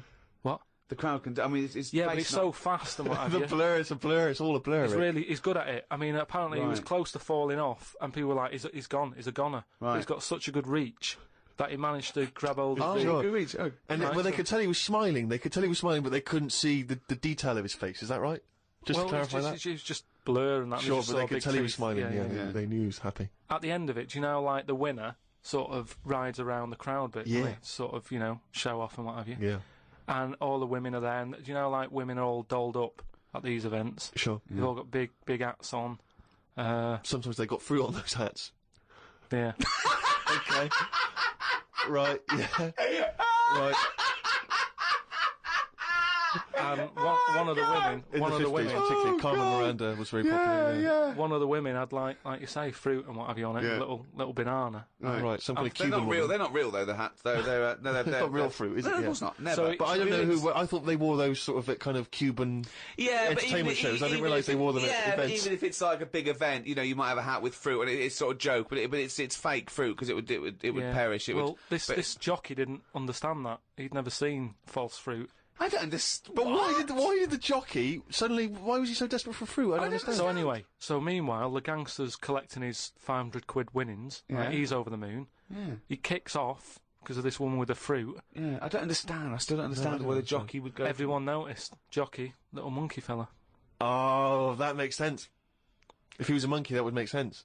Yeah. What year was this? Because I want to. It was 1950s, and that's where the saying comes from about, like in Cockney slang, 500 quid is a monkey. He sort of put, he put a monkey on it, and it all goes back to the time when. So this happened in England. In this country, yeah. In England. So someone could well still be alive that we could easily contact. That well, would that's it. We always, there's no time length on this monkey news. If you've got any, if it's history, if it goes back. Or if it's made up, bullshit. Just send it in. If it's bollocks, if you've got any bollocks, if it's absolute bollocks, please send it in. That's this week's monkey news. RickyGervais.com.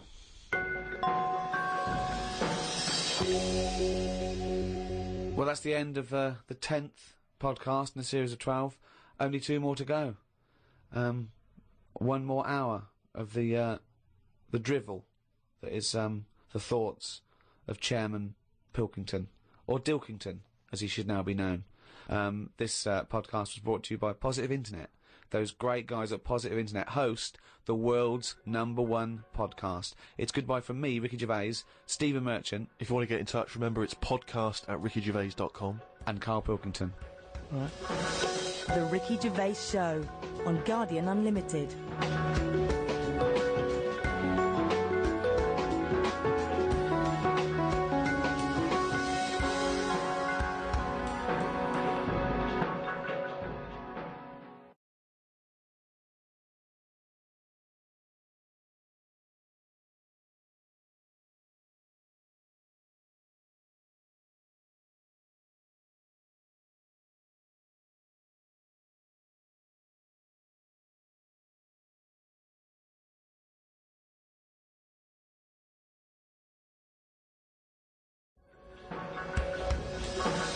The Ricky Gervais Show on Guardian Unlimited.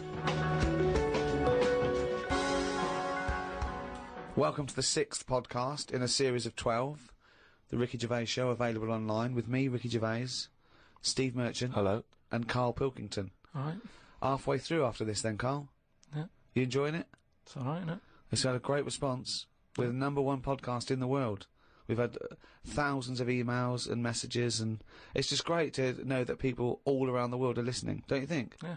It's great, isn't it? I should just point out, Rick, that we've had a few emails, including one from Mark Pavlidis, that says that some of the people listening on the enhanced podcast, so, you know, these fancy people, super rich people who can afford that one, apparently sometimes if they try to pause the show halfway through, it sort of freezes, and they've got a problem restarting it. And he's saying that apparently you should just hold down menu and select, and that'll reboot it. So I don't know if you have had that problem. Hold on. Who's pausing this show halfway through? I don't understand it. I can't believe it. This is like a book that you can't put down. What have they got that is better to do with their time? What can be better than listening to Karl's drivel and his stupid theories? Unbelievable. We've got a little email straight away, Karl, from Nikki in Beverly Hills, California. She says, Karl, you rock. I hate it when Ricky and Steve ridicule you. I checked out your picture on rickygervais.com. Although your head is not normal, that's no reason to ridicule you. You look gimp, but I never judge a book by the cover. Cheers. That's all you've got to say? Well, it's only 'cause I've got no hair, though, innit? That's why it gives that effect. No, it's perfectly round your head. It's perfectly spherical head. Your face is slightly too big for it. It almost goes over the sides. Perfectly round head, pug little nose, funny gimp eyes with no expression, hangdog look. Like a little mouth, like a little lamprey, not formed, not human formed. The way your expression is like you've had a lobotomy. Your head goes weird at the back. It's got a little nod in it, like it's really strange, your face, and you're stupid. We've had a lot of emails saying that. I mean, I think he's just paraphrasing, but... talking of emails, you know, a couple of... I can't remember which show it was, but you mentioned, Karl, that you'd only recently seen a Chinese homeless person. Oh, yeah. And it really surprised you because you'd never seen a Chinese homeless person. No. And I actually went along with that. I've still never seen a Chinese homeless person. Well, that's... other than obviously people contributing monkey news, the search for Chinese homeless people has been overwhelming on the email. People are just, I mean, people are actually going out looking for Chinese homeless people. Now, I can just tell you now that there's a few responses from Los Angeles, people saying there are quite a lot of Chinese homeless people over there because apparently there's a huge homeless community in Los Angeles. So definitely if you want to see them, Karl, that's the place to go. But we've had one from Vancouver, Canada, from a girl called Amy, and Amy herself is Chinese, and she says that she realised herself that she'd never really seen a Chinese homeless person. And although she says that apparently Vancouver has the first or second largest Chinese population in Canada, she'd never seen them, and she actually went for a walk around the Chinatown in her area looking for them, and she could not find any on that particular day. So again, Canada obviously not a place to go for a Chinese homeless. It was just a point, though. I don't want people sort of... Well, hold on, though. Wait, I'll stop you there. Hello, Ricky, Steve and Karl. I live in New York City and have seen a Chinese homeless person. Not only is he Chinese, but he is also a midget. He's been living on the streets for the last 30 years. He used to dress in rags, but thanks to a coat drive, he's now wearing a fancy Adidas jacket, right? Now he encloses a picture. He says he gave him $10 to take the picture, and I've seen it, and he's a little Chinese midget fella. I'm just getting a bit worried that people are going out there sort of looking for these. Because that's what you requested. No. But all I was saying is I saw one. I didn't start saying, "Excuse me, can you just give us a smile? I'm taking your picture." Do you know we've had loads of pictures of people. I know, and it worries me a little bit. And I mean, it's not too bad about the one who took one of a little midget one, because if he kicked off, it'd be quite easy to sort of hold him back. But I'm talking about fully grown. So is that your warning to people? Don't be taking pictures of fully grown Chinese homeless. Well, yeah, I'm just saying, don't be messing about going up to strangers and that and annoying them and stuff, right? Maybe I think that's a good rule of thumb. Don't annoy them. But I mean, that is a hell of a sighting, isn't it? We asked for a Chinese homeless, and they gave us a Chinese midget homeless. Many of the listeners are aware, Karl, that you're sort of fascinated by smaller people. Well, he's fascinated by difference, I think. Yes. I don't think he's having a go at people. You're not when you sort of stare at someone because they don't look like you, and let's face it, most people don't look like you. You're not having a go, are you? Well, like I say, first time I saw Steve, I was never having a go. It was just, oh, that's different. But Steve, I was never having a go. It's just that thing of, oh, right, interesting. What do you mean? No, just I've said before about when I saw Steve and what have you. Now I've got used to it, and Steve got used to it. What do you? I don't know. Well, you know my feeling with this. I don't really know where he's coming from. But Steve knows I'm not having a go either. Yeah. Karl used to carry around a book that was called the top 50 freaks of all time. Well, it's interesting you should mention that, because we actually had an email from Richie, who says that he's been a fan of ours for many years, and he's listened to lots of the radio shows we've done in the past and things. And he says, of all the people you've discussed, Karl, in the past, including some of the people from your odd magazines, who would you most like to spend the day with, of all those people that you've encountered? Favourite of all? Well, certainly who you would want to spend time with, who you feel would be the most fascinating, the most interesting. You know, I mean, let's just recap on some of Pillow Man, the bloke with no arms, no legs that can roll a cigarette with his mouth. Yeah. No, not impressed with him. That's not sufficient. What about the three-legged juggler? So hang on, let's just recap for new listeners. This was a man with 3 legs? 3 legs, right. And it said his job, he became a juggler.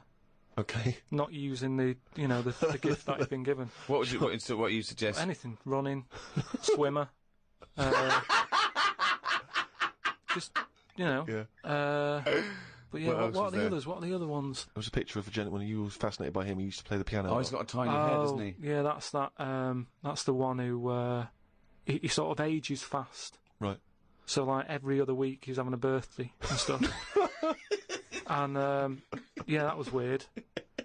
He's not having a birthday every other week. His body's just aged, so as the appearance, his biology is sort of like he's 70, but he's only like 15. They don't have a birthday every week.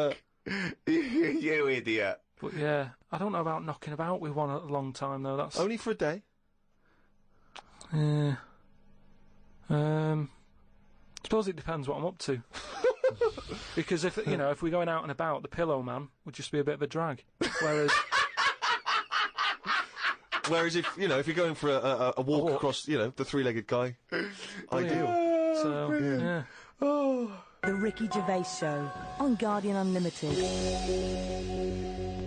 Lots and lots of people emailing just with questions for Karl. People just want to get his opinion on stuff. So if you have questions for Karl, keep them coming in. podcast@rickygervais.com. We can't really reply to your emails, but we do read them, so we really appreciate them coming in.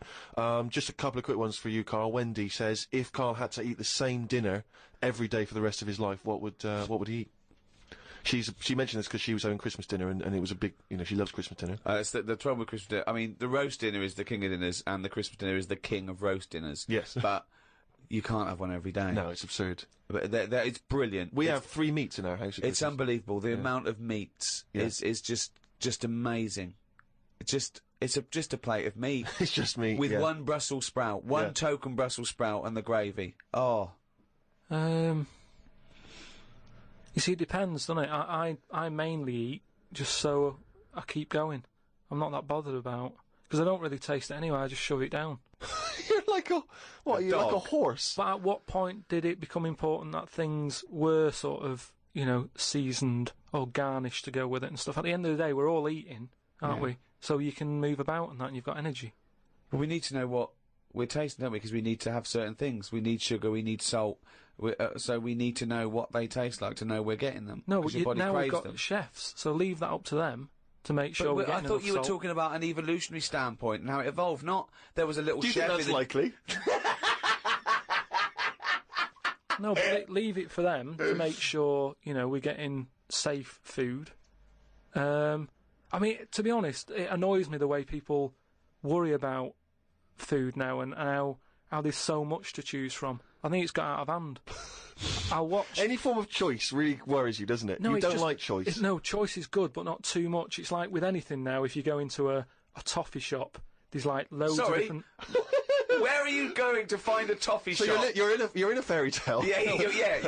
You're in a Dickens tale in the 19th century. You're in Shrek. And you go into a toffee shop. What's your point? You go into a toffee shop. What I'm saying, you go into a shop full of toffees. You've just come from the candlestick maker. Right? You go in there and there's just too much choice. It's like what, and I can stand there up to like 4 minutes, sort of going up to 4 minutes. So specific. 4 minutes. So he's in a toffee shop in a top hat. Well, he's only got 4 minutes. He's only got 4 minutes because he's got to get down to the pea green boat that he's sailing off in. No, good morrow. Well, forget the toffees. Can I have some of your finest Oxfordshire toffees? So you'd prefer it was just one selection of toffee? That's all they've got. Well, maybe 2.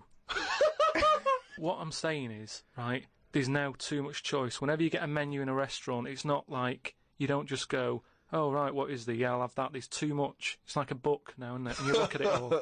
And then you've got to that point now that people are even taking a risk when they're eating. What do you mean?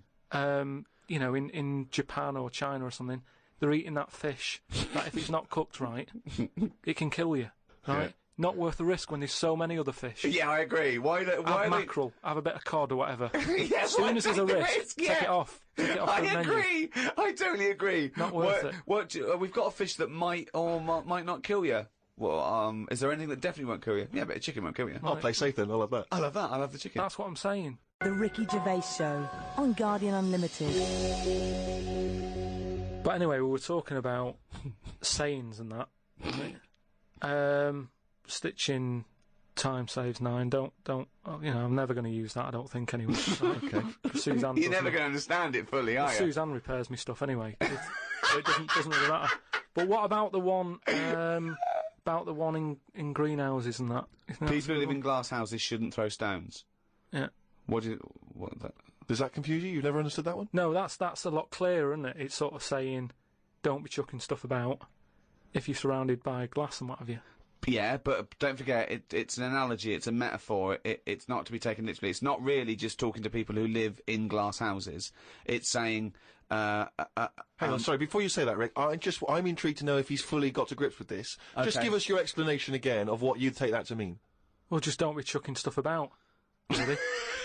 So, well, if that was it, they just say that. No, but that saying's been around a lot longer than we think. That's when people probably did live in basic glass houses and stuff. No, whoa, what they mean now. Who has ever lived in a glass house? So cavemen went from rock to a nice crystal structure, did they?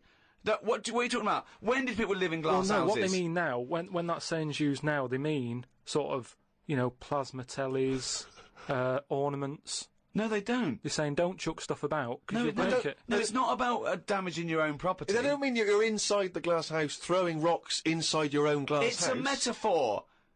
It means don't be having a go at people if you yourself have got more to lose. Do you know what I mean? It means it could be anything. Don't start a war where you could come off bad as well. It's about how fragile your situation is. If you live in a glass house, metaphorically, don't throw stones at someone else, because when he throws it back at you, your house is more easily damaged than his. Again, metaphorically. It doesn't mean that if you're living in a glass house or in a house with other precious objects, you don't, in your own home, throw bricks about. Because that would be a very specific audience that I was trying to reach, that phrase. I mean, let's be honest, what kind of a mental case? Do you know case? what? I think we've got the crux to this, right? I think I can answer. Right. Karl, what is an analogy? It's sort of like a little story told quickly. Isn't it? It's a little story told quickly. To what end? Well, it depends what the story is. Okay. Give me an analogy.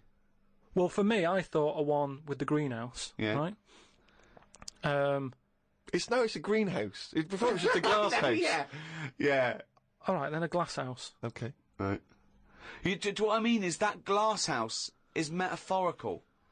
It's about the fragility of your situation as compared to your aggression or your... You see, I just prefer sort of, you know, what you say is what you mean. So people who live in a glass house have to answer the door. I don't know what that means. I don't know what that means. I mean, because you may be a genius, because I don't get that. People who live in glass houses have to answer the door. Okay, let's hear his explanation. Because the people knocking at the door will be able to see you, because it's a glass house. But what... But you literally mean it, don't you? There's no analogy there or metaphor for you. You literally mean, if you live in a glass house and someone knocks the door... So there's no hidden meaning there, is there? Well, normally... Couldn't that also... you have to add a number of other things, other caveats. Surely, if you live in a glass house, don't walk around naked. Yeah. If you live in a...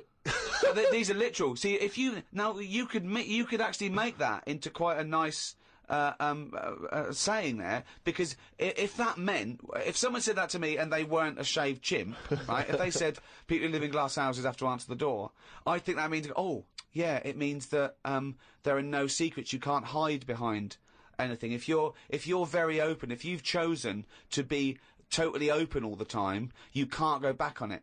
So people, if you wear everything on your sleeve, if you shout around and you tell the truth, and you can't go back on it. They can see through you. It can mean that as well, yeah. Oh, okay. Oh, that's handy. But just the idea that in your head there should be sayings for people who live in glass houses.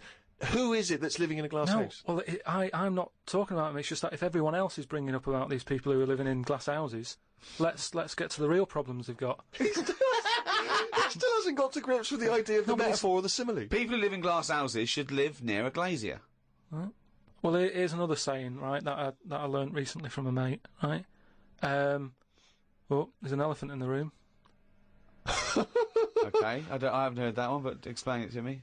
It's like when something's going on in a room, right, but no one's mentioning it because everyone's a bit too sort of. But in a way, it's better that it's out. It's like how whenever we go out for something to eat or a drink or something, it's normally after about 5 minutes the sort of topic gets onto the shape of my head. Yeah. Well, Right. I can't resist the shape of your head. Right, so you're happy It's talking not just about the it. shape, though, is it? It's the state of it as No, well. but what I'm- outside and in. I mean, it's a fascinating little objet d'art, his head. but what I'm it's perfectly round. It's got no hair where it should have. And it's hollow. The features are slightly too small for the face. Yeah, unbelievable. No, but what I'm saying is, it's interesting how, like, I'm the elephant in the room, right? Nobody's talking about it. You mention it once, suddenly it's the talk of the town. It's what I mean. Everybody starts joining in, going, well, yeah, it is round, but it does suit you. And these are people who I don't even know sometimes, and they're all dipping in. And that is an elephant in the room. So you don't want people to discuss the shape of your head or the lack of hair. You would feel better. You would feel happier that they didn't mention that. Sometimes I think it's better that it's out there. It's made me a stronger person, though. It's the same way, we were talking about religion and that. Samson Delilah, he got weaker without hair, whereas with me, I think it's made me stronger, because it's almost like it's treated like a disability. Everybody's sort of mentioning it and talking about it. What's it like having a bald head? And you know what I mean. So it's made me stronger. But would you ever wear a wig? Not really. What was a long wig like Samson? Well, the only time I wanted a wig was when I did jury duty once, right? And it was annoying that I was sat on the jury, right in front of, like, these criminals, right? Everybody else has got disguises. The judges have them wigs on, right? That's not disguises! It is a disguise. That's a disguise. That's why judges wear them, right? No! Well, then what if they print their name in the paper and have a picture? What do you mean it's a disguise? Oh, it's a disguise, isn't it? No! If it was a disguise, they'd go in with one of those glasses with a nose and the beard attached if it was a disguise. All judges would look like Groucho Marx if it was a disguise. Well, I'm just saying that's what annoyed me when I was sat there on the front row, right? I couldn't have been any closer to the criminals, right? I was sat there and I thought, why didn't I just pop a little wig on or a pair of glasses? I'd love to have seen you in the front row at Crown Court. No, because I'd love to see it because in this country you're not allowed to show pictures of jurors. You can't take photos in a courtroom, so there's always these sketch artists that draw drawings, and it's on the news. The idea that we'd have seen 11 people and a sort of Krusty the Clown figure would have been amazing. Yeah, I would love to see the artist do an interview, because it would be like complicated people. Oh, hey, he looks characterful, and then just a little round head. Charlie Brown. Charlie Brown sitting on the end.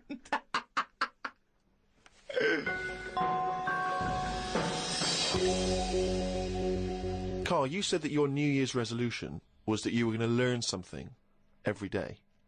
Yeah, have you learned anything today? If I can. Today, like, I don't know the full facts of it, but... Could I just say that when someone says they learn something new every day, that doesn't count if they forget it the next day. No, because that would be Groundhog Day learning. Well, the thing I learnt today was about an octopus. Oh, yeah. Go on. What they can do is, they've got 8 legs and that. Yeah. They can use 6 of them legs to cover their head so they look like a little stone, and use the other 2 to run off. Right? But that's he's thinking of Squiddly Diddly. Yeah, it's a Disney image in his head, isn't it? They're pink. But anyway, that's So that's it's not the Pink main singing thing. a song in your mind and running off. Yeah. No, but anyway, something else I learnt, right? It's mainly about animals and that, because that's normally quite interesting. Yeah. There's a chicken somewhere. Oh yeah. Oh yeah. And Specific. and the owner of it was getting fed up because you know, he had to feed it and that, but it wasn't... Embellishment, guesswork. No, go on, let's hear it. It wasn't giving anything back. No eggs. No eggs, right? So he was like, oh, I'm sick of this. Anyway, someone told him, pop a little axe next to its little house, right? So when it comes out in the morning, thinking, oh, I'll have another lazy day doing nothing, right? He saw this axe, and suddenly it was like, oh, right? I'm for the chocolate thought, yeah. It laid about 6 eggs. It's rubbish. Through It's rubbish. The chicken wouldn't recognise an axe as a threat. It wouldn't be able to reason that, I better start working, or I'll be meat. I better start. It's absolute rubbish. Once again, it's this ridiculous thing you got that one personifying animals to reasoning powers better than yours. I mean, I think, you know, you make chickens and monkeys cleverer than you in your stories, which is weird, okay? It didn't happen and wouldn't work. Next! What else haven't you learnt today? No, well, as always, things like that always get me thinking. What else haven't you learnt today, Hang on, he's got his mind's working now. This apparently has got his mind working. So that's rubbish. Well, do you think, then, that it's worth looking after animals, then, if there isn't any memory? If they don't know what's happening anyway... You're always going on about don't be cruel to things. Well, yeah, why would you be cruel? There's one thing about imagining chickens can reason, and because they can't, being cruel to them. Why does it matter whether an animal can reason or not for you not to be cruel to it? The reason I don't like blood sports isn't the fact that there's a fox missing. It's the psychology of the people that get off on seeing an animal ripped to pieces. They wouldn't like it if it was a robot. They wouldn't care. For some reason, in their psychology, they like this sport. Why does it have to be a sport? They're not culling. They're not putting things down for a good... They like to see this fox ripped apart or a bull tortured for their own pleasure. That's why it shouldn't do. Why would you ever want to be cruel to an animal, whether it can reason or not? No. I mean, I don't mean really cruel, but I mean like there's an advert on that's on in the, you know, in Britain, advertising some supermarket, right? And it's saying, you know, we look at before, you know, we kill our chickens and what have you. They have a great life. This is like the voiceover, and you see Happy Chicken. Yeah. And it's going, we give it a good little house to live in. It's got straw. Yeah. It eats good. Yeah. And then we kill it. Right? Yes, but that's better, isn't it? Well, no, I don't think it is, though, is it? Because at the end of the day, if I was that chicken, right, I'm that chicken, loving my life. I can't believe me luck, right? Well, we'd be pleased, because at least he'd be able to do the show, and we'd have some interesting conversations. Yeah. So there it is, right, wandering about. It's got its nice little field that it's working on. Yeah. It's got its nice food and everything. But it's going to die. Yeah, we're all going to die. But then, if you were like a rubbish chicken, that had like a rubbish life, you'd be going, oh, kill me. Carl, they're not thinking what's going to happen tomorrow. They don't know that they're going to get for the chop, are they? A chicken's not going, I'm fed up with this. I can't wait for that axe to be used on my neck. Yeah. Well, that's another... now you've mentioned the cutting off of an head, right? Yeah. On the chicken.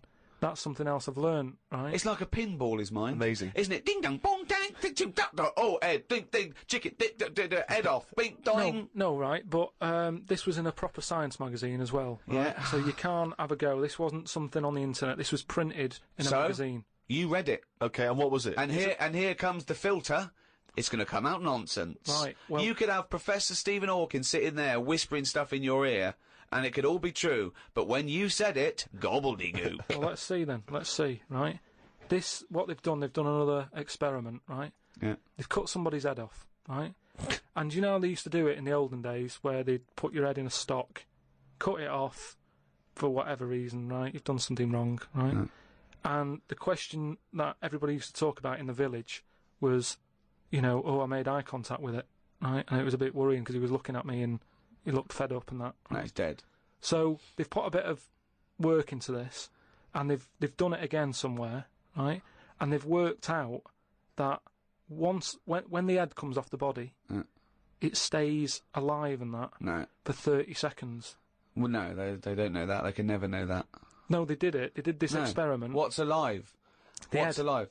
But there's loads of issues here. One, no one's experimenting with human beings cutting their head off, Karl. Well, two, no. So you read this in what? Executioner's Monthly? This is in no, a two, proper... Karl, it's what your definition of alive is, because you can be alive and have no conscience. No, but this is where it gets weird, right? Yeah, this is where it gets weird. You talking about it. So the head's off, right? And what they did was they chucked a load of questions at it. all sanctioned by the government. Yeah, this is all fine. So the head lands perfectly on the neck and goes, what do you want to know? And it said... So they're asking questions, and it's going, do you know what? To be quite honest, I don't answer your question. I'm a little bit annoyed about the execution still. Well, that was the interesting thing. They said it's about... No, it's not. It didn't happen, Karl. Let me hear. Oh, don't talk Let shit. me hear it. What are you talking about? Who? These people around in white coats going, quick, ask it a question. It's bleeding. Right. So they said for about 25 to 30 seconds. The last 5 seconds, it is sort of like can't be bothered answering them. Right, but prior to that, apart from that, they were chucking stuff. I don't think it spoke. I don't think it was like 2 and 2, 4 and stuff. It was more. It was to do with blinking. So blink once if you say yes, blink twice. So I told it. Said, listen, when you die, you're probably not going to be able to talk because your jaw's going to be on the ground. You're not going to be able to open your mouth. If you do, you'll fall over backwards and hit your head. Now listen, blink 1 for yes and 2 for no. Yeah, right. Yeah, not too bad. Yeah, the act's nice and sharp. Yeah, promise? You're Do you talking promise? shit again.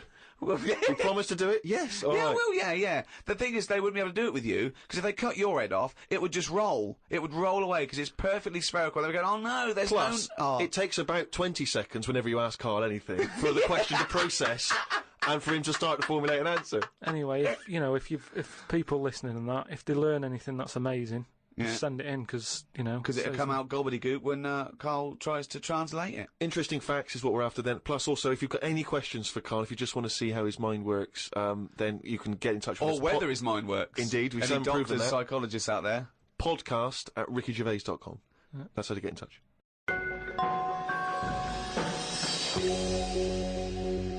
Karl, it's what we've all been waiting for. Oh, chimpanzee that monkey news. Right, well, this one sent in from Sam in New York, right? And it's about a fire that happened, right? In a really, do you know, like in New York, they have loads of big buildings, don't they? Yeah. Right, really, really tall ones and stuff. Skyscrapers. Yeah. And there was a fire in one of them, right? So they did as expected. They called up, fire brigade and that. They turned up, right? Fire engine parked up. It's like, right, where's the fire? And they said, oh, it's on like floor 100 or whatever. And they said, oh no, we've brought the fire engine with the short ladders. Stupid mistake, but go on. Right.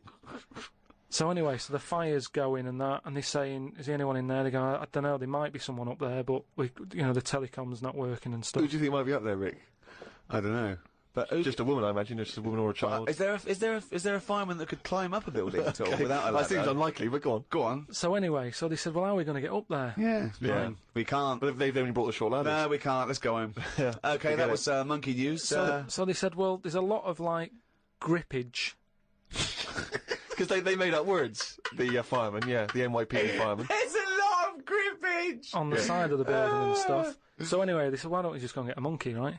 So they got a monkey. Whoa, that's a bit of a jump. Is that policy now in the New York Fire Department? Well, you've got to think quick, haven't you? At the end of the day, if people are up there, you don't start querying if it'll work or not. You try everything that you can to help someone out, right? That's the first thing I thought of. Was it a monkey? So it was quicker for them to go and get a monkey than to go back and get the long ladders. Why don't they get fair enough. Why don't they get Spider-Man? Yeah, call Spider-Man. Yeah, call Spider-Man. So anyway, so they got a monkey down there, and they said, right, where did they get it from? We don't know, from the local zoo or something. Oh yeah. So they said, look, let's we've got to remember there could be someone up there, right. And it'll shock them a bit if a monkey comes in, right? Yeah. So they said, yeah, I don't think they'd care. If their building's on fire, they're not going to go, oh, it's weird, there's a monkey at the window. They'd be screaming, save me! Oh, there's a monkey. So where are you from then? So they said, right, we'll just get it a little small uniform and that, the smallest you've got. But, whoa, hold on though. Actually, where are you going to get that? I'm going back to the station. We'll get the long ladders while you're there. No time. No, I bought the small uniform, I just didn't bring the long ladders.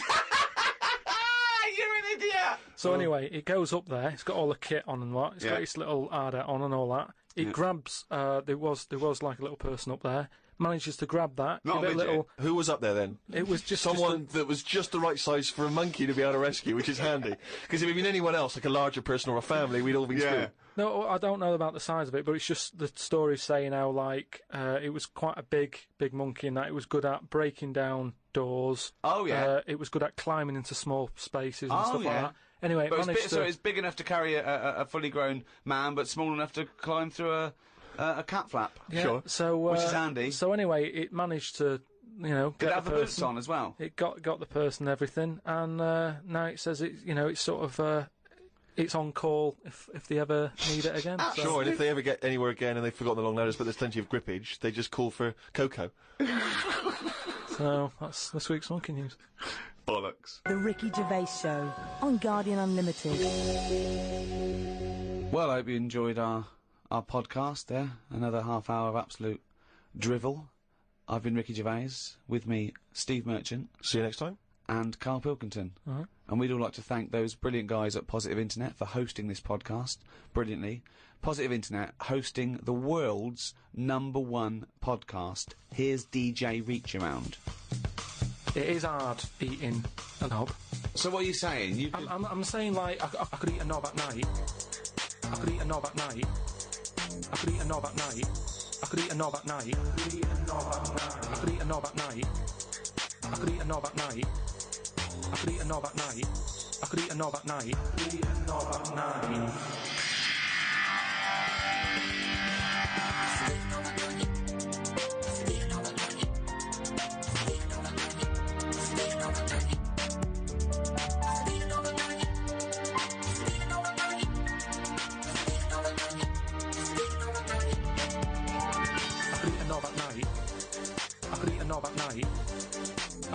Knob at night.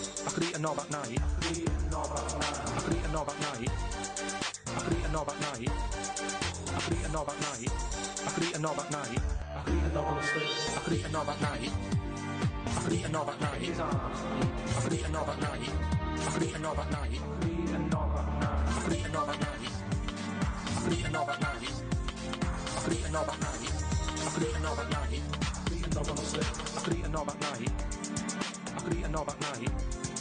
I could eat a knob at night. I could eat a knob at night. I could eat a knob at night. I could eat a knob at night. I could eat a knob at night. I could eat a knob on the slip. I could eat a knob at night. I could eat a knob at night. I could eat a knob at night. It is hard eating a knob.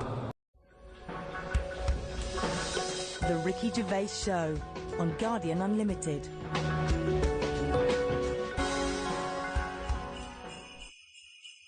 Hello, and welcome to our Christmas podcast with me, Ricky Gervais, Stephen Merchant. Hello.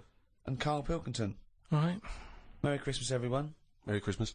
Yeah. A lot of people are wondering, Rick, if having done so many podcasts this year, because we very much started the whole podcast revolution ourselves single-handedly roughly this time last year. Yeah, that's right. Have we perhaps exhausted the podcast phenomenon? Is it time to pack up the equipment and move on to something new? Well, this will be the last one for a little while, I think. I think, we did, I think 24 and then these specials this year.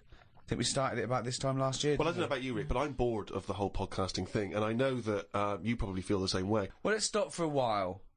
We might get back together again, but it won't be for a while. It's we had a year. It was the year of the podcast. Been a weird year, hasn't it? Go on.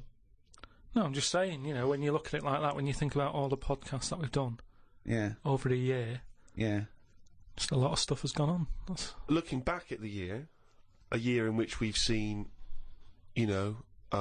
increasing violence in Iraq, we've seen the advent of more fears over global warming, we've seen George W. Bush take a massive battering in the midterm elections, we've seen many major world events this year. Karl, what's stuck out for you? What event if you think, oh my God, if you were doing your own review of the year, what would you put on the front cover? The grub that was eating biscuits on the windowsill. Right, that's just a little bit more up there for you than the capturing of Saddam Hussein and his sentencing to death. Just because it's I never thought I'd see that this year. So what exactly? What, the capture of Saddam or the grub? No, the grub. The grub. It was just I was there on the computer. I was having a cup of tea and a biscuit. Put the biscuit on the windowsill. I sort of picked it up. Why would you do that? Why would you put a biscuit on a windowsill? Because I'm sat next to the windowsill. It's like something from a cartoon. I put the pie on the windowsill to cool down. Yeah. No, and some ruffians stole it. Yeah. So I was eating that and I was enjoying it. Put the rest of it back down for like the next half of the cup of tea. And I saw planned out. This is. I bet. Well, we read about this later in the diary. So and then I saw just like a little crumb moving. I was like, what's going on there? Yeah. So I look down closer, and there's an insect that is see-through, but with legs, and just sort of running off with a crumb into like a little hole.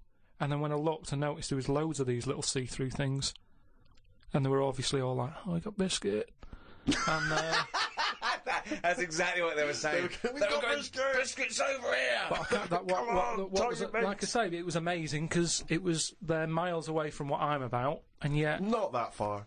But they still like a bit of biscuit, and it was just weird that happened. I never thought that would happen in 2006, and that's you never thought that would happen in 2006. That's what's nice, isn't it? That's what's nice about the nature of the world. You know, we can invent iPods, we can bring out better vacuum cleaners, but at the end of the day, you can't make nature up.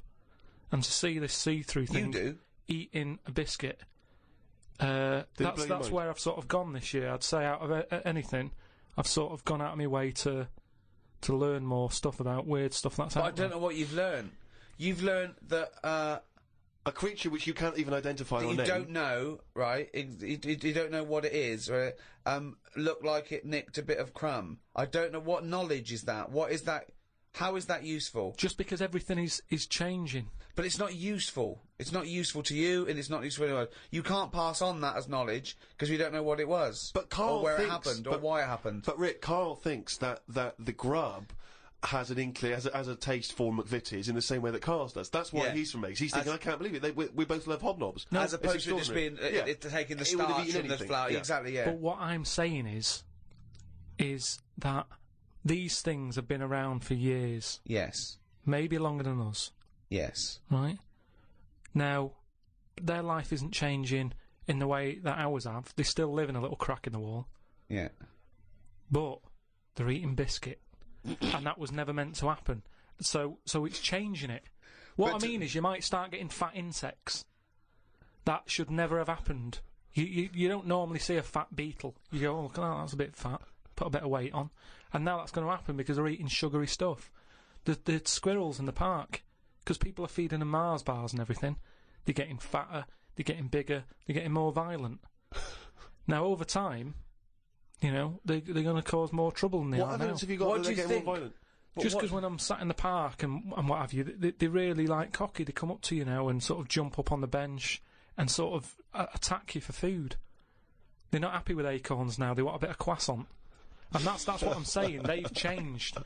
They're changing over time. Just like that grub having a biscuit. Everything's trying different food out. He'll want a gatto soon. Well, in the same way that, you know, you look at people around the world, how they're eating weirder stuff. They're running out of, you know, ideas on how to cook food differently. And we're eating weird stuff. So our insects, everything's moving on. Everything's getting more intelligent. The goldfish memory's got better. Chickens are more intelligent than people thought they were, apparently. Everything's time makes you more intelligent. Well, no, they do. That's a fact, isn't it? If you're knocking around longer, then you're learning more because more stuff's going on, and you soak it up. And that's what these insects are doing. They're all learning. You know what I mean? No. I saw a cockroach playing Pac-Man. It was on the internet, right? And somebody had linked up a cockroach to some. I can't even bother explaining it, but that's what I'm saying. Everything's moving on. Yeah, but Pac-Man's like such an old hat game, man. It's like from the 1980s. Yeah, that cockroach is so come on, old. he's still out of date. Get a life, man. Hello, PlayStation 3. Hello. Hello. Yesterday's cockroach. Oh. Fucking hell. What was he listening to? MC Hammer? Christ almighty. Fucking hell, Pac-Man. Get a life. High five, man.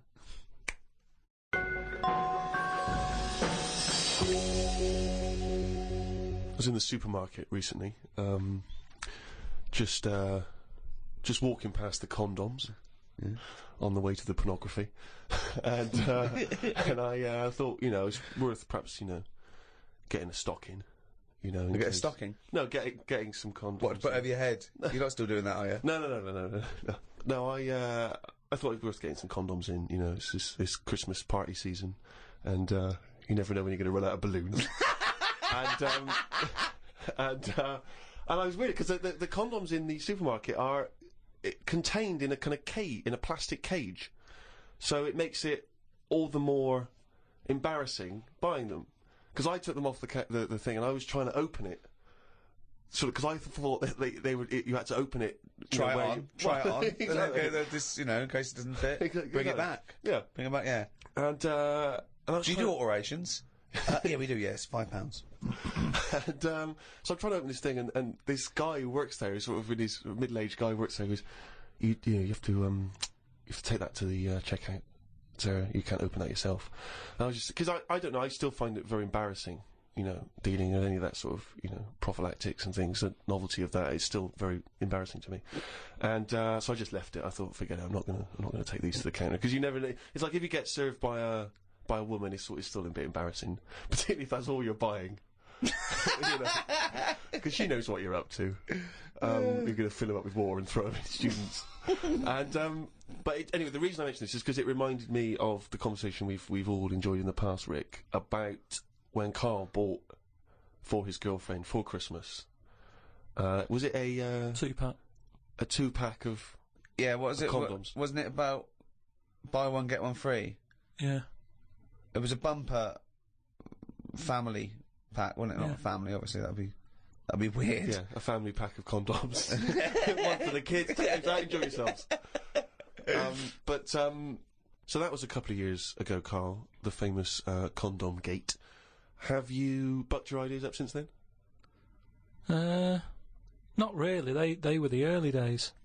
Do you mean the early days? You'd been going out with her for about 8 years, hadn't you? Yeah, but I just think that as time goes on, you don't sort of buy each other as many presents. Sorry, that was a bumper year, was it? That was a hell of a. She went. Oh, I remember when you used to buy me stuff like condoms. It's gone downhill since then. Well, no, she didn't know she was getting them. What I mean is, there's less. Of course, surprises. she didn't. That's what I mean, though. It was sort of interesting to when I gave them her and said, "There you go, open them." She was not expecting that.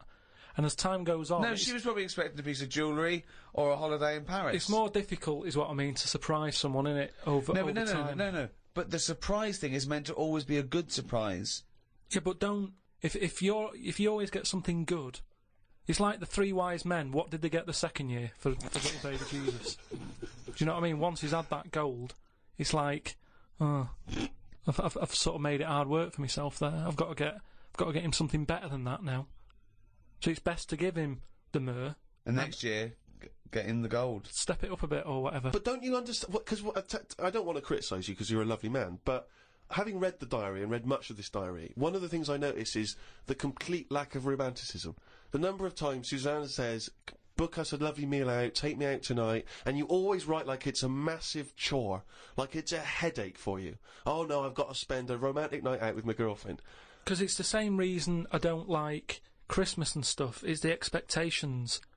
I prefer it. If I want to take Suzanne out, I prefer to meet her at the bus stop and she comes back from work and go, you want to go out? But you don't do that. No, I do now and again. But it's that thing of, oh, we'll go out tonight, I want to leave it to you, book a place, It builds it up too much and it can never live up to it. It's like how, you know how, like, people make a big thing out of, having it away for the first time. And they go, oh, I'm going to do that tonight. Not the way to do anything. You won't get anything done by planning. That's a quote!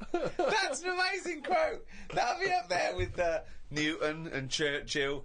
You don't get anything done by planning. No, but that's amazing. But you can't just spring it on someone. You have to at least ask her, are you up for it tonight? Just see how it goes. That's what I'm saying about Christmas. I might not be in the mood for it on December 25th. For Christmas, having turkey and everything. That's what I mean. About, in the last podcast, stuff coming round every year. Don't plan it. If you fancy a Christmas, have it. If you don't, just carry on. It'd be nice to live in a world like that. They say, it's a world of freedom or something. No, it isn't. No, I don't know what that means. I don't know who says that. You just make up things they say. They say, like, today's world is a free world or something. Someone said something along them lines when it isn't. Everyone's still being told what to do, when to do it. Christmas is a big thing, isn't it, that we all have to go through. And it's stressful.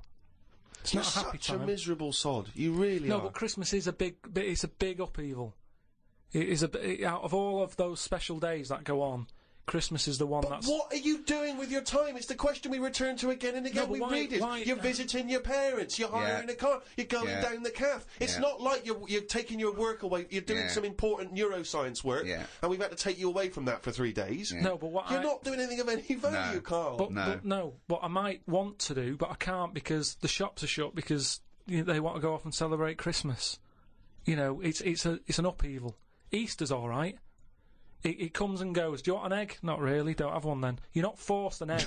You're not forced an egg. I like Easter, and everyone can afford an egg. There's no one being left out. Whereas Christmas, everyone goes back to the family and they have a big meal and all that. And there's a lot of poor people out there who can't do that. So it's more of a, if you're going to talk about religion and the religious sort of occasions, Easter's one that I'd keep. If you plan everything, you probably won't do it in the end.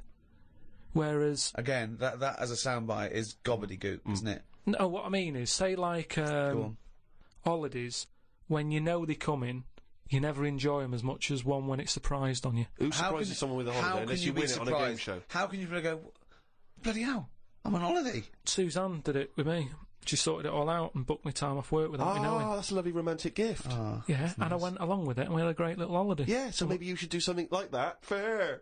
No. She wouldn't like it as much, and I won't pick the right place, and I know she won't like it. You are one of these people that washes up badly, so you'll never be asked again, aren't you? No, that's my job. That's the only job I do. Washing up. It was a... but to be honest, that's doing me head in at the moment, because I've outgrown the sink. He talks about himself like a crab. Oh, God. Gotta get a new sink for Karl. Why? He's outgrown it. No, just he's 33 now and his knees around his head. Oh, he can't bath in that anymore. No, just my back's been playing up a bit, and I think it's because of the height of the sink. But hold on, you haven't grown. I think I have.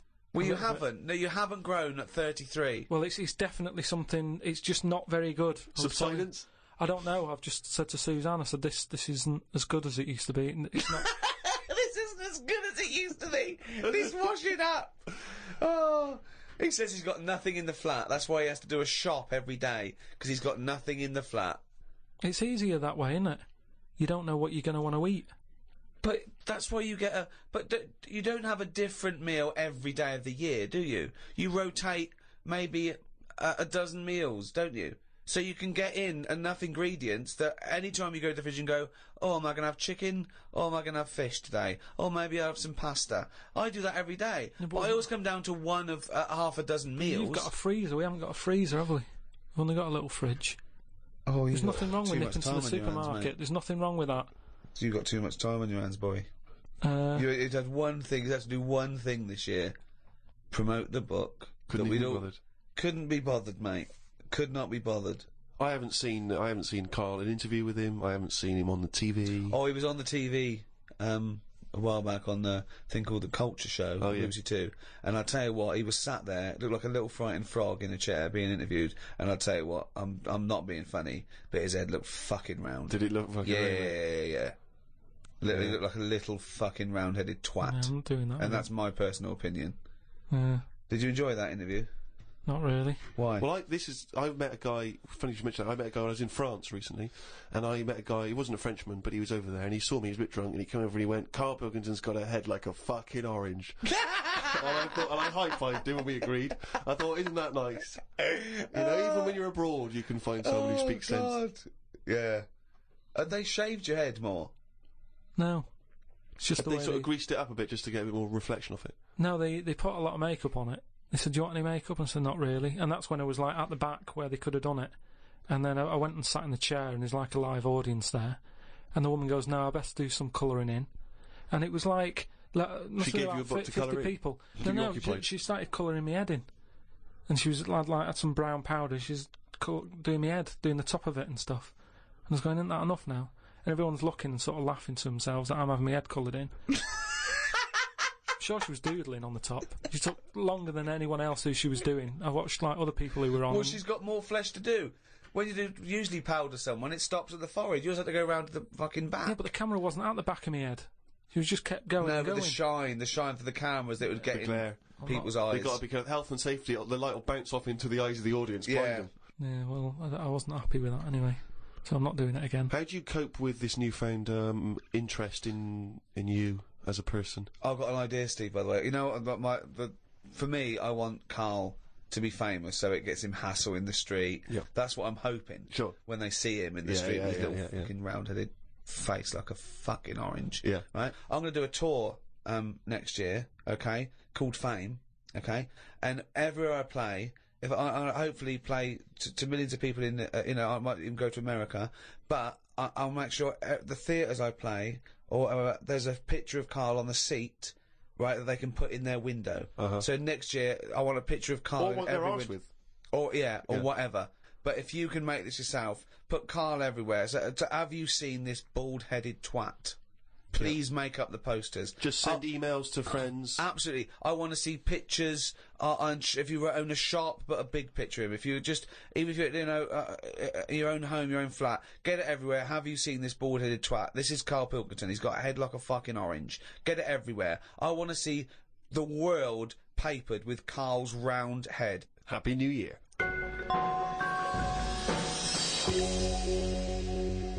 Oh, he's only gonna write it down for a whole fucking year. That, of course, signifies another reading from Karl's diary. This is the last one of both 2006 and on any podcast for a while. Let's make the most of it. Let's enjoy some of the wisdom. I also think it's the last time ever he will make an entry in this diary, because you're not going to keep another one, are you? I don't know yet. I might just get a smaller one. But I found that since keeping a diary, I've gone out of my way to do more stuff. Well, you say that, but... Well, let's find out. Let's find out if that's true. No, but I have. I read a bit in the news about people being injured while trying to cut open avocados. It's a food that ain't worth injuring yourself for. If it's a hassle to get into, leave it to the experts. I have never bought one. I have also avoided coconuts and pineapples.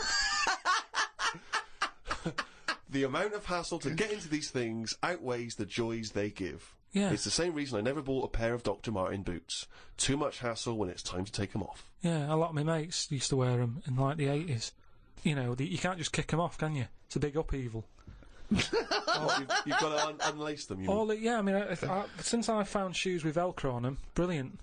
Just the way... I don't understand why laces... Is it because you can't tie your laces? No, I can do it, but it's wasted time. You're so lazy. Wasted time. That gives him more time to sit around and look at insects, eating biscuits. How long does it take to take off a pair of boots? 14 it's ridiculous. Seconds? He can't fit his days as it is. No, but I don't understand how some inventions sort of catch on and other things don't. But this is what I mean. He's got too much time on his hands. Sitting around at home thinking, why are we not using Velcro more? But there's one Velcro manufacturer going, yes! At last! He said what needed to be said. Why don't you get it sponsored? Because you could wear a Velcro toupee. Because that would be great if we could do that. If someone could invent a little hairpiece for Karl, Velcro to the little bit of fluff he's got on the top of his head, his shiny orange-like head, pop a little Velcro toupee on. I would love that. I would love to get him wearing a wig. But why necessarily reduce it to a toupee? Why not some kind of carrying device? You know, he could carry goods and things around in there, sandwiches. Yeah, he doesn't look like carrying a bag. Well, what about that? A little thing you carried around, a little Velcro thing you carried a pot on your head for your sort of like keys and trinkets and money and that. Well, no, I've told you about that idea that's out there, but hasn't caught on as well. The tie. Right. The tie with loads of pockets and stuff in it. Yeah, but you got to wear a tie.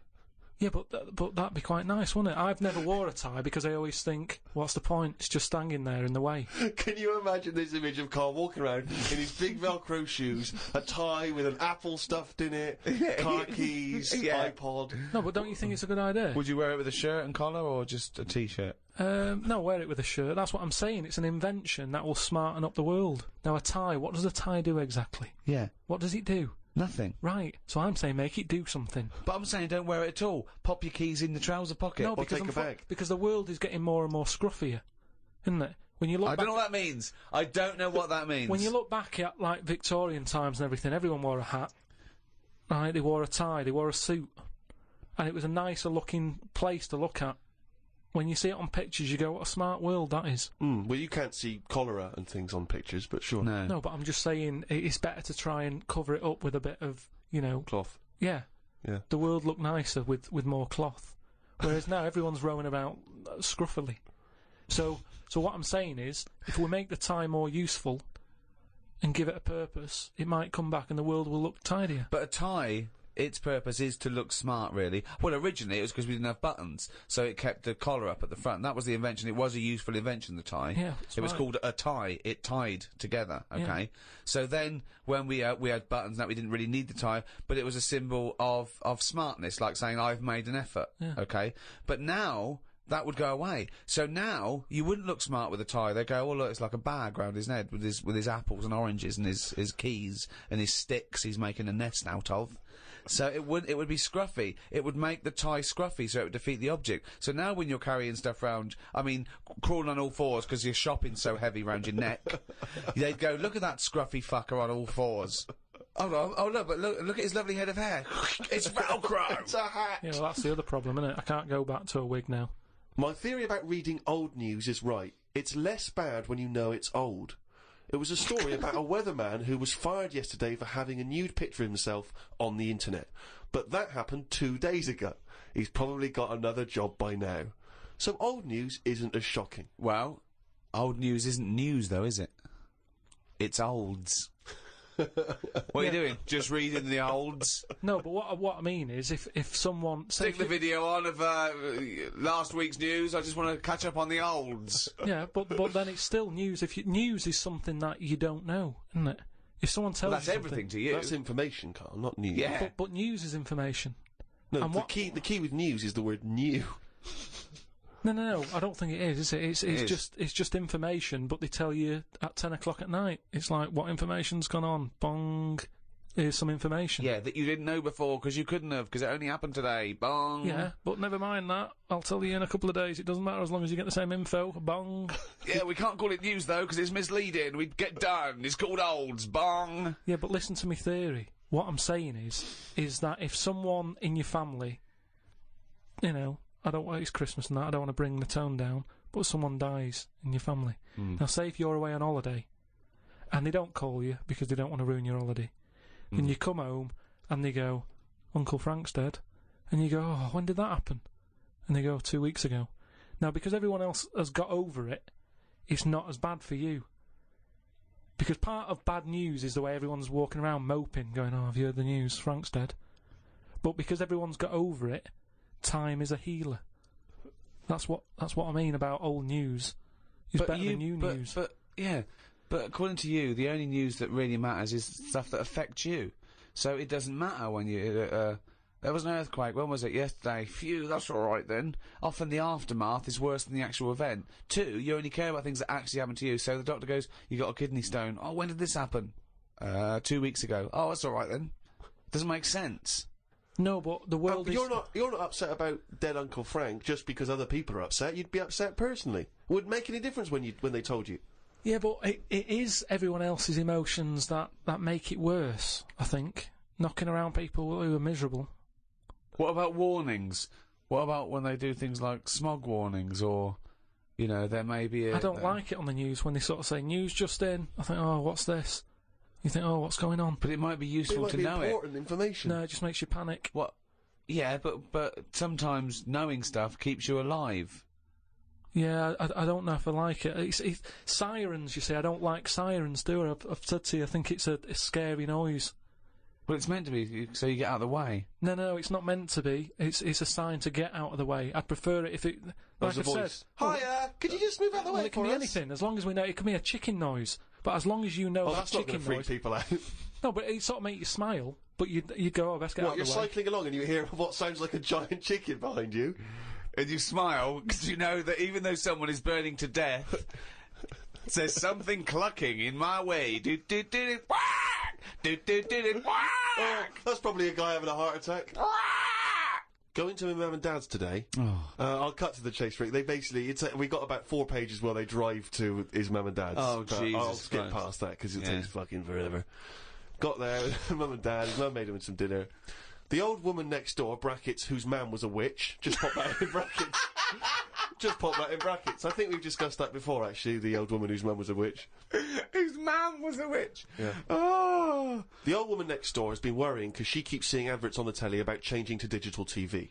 She's saying she doesn't want wires drilled into her walls because they'll make a mess. My dad told her that it doesn't matter because it'll probably won't happen until 2012 and she'll be dead by then.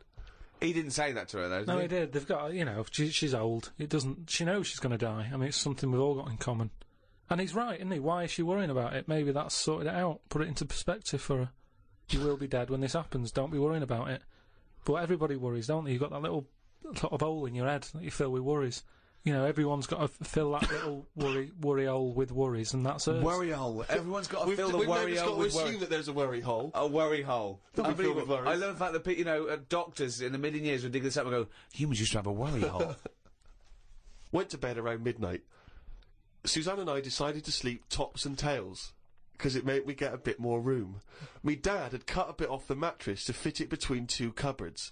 It's amazing how much of a difference it makes just sawing off a bit of the mattress. You sort of roll to the edge, but the weight of the blankets keeps you in. This is like something from a Roald Dahl book. No, it's just, you know, you think anything, you can sort of trim anything, can't you, and it normally works. But with a mattress, I mean, he only took off, I don't know how long that is, but he's sawn off about that much on the mattress and then has stapled it back together again. Amazing. And it just makes so much difference. Of course it does, because the mattress is a very carefully designed object. Yeah, you wouldn't think so, though, would you? Well, you would if you had a fucking brain in your nut. No. Someone took his brain out of his worry hole?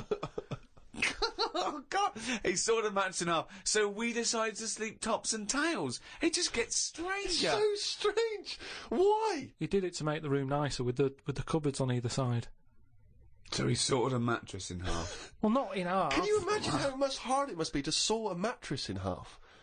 What did he use? What, a big electric saw? Well, it must have been, yeah, because there's a lot of springs and stuff in there. Jesus. So what happens to the springs? They just spring out the side? Well, some sort of stick out a little bit, but you're not lying on top, are you? They come out the side. So it's just got a bit of gaffer tape and a staple gun. Unbelievable. Oh, man alive. It's like... Does he run it as a hotel? That's unbelievable. There are squats with better bedding arrangements. Well, we've had a bit of a bad thing in our house about mattresses and that, because when we first bought our first flat in Salford, you know what it's like when you buy somewhere, you sort of, you haven't got any money, have you, to buy extra stuff that you need. So, we'd bought a bed, right, but there's that rip-off thing with beds, where you buy a bed, but a mattress doesn't come with it, which I've never understood that. Because it's not a bed, is it? Without that mattress, it's not a bed. It's a car without an engine. You wouldn't go, there you go. Well, that seems cheap. Well, there's no engine in it. So we bought this, like, you know, flat and what have you. And we bought the bed. And then, like, oh, we haven't got a mattress. So my dad got one from Uncle Alf. No, well, from that Uncle Alf fella, because he had one in his van that he used to use now and again if he was, like, travelling round. He'd just keep in the back on this mattress. Amazing. A bloke who drove around in a van with a mattress in the back. So Uncle Alf, right? Well, tell me about Uncle Alf. Well, you know about him. He's the one who slept in a dinghy. Because his mattress was in his car. Yeah, why didn't he go, oh, well, Alf, where's the bed? Left it in the car again. Oh, blow up the dinghy. Blow up the dinghy. I'm not going to go out and get it. Not at this time of night. So anyway, my dad got me his mattress, and it just stunk of diesel. And Suzanne was like, "Oh, I'm not happy with this," and I think she realised sort of what sort of family she got herself into. Stuff. Wow, she landed on her feet when she got you. So now she's always a bit touchy about, you know, mattresses and things. Unbelievable. Uncle Alf, of course, sadly passed away when he couldn't escape from his sinking ship. The fire engines were too late. No one got out of the way because they were laughing so much. The mad woman next door saw me and said, "Hello, Clive. You live in a nursery rhyme. The old man down the road, the old woman next door whose mum's a witch, Uncle Alf who lives in a dinghy." This is not a real place. It's like fucking Narnia. It's a children's TV programme. Unbelievable. Oh, God. Oh, just all of them there on this broken mattress trying to find the golden ticket. Oh, God. Oh, God. The old fella down the road talked to my dad a bit. He kept bees in the back garden. Oh, for fuck's sake! Here comes the bee man. His Yorkie dog was knocking about when he was messing with them, and it ended up getting stung 150 times. Oh, little bastard! What is he doing? It's not said, but it cost a lot to get all the stings out. I don't know why people keep dangerous pets and insects. The amount of gear he had to wear to play with them is barmy. I don't think he's playing with the bees. He's not playing with them, is he? Well, what is he doing then? Well, I don't know, but I think he should get the dog the same protection. Yeah, but that's just it, isn't it? It's like, you can't mix your pets. If you've got a snake, you don't have a mouse. Do you know what I mean? They don't get on. And it's the same with them. Don't have bees. I can't imagine one bit of enjoyment. The only thing he does is the honey. And it's like, well, how much is that to buy? It's not worth messing about wearing a big white suit just to get some honey. There's a shop down the road. Bees are kept for a very good reason, aren't they? What? For honey. Yeah, no, but like I say, you can buy honey for next to nothing. Where do you think... What do you mean? But where does the honey come from that you buy? Yeah, from some proper bee farm. Let them do it. All he's doing, he's not making loads of pots of honey. He's looking after himself. And the thing with honey is it doesn't go off either. No, it doesn't, no. So get 10 bees, get the honey made, kick them out. But you eat the honey, that's the point. Yeah, I know, but it doesn't. You can't eat it and then it's still there in the jar. It's not magical. Maybe in your world, no. Uncle Fred had that never-ending jar of honey. But how much honey do you eat? What I'm saying is, it's one of them things in it that you buy, and you can move into a new house, buy some honey, and when you leave that house, that honey's still in the cupboard. You don't eat that much of it. So get 10 bees, get your honey's worth. 10 bees! Imagine keeping 10 bees! Well, just get them to do the graft. If you've got loads of bees, they're not all pulling the weight, are they? Because they'll go, well, I'm not doing any, because I'll leave it to the others. No. Whereas if you've got 10 bees, you know that none of them are pulling the weight if there's no honey. That's what I'm saying. No, it's not a workhouse. Bees don't knock around saying, I got a bad back. Anyway, back to this reading from the twits. The news covered a story about a fish that knocked about 400 million years ago. It was 33 feet long and had a jaw strong enough to eat a shark in one go. All the dangerous stuff seems to die out, and yet things that you think wouldn't stand a chance, like worms, are still here, yet they have no legs or eyes. I saw a future human in the news article the other month about the future woman. She had 3 breasts. They looked all right. Well, no, that's not. I can't see how that's going to ever evolve. No, well, they say about how about evolving and that. I read that there's going to be ugly people. People are starting to go ugly. Yeah, they're still going to have bilateral symmetry, I imagine. I don't know what that means, but I'll tell you now, right? They're talking about like people who are just like, you look at them and you go, oh, look at the state of that, right? And it'll get to a point when we're all so ugly that no one will have it away, and we're just going to die out. Well, that's not true either. That's not true either. That is the biggest worry. Well, no, so... That's the world's biggest worry. So as we evolve and we change, our mindset doesn't change. We're still going, I wish we looked like they did 1 million years ago. I don't fancy anything. No, but look at, look how things do change. But why are we all going to get ugly? I don't understand. It's just the air and stuff, isn't it? It's just, the air? Or the hair? The air that we breathe and stuff, and the food we eat. Everything's changing, and we're not going to look that healthy, and we're just all going to go ugly. You've only got to look at some stuff that's in the sea, and you think, look at the state of that. What's that got to do with the human evolution? But the stuff in the sea is still propagating. Yeah, but they've been around longer than us. But it's still reproducing, so your theory falls down. But they're deep down, aren't they, in the dark, so they probably can't see what they're having it away with. If they were up on the outside, they'd have died out ages ago. Why? Because they wouldn't fancy the other stonefish or yeah, because they're really odd-looking. I can't remember the name. I think it was a viper something. It was just a head. But Karl, the fish that's just a head. It was well ugly. Watched a programme about the twins this morning. It was filmed 16 years ago. They are mental. They did everything together, including the vacking up. Phone calls had to happen twice so they could both have the same chat, and they said the same stuff at the same time. Well weird. The bloke who I watched it with, I don't know who that is, just some homeless guys that you just invited into the flat? Just someone I've been sort of working with. Sure, a mate of yours.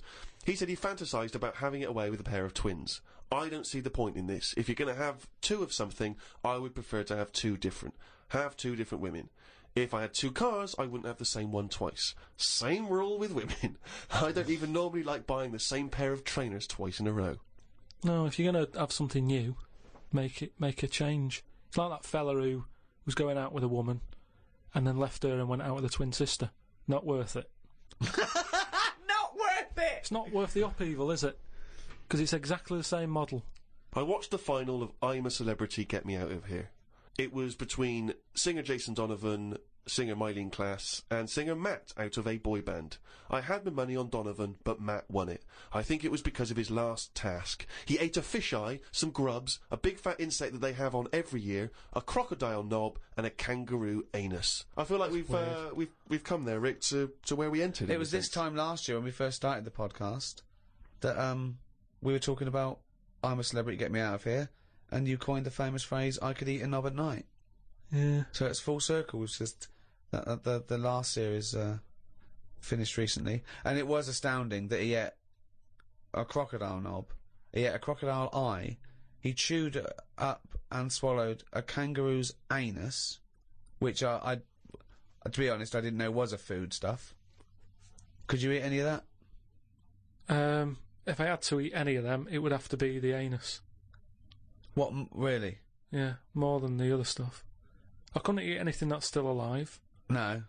I agree. I couldn't eat any of that. I don't know under what circumstances I'd have to go, right, that's it now, we're not going to survive, the ship isn't coming, there is nothing on this island I can eat, give me the crocodile's penis. So it wouldn't bother me. I could eat anything. I could do almost all of the challenges on that programme, but I couldn't cope in the camp. I couldn't cope with the lack of food and the uncomfortable bed. That's all that would do my head, and I'd drive people spare, whinging and complaining. I couldn't cope with any aspect of it except the physical challenges. I couldn't cope with sleeping with people snoring, the things crawling over you. I'm not so squeamish about that, like snakes and things. That's all right. But the eating is ridiculous. It's out of the question to eat a worm or a grub. It doesn't concern me. I don't know why. I don't see really what the difference in it. The texture's probably the same as lots of other things. What would hunger do to you, though, do you think? Would you think I would change? Do you think, if it really was a choice, if someone said, and I knew I would die if I didn't eat worms... I think you would, yes. I think you'd complain and you'd whinge for a while, and you'd try and put it off, and you'd hope a ship would turn up, but when it didn't, you'd start chowing down on a bit of crocodile anus. But then where's the rest of the crocodile? Well, yeah, that's a good point. Who's been eating that? How come I've got this? You know, you're meant to, work together as a team in bad time, and yet I'm being handed an anus. Forget it. Let me starve.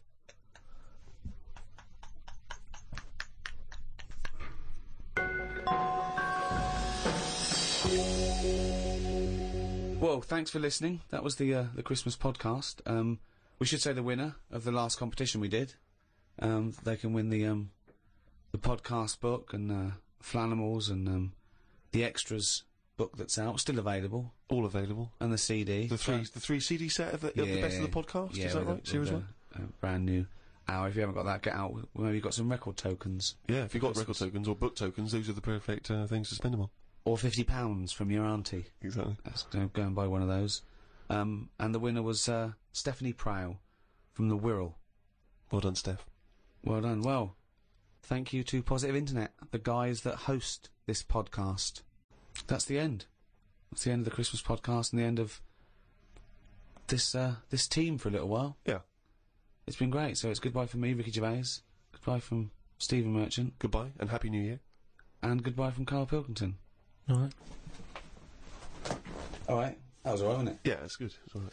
What are you doing now? You got time for a coffee or something? I can't now. I'm going to the, the orphanage for terminally ill kids. Oh, yeah. I'm going down there. I'll go down there every Christmas and sort of, do you? Entertain them. Oh, well, I bet that's lovely for them. Yeah, no, I've actually written a song I'm going to perform. They see The Office and see that I sing in that. You've written a song for them? Yeah. Well, could we hear a bit? I mean, what?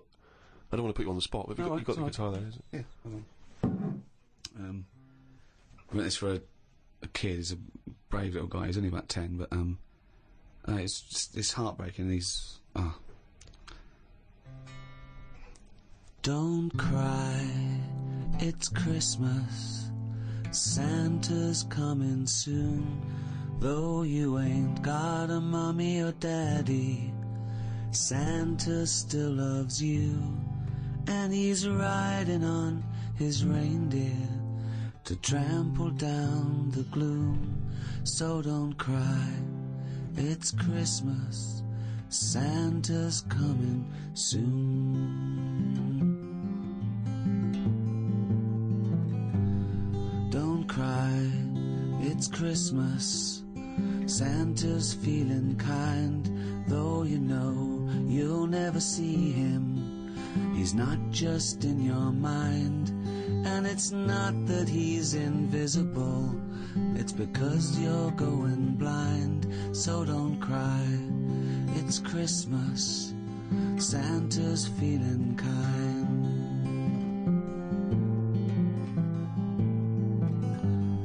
Don't cry, it's Christmas, Santa's on his way. Though he's got 1 billion children, and he's only got one day. You've got slightly less than that.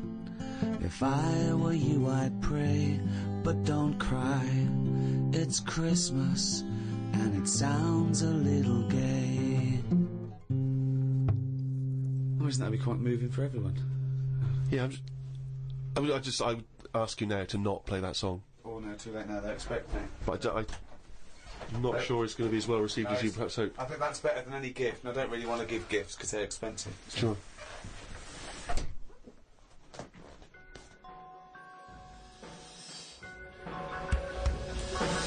The Ricky Gervais Show on Guardian Unlimited.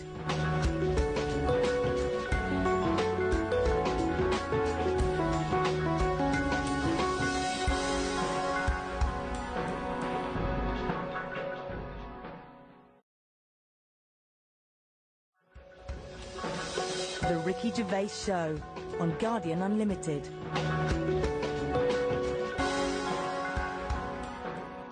Hello, welcome to another podcast of the Ricky Gervais Show with me, Ricky Gervais, Steve Merchant. Hello. All right.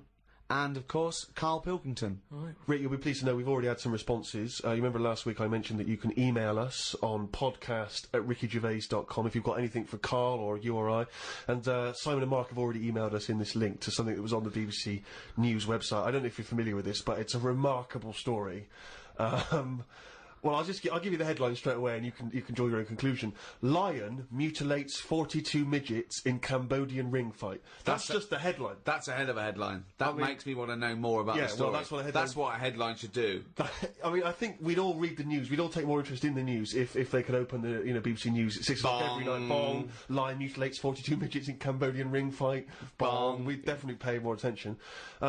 So this is the story. It's just extraordinary. Spectators cheered as entire Cambodian midget fighting league squared off against African lion. Now, I didn't even know there was a Cambodian midget fighting league. You're an ignoramus. Everyone, of course, has heard of the CMFL, which is genuinely what it's known as in Cambodia. Now, like you, I don't know who the Cambodian Midget Fighting League are normally fighting.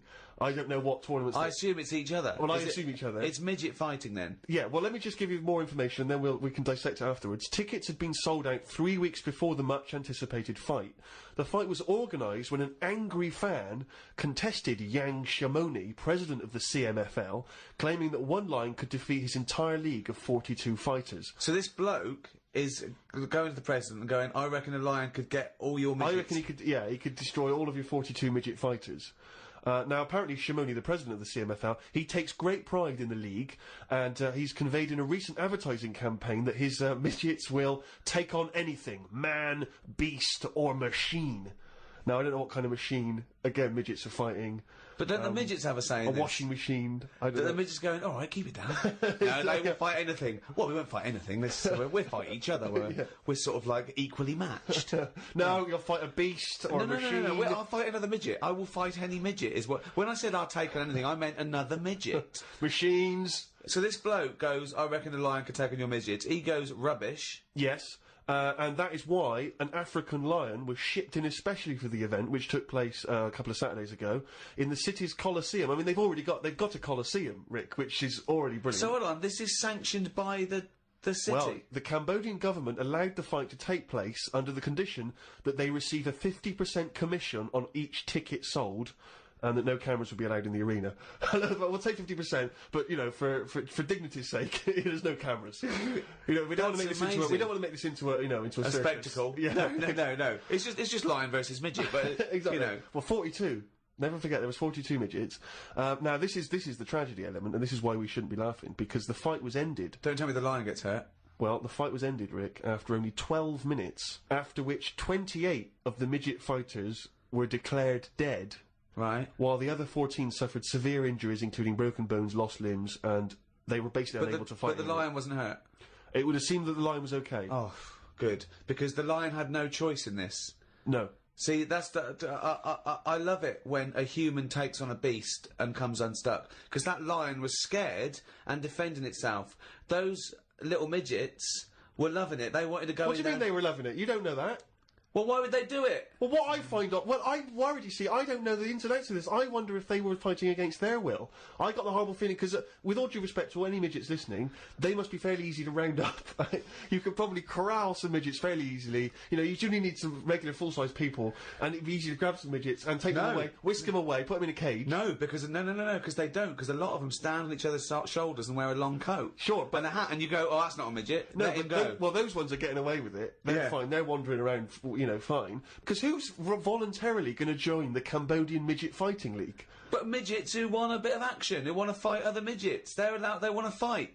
They can't get in real boxing matches because the fellas are too big for them. But they can go, well, I'll tell you what, let's have our own little fighting league, right? But if I was on the Cambodian Midget Fighting League, I'd be livid. I'd be thinking to myself, well, I can't believe I listened to my agent and he's put me up fighting a lion. I mean, I should have just taken Panto in Grimsby. I can't believe that I can't believe it. But hold on, though. I thought are they all really midgets, or are they lumping in dwarves with them? It's not specified, Rick, but But that annoys me when people say, oh, look at these midgets, and I go, hold on, no, they're making up the numbers with a couple of dwarves there. That's clearly only 39 midgets and 3 dwarves. Sure. Well, that's amazing. Karl, what are your thoughts instantly? I mean, you're bound to have a take on that. Whose side am I meant to be on there? What? Well, I'd be on the lion side. I'd never go to a bullfight, but I love it when I see a matador gored to death. Because, again, the bull doesn't want to get in that ring and fight a bloke with swords, okay? So I love it. I think it's disgusting. And when someone says a midget versus lion, I'm thinking, well, it's okay if the lion wins, to be honest, because they haven't got a choice. So, and I hate it when people go, oh, I went to a bullfight when I was in Spain, but it's the tradition, isn't it? Oh, well, there's loads of traditions that we don't adhere to anymore. So I say it shouldn't have happened, of course, but if it happens, I'm glad the lion isn't hurt. See, what's annoying me is I've sent money to Cambodia because apparently they're hungry and haven't got any energy. So what's going on? Well, it's much easier to fill up a midget than it is a regular Cambodian. You know, they're I just happy feel on like a Mars bar. I'm being cheated a bit. You were conned before with a charity, weren't you? Well, a few times, yeah. What about the old lady? What was that? I got stopped, and it's like they sort of drag you in by saying, "Have you got a gran?" And I said, "No, they died," and that. It's like, "Oh, did they die of the cold?" No, you know, ill. What have you? Just old age. He said, "Well, what happens with a lot of people's grans is they die in the cold, right?" So I was like, "Oh, that's bad, isn't it?" Anyway, so she's chatting and she's showing me pictures of these old women who look cold, right? Saying, "Look at her, that's Edna. You know, she's got no family. She can't pay the bills and all that." Yeah. So I'm like, "Oh yeah." Anyway, it goes on for about 15 minutes, and you feel bad. You give them your bank details, right? And what happens is every couple of months you get a letter from Edna. Well, it's not from her; it's typed up and what have you. But there's a picture of Edna, right? And it's saying, "Oh, this December, you know, Edna's going to be extra cold. It's cold outside. She can't afford to pay the heat and what have you." Yeah. Keep going, right? So you keep paying every month like £5, whatever. Get another letter a few months later, right? Edna's sat there. She's got a tan. What do you mean she's got a tan? Well, when they said, you know, she's cold, I thought they meant for the heating, not to send her on holiday for a month. She sat there with a tan. I'm not joking. Are you sure it wasn't just a sort of a slight problem in the printing? No, definitely. Sure, it wasn't well happy. Sure, it wasn't liver failure. This is a terrible thing to say, but when I see those people approaching now with the clipboards on the street, I always get my mobile phone out and pretend to have a conversation. I've done that one. The number of fake conversations I've had walking past them now. Well, I felt sorry for them, right? Because I thought, you know, to be fair, I've got about 10 standing orders where I felt sorry for them in court. Right, I thought they're doing a good deed. The least I can do. I find out they're on about £8 an hour. Are they? Yeah. They're not just doing it out of the kindness of their hearts. Well, I don't want to I thought they were volunteers. I thought that was at least why I should feel guilty. If they're getting paid to do it. I don't know, I could be wrong. I think they do. What? I've heard they get paid and that. Well, if someone knows, maybe email us. Podcast at rickygervais.com is how you can get in touch with us. If you know if these guys are getting fleecing us twice. You know, I heard something. Karl thinks that. You think they're not. I don't know anything, but anything that will allow me. But let's find out, because you know, I don't want to slag them off, because they're obviously doing a good thing. So we'll find this out. It's, you know, this is an educational show. I tell you what, though, right? Because we've talked about homeless people before and that. And I walked past one the other day. He's always cheerful, right? But don't you think, right, if you had a company, it's worth taking them on? Because they never have a lie-in. Brilliant. I'm finding it quite exhausting now, because a lot of the homeless I've encountered recently, they don't even now, they're not even after my money. They're just looking for conversation. While I was walking along the other day, and I don't know what you're supposed to say to this, we were both walking, happened to be both passing a Chinese restaurant. He glanced in, he looked back around to me, he went, woman in there with 3 phones, 3 mobile phones. Why does she need 3 mobile phones? Got nothing to say to that. Got no opinion. Got absolutely no opinion of it. And I was thinking, what's going to, you know, and you know that thing when you sort of, suddenly you got across the road conveniently to just get out of it. But, and there was another mad woman who started going, she was walking past me, she went, do you want to come to my church? I went, no, I don't believe in God. She went, do you believe in God? Oh, 20 minutes. Conversation, 20 minutes. It was unbelievable. I got to a point where I was so angry with her, I was shouting out from across the other side of the room. I was the one who sounded like a nutter, going, there isn't a God! But you see, when does it become, like, bad to avoid people like that? Do you know what I mean? Because some people say you shouldn't, you know, that they're people like us who just had a bit of bad luck. Well, of course they are. Yeah, I know, but I remember one on our estate, right? And she was a bit, what's the word that you can use? Because I don't want to offend anyone. But I'd say, yeah, but sort of mental homeless. Is that a term? That's the official term. I think that is the new official term. It's mental homeless-itis. Right. So she lived on the estate and what have you, and she aged. How was she homeless if she lived on the estate? Well, she sort of decided to stay around there because I think people on the estate spoke to her more than people who had money. Do you know what I mean? Really? I was going to say, why would she choose an estate to not to live in, as opposed to like a walled sort of lovely community? Yeah. Why not go to St John's Wood or? Yeah, or I'd hang around in maybe, say, the Maze in Hampton Court. Yeah, you know, exactly. Yeah. No one's expecting to see a homeless person as they're trying to find their way around. Well, imagine the cash you'd make during the summer. The rich sort of Victorians used to keep sort of homeless in there as a little folly, and they used to pay them at the end if they stayed there for like 3 years. What do you mean there? Would they pay? It was fashionable to have a little homeless little hobbit in your outhouse. Seriously. And what did they have to do anything for the money? Run, dance, no, they just had tigers? to be there. No, they had to be there when they brought around. They go, look, that's our little cat weasel fella right. living in our folly. Yeah. And then they got money, you know, at the end of it. There's just like really rich sort of Victorians and stuff. That's a great idea. They should definitely bring that back. Because, you see, I would give a lot more to shelter and those kind of charities if I could have a homeless guy come in and do my bidding. I could make him dance. And they had a really long beard and rags. Exactly. Yeah. And I could just make them do dances for me, or, you know... And he was somewhat magical, possibly, that would go, riddle-me-dee, fiddle-me-doo, what is my name, and who are you? Exactly. Yeah. And then, yeah. But anyway, so this mental There's a little idea for shelter if anyone's listening. Yeah. Mental homeless woman on the estate. And what she used to do, right, she acted quite normal, and she used to always push like a pram around with her, right? And everyone was like, she can't have a kid, can she? Right? And she was dead happy every day. She was up and down, walking up and down the road. Anyway, one day she sort of walked past, right? Turned round and looked in the pram. There was a bucket with a face on it.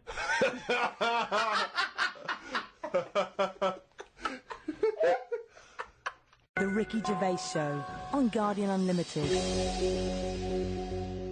Rick, we've had an email here from a bloke. I think you're going to respect him, because I think you can tell straight away from his name that he's the kind of guy you'd want to hang out with. Go on. I know how much you love fun people. Yeah. Well, Paul, and he's calling himself this, Paul the Party Animal Parker. He's emailed in. He's given himself that moniker. Right, I assume they're in sort of like quote marks, they're are they? in speech marks, yeah. Paul the Party Animal Parker. And he's calling himself that? Yeah. That, I can't wait to... So when you picture him, what are you thinking? Millhouse. Right, okay. I think he looks like Millhouse from The Simpsons. Yeah. He's working in sort of an IT department, maybe? Yeah, for a possibly. large organisation? Oh, I think he might still be at school. Okay, right, yeah. Yeah, I think. And this is the vital question. Do you believe him to be a party animal? I believe him to be a party animal is as much as a man with a long scarf that his mum knitted him to look like Doctor Who can be a party animal, yes. Do you think that when people are organising parties at his school, they're thinking the first person they got to get on the list and make sure he's guaranteed You've got to take Paul the party animal. Because I bet he's got millions of affectations. I bet he wants to be known as the one that carries around a biscuit tin. Yeah. You know, he's got the scarf. He's the guy who only ever wears bowling shoes. It's his thing. It's his thing. He's a little bit kooky, it's his thing. But thank you very much indeed for your contribution. And it is fairly interesting what he sent in. He's found this on the web. I don't know why he's felt an affinity with this particular inventor, but anyway, there's a Serbian man, who has invented a sex machine for women, and he's appealing to Western women to test his device. He's from a town in, as I say, in Serbia. I guess that's right. Is that right? Well, I don't know. What does it say? Well, it says a Serbian man, but is it called Serbia? Yeah. Yeah. What was all the Croatia-Serbia thing? Well, it doesn't matter now, does it? Okay. It doesn't matter now. It does to them. Otherwise they fought for nothing. What the hell do we know about world events? I mean, how long did that go on for? Months, I don't know. wasn't it? If they're inventing new countries, they can't expect me to keep up with current trends, can we? Anyway, this Serbian man has invented a sex machine for women, and he can't find any Serbian women to try it out, so he's looking now for Western women. He's taken out a patent on the ultimate sex machine. It runs on a 390-volt electric engine, simulates sex, and has a 7.5-inch artificial penis. He said, "My sex machine has an artificial penis that can make up to 180 moves in a minute." Now, I don't even know what that means. 180 moves? What? I mean, there's only really... Well, in and out, it's I in imagine. And out. It's largely the function, unless I've been doing it what wrong. What he's all done. these months. What he's done is he's put a dildo on a Black & Decker. A man can only manage the intensity of movement for about 5 seconds normally, but this machine can do it for as long as the woman wants.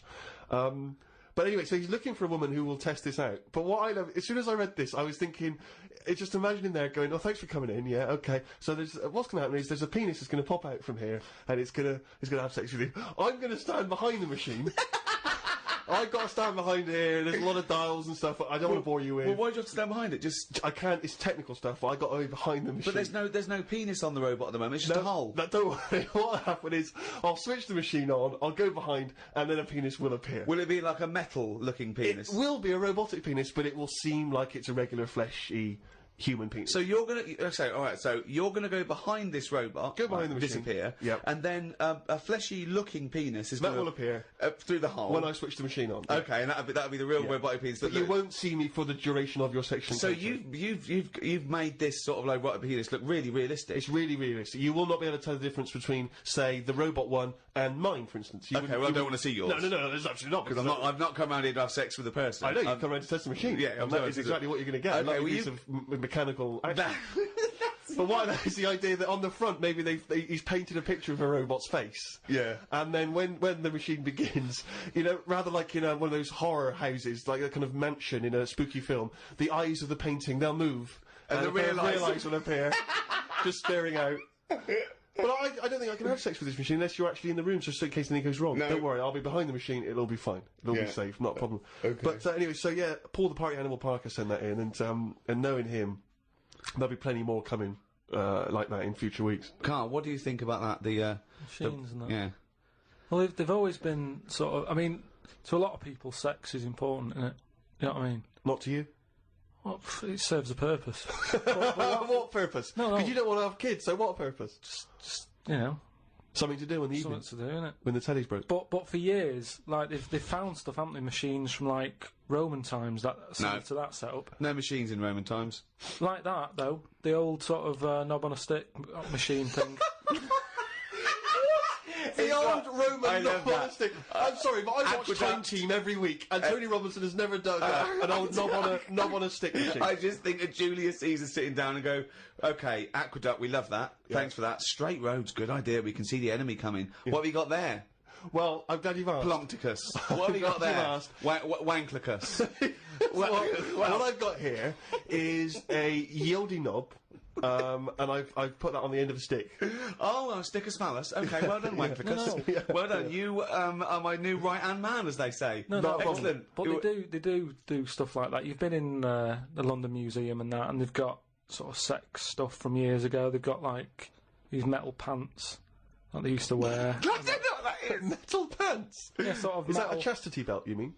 They used to make women wear them so that they can. But they had them for blokes as well, though. Metal pants for blokes. Yeah, why? So he had little lots. So if he was away, he couldn't play away from home, and if he was away, she popped on a little.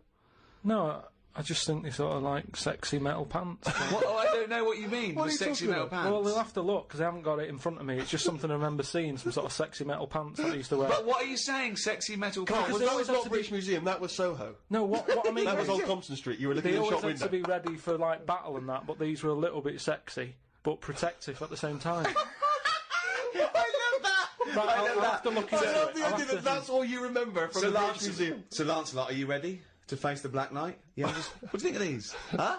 What do you think of these?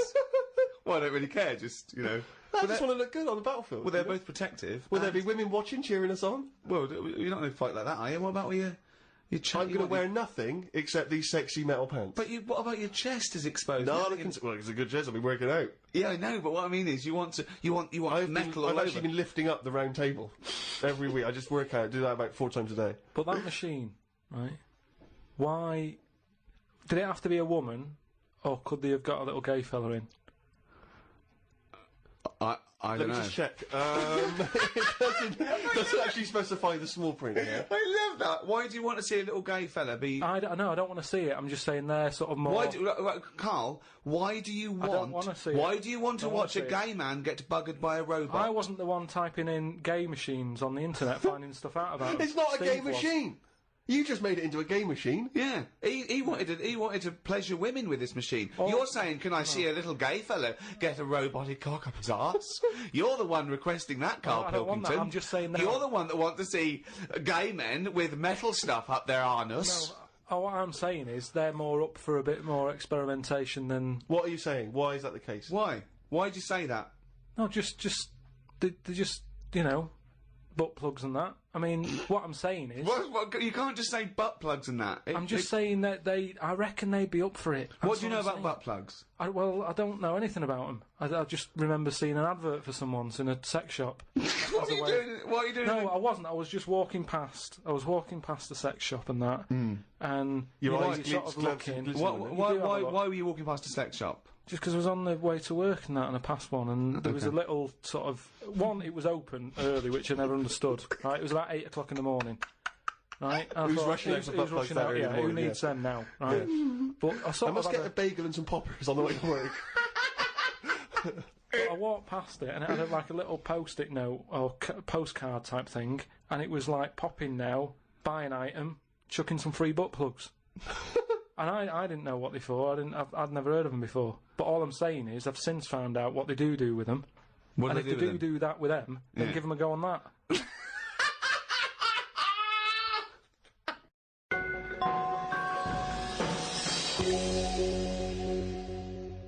I had another email here. This is they haven't given their name actually, but it's an interesting fact. I'm hoping it's true. America's first nudist organisation apparently was founded in 1929 by 3 men. Now, what intrigued me when I read that is the fact that it's clearly 3 blokes just trying to meet some nude women. They're all 52, balding. Exactly. With little, sort of those gold-rimmed glasses. Yeah. Yeah. And they're just wandering around, and it's all quite saggy down there, and they're just knocking on doors saying, we've just set up an organisation, it's perfectly above board, completely legitimate, it's a nudist organisation. You got any women in there that want to come and join us? Because we haven't got any female members at the moment. Got any women in there interested in, volleyball or trampoline? I can't be doing with it, me. You hate nudists, don't you? Nudists. I don't understand what it's all about at the end of the day. And here's something, right? Do you know, like, when you're a bloke nudist, right? Do you ever get any who just have, like, a small knob? I don't know. I don't understand the question. What's that? What's your point? Well, are there any blokes who are knocking about who just have a normal-sized knob, or maybe a bit smaller than normal, who are happy wandering about showing off what they haven't got, if you know what I mean? I don't think nudists are just doing it because they're so proud of their knob. No, but there's got to be a little bit of that in it, isn't there? Why? Say like, Jonathan Ross, right?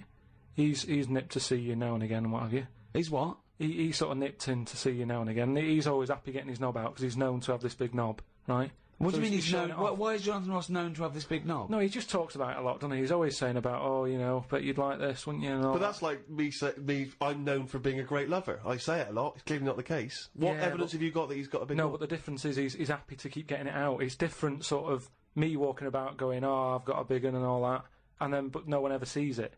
But Jonathan he's always getting it out, isn't he? Have you seen him get it out before?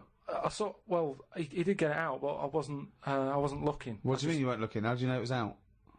Just because he sort of was moving it about and that, and I could sort of see. No, I wasn't looking though. It was that sort of thing where you can see something moving about, but you're like, I'm not looking at it. What, like an owl seeing a mouse? What I mean, it doesn't matter. All I'm saying is. So no, let's get back to this. You remembering vividly Jonathan Ross's penis? No.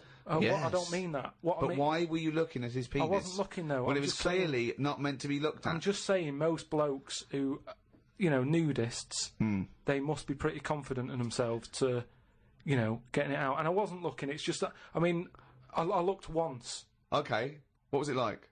What? Sorry, you looked at Jonathan's once? No, I was looking at another one. What? At the same time? No. Why are you looking at loads of men's penises? Where are you going? This? It's natural. That's what I'm saying. What do you mean? This is Carl takes a sneaky look at menscocks.com. No, what I'm saying is, it's natural. What's this happening? You were in a gym. No. A lot of guys are getting changed, and you were just checking out their you're at your bedroom window with a pair of binoculars. No. And there was a little fella across the road getting changed. I was at some night out once. Go on. So you were at heaven, and you were in the toilet. It was some night out, and some people come running on the stage, right? Some music started coming on, and these 4 people ran out. It was 2 women. So you were at a gay strip club? It wasn't gay in that. It was just a normal night out. Well, some sort of party night out. Right. These people come running on, right? You got 2 women. You got 2 blokes. Right. They whipped their knickers off. The fellas whipped their undies off. At the same time? Yeah, all at the same time. Was it was it like a choreographed thing? Like, what's it? Chippendales. No, what like Cheryl Baker was in it. It was that thing where they sort of, on Eurovision Song Contest. Making your mind up. Yeah. When Bucks Fizz ripped off a larger skirt, conceding a smaller skirt. At no point did Bucks Fizz whip their knickers and pants off. When you said Cheryl Baker was in it, I was thinking, didn't she used to host Record Breakers? I don't remember that on there. Tea Time on BBC One. So that happened, and all I'm saying is, right, before I had a look at the woman's bits, right, I just had a little cheeky glance at the fellas. Why? Just checking it out, just seeing is everything normal down there. Why weren't your eyes drawn instantly to the ladies' bits? No, don't believe me. I had a look at that. All I'm saying. But you went to the guys first. Just I didn't know how long pants were going to be left off for. So you didn't want to miss your opportunity, is what you're saying? You saw a window of opportunity to see some men's bits, and you thought, I better take it. No, because this may never happen again. No. So what happened? So there's 2 women, 2 men, right? I don't know what sort of event this is where you're looking at anyone get their knickers and pants off. I don't know why you're looking at all. So you go right. There's knickers and pants off. Right. Let's check out the knob and testicles first. You're telling me you've never, like, when you've been in a gym or anything, you've not just sort of turned your head, had a look, and gone, all right, yeah, that's all right. Yeah. Sorry, let's just get this question right. Have we ever been in a gym and just taken a sneaky glance at a man's genitals? Is that your question to us? Right. For me, it's the same as when you see someone who's a bit odd, 2 heads or whatever. Well, I'll be honest. If I was in a gym and a bloke came in with 2 heads, I'd look. I'd get a sneaky glance in the mirror. I'd go. Sorry, but you'd look at his genitals or his 2 heads. His 2 heads. Or would you sneaky look at the heads and then think, I wonder if he's got 2 cocks, and just. I'd have to have a look there. If I'll tell you what, and now I admit it, if I'm ever in a gym and a naked man with 2 heads walks in, I probably will check out the genitals as well, just to make sure that he's got 2 of everything. Can I tell you the thing that always freaks me out? I do sometimes go to the gym, and I live in North London, and the thing that always freaks me out is if there's an elderly man, often quite short, and I say this only so you can picture something in your mind's eye, because I live in North London. There's quite a lot of old elderly Jewish gentlemen, wander around, and I'm always freaked out because there's at least 2 I'm aware of who've got very, very large penises, and I always find that really disturbing because sometimes you can't help but notice because it's like Godzilla coming through the changing room. Do you know what I mean? And it's swinging there, and it never seems right that he's an old guy, he's kind of a little overweight, quite short, and he's got a massive piece of action going on between his legs. And I always get, dare I say it, a little bit jealous. Because for a tall man, I feel I've been a little bit shortchanged. Oh, wow. So that, I do admit, that's the only instance where my eye has been naturally drawn to it. Do you know what annoys me in gyms? Where people walk round happily naked all the time whistling. Yeah. They get weighed naked, pop a towel on and take off 3 ounces. How exact have those measurements got to be? Yeah. Do you know what I mean? Pop a towel on. I mean, unless you're going on the space shuttle, I reckon you could give or take a couple of stone. Yeah, exactly, yeah. Absolutely right. Well, we've put that to bed. The Ricky Gervais Show on Guardian Unlimited. Right, Carl. Go on. It's that time again. You better be ready. Oh, chimpanzee that monkey news. Right. Well, this week, what we're covering is, do you know, like they say, monkeys are pretty close to humans. Well, when you say monkeys, you mean apes, I assume, and when you say apes, you mean chimpanzees. Monkeys and that. Well, no, because they're different species. They're all primates. They've done a lot of tests and that. Like I said, you know, we've talked about the one that went into space. That was We've rubbish. had ones that have worked in train stations. No. So the Barbers, was there a barber one? There was a barber one. He started off sweeping, didn't he? But he didn't immediately go in. Straight into, but he worked his way up, yeah. They do apprenticeship. They do a lot of stuff. I've seen the salon. He was probably the top student. But the thing is, you know, I mean, in a way, this is linked to the one in the salon. He could cut hair, but he'd never be allowed to work on the till, right? But these tests that they've been doing now... Why? Are they not trustworthy? Well, they've had problems understanding money, right? But they've got one recently that they've been teaching about the value of money and showing it that, you know, to get this money you've got to work hard, you've got to save your money, and when it's saved Nice all bollocks. you can do what you want with that money. Yeah, it wouldn't But happen. at the end of the day, these monkeys aren't on that much money. Yeah, So- and they wouldn't. You could never teach a monkey the value of money. So the thing is, they've said to these monkeys, look, you know, there's your money. They haven't said anything You're to the only getting monkeys. so They much have, Rick. money, Please listen to the news. but It's the news. it's important that, you know, they know how to spend that money, right? It's basic rules, really. It's what you teach a human about money, innit? It's what you teach kids. The So value of invest money. wisely. Invest and all that. Sorry, who's they teaching got these past, monkeys? So, Carl, stop. Just some people and that. But who? Where are these The monkeys? monkey people. But where are these monkeys? Where are these I monkeys think being? it's in San Francisco. Where are these monkeys though? What are they? Are they in a shop? What are they doing? Are they in homes? What are they doing? Just in like, the zoo? Well, probably just in like some sort of science place where science people are checking out monkeys' brains and that and seeing how they work. But they're happy. They're not. This is different to the news at 10. So listen. Well, yeah, but you can't interrupt the newscasters for one thing, Rick. Please. Sorry, go on. So there's these monkeys, right? And they've given them some money, probably about £5, and they said, right, off you go, go shopping, see who comes back with the best. Sort of, how much can you get? You know, like in Ready, Steady, Cook. Steady Cook, where they Right. said, there's a £5, go and get some food. Anyway, some came back and they were like, you know, they hardly had anything. Right? This is absolute shit. No, listen. This is bollocks. Listen. But one of them, right, he was away longer, to be fair. Yeah. Right, I think he came back last. But they were really impressed because he sort of said, this is amazing that you've got all this. Can't believe it. Give us the receipt, right? Oh, this is absolute. Right, forget it then. Forget it. No, listen. forget it. No. This is absolute Forget it then. shit. We want to hear the end. No. Look, hang on a minute, right? So they said, give us the receipt and that, and they looked at it, and it was all official, right? And they went through it all, and what they were really impressed by is the way that they always went for the sort of slightly older veg, where you get 2 lots for the price of one. Right, you're absolute. So, and it just goes to show, This is like, absolute bollocks. Well, There's forget it no then. way. If you're There's not gonna- no way forget a it. chimp went It's shopping not- and knew what he was buying. It's I don't know why absolute. you asked me then. Well, it's absolute bollocks. Once again, you've made it up. You probably saw a headline on some sort of half-witted website, and you're talking shit. Just to say, if you have any monkey news for Karl that you want to hear on one of these podcasts in future weeks, then you can email Karl, or indeed with anything, at podcast@rickygervais.com. This podcast was hosted by Positive Internet. Can I just ask, what does hosting mean when you, in that sense?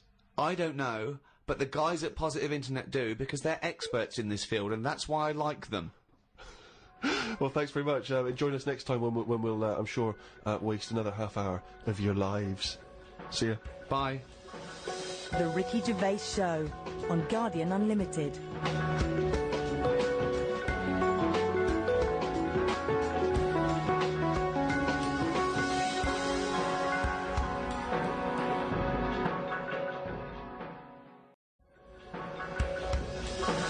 The Ricky Gervais Show on Guardian Unlimited.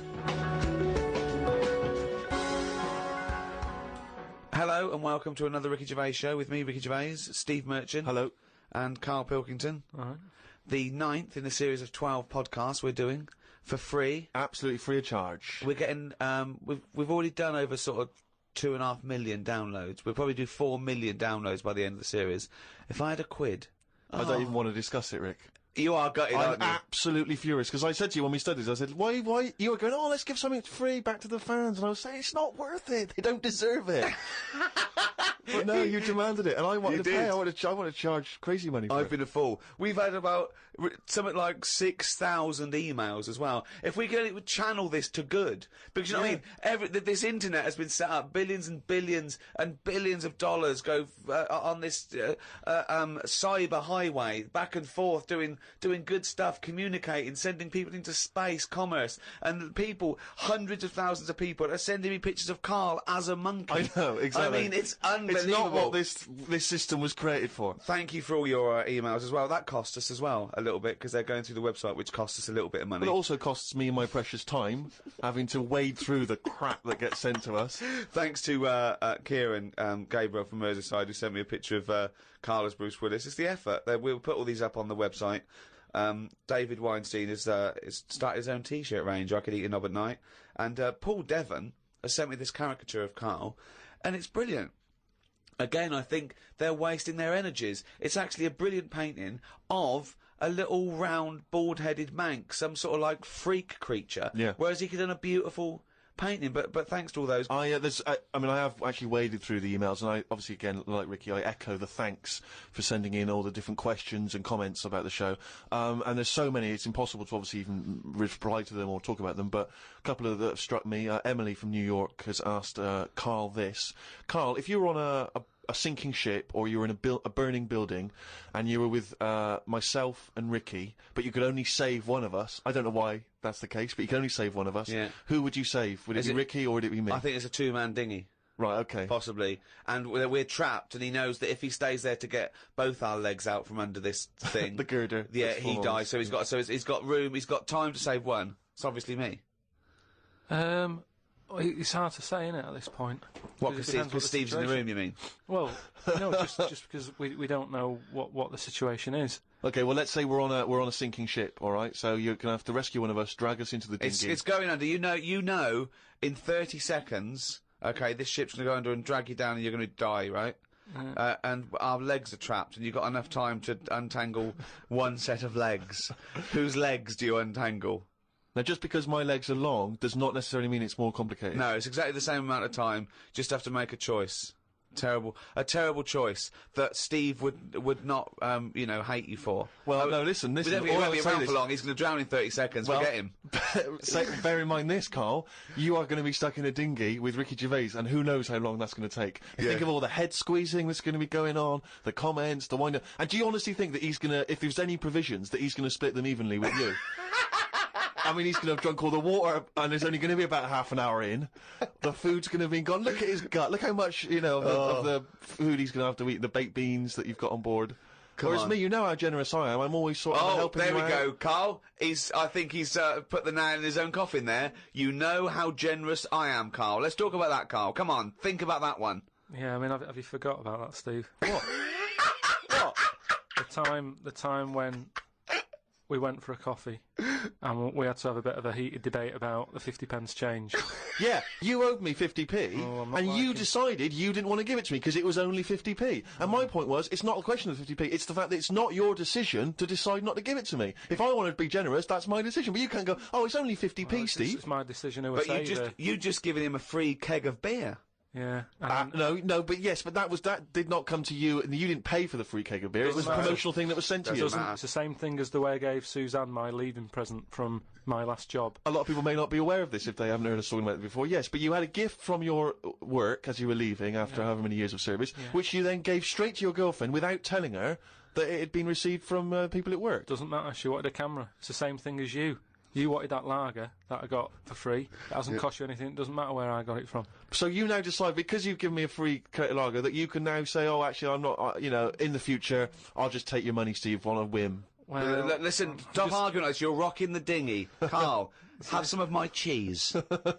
Imagine if he would. Do you imagine he would ever say that?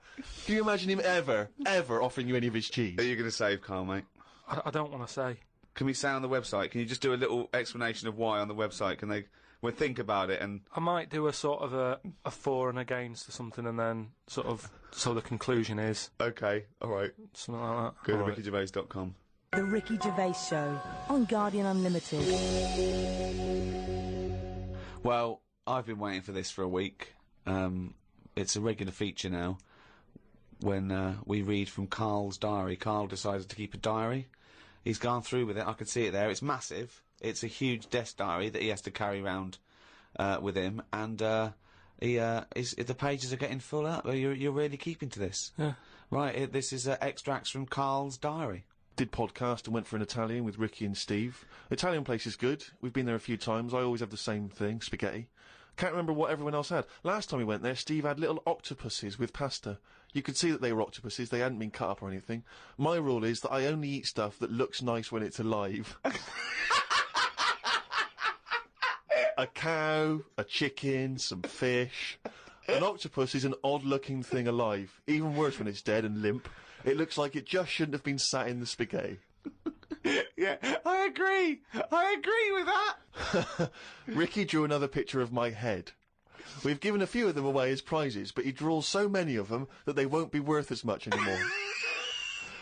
Everyone will eventually have one. Like those pictures of a boy crying that caused houses to burn down in the 1980s. What does that mean? What are you talking about? Don't you remember I mean, if you're listening in America, they might not have made it over there.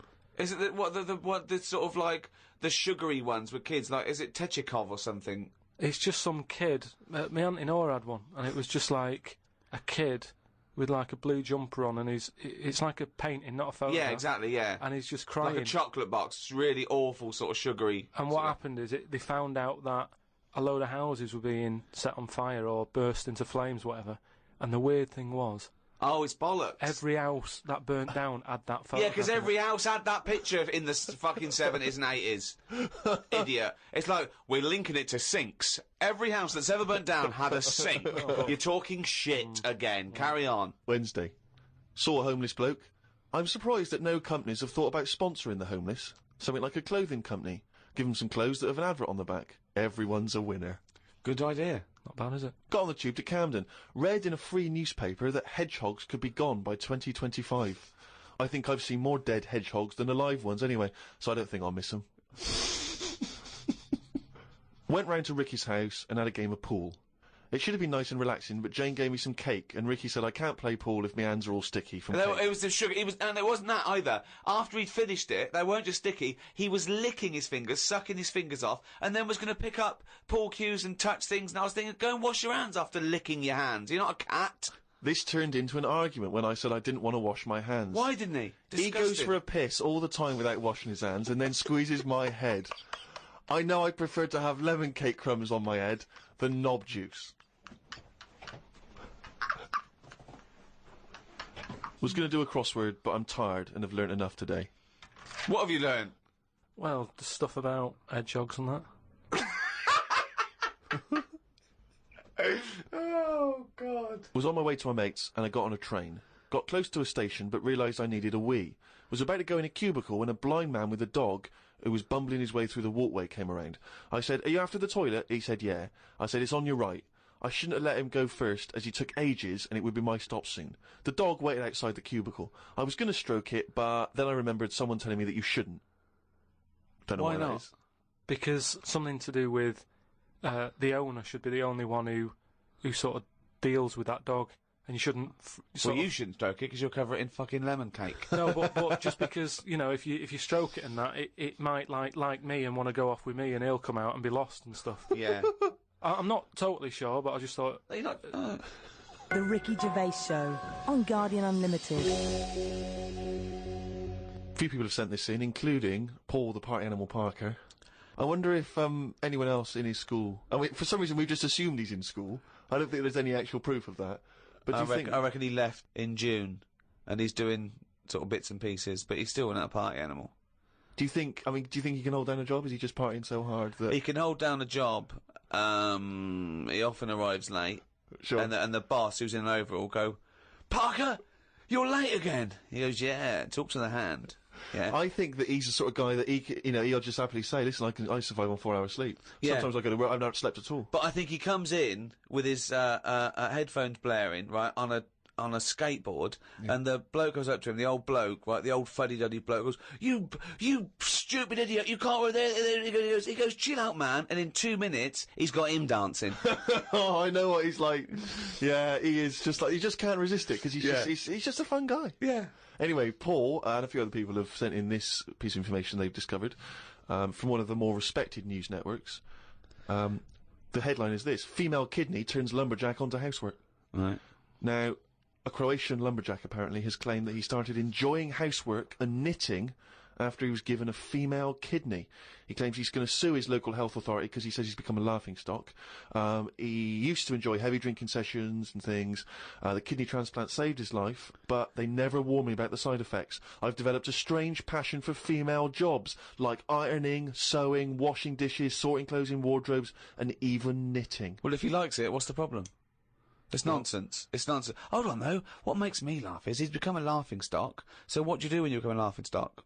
Tell the newspapers. Well, yeah. Tell the newspapers about it, because then that'd keep it completely under wraps. Then. But it's the sort of medical nonsense that Karl would normally come out with. Absolutely. That you take on the personality of the person who gave you their blood. Exactly. It's like those old horror stories, you get given a murderer's hand. Yeah. And you go around killing. But there can be certain medical things that would change the way you think and would change you as a person. Say, like how they can do face transplants now. Yeah. Right? I mean, I don't quite understand how this face transplants work, because do you get a choice of who you have? If you have something done to your face and you go, it's burnt or whatever, or something happens to you and you need a face transplant. Well, if you totally changed your appearance, then you would eventually change because of how people reacted to you. Yeah, but so if you gave yourself the head of an elephant, soon you wouldn't be yourself. Because I wouldn't have that. That's what I'm saying. If they had a catalogue and they said, here's some faces you can have, pick which one you want. Yeah. Would you be looked upon badly if you go, do you know what? I don't really like the look of any of them. Can I just wait for a better face? Or at this moment in time, have you just got to take what's on offer? Karl, there's no one looking through catalogues at faces they might be able to have. No, they do now because of the face transplant thing. But who are these people putting their face up for? They wait till someone. Yeah, I know, but at some point. Well, I tell you what, I would not have a face transplant if I haven't seen the face before I'm going to have it. You have to. I want to see what I'm having. Because I could end up with anything. You mentioned elephant's head. What do you know what I mean? Whose head are they going to use? Is it the latest thing that's died? Oh, well, this got run over before. Yeah, I'll stick this on your head. But where did this come from? Where are these mind? Where are these faces queuing up to be popped on a skull? Where do you think they have got time to put all these... Maybe this is why it won't catch on. I don't know. This is extraordinary. You've created in your own head the existence of this pamphlet, and now you're defending it, even though we don't know it even exists. And you're this skull on a hospital bed going, I'm not having that, I don't like the look of him, he looks a bit shifty, I don't like that, oh no. Can I ask this now? Let's say we passed away sadly in something terribly tragic. The nation's mourned. It's terrible. It's like one of the great national disasters.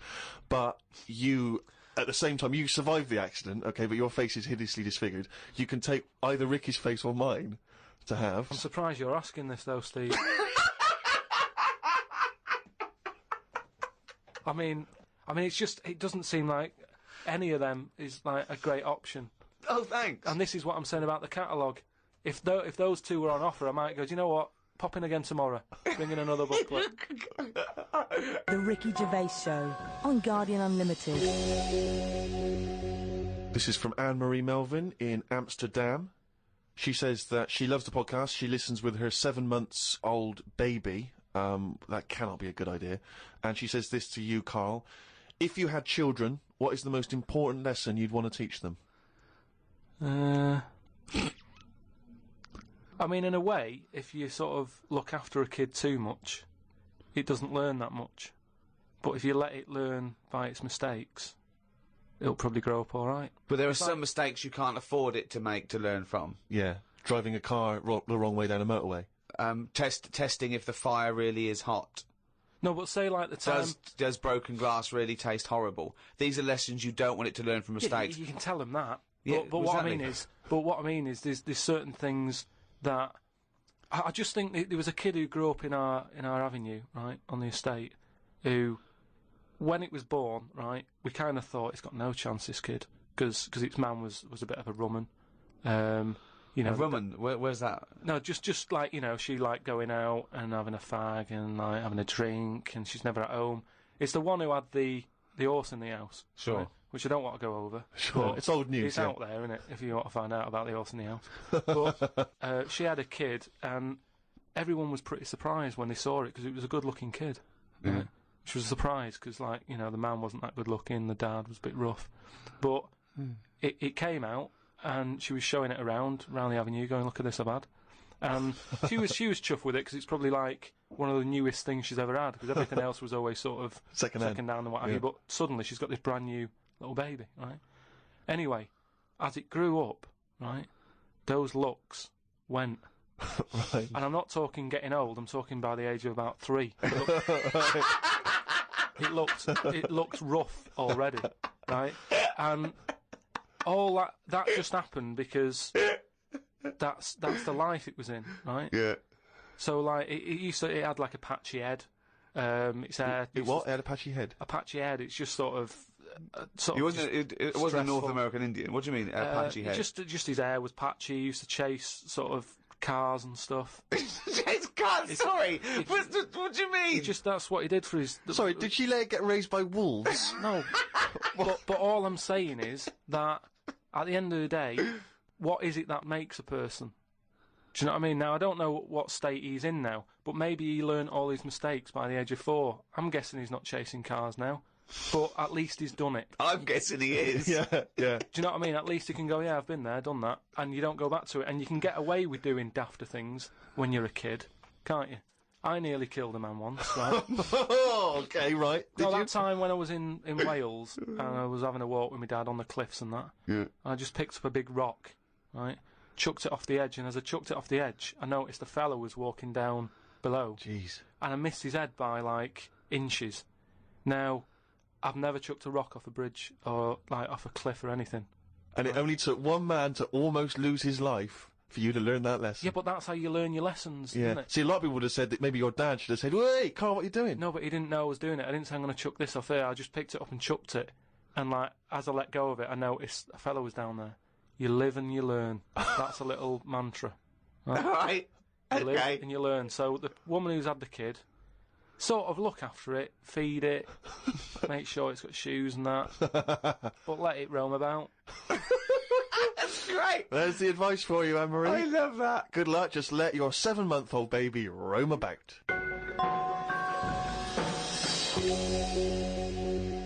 Karl, a lot of people are absolutely fascinated to find out how you met Suzanne, your girlfriend of how long? Ages. Yeah. And they can't comprehend how, well, I suppose that there's any woman out there. Well, there's someone for everyone, isn't there? Yeah. That's always my thing. And it's reassuring, I think. You know, we've chatted about the face transplants and that. You know, there's a face for everyone. It's philosophy, isn't it? Yeah. I mean, it's really unbelievable. No, there is someone for everyone, no matter what condition you're in or whatever. Yeah. Because I read on the email, someone emailed in an old Chinese proverb. Is it old, though? You know, the Chinese proverbs don't age well. It's something about... everyone, everything, no matter what it is, has got one talent. Right? And that's the same way in a relationship, innit? That everyone, you know, there's always someone out there and that. I like the Chinese... There's another Chinese proverb that I learned on an email. Go on. He who cuts the wood up warms himself twice. Yeah, that's good. That's good.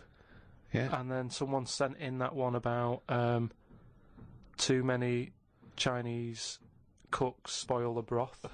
What? Well, why is? Well, that's. I don't know who slipped the word Chinese in there, but I heard it was too many cooks. Well, it was just all sort of Chinese proverbs and that.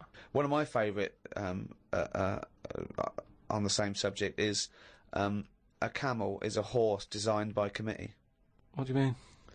Well, I mean, it's having a go at the camel, and it shouldn't, but it's just, you know, it's just a metaphor. And if you wanted to design a horse, and you had that vision, but you let 12 people in a room have their say, it wouldn't come out as you wanted it to do, and it wouldn't be as good. A vision is more perfect than committee, because everyone having their say, it becomes anodyne, it becomes compromised, whereas the best things you can do is have an idea and have a vision and auteur that. Rick, can I just say now, I can tell from his look that he's thinking, which committee designed the camel? Well, I'd say, why would you request the ump bit? Because that's just going to get in the way, isn't it? I mean, I've always said that about a lot of animals. It's like we've doubled up on a lot of them. We've chatted about elephants and mammoths, one or the other. And that's the same with a camel. I'd have that up there as what they're doing. They were good years ago in the Jesus times and that. Don't need them now. You know what I mean? We've moved on. Well, not people who use camels to cross deserts. What other? I'm going to throw some animals at you, and you tell how you'd have improved them if you'd have been designing them. Okay? Mm. The octopus. So I can now go back, I can look at them and go, what are they doing? And where have they gone wrong? What's up with it? How could you improve it? Like the camel, you'd go lose the ump. I'd probably give it a bit more of a body. Cut down on the arms. And give it some bones. Because I don't understand all this. It getting in a jar is good. When does it want to get in a jar? It says... Well, it only wants to get in a jar according to your stories. No, but there's something that says it can get in a jar because it hasn't got any bones, but I don't know why it want to do that in the first place. I can't even begin to answer that. Once again, you've claimed that you've read that they like to get in jars. I mean, how do they know that octopus like to get in jars? Oh, God, you can improve on an octopus. Millions and millions of years of evolution, making it perfect for its surroundings. Okay, another animal for you then, Karl. Giraffe? What are they adding to the world? What are they doing? Well, it's not about what they add to the world, no, but is I thought that's what everything's about. It's about things are here for a reason. No, because they work. The only reason is that they survived. They passed on their genetic material and evolved and was chosen by nature. It was selected. But there seems to be a lot. The reason they're here is because they didn't die. That's it. No, but there seem to be a lot of animals that are like.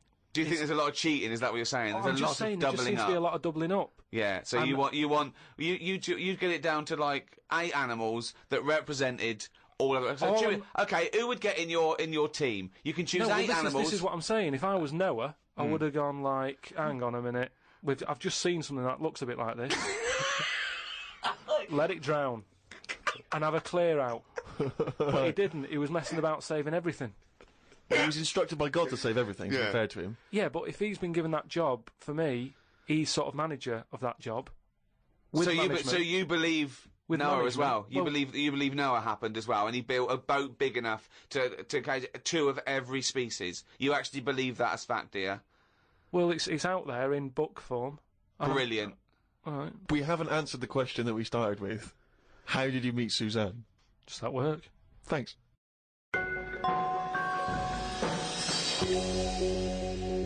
Oh, chimpanzee, that monkey knew. There was this airline, and was having a lot of problems, and a what, lot of pilots too tall? Yeah, the cabin was so tiny. Only bananas were allowed in the cockpit for fuel. Anyway, there was a lot of strikes going on, right? Sure. Because I don't know what it was about. It was over money or whatever. Yes. And the get something that doesn't need money. Yeah, but what else could you pay something in? Well, Rick, I mean, peanuts. Okay, peanuts or fruit. Yeah. So anyway, the boss of the airline, he had like one pilot who he could trust, right? And that was his son. Right. But the problem is with a lot of these planes, you need 2 pilots. Of course you do. And he's like, if only I had 2 sons, but he didn't. There's no point harping on about it. Right? Sure. He runs an airline. He runs an airline, yeah. But how many pilots are there? Because there must be loads. No, there's loads, but the problem is a lot of them are going on strike. Oh. And each week you can see that we're struggling here. But how can they get... But it was just the pilots that were striking, was it? Yeah, the pilots were striking, yeah. So all the ground staff and luggage handlers and all that was okay in the cab? They were fine. It's just pilots were not happy with the deal and what have you. Yeah. Well, just close it down. No way, you can't do that, No, Rick. of course you can't. It's costing him a fortune if he closes it down. Yeah, but what, one plane's not going to make a difference in an airline, is it? No, it's all the planes. It's all the planes, mate. Yeah, I know, exactly. So if he's only got one person you can trust, knock it on the head. No. What's the point? You've got to keep going. You can't just nip stuff in the bud like that. If you got a dream, keep it alive. I know, but not with one plane and your son. So anyway, I don't know. Well, but that's the least of his problems, Rick, because he's got his son who's a brilliant pilot. He's the only guy he can trust. But it takes two people to fly. Well, you can't fly it then. So the son, he's flying the planes and that. He's getting worried for his dad because of his business. It's falling apart. He's like, anyway, listen. Well, one plane won't make any difference. Don't worry about it. We've found someone who you can work with. And he's like, but I get past the picket line because, they know I'm your son anyway and they'll leave me alone. But any other pilot, they're going to start giving him grief. They're tearing him to shreds, yeah. He said, don't worry about it. Unless he could swing over the heads of all the strikers. He said he's staying over near the sort of quarantine area where all the animals are kept and stuff. Right, okay. They won't be looking in there. They won't bother. No. So he's like, all right. There's no animal that could be a co-pilot, that's why. I'll see you, he'll meet up with you in the cockpit. He'll meet up in the cockpit, yeah, sure. So anyway, he gets in there, he meets them. At first, a little bit of a shock who he's going to be working with, but he's thinking, as long as I can keep my dad's business alive, I can Not keep with a one job. plane.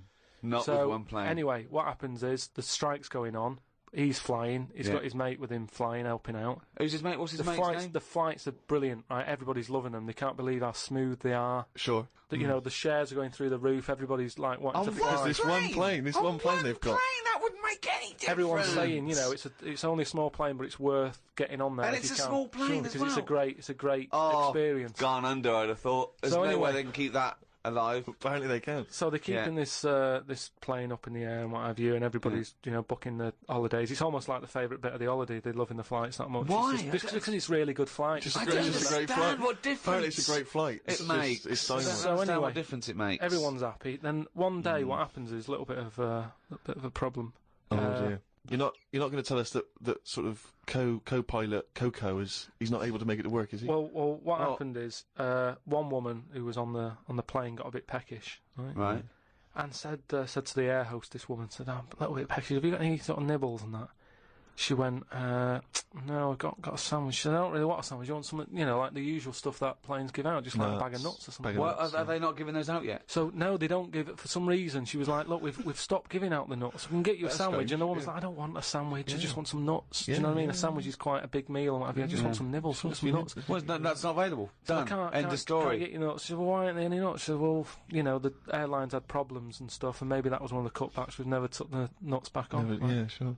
So she wouldn't just leave it. She wanted the nuts, right? She's having a lovely flight and everything. She said, "I cannot complain about the flight. The flight is brilliant." Yeah. Whoever's up there flying this plane is doing a dynamite doing job. a great job, but I need some nuts. Right. Anyway, so the woman There said aren't any. there aren't Very any nuts. demanding woman. There aren't any. It's a very demanding woman. There aren't any. Look, she's paid big money, right? She's probably in first class. She wants nuts. She's going to get nuts. There aren't any. Leave it. If she has to force her way into the cabin to get nuts, she's going to get nuts. Well, she can't go there because she'll be shot. Because with security problems and that, there's no way she could ever go to the cockpit. That would never happen. So she said, "Well, you're saying there aren't any nuts." She said, "But earlier I saw you put a tray outside the cockpit, right? It had a sandwich on it, 2 Cokes and 2 bags of nuts." Right. She said, "So you're saying there aren't any, but the pilot's getting Well, them." aren't they now? That was the last 2 packets. Done. No. So Let's go home. So she's going, "You can't have any." No. We know. We understand now. There's a dispute over So nuts. she said, "Well, I'll go and have a word with the pilot myself because you only put them out there a few minutes ago. He can't have eaten them yet. I want some. You I'm going cannot over. go. No. I know this is it. She was saying you cannot go over. She's going, No. "Listen, Yeah. I'm going to go over because I feel no, like you I'm being can't. lied to." No, you can't. So she goes, and the way. pilot can Well, they hear all can't this get in anyway. chat about the nuts and what have you, and he's thinking, "What's going on out there?" Yeah. He opens the door. Yeah. Right? She gets a glance in. Little monkey sat there with headphones. Fucking bollocks.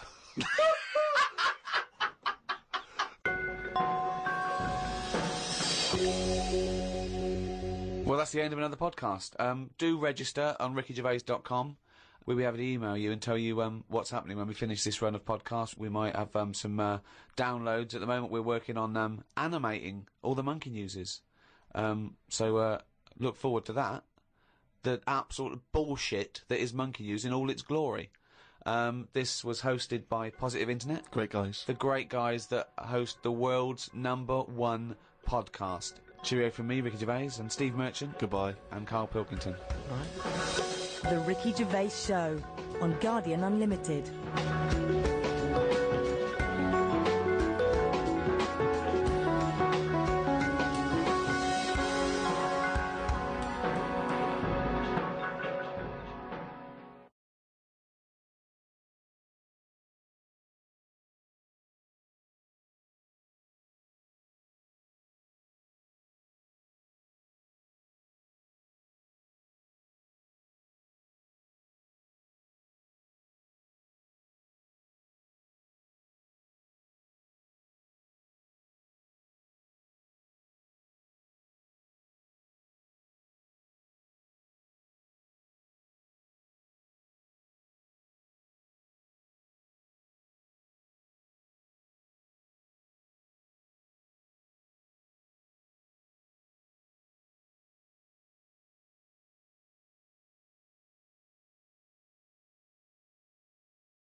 The Ricky Gervais Show on Guardian Unlimited.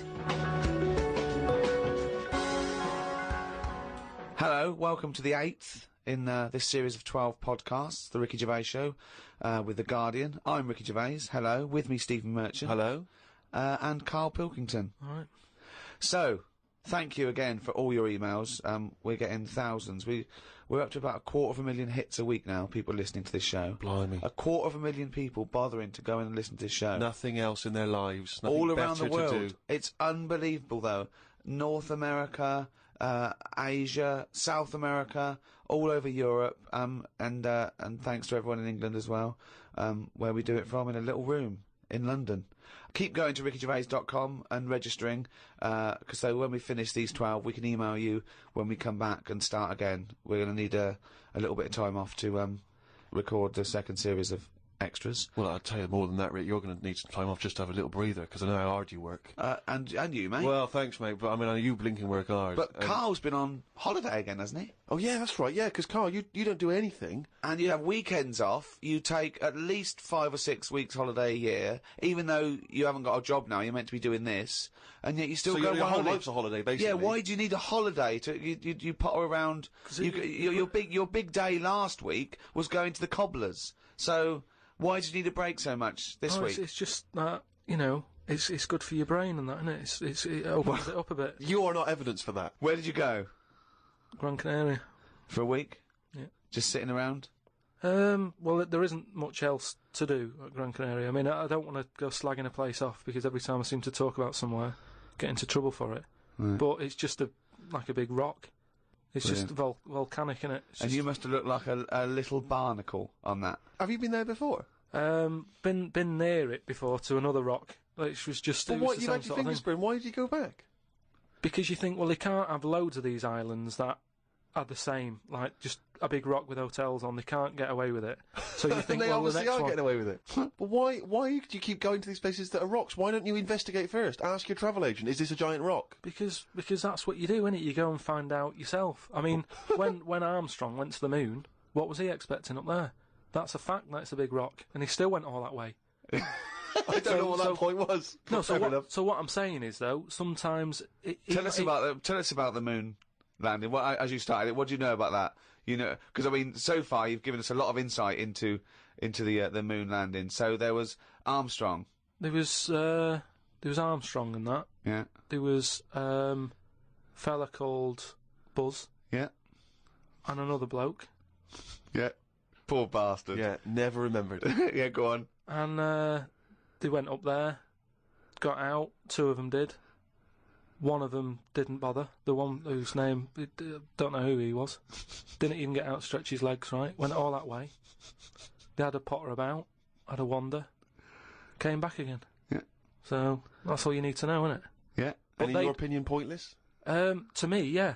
But to them, I'm sure they had a good time, and that's what I'm saying. Sometimes you just take the risk, don't you? Go and visit a place, make up your own mind. And so, what did you make of this place? You enjoy it, Gran Canaria? It was just a big rock, but did you I bet the moon was better. Really?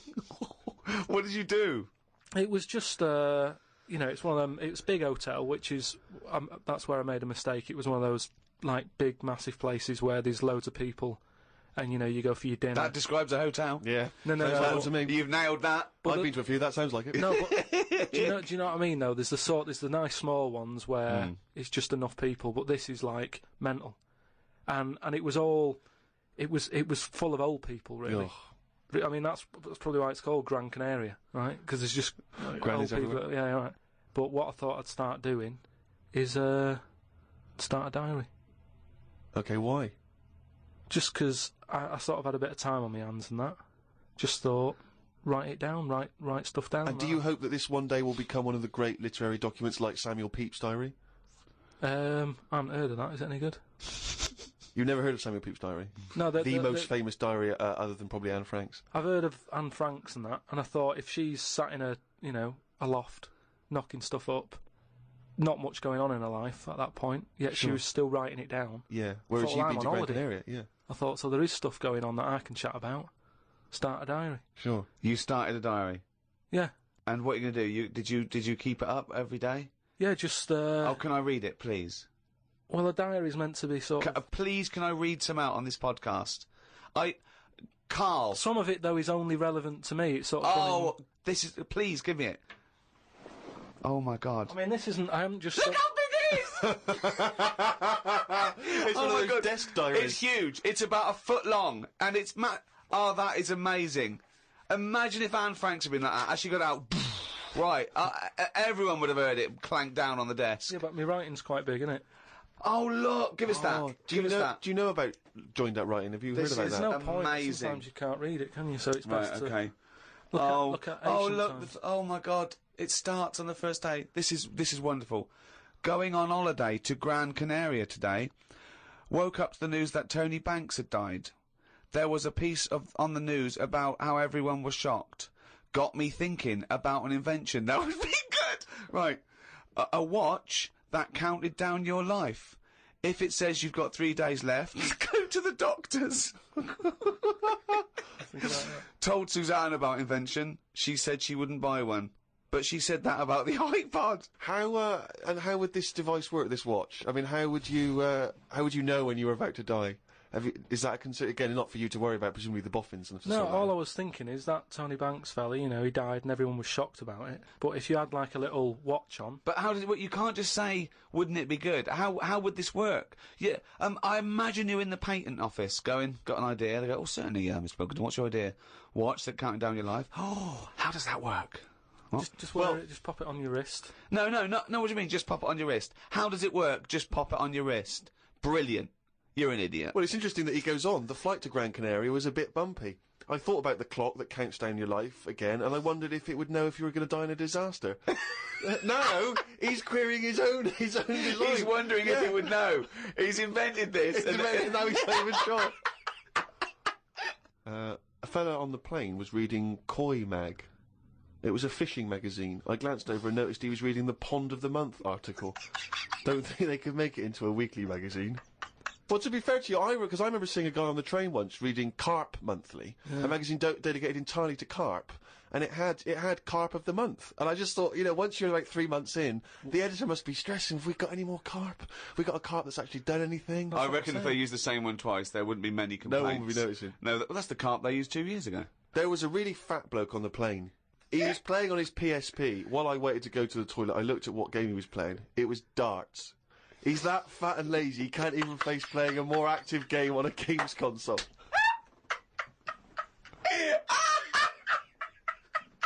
Me and Suzanne got off the coach along with a couple of old people. One of them was in a wheelchair. I don't think it was wise of them to come to a volcanic island with a wheelchair. Everywhere's pretty rough, paving and slopey. Guess I'll keep an eye on it as the weeks go on. Day 2 in Gran Canaria. Brilliant, we're only at day 2. The hotel's a bit odd. I've never seen as many cross-eyed people in one location. That's enough, isn't it? That's amazing! Well, you may as well let me read on a bit more. No, this is amazing. Well, come back to this it is a later, brilliant diary. This might be the best diary ever written. Oh. While sat listening to the Kinks on my iPod, I wondered if everybody thinks in their accent. I know I do. What's this? What are you talking about? Just that, you know, when I've been sat there lying on the lounger, right, and I was thinking about stuff. How do you know you think in your accent? Tell me a typical thought. Because what I mean is, say if I was like, if I saw something, right, do you know how I say, like, oh, that's a bit weird, isn't it? No, but that was I don't have said. to. But when you think, I don't think the sentence is like I'm saying it. It's just a thought. The thought appears. It's conceptual and it's already there. It's not like I go, Rick, what? Just looking at that fellow over there, were you? Yeah, I was. Yeah. I was thinking it looks a bit weird. Oh, so was I. I don't think out whole sentences. Whereas you have Carl, stop listening to the Kinks for a minute. Look over there. More cross-eyed people. No, well that's Is that how your mind works? In a way, yeah. And Brilliant. that's when because I thought explains a lot. It's great that he has to think of that whole sentences. Because I thought that's weird, isn't it? Like I didn't think that's weird, isn't it? And I thought I actually think in my accent.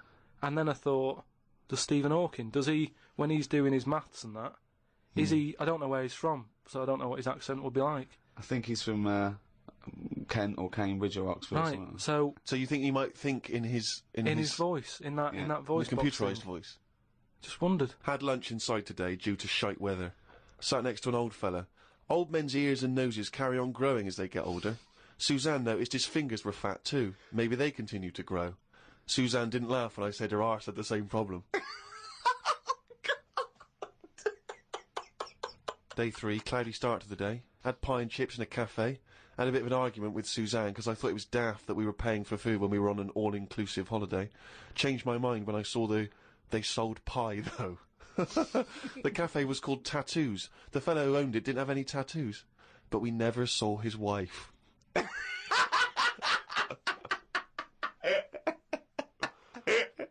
Oh, brilliant. Had a drink in a bar. Everyone sat and watched one of the local cats lick its bollocks. It's the greatest holiday in the world! That's the entertainment in that town. Went back to the hotel and had a sleep before tea. I love the fact you're moaning about old people, but you're just as bad. You've done nothing so far. He's done nothing, he's got a big hip. Oh, God. Woke up to news about ducks being badly treated. There was a really ugly one with bent legs. I'm gonna die. Why does he write this down? Oh, God. Oh. There is a fat bloke from Bolton who is in the pool as I write this. He's got a big tattoo on his back, but I can't work out what it is. ... He just got out of the pool and burped. You just felt like you had to keep us abreast of that. Everything's in the diary. I just seen it get to the point where you're going, breathed in. Yeah. Breathed out again. There was a big fat fella in the sea who kept his t-shirt on. If you're big and fat, is there more chance of you getting burnt because there's more of you on show? I asked Suzanne, and she said she didn't know in that sort of not listening kind of way. I wanted to hang about to see if the fat bloke was going to get in the kayak, but Suzanne said we had to head back. Just let him waiting to see if he's going to capsize. We go home today, so we got up early to get the last bit of cloud. No, it's just that it wasn't. It's not that sunny all the time. I mean, I was sat in weather that if it was like that here, there's no way I'd be sat in the garden. Yeah. But because you're on holiday, it's like, well, we've got to sit in it. Put your coat on. So are you going to continue to write this diary?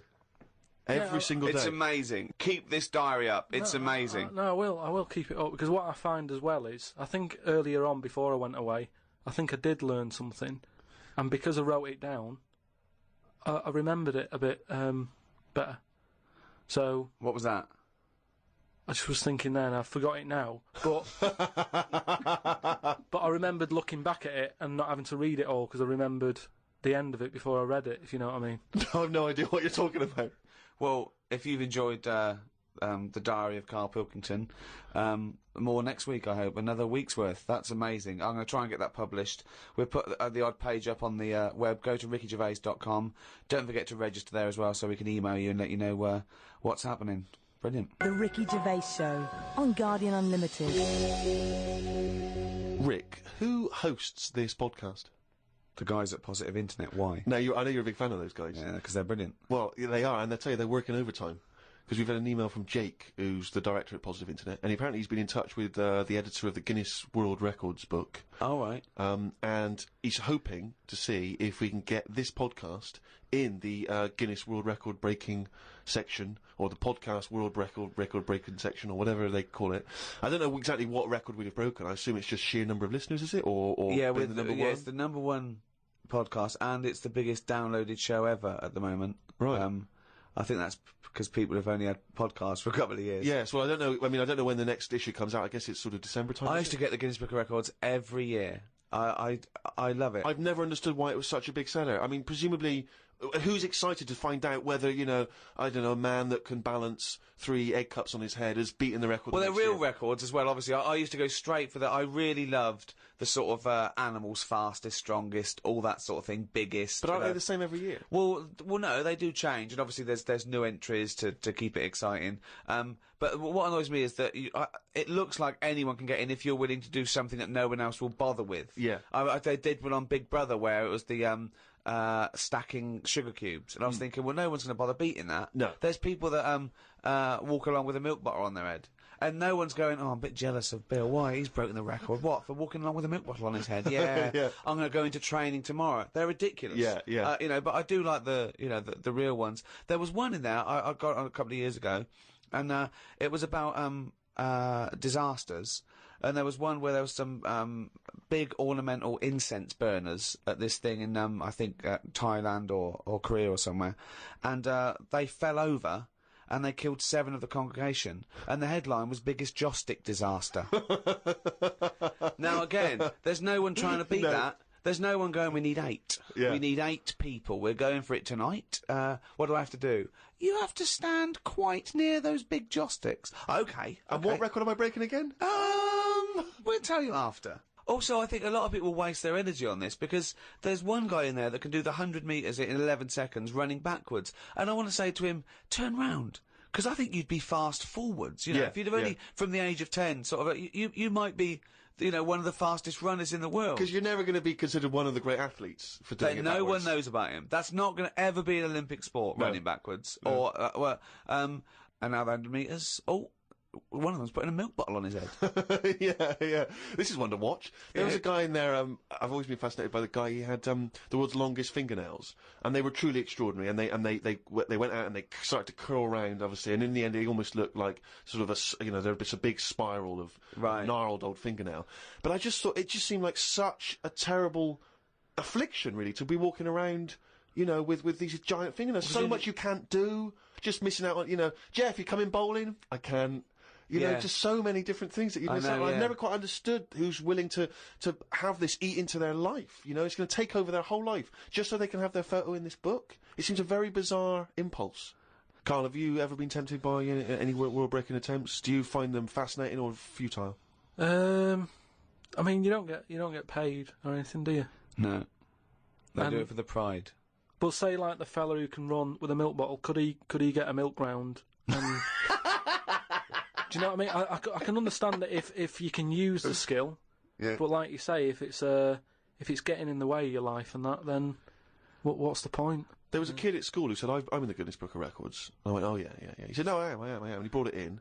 And now I don't know if this is a valid claim. He claimed to have been in the audience for what, in this particular edition, was labelled, you know, the largest audience ever for a sporting event, some giant Super Bowl game in America. And he claimed to have been in the audience. Now, do you think he deserves to say he's in the Guinness Book of Records? Sort of. I think that's a lot. As it was the largest audience ever, I think a lot of people can claim that one. I mean... If he wanted to get a name check on doing that, he would have been best saying, I was sat in the audience in a bath of beans. Because then that would add to it, and you get a little, you know, they'd have you in the picture, wouldn't they? So... He's Mr. Trick that way. Yeah. The Ricky Gervais Show on Guardian Unlimited. Harry from Canterbury wants to know whether any of us have ever had any cruel nicknames. He claims that he's quite tall and rather hirsute, and he says he's often called Lurch or Wolfie. He's always thought that Karl looks a bit like Mr. Potato Head. Yeah. No, there's no potato that round, but I suppose you could fashion a potato to be that round. Maybe we could, if anyone can carve a potato into the roundest head ever, pop a couple of eyes on it. Make it look as much like Karl as possible. Exactly. But yeah, any nicknames? Did you ever have a nickname, Rick? No, mine was boring. I didn't have any. It was just around the name, like Gervais or something like that. No, I didn't have nicknames. I always wanted a nickname. I just thought it was quite cool for some reason, particularly because gangsters always seem to have nicknames. Lefty. You know, Fingers. Lefty, Scarface. Yeah. And so I decided that I thought, because no one was giving me a nickname at school, it was kind of annoying, or certainly not to my face, that I decided to just come up with one. Yeah. And so I remember I was at lunch once, and I just said to my mate Phil... How old were you? 12, 13. Brilliant. I just said to him, Phil, don't know if you know, mate, but, people aren't calling me Steve anymore. Everyone's calling me Spud now. Now, I don't know why I thought Spud... It's weird, we should talk about Mr. Potato Head. I don't know why I thought Spud was a cool nickname. I think it's a grown-up name, though, isn't it? And it's also because I think it sounded like... it was probably either something that you'd find in one of those kids' books, like The Famous Five, or like the Bash Street Kids, there'd be Spud. And I always imagine with Spud, he's not the leader of the gang, but he's a reliable member. I think Spud is the biggest lorry driver in one particular sort of car park. Yeah. Here comes Spud. Yeah. And he gets out, all right, boys. And he's big and massive, and a Spud can eat 2 breakfasts. Exactly, yeah. But I just, in my mind, it was, that I would be one day part of a gang, and it's, I'm Pinky, this is Jojo, and the tall guy's Spud. And it didn't catch on, never did it? really caught. And he just went, oh yeah, right. And no one started, and I was hoping he'd go, everyone's calling Steve Spud. Yeah. But of course... Hey, Spud, the first time I said Spud, you go, what? Yeah, exactly. You'd be really proud, wouldn't you? But I think that it kind of, actually in a way, it probably revealed that I just was probably not in people's thoughts enough to get for the nickname to catch on, because you sort of need to be a real player in the school. I think you should have gone something more memorable. I mean, I'm not going to say anything, goggle-eyed freak or anything. What? No, just... Well, no, it's good advice, Fatty. Fatty Potbelly. That's the problem, I wasn't fat at school, and I suppose Karl didn't have a round bald head at school, did you? No. No. Did you have a nickname? Not really. I mean, there was a lot of people on the estate that I grew up on. Nicknames are big things on estates and that. Yeah. A lot of my dad's mates, right? What their nicknames did was tell you about them. Do you know how I said about the Elephant Man's a good name? Yeah. Because, you know what you're going to get. If someone said, Elephant Man's popping round in a bit, it wouldn't be a shock when he walked in. Yeah. Right? So it worked in that sort of thing, So there was John the Screw, right? John the Screw? Yeah. He had sex a lot, or he worked in a prison? No, he had a DIY shop. so you had him, right? There was Fred the Veg. Yeah. Which is... I assume it's because he was at the same IQ as you. Or he was in a coma. Yeah. Right. There was my uncle, Tattoo Stan.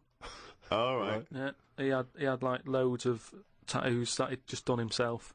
Oh my God. The problem was, because he did his tattoos himself, the ones on his left arm were really good.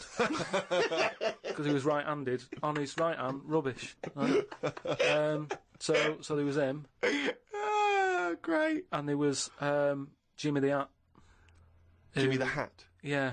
Did he always wear a hat? No, he didn't. That was the point there. That he never wore a hat. That's amazing. Brilliant. How can you pick up on someone never wearing a hat? How would you ever notice? I'll tell you what, I've noticed something about Jimmy. What? Go on. He doesn't wear a hat. Why was he not called Jimmy the Parrot? Because he never carries a parrot. No, that's just the way. I mean, that's how they work in it. Here comes Jimmy 3 Legs. Why'd you call him that? He hasn't got 3 legs. I didn't really have one apart from, I had a CB. Like when you'd go on a CB radio and have a chat to people. Oh, this was a craze in the, was it late 70s, early 80s? Early 80s. And, it was just short band radio, wasn't it? Everyone had these little handsets and they'd speak to each other in the sort of local area. Yeah, it was mainly, I think it started off with like lorry truckers drivers, isn't it? Yeah, truckers, yeah, because there was that thing from like about 1977, Convoy. it was Convoy, yeah. Yeah, so I had one of them, and my handle, I had 2 handle different names. Is your nickname, your name? name? There's loads of code stuff. Yeah. I had a couple. I had, there was Pilkington, because like I say, there's a lot of Pilkingtons and that in Manchester, so I just thought, give it a number. If someone wants Pilkington 2, it's open. Do you know what I mean? They can have it. And then... like it's people scrabbling. I want a Pilkington one. And then, because I did boxing and that... Well, you did it once? Yeah. I had Boxer Boy, because I thought that's quite a good image as well. That's kind of like people going, oh, don't mess with him. Do you know what I mean? Yeah. If he asks what your handle is, tell him. Do you know what I mean? It's Boxer Boy and that. Yeah. So... just had them 2, and I used to just go on there and... Pointless. What is the point of this? Well, you just meet people, don't you? And you don't meet people. You say, what's your handle? You go, Box Boy. What's yours? Rubber Duck. All right, cheers. No, it's but ridiculous. then you'll say, like, then you go, what's your 20? What's that mean? That's, where are you? Well, why don't you say, where are you? Because just in case there's someone who's listening in who you hear about this all the time, don't you? People listening, jotting stuff down. Oh, right. So, just in case someone in the world doesn't know what handle means, they're out of the loop. They're out of the loop. It's not a difficult code to crack, is it? Yeah. If you're trying to track someone. It's hardly the head of the mafia talking to each other because the FBI are on the wire. It's ridiculous. Like, I go, oh, you keep saying that, what's your handle? And they come back with something else.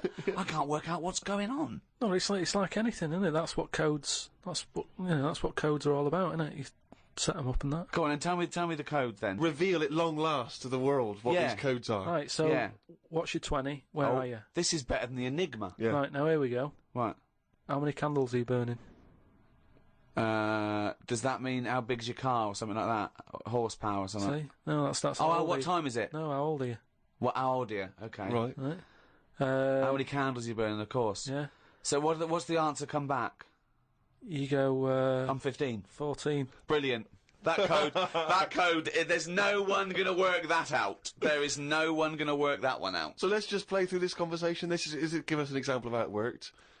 Right, so you turn it on and that, and you start off, and there was something that you said at the start, like hello, just breaker. Yeah, breaker. Do you copy or whatever?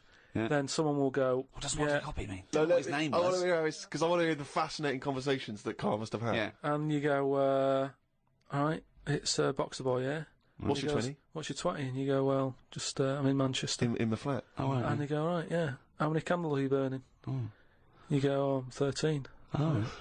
So that's the end, is it? Then you might sort of say what was it? It was something like, what am I burning?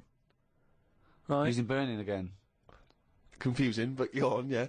What am I burning? The bacon, because I'm busy talking to you, you twat. That's like, what's my power? What strength am I coming in at? Oh yeah. Because then you can tell if they're quite close to you. So if you're getting someone burning a 1, well, you've told them. You said, "Wait, what's your 20?" You go, I'm in Macclesfield Street. Yeah, but right. But then you wonder go, where they are. We've just told you. Wonder how far away they are. But then you go, oh, that's interesting, because you're burning, burning 3. I don't normally get a 3. This is the least interesting hobby do you know what I ever do. I wish you'd have kept a diary of this, because this has been fascinating. Now and again, someone will come in and go side on, right? What's that mean? And that means, like, there's someone sat there listening into this chat and going, this sounds interesting. Yeah, no, it doesn't. Unlikely. Yeah. And they want to join in, so they sort of go side on, you go side on, bring it in, right? And they go, all right. How many candles are you burning? Yeah. What's your 20? That's it goes round again. Yeah. See you later. What's your 20? How many candles are you burning? Oh. And, I mean, it seems to me that what you should have done is made a note the first time, so that when you then speak to them again, you don't need to ask them those questions. Can I just confirm that you're burning 15?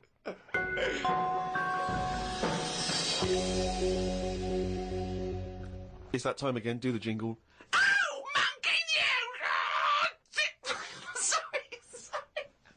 Okay.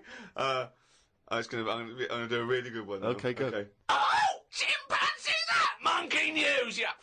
Right, do you know it's nearly time for the Winter Olympics again? Okay. Is it? Okay. They sort of come round every 4 years. Is it this year, is it?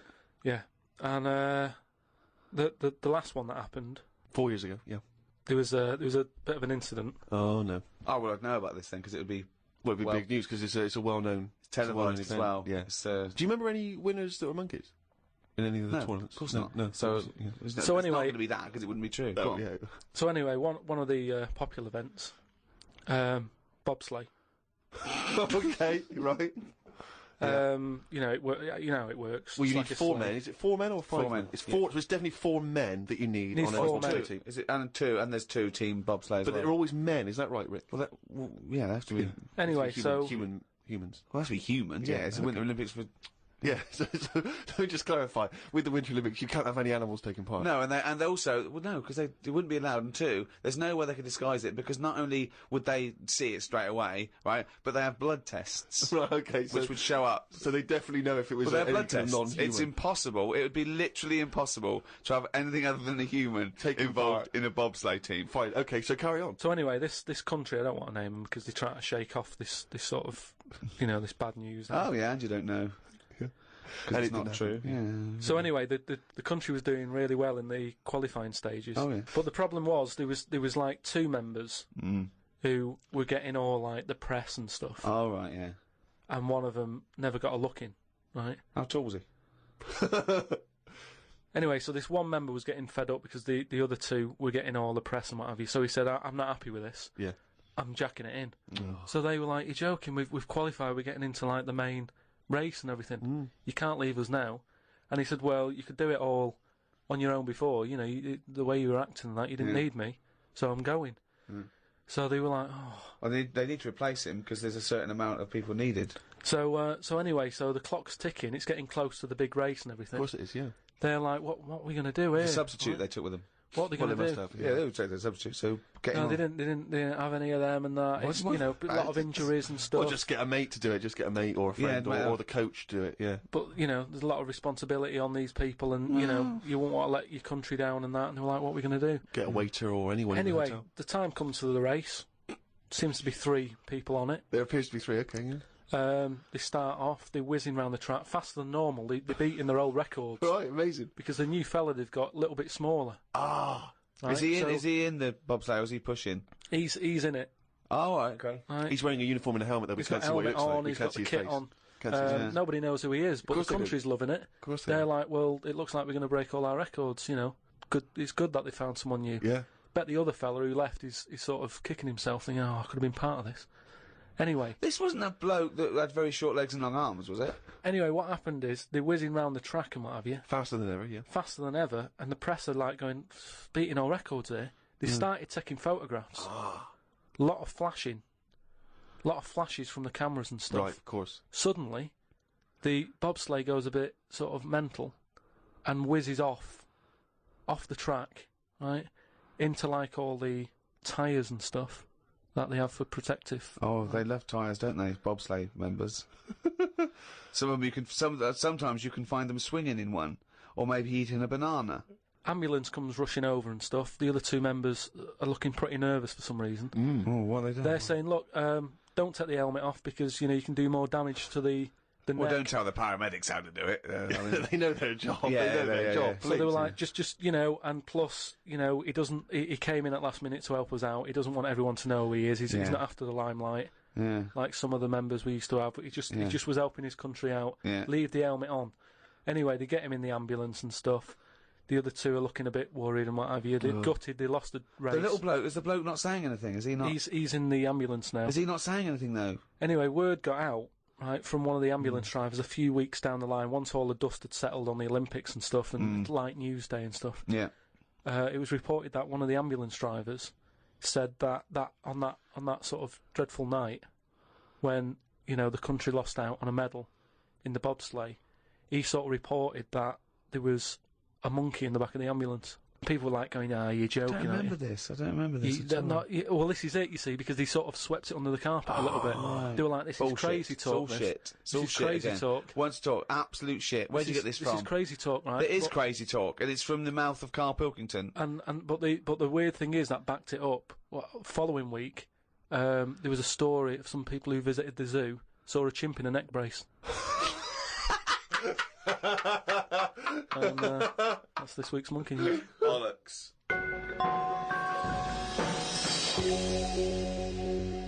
Well, that's the end of another podcast. Thanks very much from me, Ricky Gervais, with me, Stephen Merchant. Goodbye. And Karl Pilkington. Right. And thanks again to those guys at Positive Internet who host this podcast, the world's #1 podcast. We'd also like to congratulate Steve Carell from the American office, who won a Golden Globe. Yes, congratulations, Steve, and obviously everyone involved with the American office. And for our American listeners, if you haven't checked out the American office on NBC, it's dynamite. It really is a cracking show. I don't know if you're a fan of the original, but if you are, or even if you're not, just watch it. It's great. It gets better and better week by week. It's absolutely brilliant. That's NBC. I think that's Thursday nights, isn't it? After My Name Is Earl. That's got to be the first time a Golden Globe has been won by 2 different people for the same character. I think you're probably right, mate. Cheers. Hey, congratulations again for winning it all those years ago. 2. All right. 2. I don't need to mention 1, 2. Bye. The Ricky Gervais Show on Guardian Unlimited.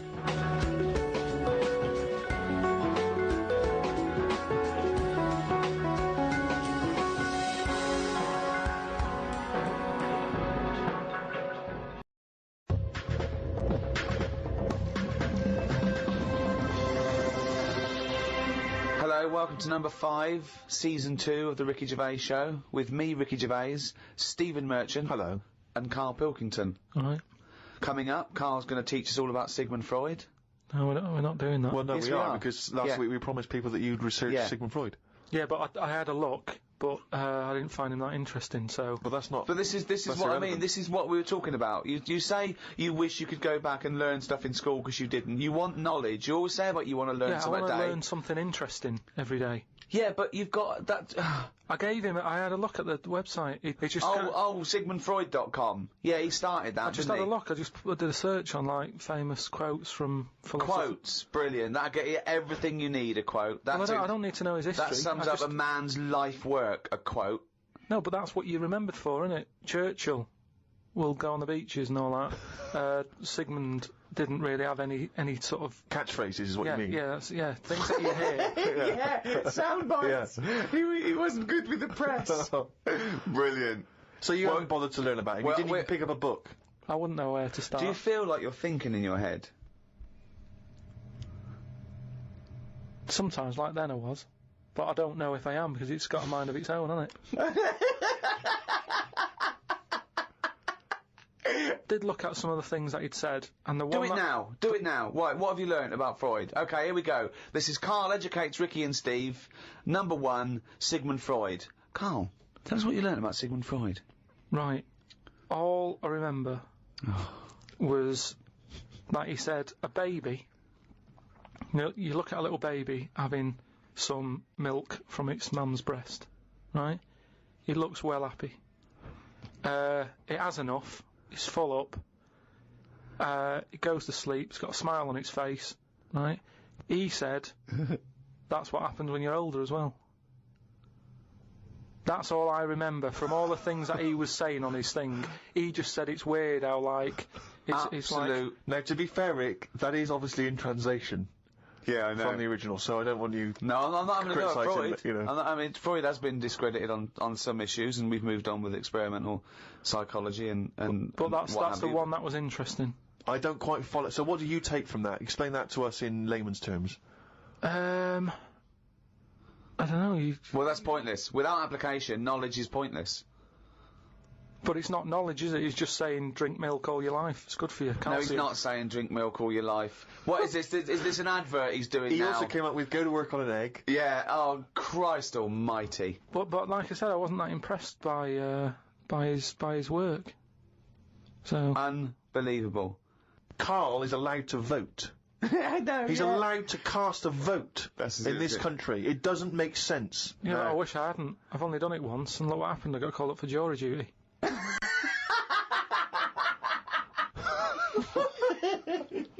Not doing it again. People do what they do anyway. I think they only let us vote, so we feel like we're having a say in what's going on. But really, it just carries on, doesn't it? I haven't seen a big change. But that's exactly why you vote. No, the best thing you can do is look after yourself. Get on with it. Brilliant. Okay, well, I hope that's a quote. I hope someone out there who's, maybe making a dictionary of quotes or an encyclopedia, and they've finished with Freud, they've done Pavlov, he hit a dog on the head with a stick. Next, Karl Pilkington. Karl Pilkington, what did you say about the world? Just get on with it. Well, we're not in charge of it, is what I'm saying. That's nearly as good as let's go to the beach. Winston Churchill. I spoke to my dad about it, and he called up saying, "Oh, I'm sick of hearing about this." Some quality thinking here. Go on. Go on. No, he was saying about global warming and that. Yeah. He was saying he's sick of hearing about it. Right. Because at the end of the day, that's just the world, innit? We're all getting old, and the world's getting old. That's the end of it. Brilliant. What another amazing quote. Well, it is. What we're trying to do. This is what I'm saying about we don't like people to get old. We're always saying, oh, we can change that face, we can lift your chin up, we can put a wig on you. And why are you so annoyed about people wanting to live a little bit longer? Because enough's enough, is what I'm saying. The world's the same. It's just getting old, and it used to have more green on it, but now it's gone a bit bald, so it hasn't got as much green. It's got more soil. Treat the world like a head. That's an amazing quote. Treat the world like a head. You've actually come up with one there. I thought of another phrase. You could just sitting here talking to you, flogging a dead horse. Yeah. What do you think that means? Flogging a dead horse. A number of people are still amazed by your complete lack of understanding some of these famous sayings and phrases. So, well, that's an easy one. Yeah, that's like get a new horse or. No, he hasn't got it. No one's going to buy it. No, it doesn't mean that sort of flogging. When you're hitting it. Yeah. Right. So what's the point in hitting it? So it's dead anyway, so don't bother hitting it. It's absolutely, not feeling it's pointless. Anymore. It just means it's a waste of time. Yeah, but it depends what that horse has done to you. No, it doesn't. No, it does. It's that thing, innit, of like, if a bear attacked you and you managed to hit it on the head and it went down, you'd go and you'd be annoyed. You'd still have built-up aggression. You'd give it an extra clout.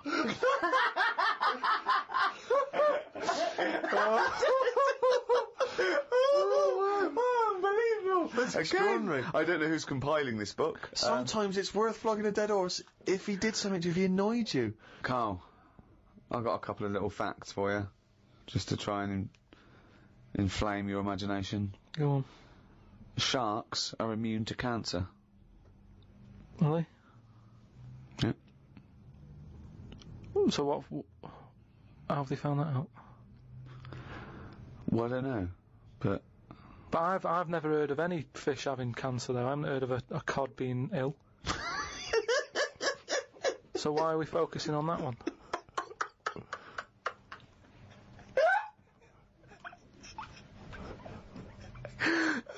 Good point. Okay. Stroking a spider can cause its hair to fall out. What? Because it doesn't like it and it gets stressed out, or is it just that some people are rubbing too hard? No, I don't think it's they're rubbing too hard. I think it's something to do with it. I mean, what sort of maniac is stroking a spider anyway? My mum did it once. Really? Yeah, not to a spider. Right. It was just a little bee. She'd been out, sunny day and that. Got the washing off the washing line.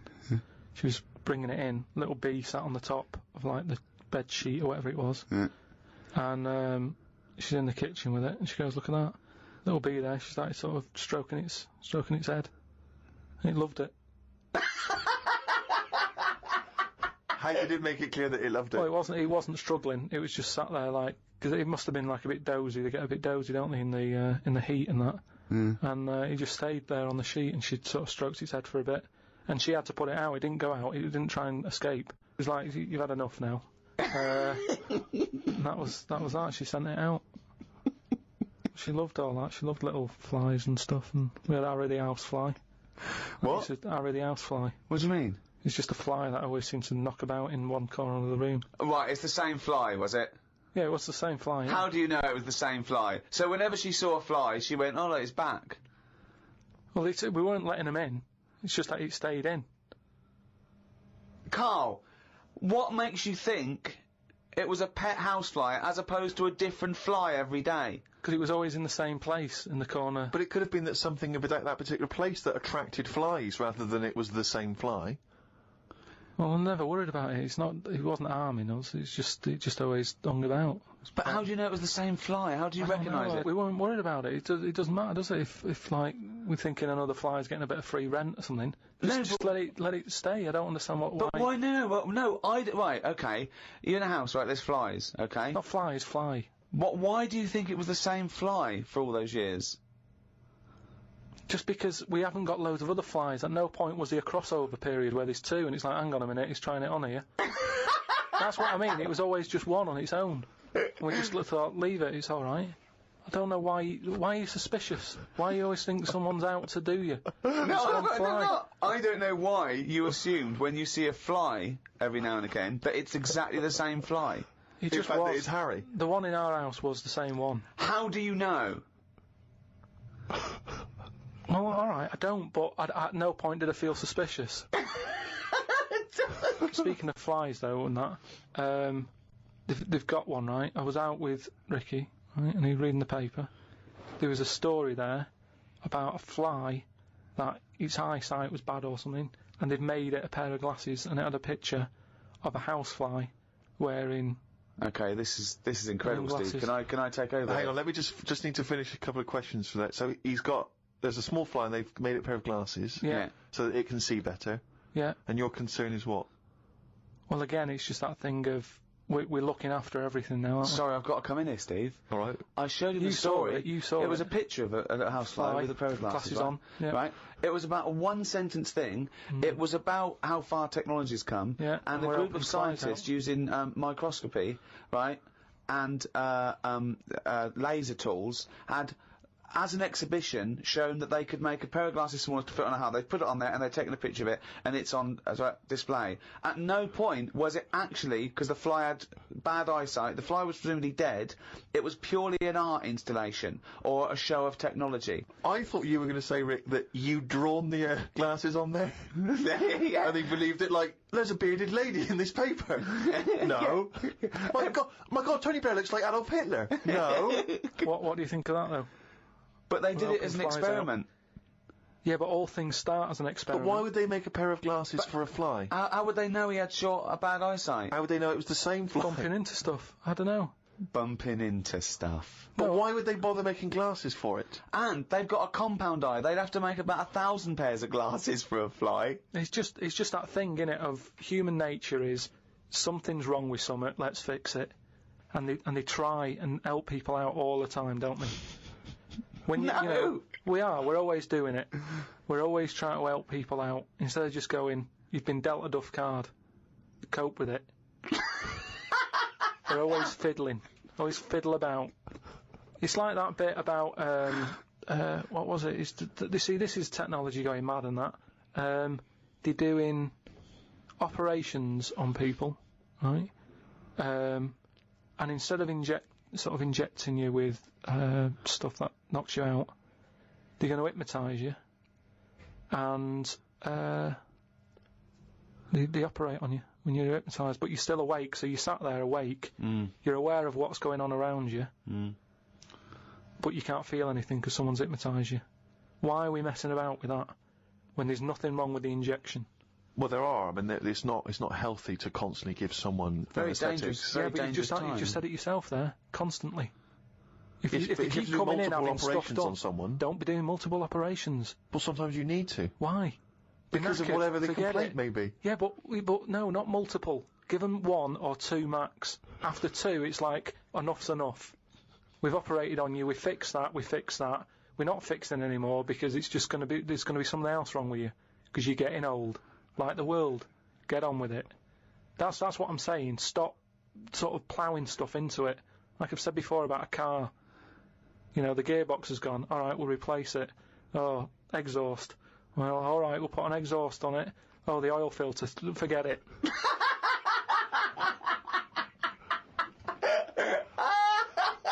Came up with a good idea. We'll be the judge of that. I'll do it now. It's not a good idea. Okay. Okay. I'm sticking my neck out here. I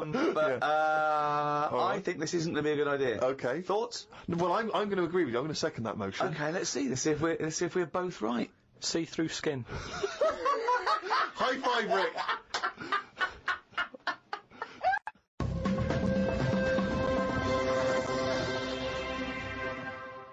Well, I heard, and you told me this, so I know it's true.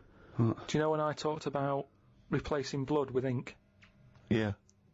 They can do it, not with ink. With coconut, what was it? Well, one, it said, coconut milk can be used, as plasma. But I haven't had that verified, because it's off one of those websites where there are spurious facts. I've seen facts like, the Impala's fur is just nearly the same colour as grape juice, which I don't know who's that aimed at. I don't know, you know. So. What do you think of that, Steve? I mean, I've sort of touched on it. But I've just got to echo what Ricky said. I can't have an opinion unless it's been verified. But why aren't you just being open-minded enough to go, well? No. But that's not being open-minded. Open-minded is being open to the facts that, you know, the possibility. Open-minded isn't believing everything you hear. You don't believe everything you read, do you? A lot of stuff you kind of go, well, that's interesting to... But we talked about this, what about Noah's Ark? What about it? Well, you know, you said you believed it because it's in book form, but according to that, didn't he get 2 of every species on a big boat? But we know that's impossible, don't we? Depends where he was. If he was above a zoo, there would have been a lot of different stuff knocking about. That's my only problem with that. The zoo hasn't got 1% of all animal species.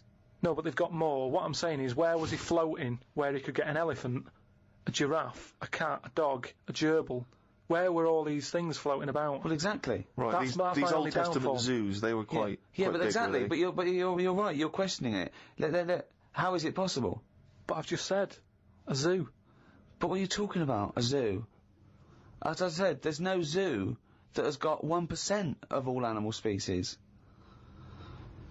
Well, I don't know where he got them from then. There's a couple of million species of animal. And how did he round these animals up? Because they were drowning, so they were looking for any boat. So they were actively seeking out an ark. Well, they would have just been looking for anything to get hold of. Yeah, and where did he keep them all? How did he keep them all separate? How did he... At that point... Oh, no, the lions at the otter. No, because at that point, it's that thing, innit, of how you all pull together in a bad situation. Talk shit. You all chip in, they're all like, oh, God, you know, let's be nice to our neighbours. Right. So there's spiders talking to flies and... Well, they would have just gone elsewhere, wouldn't they? They would What do you have been on another bit of the boat. The spiders don't have to knock about with the lions just because they're all in it together. They get their own little area, don't they? Well, I don't know. How big is this boat? It's big. It's big. It's a big boat. How long... What was the warning he got from God to make it? I don't know. It was a couple of weeks. He probably had the Extreme Makeover Home Edition team. They all chipped in. Probably had Queer Eye for a Straight Guy helping him out with some of the interior design elements. Yeah, yeah. Two of every species, Carl. How big would this boat have to be? Yeah, it's big. You can't just keep saying it's big, because I know in your mind, you're imagining this ark, there's a boat with Noah up the front with his wife, 2 giraffes behind him, then next there, 2 elephants, and it just, and it's just like elephant, giraffe, hippo, dog, cat, weasel, couple of frogs, and a spider talking to a fly going, let's get on, but when we're off here, you're dead. But what would you have done then? Are you saying that you wouldn't get on there because it's too noisy? It's not a question of what it didn't happen. It didn't happen. To be honest, I'm not bothered. And they got through it, didn't they? They got through it. They're here now. We're not short of them. If anything, like I said, he didn't do us a favour because he saved too much. You can't move out there for stuff.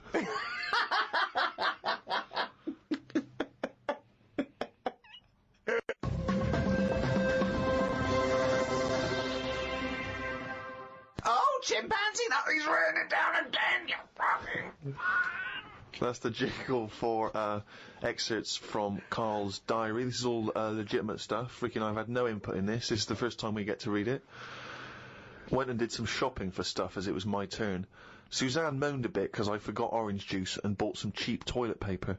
She always buys the expensive toilet paper. I don't know why they make toilet paper with pretty patterns on it. That made it into the diary. Up and out at 9 o'clock to go to the Cotswolds. Now, I think this was a gift for your girlfriend, wasn't it? For her birthday. Yeah, it was a went to the birthday, Cotswolds, so I just went for one night. Got the car and headed off. We stopped at a service station to get some breakfast. We had fried toast with an egg on it, 1 sausage and beans, twice. Cost us £13.85. They sell everything separate, so it seems cheap. At that price, we must have been charged for each bean. We found the B&B, but they wouldn't let us in the room because we were early. We went for a walk. There was not much around the B&B, so we had a quick walk around the car park. And went back in. Happy birthday. The room was now ready. It's an alright room. 3 biscuits, so I ate them straight away. Like a child. Like a dog. He runs in, jumps on the bed. No. Get off the bed, not on the furniture. The room overlooked the car park that we'd already been round. You're staring at the window. Remember when we went there? We'll always have the car park. Yeah. Oh, God. The room had posh coat hangers in the wardrobe with sponge on them. So I ate the sponge. Don't think they are needed. We went and booked a table for Sunday dinner and went on another walk. There was a field that was there just for birds to live on. We couldn't see any, so we went to the pub. Headed back to where we were staying for our dinner, I had beef. It was nice enough, but there was a family of 13 behind us. I don't see the point in going out in large numbers. They annoyed me. One of the family asked for sorbet before his next course. He was only about 11. He thought he was it. I said to Suzanne, I've had enough and needed a kip. Watched Planet Earth on BBC One. They filmed a panda for 4 weeks and all it did was sit in its cave. It did nout. If I was Fiat, I wouldn't name one of my cars after them, as it suggests it won't work or go very far. It'd be like bringing out a Ford Sloth. No one would buy it.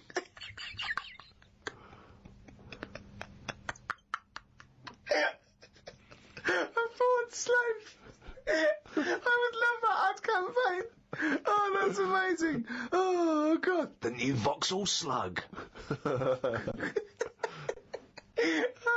We had a look around the local village. There wasn't much to it. We did the usual thing and had a look around the church graveyard to see how old the dead people are. Suzanne's had a hell of a time so far. She's gone to the Cotswolds, the room wasn't ready, she's seen the car park, an empty field, and now let's go and play how old the dead people are. I like the fact that you mentioned we did the usual thing of having a look round the church graveyard. Do you make her do that every time you go away? I like the fact, I want to know what she did for 2 hours when you slept. Did she just like... She went to a club, had a whale of a time. No, she just looked out at the car park, just like, memories. But that's what you do, though, isn't it, when you go to these places? There's nothing else, unless you want fudge, or, you know, you walk round a church graveyard and have a look. There's nothing. We went home. It took 3 hours to drive back. People say they go to the country to see the wildlife. I saw rabbits, pheasants and a fox on the way home. They were all dead in the road.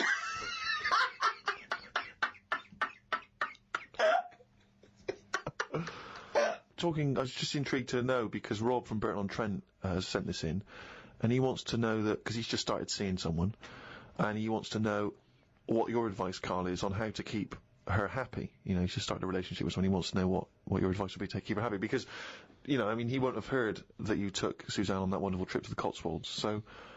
What's your your advice, really, for someone who's perhaps just started a relationship? I mean, you've been with Suzanne for, what, 9 years? Ages. I don't think you should, have to go out of your way to please them, because then it's not the right person. I think you should just do what you want, and then if they like it, then they're the right ones for you. So don't go out of your way too much. I mean, I got the posh badge for a birthday. That's once a year. Rest of the time, it's kind of like, you know, I like weird stuff. I like watching weird stuff and all that. Now and again, I won't make her watch it. I'll tape it. This is amazing advice. But sometimes... This is amazing advice. Sometimes you just say, no, come on, the bloke with the 2 heads on, I want to watch it live. So, give and take is what you're saying there? That's all. It shouldn't be hard. As soon as it's hard, it's not right. So just go about your business. See if she joins in. Brilliant, another quote for the book. Woke up to the Commonwealth Games on the radio. Now, what are you making of the Commonwealth Games? Is that something that interests you? Are you a sports fan? I'm not really. I mean, Suzanne's sort of been getting up early, especially to watch it. You know how I feel about a lot of it. It just seems to be sort of wasted. If people are running fast, use it. Do you know what I mean? Rather than just trying to beat your own record or someone else's, do something where you do have to run. If you're a good swimmer, be a lifeguard. Don't be messing about going up and down. I was swimming recently. I do a lot of swimming, and I've never quite mastered my front crawl. Just never quite nailed the breathing, because it's quite tricky, isn't it? You know, you've got to breathe at the right moment. And so I'm in the swimming pool in the local gym, and there's a guy bombing up and down, really doing a great forward stroke. So I waited till he came up, and sort of went, excuse me, mate. I was just watching you when you were doing your front crawl. I was really impressed. Could you just watch me when I do mine and tell me if I'm going wrong? Why would you go to a man? I know, and that was what that was the problem. Is only as I was saying it did I realise what it sounded like. I've just been watching you swimming up and down. I was really impressed. And you're both in Speedos. Both in Speedos. You know, I'm got the goggles on. Oh, you've got special orthopedic, special prescription goggles so that I can see when I'm swimming. How much are they? Quite pricey. But why do you need them? There's nothing in a pool to look at. It's not like you're scuba diving. There's nothing. Hold on. Clearly there is something to look at in a pool. Well, no, I wasn't checking. Well, I was checking him out, but I was checking him out for swimming tips. And he just looked at me when I asked him, can you just watch me and offer me any tips?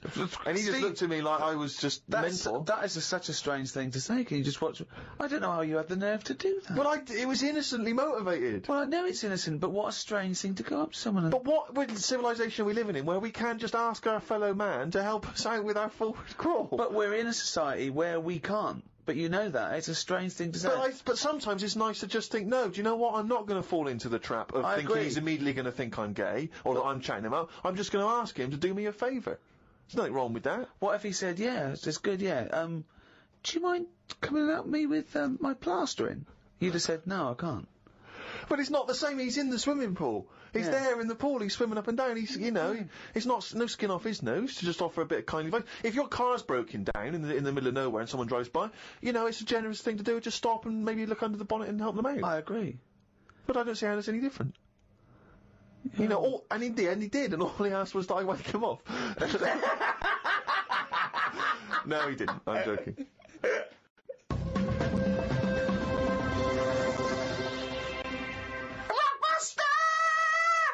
That's the jingle for Rockbusters, a quiz which I don't think anyone enjoys. I mean, Karl doesn't enjoy writing them, we don't enjoy listening to them, the listeners from the emails are just not interested, so don't know why we bother. But anyway, here we go. Last week's clues, go. The first one, it's cryptic clue, just in case. No, it's the stop first time saying you've heard cryptic, it. because they're not cryptic. Clue with initials of an artist or a band. You work it out, you know, you send in the answers. Right, the first one, the initials were SC, right?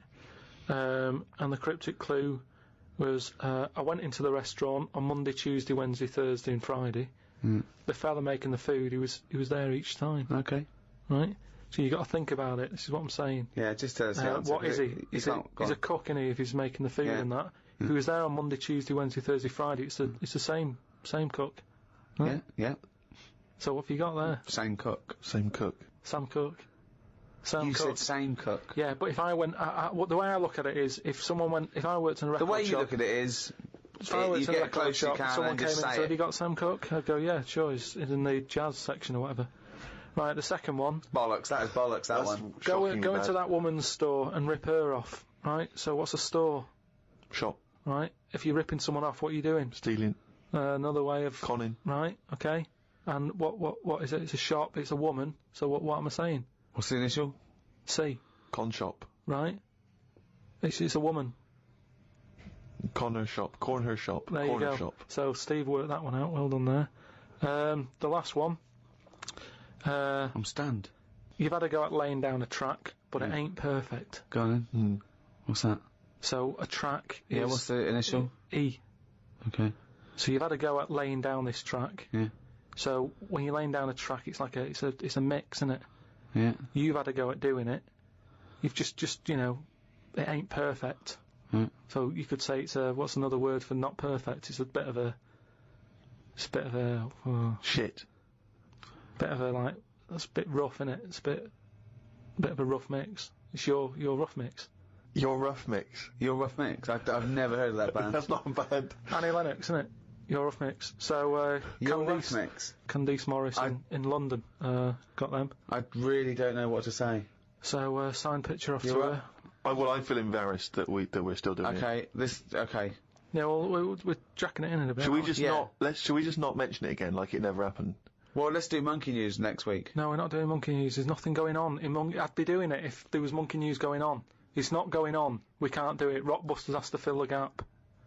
Are we doing this week's? Hurry up. CK. Depressing. Oh, God, we've got this week's to come. I thought this was over. CK. Okay, now. Do you know the songs that you sing at Christmas? That bloke who sings them is brilliant at it. Right? CK. Second one. MG.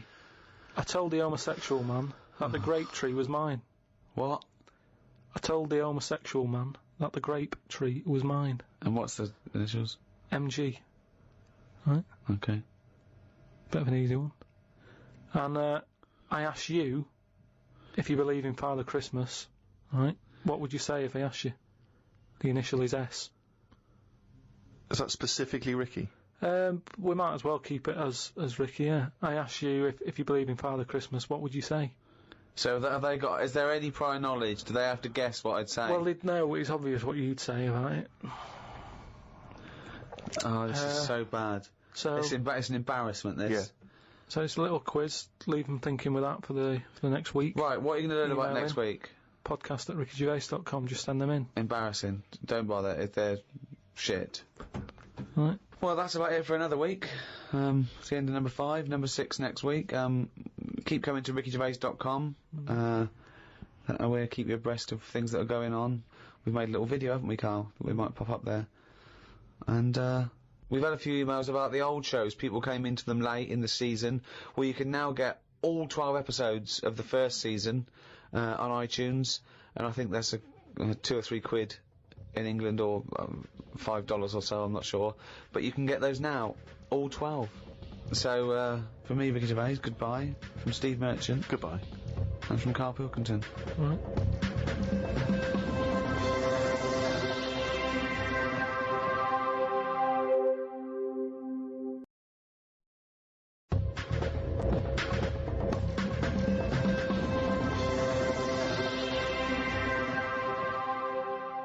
Hello, welcome to the 3rd in this new series of the Ricky Gervais Show with me, Ricky Gervais, Stephen Merchant, hello, and Karl Pilkington. All right. We've had loads of emails. Thank you for those. Sorry we can't reply to them all personally, but keep them coming. Some interesting ones. There's one in particular here from a guy who says, "I see there is less swearing now you're charging for the podcast. Dumbing down already? ? Yeah. Well, interesting. I don't know how that's dumbing down. Well, no, not swearing.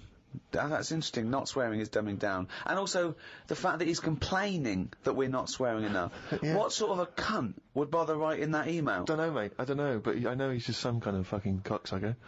What have you got, any? Well, now, of course, a couple of weeks back, you gave the rather long-winded but fascinating sort of brain-teaser, conundrum, philosophical question about the heaven and hell doors. And there's been a number of responses to that. I know. Explain your error. Well, I got it. I realised as soon as we put it out there that I should have said, assume no prior knowledge. Otherwise, you can just say, hold up a cat and say, is this a dog? Or you can say, what's my name? But they don't know anything about you. That's the thing. They only know about themselves, and I should have said that. Yeah. So are you willing to just now say that you've embarrassed yourself? I've embarrassed myself. I should have said, yeah, it's got to be about. It's only about the. You can ask questions. Well, do you know what? It's a bigger man than many that can admit that mistake. Or a man that's banged to rights and obviously caught out and has no choice. Well, it's quite interesting to wade through the emails and find out the kind of people that are listening, get a sense of the different listeners. And I know you, Rick, have met some of the big celebrity names that have listened to the show, and it's sort of because you've actually met them. But it's now we've got celebrities who are just emailing in, just letting us know. This one is from a guy called Aaron. He says, "My name's Aaron Douglas, and I play Chief Tyrol on TV's Battlestar Galactica." Oh, right. And he listens to the show in his trailer. Now, I don't watch Battlestar Galactica. I hear it's very good. Yeah, but it's nice to know that. I don't watch it. I don't watch any of those things. But that's. It's nice that Chief Tyrol. And for those of you that watch Battlestar Galactica, I'm sure that means something. But it's nice that he got in touch. But I'm just thinking, who would you, in an ideal world, Rick, who would be your ideal listener, a celebrity listener? Well, it's not so much celebrities for me. I like the idea that captains of industry or scientists or people actually doing something worthwhile are listening. That's what excites me, because they hear. You know, we've had a couple of emails from people who are doing, PhDs and psychologists and that excites me more. That these academics are listening. I mean, who's the weirdest person you think that who should have more time on their hands? Stephen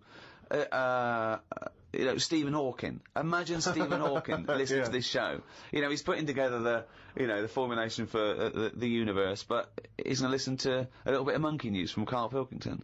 Imagine Stephen Hawking emailing us at podcast@rickygervais.com. I mean, that would just blow our minds, wouldn't it? He's got time to do that. That he's got the inclination to bother doing that. He's always online, though, isn't he? He's always hooked up. Is he? Well, he's always got a little computer on. Why not? Sure, that's one of the perks. You can just bung an email out whenever. I'm not having a go. That's what I'm thinking. He's sat there with his little computer. Out of all the people in the world to have a chat with, I'd probably like to have a chat with him about space and that, because I can't get my head around it. Karl, you can't get your head round frozen foods. What a chance you can have with the universe. No, but just putting stuff out there, it freaks me out When I'm lying there in bed at night, and I think about how this world... On Friday, right, I was in bed with Suzanne, and I said, could the world fall? Right? It's like something from Chicken Licking. Wow. That's a hell of a bit of pillow talk, that. Isn't foreplay hell? Oh, God. But I'd like to sort of have a chat with him, because I reckon he could put it in a way that I could understand it. Oh, I wish an Inuit was listening. Did I not tell you this? We had an email from an Inuit. Really? Yeah. I thought I'd mentioned this. Have we not mentioned this before? No. No, it was an email from a guy who said, I don't think he lives in Canada, I think, or somewhere else. Apologies if I'm getting that wrong. But I think he said he was half Inuit, and he listens to the show. Half Inuit? See, that's interesting, because I think of them as so remote. I know I'm probably wrong now, but I think of those as so remote that I can't think where they're meeting people who aren't that are also Inuit, yeah. Oh, and who's going, you know, other societies are going, I'll tell you what, I'm fed up, there's no action here, I'm going to the frozen tundra, I'm bound to meet someone there. Yeah. Where do they meet? Do they do online dating? What, probably a lot of online stuff. What do you put as hobbies? Fishing? Yeah. Skinning stuff. Skinning stuff, yeah. What stuff to skin? You know, seals. Seals, yeah, sure. That's about it, isn't it? Why are they hanging about round there? Why aren't seals going, do you know what, it's cold, I'm sick of it here. It's windy all the time, what have you, and I'm getting a club on the head. Do you know what I mean? Yeah. Because they're meant to be quite bright in terms of animals and that, aren't they? Yeah. So why are they knocking about them parts? I don't know. Say, like, if seals died out, right? Would that be a problem? We've done this. We've been through this before, Karl. Everything has a knock-on effect. Even a seal, that's sort of in between something already. It's between a fish and a dog, isn't it? I knew you were going to say dog. It's not between a fish and a dog. What do you think evolution does? Fish to never dog. Understand it. Maybe what do you mean it's between a fish and a dog? I'm just saying it's... It was a perfectly evolved mammal that re-entered the water, I imagine, and then got streamlined and... I mean, it's between a fish and a dog. But why not have one and the other? Why not have, like, you know, you've got a dog, you've got a fish. No, it's anything not between a fish and a dog. It's not between a fish and a dog. I don't know what between means. I don't know what... This is it again about saving everything all the time. What is it doing? What's he doing? Everyone's feeling sorry for him all the time. Save the seal and all that. What's it doing? Why are we saving it? Let's just ask that question. What's it doing? I don't know what to say. It's between a fish and a dog. That bloke, the Eskimo who emailed in, would he be in a igloo thing? Probably not. No. Well, no, not. I mean, I don't think many igloos have got internet capabilities. So I don't know. I don't want to slag them off. But why aren't we saving them? Why aren't we? When you build it, leave a little hole. Yeah, that's where the. But there's kind of igloo internet cafes. They go there. They all go to one igloo. Yeah. But why are they being left alone to live like that when it isn't great? What? Well, we're always eager to help everyone in the world, aren't we? We're always like going, oh, look, them people are fed up. Let's build the city up for them. Give them a, you know, coffee shop and all the rest of it. They're being left alone. They're being left alone in igloos and stuff. Yeah. Why isn't anyone saying? But they're not asking for help. They're happy.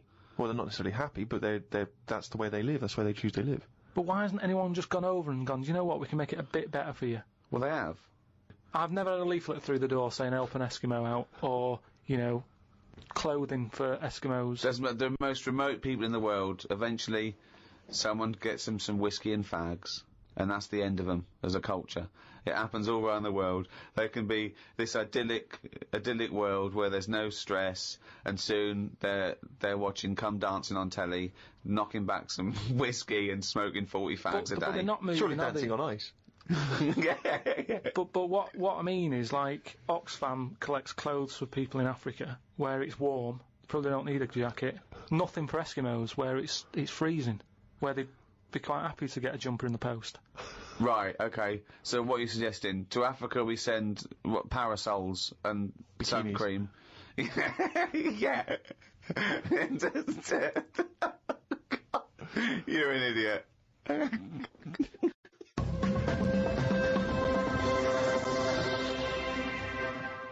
Out of all the people in the world to have a chat with, do you know, what's his face? That German doctor. Which one? The guy that displays the human body? Guns, someone. Traven or something. Oh, right, yeah.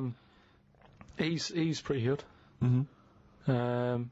Just like the way, he cuts stuff up, shows you how the body works and that. Sure. And have you learned anything from that? Well, I don't. Is he a proper doctor? Because it's just that it's always. I mean, I could cut a body up. I never see him sort of put it back together. Is anyone keeping an eye on him, sort of going, well, who is he actually? I'm sure he's a proper doctor. Well, he sort of cuts bodies up on the telly and sort of goes, here's how like intestines work or whatever. Right. And he just he holds them up, fills them with food, and he goes, look, they go fatter. And I mean, he doesn't answer everything. Like, he doesn't say, I don't understand why the intestines have to be that long. I don't know why it just can't go from the throat to the belly, exit, straight dark line down, out the arse. You must know. Well, no, because the way he dragged it out, and it was like miles long. Yeah. Pointless. No, it's not pointless. It's just have a straight. Do you know what I mean? Straight down. It's to increase the surface area for absorption. So a foot long intestine, you wouldn't absorb much food, whereas you go down, Yeah, but just have more points in it where it has to go through some sort of filter. What are you talking about? Again, the evolution sort of worked this out for us. It really works. I don't think you're going to improve on it. In your mind, you some kind of Kerplunk style. No, but what I mean is that's probably that long because years ago they were eating dinosaur, and that might have took a lot of indigestion or something. I don't know how chewy it was. It might have been quite fatty, dinosaur meat, and it needs to go through all that. Now we're eating like yogurt. So I mean, we don't need anything that is doing that much work anymore. All the food is mashed up. Auntie Nora, right? All her food is mashed. Right? She doesn't have to chew anymore. She's got teeth, but she doesn't need them. And that's how. She's got teeth, but she don't need them. No, but that's how she could have her intestines removed then. Well, no, but this is that what I'm saying. saying. Our other problem, wouldn't it? We're changing everything all the time, aren't we? I mean, there's some fella who was looking at it on the internet. Identical twins, right? They were sort of sick of looking like each other, so they were like, "What can we do?" Right? And one of the twins said, "You have my arm," right? And he had his arm taken off and stuck on his twin, so his twin's got like 3 arms. No, it's not true. It's on the website. No, it's not true. What, for a laugh? They were born, so they did it for a laugh. What doctor's doing this then? Well, they're old enough to sort of say, this is what we want, and... No, doctors don't go, well, if he wants another arm, and I'll take it. Doctors don't do that. What sort of practice is this doctor going around and go... Dr. Jekyll. I mean, Karl, think of what you're saying. But where would he have stopped? Can you put his head on my knee? It's up to you. No, sign this. If you sign this, you give my consent. But we, it is annoying. What do you think these doctors sit around doing, playing Mr. Potato? Or what do you think these doctors are doing? Just to do as they're told. They don't do as they're told. They do if someone wants it, and twins, sort of, it can get you down, can't it? Being a twin, because it's like... Sorry, what would this solve, though? I thought you said he gave one of them a bigger nose, or a beard, or 2 front teeth to make him look different, right? Not... I'll tell you what we could do. Go on. Would you like 1 arm? Go on, what are you thinking? Well, me 3, you 1, therefore not twins. Novelty. I mean, you are a mental man. But they can do it now, can't they? There's no sort of... There's no line drawn anymore. They don't go, you're crazy, we're not going to do that. Yeah, in Saw 2, not in the real world. No, they don't do things like this. Alright, there's another bloke, right? I don't know the sort of full ins and outs of it. Go on, you surprised me. But what he asked for, something happened to his tackle, right? Mm-hmm. His penis. Yeah, right. So he was at the doctor's, and they were like, oh, what can you do for me? It's a bit embarrassing, I've got nothing down there, right? So they were like looking at it, going, yeah. Doctor, I don't know if he started like rubbing his chin with his finger or something. Looked down, he's thinking, got an idea. You've got a lot of fingers, how many of them do you use? The patient's like, yeah, I see what you're thinking. They cut off one of his fingers, sewn that on to where his tackle is. He's happy. Well, that's different though, isn't it? Well, that's where they've really taken tissue. No, but I assume they fashioned it into more of a knob than a finger. No, I still think it's there with like a little knuckle and you know, fingernail and that. Well, I assure you it isn't. They've probably used the finger as a basis to then build up some sort of knob-based organ. If you were doing that, use a sausage. I mean, why lose a finger? Well, I'll tell you why. Because your finger has your tissue, your blood type, and therefore would graft near your testicles. A sausage is a thing that's made by a butcher out of offal, okay, that really can't be grafted onto any part of the human body. That's why they very rarely use any meat products in surgery. I know, Well, I mean, why not use a sausage? You're a mental case.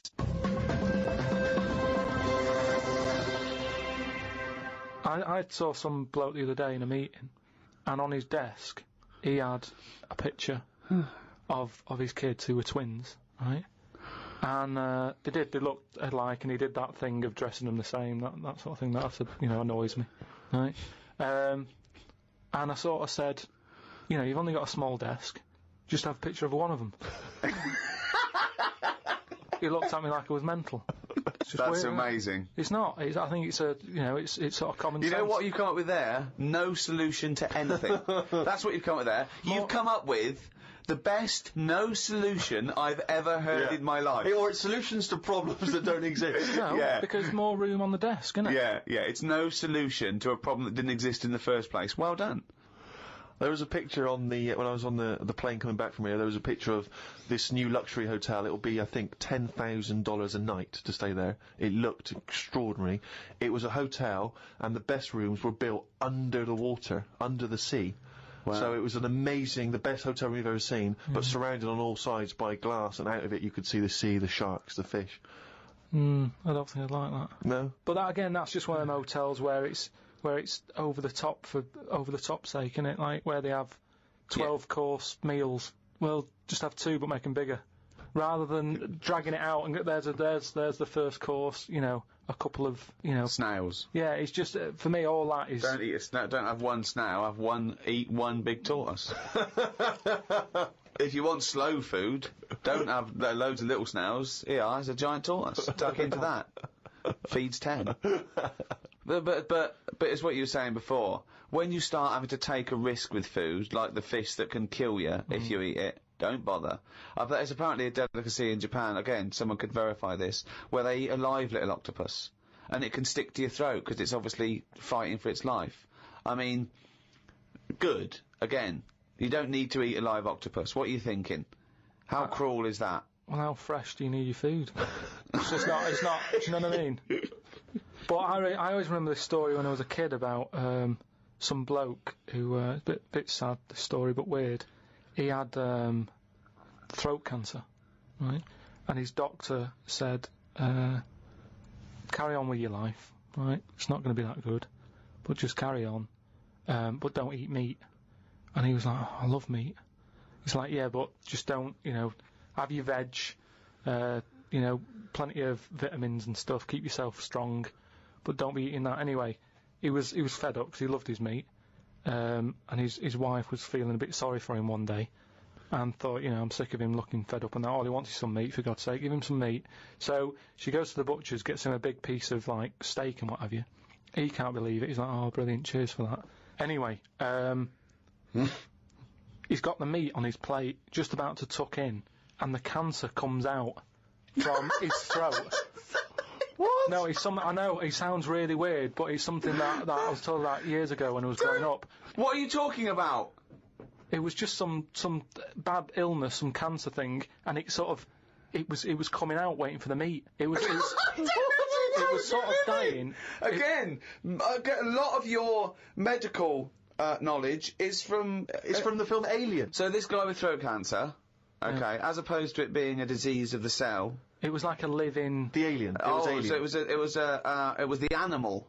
It was the little animal cancer. That's why he wasn't allowed to eat meat. He wasn't allowed to eat meat. So it's sitting there. So it's actually sitting there in the throat. Well, I'll tell you what I'd have done if I'd have had some cancer in my throat. I'd go, there you go, rid of that. What are you talking about? So what happened? He choked to death on this thing, and the wife was like, "Oh, I shouldn't have given him the meat after all." Just that's a bollock story. It's all, there's loads of weird stuff like that that happens in medical stuff. Well, the terrible thing is, if you got testicular cancer and you eat meat, your bollocks come out of your trousers, and they're all over the plate, and you have to be asked to leave the restaurant. The other thing that I was told when I was younger about medical stuff and that. Who's telling you this stuff? My mum told me about it. Jeez. Because she always says to me dad, because he has too much meat, and she's always like, you know. Remember the feather with the, and he goes, the troll in his throat. But me gran, she had something wrong with her eyes, and they sort of took them out, and they were just dangling on her cheek, and she could still see through them. They were operating on her. Oh, yeah, you would have, yeah. They sort of say... No, she wouldn't have been conscious, though. No, they were then, because it's something to do with the eyes, and it's like... No, it's no good operating on eyes if your eyes are asleep. What do you mean, your eyes are asleep? It's like a heart, isn't it? You want to keep them awake. No, so what do you mean you want to keep them awake? What, heart surgery is blokes awake? Stop talking shit all your life. What I mean is they don't stop the heart. They sort of... They don't stop your heart because it kills you. Yeah, I know. So what I mean is it's like the eyes. They wanted to make sure they were working, so the only way to do it is keep her awake. No, it's not, because you don't know whether they're working or not. You can't see what she sees. What do you think? You can plug something in and see what people are thinking. It was something like that. No, it wasn't something like that. Well, she could see. She said it was really weird. How, like, you know, you can see... She could see her knees.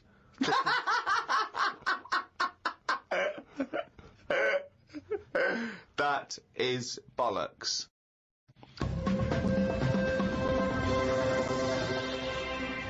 Oh, chimpanzee, that is only gone and written it down, the little... That's the jingle for Karl's diary, excerpts of which we read each week. Get straight into it. A band from the Conga have won the Best Newcomers in a Radio 3 competition. They use pots and pans for instruments. It says that the Conga is a poor, sad place. So why do people do that happy dance at the end of parties called the Conga? Right, one is the Congo. There's no place called the Conga. They come from a place called the Congo. Where do you come from? Okie dokie. It's a terrible place that we don't know whether to put our left leg in or our right leg in. Sometimes we shake it all about. No, we're not sure if we should. But Conga! Fucking hell, you're such a... Went into the gadget shop today. It's full of stuff that we don't need. Gadget used to be a good word that made you think of James Bond with all his gadgets. The best thing I could find in the shop was a clock that ran on potatoes. We are definitely going backwards. I agree. Well, who cares about that? You know, a little electrical impulse, so what? Had a night out with old schoolmate. Found out about more of the other lads I went to school with.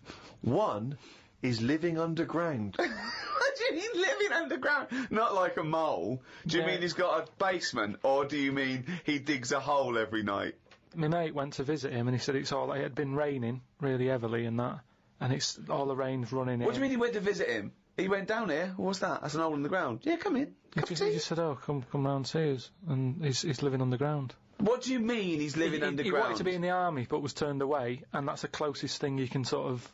How is that similar to Oh, that's exactly like the army, yeah, where they teach you trades and, you know, engineering and flying. He's happy down there. He said it was really muddy and what have you. He said he won't be going back to visit him. What's he got down there? Just stuff, just like a sleeping bag, a lamp. He's dug himself a subterranean cave. Near my old infant school, they knocked it down because it was like a wreck. You'd be in the class and you could lean on the wall. Yeah, and your hand would go through it and stuff. And they knocked it all down, and I think that's when he was at his most happy, this bloke. I believe this, though. I believe someone he went to school with now lives in a hole. That doesn't shock me. Whether the tales I've heard of horses in houses and big-headed kids with webbed hands and feet, you know, and him, I believe that someone he went to school with now lives in a hole. That isn't bizarre to me. That's you spent far too long with him, if that, now you're just happy to accept. I totally accept that. I'd be surprised if I walked round where he lived that there weren't more people living in holes. His dad wanted to throw his budgie on the fire. True. His budgie died, his dad said, let's throw it on the fire. I mean, his mum, what did your mum do when your budgie died? She just was worried about the other bird that was left, so she made it a bit of company by getting a rock, getting a feather off the dead budgie, sticking it on the rock, putting it in the cage. So, a man living in a hole is not that bizarre. Right, carry on. I read me Science magazine. Some things I learnt from the Science magazine. Number 1, space is running out of space. We should stay out of the sea 'cause shark attacks are up. Yeah. Probably 4 a year now. Well, he just says here, we should just stop going in the sea. Yeah. There's no need for it. Exactly. Why is there no need for going in the sea? Just because there isn't now, is there? We've got loads of land. So just, you know, one or the other. We walked out the sea. Now, this is what I mean about going backwards. We're getting back in it again. We came from the sea originally. Now we're going back in it. Don't go in it. Unless you're in a boat. The rules, according to Karl Pilkington. The rules of Karl Pilkington. Oh, God. Did the podcast and then went for a walk round Manchester Square. Years ago, a woman lived round there who had a head like a pig. She was known as the Pig Woman of Manchester Square. That made me think if there were other pig-headed women knocking about London. Do you know what I mean? Why was she nicknamed that? Why not just the pig-headed woman? That suggests to me like there was loads of pig-headed women, and that's the one of Manchester Square. Right. Well, no, it was more to do with identifying her, not amongst other pig-headed women, but go, have you seen the pig woman of Manchester Square? I.e., go down there and see the pig woman, it's in Manchester Square. What happens if she's walked off from there, though, and you go, well, no, but I saw one on New Cavendish Street. No, well, she'll always come back if you rattle the feed. Watched a film about Hitler. Didn't watch all of it as it was subtitled. Can't be doing with that. Asked Suzanne if cinemas are full of deaf people when they're showing subtitled films. She said, shh, I'm trying to watch it. I said, what do you mean, shh? It's subtitled, I can make as much noise as I want. Yeah. She's a lucky, lucky woman. You must be a joy to watch a subtitled film. I mean, the concentration is up there already. I mean, it is hard to concentrate. It's not as easy as when you're hearing it, because, you know, you read things, but, you know, it's possible. If you had a buffoon going, I'm just going to sit here and make as much noise as I want, what's the point of that? Yeah. What is the point of that? I mean, it's possible, but why do that in a cinema? Just walk into a subtitled film and go, right, everybody? Let's all do the conga. Well, yeah, or during ballet. You know, I mean, ballet, they're just dancing. You don't need to listen to the words. Just have a conversation. We're having our bathroom done. The bathroom man was round at 9 this morning. We weren't allowed to use the shower because it all had to be bone dry before we could use his waterproof filler. Not that waterproof, then. Went for a brew with Ricky. We talked about monkeys and how they are closer to humans than they are to apes, and how bees will drink cider to get off their heads. Now and again there is a bee that lets the drinking get in the way of the work, and other bees sting it to death. Blimey. Yeah, well, there's bees. They love a drink, and they can just they will drink pure alcohol. They drink 100%. They drink ethanol. You know, I don't know why. They love getting off it, and they fall down and they're drunk, right? A bee can take in the equivalent of 20 litres of wine, right? But some bees get addicted in the same sort of percentage as human addiction, like 10% of bees, they can't get enough of it. They take ethanol, they take cider apples and that, and then when they get back to the hive, they go in a bit pissed, and they've got guard bees, and they go, come on, we've all had a drink. Bouncers. Yeah. They sort of are, right? And they push them away, and push them away again. Then the next time they go, right, I've had enough, and they give it a good hiding.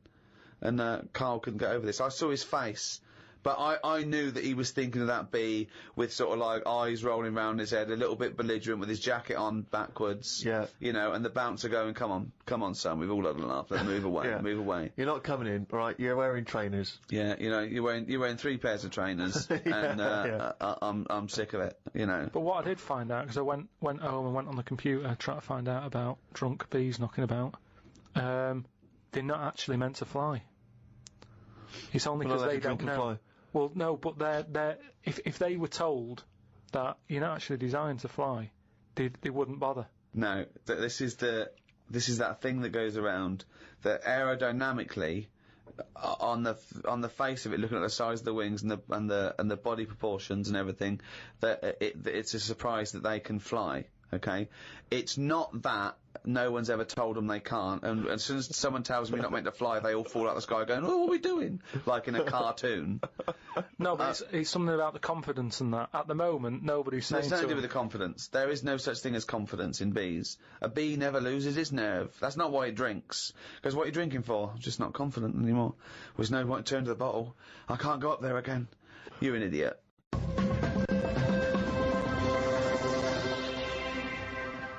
Well, it's that time, isn't it? What? Rockbusters. Oh, yes, the time that no one looks forward to. Chimpanzee that, Rockbusters. Right, so, gave you 3 clues last week, 3 cryptic clues. some initials of a band or an artist. You emailed in. What again? Rob Harding got it right. Oh, nice work, Rob. So well done. The 3 clues. The first one was RP for the initials, and the clue was steal that woman's flower. Right. Yeah. So that was a cryptic clue. The answer there is Rob Plant. Rob Plant. Rob Plant. I don't know who that is though. There's no artist called Robert Plant. That's like Robert Plant. Robert Plant. Yeah, but you don't say that. You sort of go, oh yeah, I'm into. No, you do say it. Have you got the, it means new like album by Robert Plant. Yeah, Robert Plant. They wouldn't go what? I don't know. I don't know. Are you saying rubber plant? The second. What are you saying there, Karl? Though the second one was. It doesn't work. The initial was B, and then that was keep whacking the cooker with a stick, right? Yeah. Didn't have to be a stick. We pointed that out. Just keep whacking the cooker. Keep whacking the cooker. Yeah. That was B. That was beat oven. Beat oven. I don't know who that is either. Is that a group? Beat oven. Is that the Beatles? Who's the Beat Ovens? Classical sort of stuff. Beethoven. Beethoven. No, you said beat. Again, they got it. Hold on, wait a minute. I'm just saying though. No, it's bollocks. Rob Harding got it. No. Beat oven. Yeah. It's not Beethoven. You got it. Do you understand? The last one, the initial was M, right? I just want to know who Robert Plant is. Don't be worrying about Robert. No. Because it's not a name. He's not the one in Led Zeppelin, is he? So M was the initial. The clue was Venice. It's all water, innit? How would you describe it? There's hardly any land, right? So canal. If there's hardly any land, right, it's more water. What sort of water would you get, right? Wet. And then what? Wetville. No, but just like water that in Venice. What sort of water is it? It's sort of muddy. Right? No. Muddy waters. No, but how would you describe Venice? What's the If there's more. But what's the initial again? M. If there's more muddy waters. If there's more sea than land, what would you say? Would you probably say there's sort of more of it is sea, isn't it? More is sea. More is sea. More is sea. More is sea. More is sea. So that's the answer. I don't know who that is. Who is that? Morrissey. Morrissey. So well done to. That's the worst one you've ever done. Well, it's ridiculous. That's the worst you've ever done. It's ridiculous. More is sea. Right. If they're that shit, don't do it anymore. So well done to Robert Harding. He's in London. Right, this week's there's another 3. Oh so, God, we haven't even come to this week's. I forgot that. Fuck, this is the last time we do this. Monkey News back next week. Oh. No. Yeah, well, this is shit. This is pathetic. Really, it's making you look a bigger moron than you are. More is C. Robert Plant. They don't fucking work. Let's do Monkey News. They're getting them right though. It's a bit of fun, isn't it? Bit of shit. Right. The first one, the initials ND. Right. ND. Who is it? He sings songs and that. Right. ND. The clue, that Jamaican fella doesn't want anything.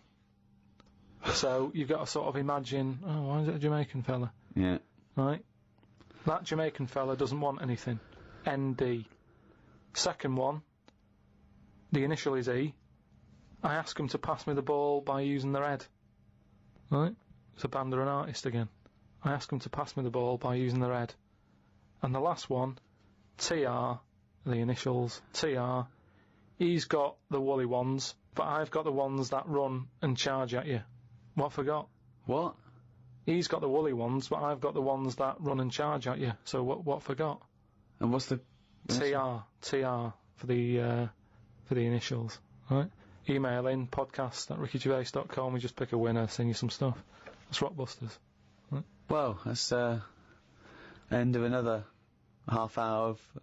Could I just say this? Absolute drivel. Yeah, I mean, really more than ever. I mean, can I be honest with you now, Rick? I'm embarrassed to put my name to this week's show because of the amount of twaddle that has been spoken. It's my name on it, which is the embarrassing. But you know, let's take the village idiot that is Karl Pilkington. It's his fault because I realised not only has he got an head like an orange, he's got a fucking IQ of an orange. So it's goodbye from me. I'm not saying my name. Goodbye from Steve Merchant. Why are you mentioning my name? Don't mention my name. But mostly goodbye from Karl Pilkington. Mainly his fault.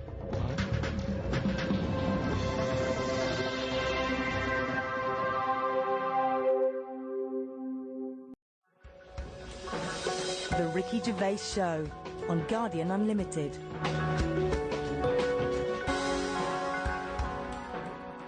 You're listening to Ricky Gervais, with me, Stephen Merchant, and Karl Pilkington. Now, you probably know me from such works as The Office and Extras, Stephen being my co-writer and co-director on those things. For those people who are not so aware of Karl Pilkington, he was our producer, sort of given to us when we first started on XFM, and you're thinking, well, why are we doing a podcast? Why are we doing a podcast for no money? Is there no money? No. It's free, innit? It's free download. But this is what I'm here to answer. It's because I like to be in a room with Karl Pilkington. You know, like some people go and help sort of chimps. Do they? Yeah. Well, they go to the jungles and things. Help out little sort of endangered Diane species. Fossey or whatever. Exactly. You're very much the Diane Fossey of the Manchester scene. Of the little bald mank world. And Karl Pilkington is an ongoing experiment for me, because I've seen him blossom from an idiot into an imbecile. And I want to see it through. Look at the way he's looking at us through the glass. Look at that. He's got a perfectly round head. And that's why I'm doing this podcast, or bodcast, as I'm going to call it in his honour. Little round-headed bod-type freak. If you're not familiar with Bod, we can maybe put up a picture of Bod, the popular cartoon kids character. Go to rickygervais.com and you will see a picture of Karl and a picture of Bod. And you draw your own conclusions as to the likeness. Karl, what do you think about all this? That's alright. Are you excited by this new technology? What? Podcasts? Yeah, exactly. It's just, I mean, we are living in that sort of era now, aren't we? That you need to listen to stuff on demand when you want it and stuff. I know you're not a fan of the iPod in general, are you, or any of the MP3 things? You're concerned. I'm warming to it, but this is what's amazing about Karl. Even though he's talking about things like MP3 players, computers, iPods, he sounds like he was found in a glacier and thawed out. Do you know what I mean? And sort of taught to speak. We're a couple of high school guys who found him, and we're trying to ingratiate him in the gang, trying to pass him off as someone from the modern day. No. But my thing with iPods is, now, do we need them? Do you know what I mean? We're living in that era now where we have invented most of the stuff that we need, and now we're just messing about.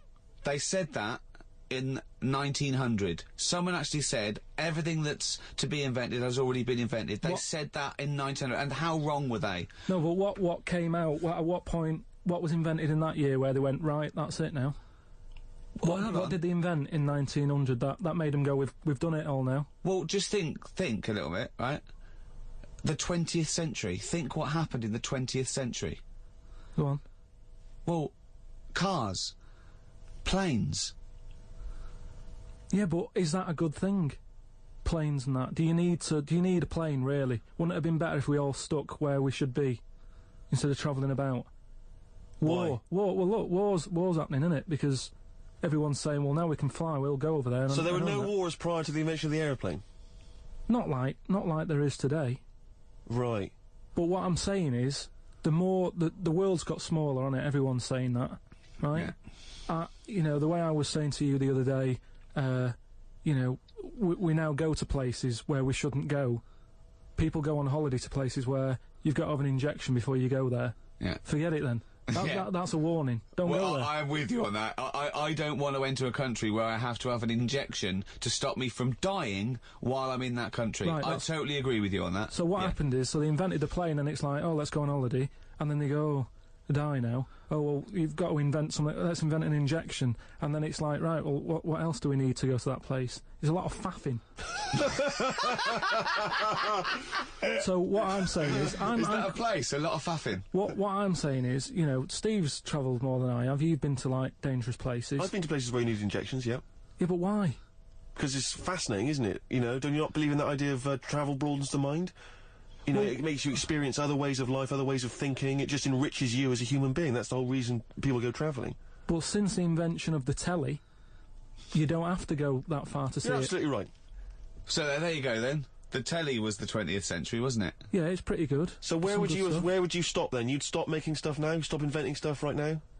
Or do you think we could carry on for another 5 years, see what comes up, and then just draw a line under it all? Well, again, we're just messing about, and there's still things to do, isn't there? I mean, I know, I could throw things up, you can always get art to it, but, you know, a cure for cancer, a cure for AIDS. Yeah, but should we mess with that? What do you mean? Because there's too many people in the world as it is, isn't there? So, that's a way of controlling it, so that, you know, like, look at London, right? It's overpopulated. Rent keeps going up because there's more and more people surviving, right? If you let them die, it's going to even itself out. See, I was saying to someone the other day about maybe we should look at, if we're going to invent something, right, forget, like, the traditional way of people having kids, right, the way they, you know, have it away in that. You know, What do you mean? What do you mean? No, you know, like, the way that, you know, we have kids and stuff.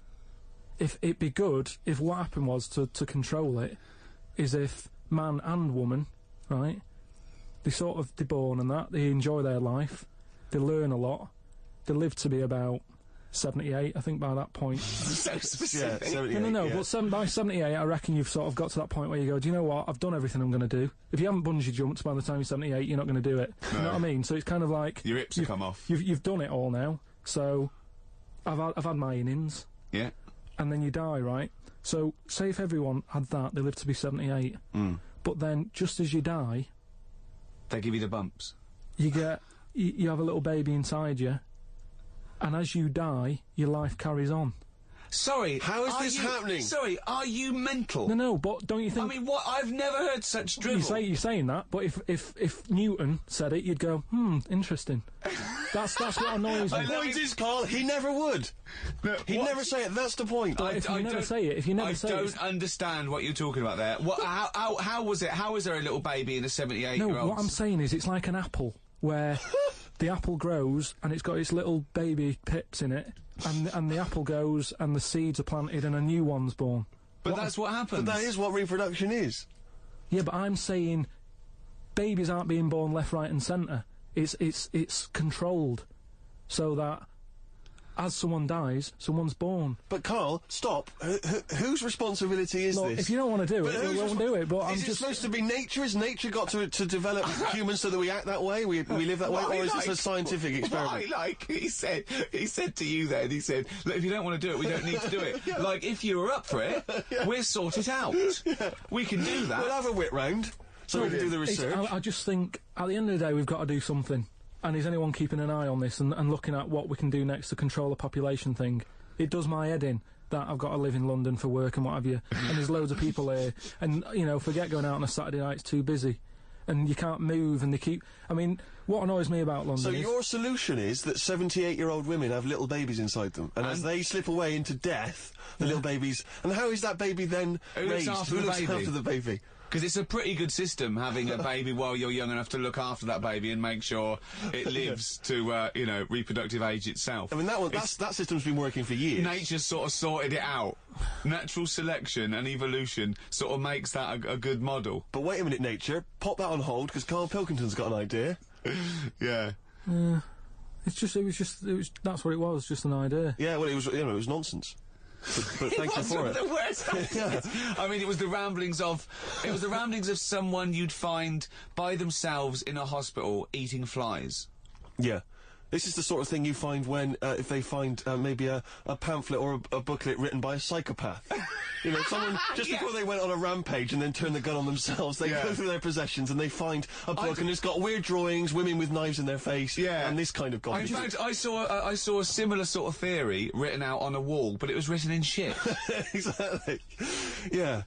No, all I'm saying is, I think it's, you know, when people die normally, everyone's fed up about it, aren't they, and a bit down. But if when you pass away, you go, oh, we're going to miss Gladys or whatever, but then there's this new life brought in, it's almost like a bad news, good but news. you're talking about it like someone could pick this idea up and run with it. Like you've given them enough information to do it. How is this possible? Where does she get the baby from? Why does it grow? Why grow it in Gladys's belly? Why not have it in a drawer? But what I'm saying ready to go, just add water. I mean... Who looks after son of Gladys? There is no theory here. There's no... It's the ramblings of a madman. What I'm saying is, though, the body's always changing, innit? From caveman to now, or whatever. In some cases. And they're always finding out more and more. Like, I read the other day about how they're saying, do you know, like they say, people have 6 senses? Yeah. There's loads more than that. Right, and there's this one... I say, show me that you've got one. No, right, and there's this one that's knocking about. Go on. That, what it is, say if I'm in a pub, right, and I'm just doing a crossword or whatever. Unlikely, but go on. And there's some woman who's walked in, right, and she's staring at me. Yeah. I know she's looking at me, and I look up and I look round, she's looking at me. Right. And they're saying that's a new sense that they found out from, like, you know, doing tests and what have you. Yeah, it's rubbish. And they're saying that's been around since like man and dinosaur was knocking about. But it could be, you know, peripheral vision. It could be a footstep stopped, and usually when someone's footsteps stop, they've stopped. No, they've explained I think it's safe to assume that, you know, that with your perfectly round head, people are always stopping and looking. No, but they explained You just know that there's probably going to be someone there if you look right. They said it's from the time when, like, caveman was, like, wandering about, and he'd go, hang on a minute, and he'd look round, there's a dinosaur there, or whatever, and he'd leg it. This is nonsense. I hate it when people use the term when caveman was wandering round. Caveman and dinosaurs, oh, they used to live together, yeah. Oh, that's the same era. Yeah. What have you been watching? Raquel Welch? What do you mean? Well, what do you mean caveman wandering, knocking around with a dinosaur? You know the Flintstones is only partly based on fact. Dinosaurs and man did not coexist. The dinosaurs had long gone before man arrived. Extinct. Kaput. You don't believe us? What, you don't believe because you've seen... Because you saw that film where they took pictures of lizards and magnified them and put them next to men in films so they looked like they were fighting. Yeah. No, but why couldn't that have happened? What is the film with Raquel Welch? A Million Years BC. A Million Years BC or something. A Million Years BC. Brilliant. Yeah. Yeah. No, but... She had a sort of woolly mammoth bikini. Fact. But why wasn't the dinosaurs back then just like how we have dogs now, in a way? He's watching the Flintstones. He's watching the Flintstones. He's thinking of the Flintstones. Yeah. That's what he's when thinking. When he puts out the saber-toothed tiger, and then Dido and he mixes his concrete in a pelican. Yeah. Yeah. I just think that there must have been a crossover point. Why? Why did you say that? Why do you think there must have been a crossover point? Because if nothing was knocking about at any point, how did anything carry on? I know. Exactly. Why didn't Hitler meet Nero? It's weird, isn't it? There must have been a crossover. They must have met somewhere. They must have met at a party somewhere. They mixed in similar circles. Yeah. Well, I mean, are you telling me that Ken Dodd has never met Genghis Khan? They must have bumped into... I can't believe it. Yeah, forget it. Oh. You're listening to Ricky Gervais with Stephen Merchant and Karl Pilkington. Coming up after the ads, Monkey News. What ads? No ads, no? No, we're not. There's nothing here. There's no records. We just got to keep on talking. Okay. Which is not. We could do our own ads. Okay. Bring tea for the Tillerman, steak for the sun. Out now to own on DVD. Ricky Gervais's and Steve Merchant's award-winning extras. With Ross Kemp. Oh, zippy. With Les Dennis. Put your arse away, Les. I don't really know. And Kate Winslet. Oh, this nun outfit makes me talk dirty. Out now on DVD. Extras. Did you like Flanimals?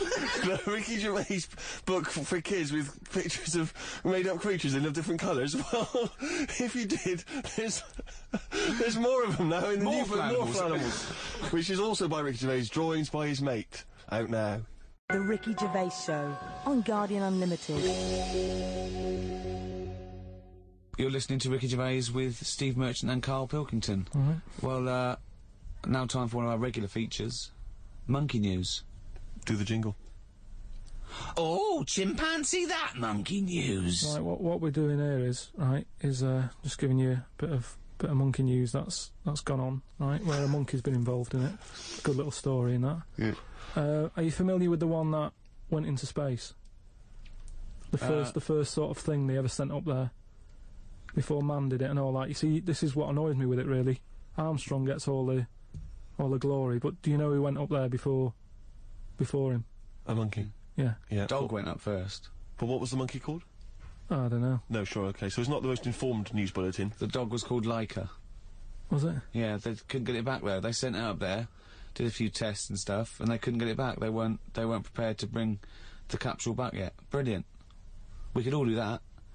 So is that a good mission? Well, I just think it was seeing what if the mission itself killed it, but they didn't have the technology, because of course it couldn't fly the capsule back, which it has to be manned to bring it. Right. Well, this was the next one up then, right? So the dog must have gone first, and then they went, right, we made an error there, right? Get the monkey in, and what happened is they taught it what buttons to hit at the time that it needed to hit them, and the way they did this was like give it bananas. It was like hit the red button, and it hit the red button. They'd give it a banana, right? And they go right. Reverse is the green one. Hit the green one, and then they do that and go, there's a banana, and then they go, right, hit reverse, and it go, and get a banana. Hit the red, so it was taking commands on, like, headphones. Right, but how were they giving it the banana? Is that how you learn to do radio? How were they giving it the banana? What do you mean? No, this is before it went. You wouldn't just go and put a monkey in it and go, there you go, get on with it. They'd sort of put him in one of them capsules that you get. Yeah. And they were on headphones. I don't believe this happened. Well, I'm telling you the story now. So the monkey I don't think they trained it to do anything. I think they sent it up there and he put electrodes coming out of it to see what it wasn't any of that. They did a thing like they do. Like they can with animals. If you give something, you know, like a treat, you can teach it how to do it. It's just like a dog, isn't it? It's called Pavlovian conditioning. However, that was to see if it would salivate or go over to a particular corner, not if it could control a spacecraft. Next one up. It's the next one up. As far as the monkey's not sat there going, oh, I'm a bit under pressure here, it's a rocket. All that's knowing is, I'm getting a banana if I hit that button. That's all the monkey's thinking about. They wouldn't put billions of space dollars. How can they be sure that it's going to press the button at the right moment? Because it's got headphones on. They're telling it. It's not like you have now. It's not like willy-nilly. It's not just like pop it in there and see. Who's that? What's to stop it from just hitting it any old time? Because it's a monkey and it's not a human. Because he's trained now. But anyway, it's trained. It's fully trained. Yeah. Go on. What happened is anyway. Oh, this is absolute rubbish. They pop the monkey in there. Yeah. He's got his headphones on. They go in right. Hit the green one, and I think there's something there that a little banana comes out to keep the same. No, you're making this up. I'm not. It's the same. There's no way that they made a spacecraft that had a banana dispenser. There's no way in this world that they made a spacecraft that could go into outer space, right? Manned by a monkey with a banana dispenser. So you're saying that it's easy to send something up to space, but you don't believe there's a little banana machine? Right, okay, so in your world, there's a monkey and it's been conditioned and there's a little monkey dispenser, monkey dispenser or a banana dispenser? Right, so it comes to the launch day, monkeys sat in there, everyone's ready, bananas are stocked up and all the rest of it. They go, right, hit the green button. Right, and the rocket goes off and what have you. No, they would not make the monkey launch the rocket. Karl, you are living in a cartoon world. So the rocket goes off, right? This is absolute bollocks. It's all going well. I mean, I don't know what you're going to... It's not going well. There's no way a monkey launched a rocket. There's no way a monkey launched a rocket, you idiot. It's all going on, so they go and hit the left button and it goes a little bit left. Left button? Right, well-known spacecraft command. This is Houston, hit the left button. Oh, brilliant. This is what happened in Apollo 13. Hit the left button. So it goes left. Yeah, it goes left. So it goes left and it's going well. It goes left! Yeah. No, the moon! You're going right! It goes for the moon, everything's going well. Right. They get up there, it does whatever it does. Hit reverse, it comes back. Right? So then... honestly, you are brain dead. So you are one of the most stupid people. That I would rather have the monkey drive me home than you. So the thing is, so it lands back, it does a good job and everything, it gets out, and this is bananas. This is where it turns a bit sad, because after it done that mission, right, because it happened and it was all safe and everything, the next one would have been to send man. Right. So the monkey enjoyed it and it was like, well, I want to do it again, right? But they were like... So how did they know that? How did they know just the way it looked and what have you, it was like... Fuck off! Just the way it looked! So, you are a maniac. So the thing is, though, right, so after it had done that, it was on such a high, right, it could never get that high again. There was nothing that it could do. Went on tour, did it? It sort of ended up killing itself. Because it could never get that buzz that it got. Right, that was absolute bollocks. None of that is true, except they sent a monkey into space, and I'll check that. Absolute drivel. So, in your mind, it committed suicide. It went on a crazy bender, drinking drugs and women. And like it does happen. You hear about it. It was found in a motel room.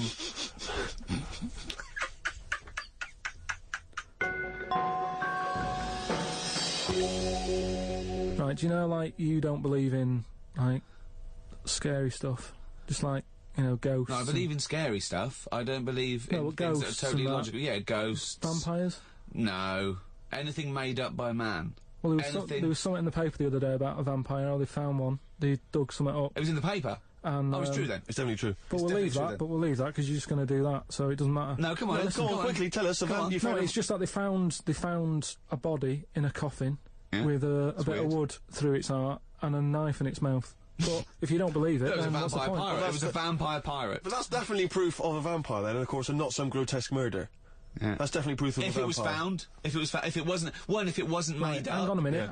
As far as I'm aware, when you put the thing through their heart, they just turn into dust. And also, all their victims get their own life back. Yeah, exactly. Yeah, that's right. And here was the second bit. Yeah. Somebody had dug it up, got the heart, blended it, burnt it, popped it in some water, drank it, and they're in prison now. Now, if it wasn't dodgy stuff, why are they in prison? They're in prison because they're mental, because they dug up a body, liquidised its heart, burnt it and drank it. That's why they're in prison. There's your answer. Right. But anyway, that isn't what I'm talking about, right? But I met Derek Okora the other week. Oh, yeah. Right. Now, who's he? Which one's he? Is he a medium? He can contact the dead, is that right? He just chats to him and that, passes messages on. Nice of him. So I said, oh, tell us something a bit weird and that. So he said, what do you want to know? I said, just something weird. So he goes, all right then. He said, here's one for you, right? And he said, there's this pub out in the country, and he said, there's this mug. Do you know those old mugs that they have, where they used to like leave their own cup knocking like about? A tankard. Oh yeah. The tankard thing. Yeah. So there was one of them mugs in there, right? And everybody. Tankard. Let's use tankard if we've established that. Tankard, yeah. Because you're the only mug in this story. Right. You believe in it all. High five. Great. So this tankard's knocking about, right? And everyone who's running the pub keeps going, oh, I wish they'd stop leaving this tankard about, right? And they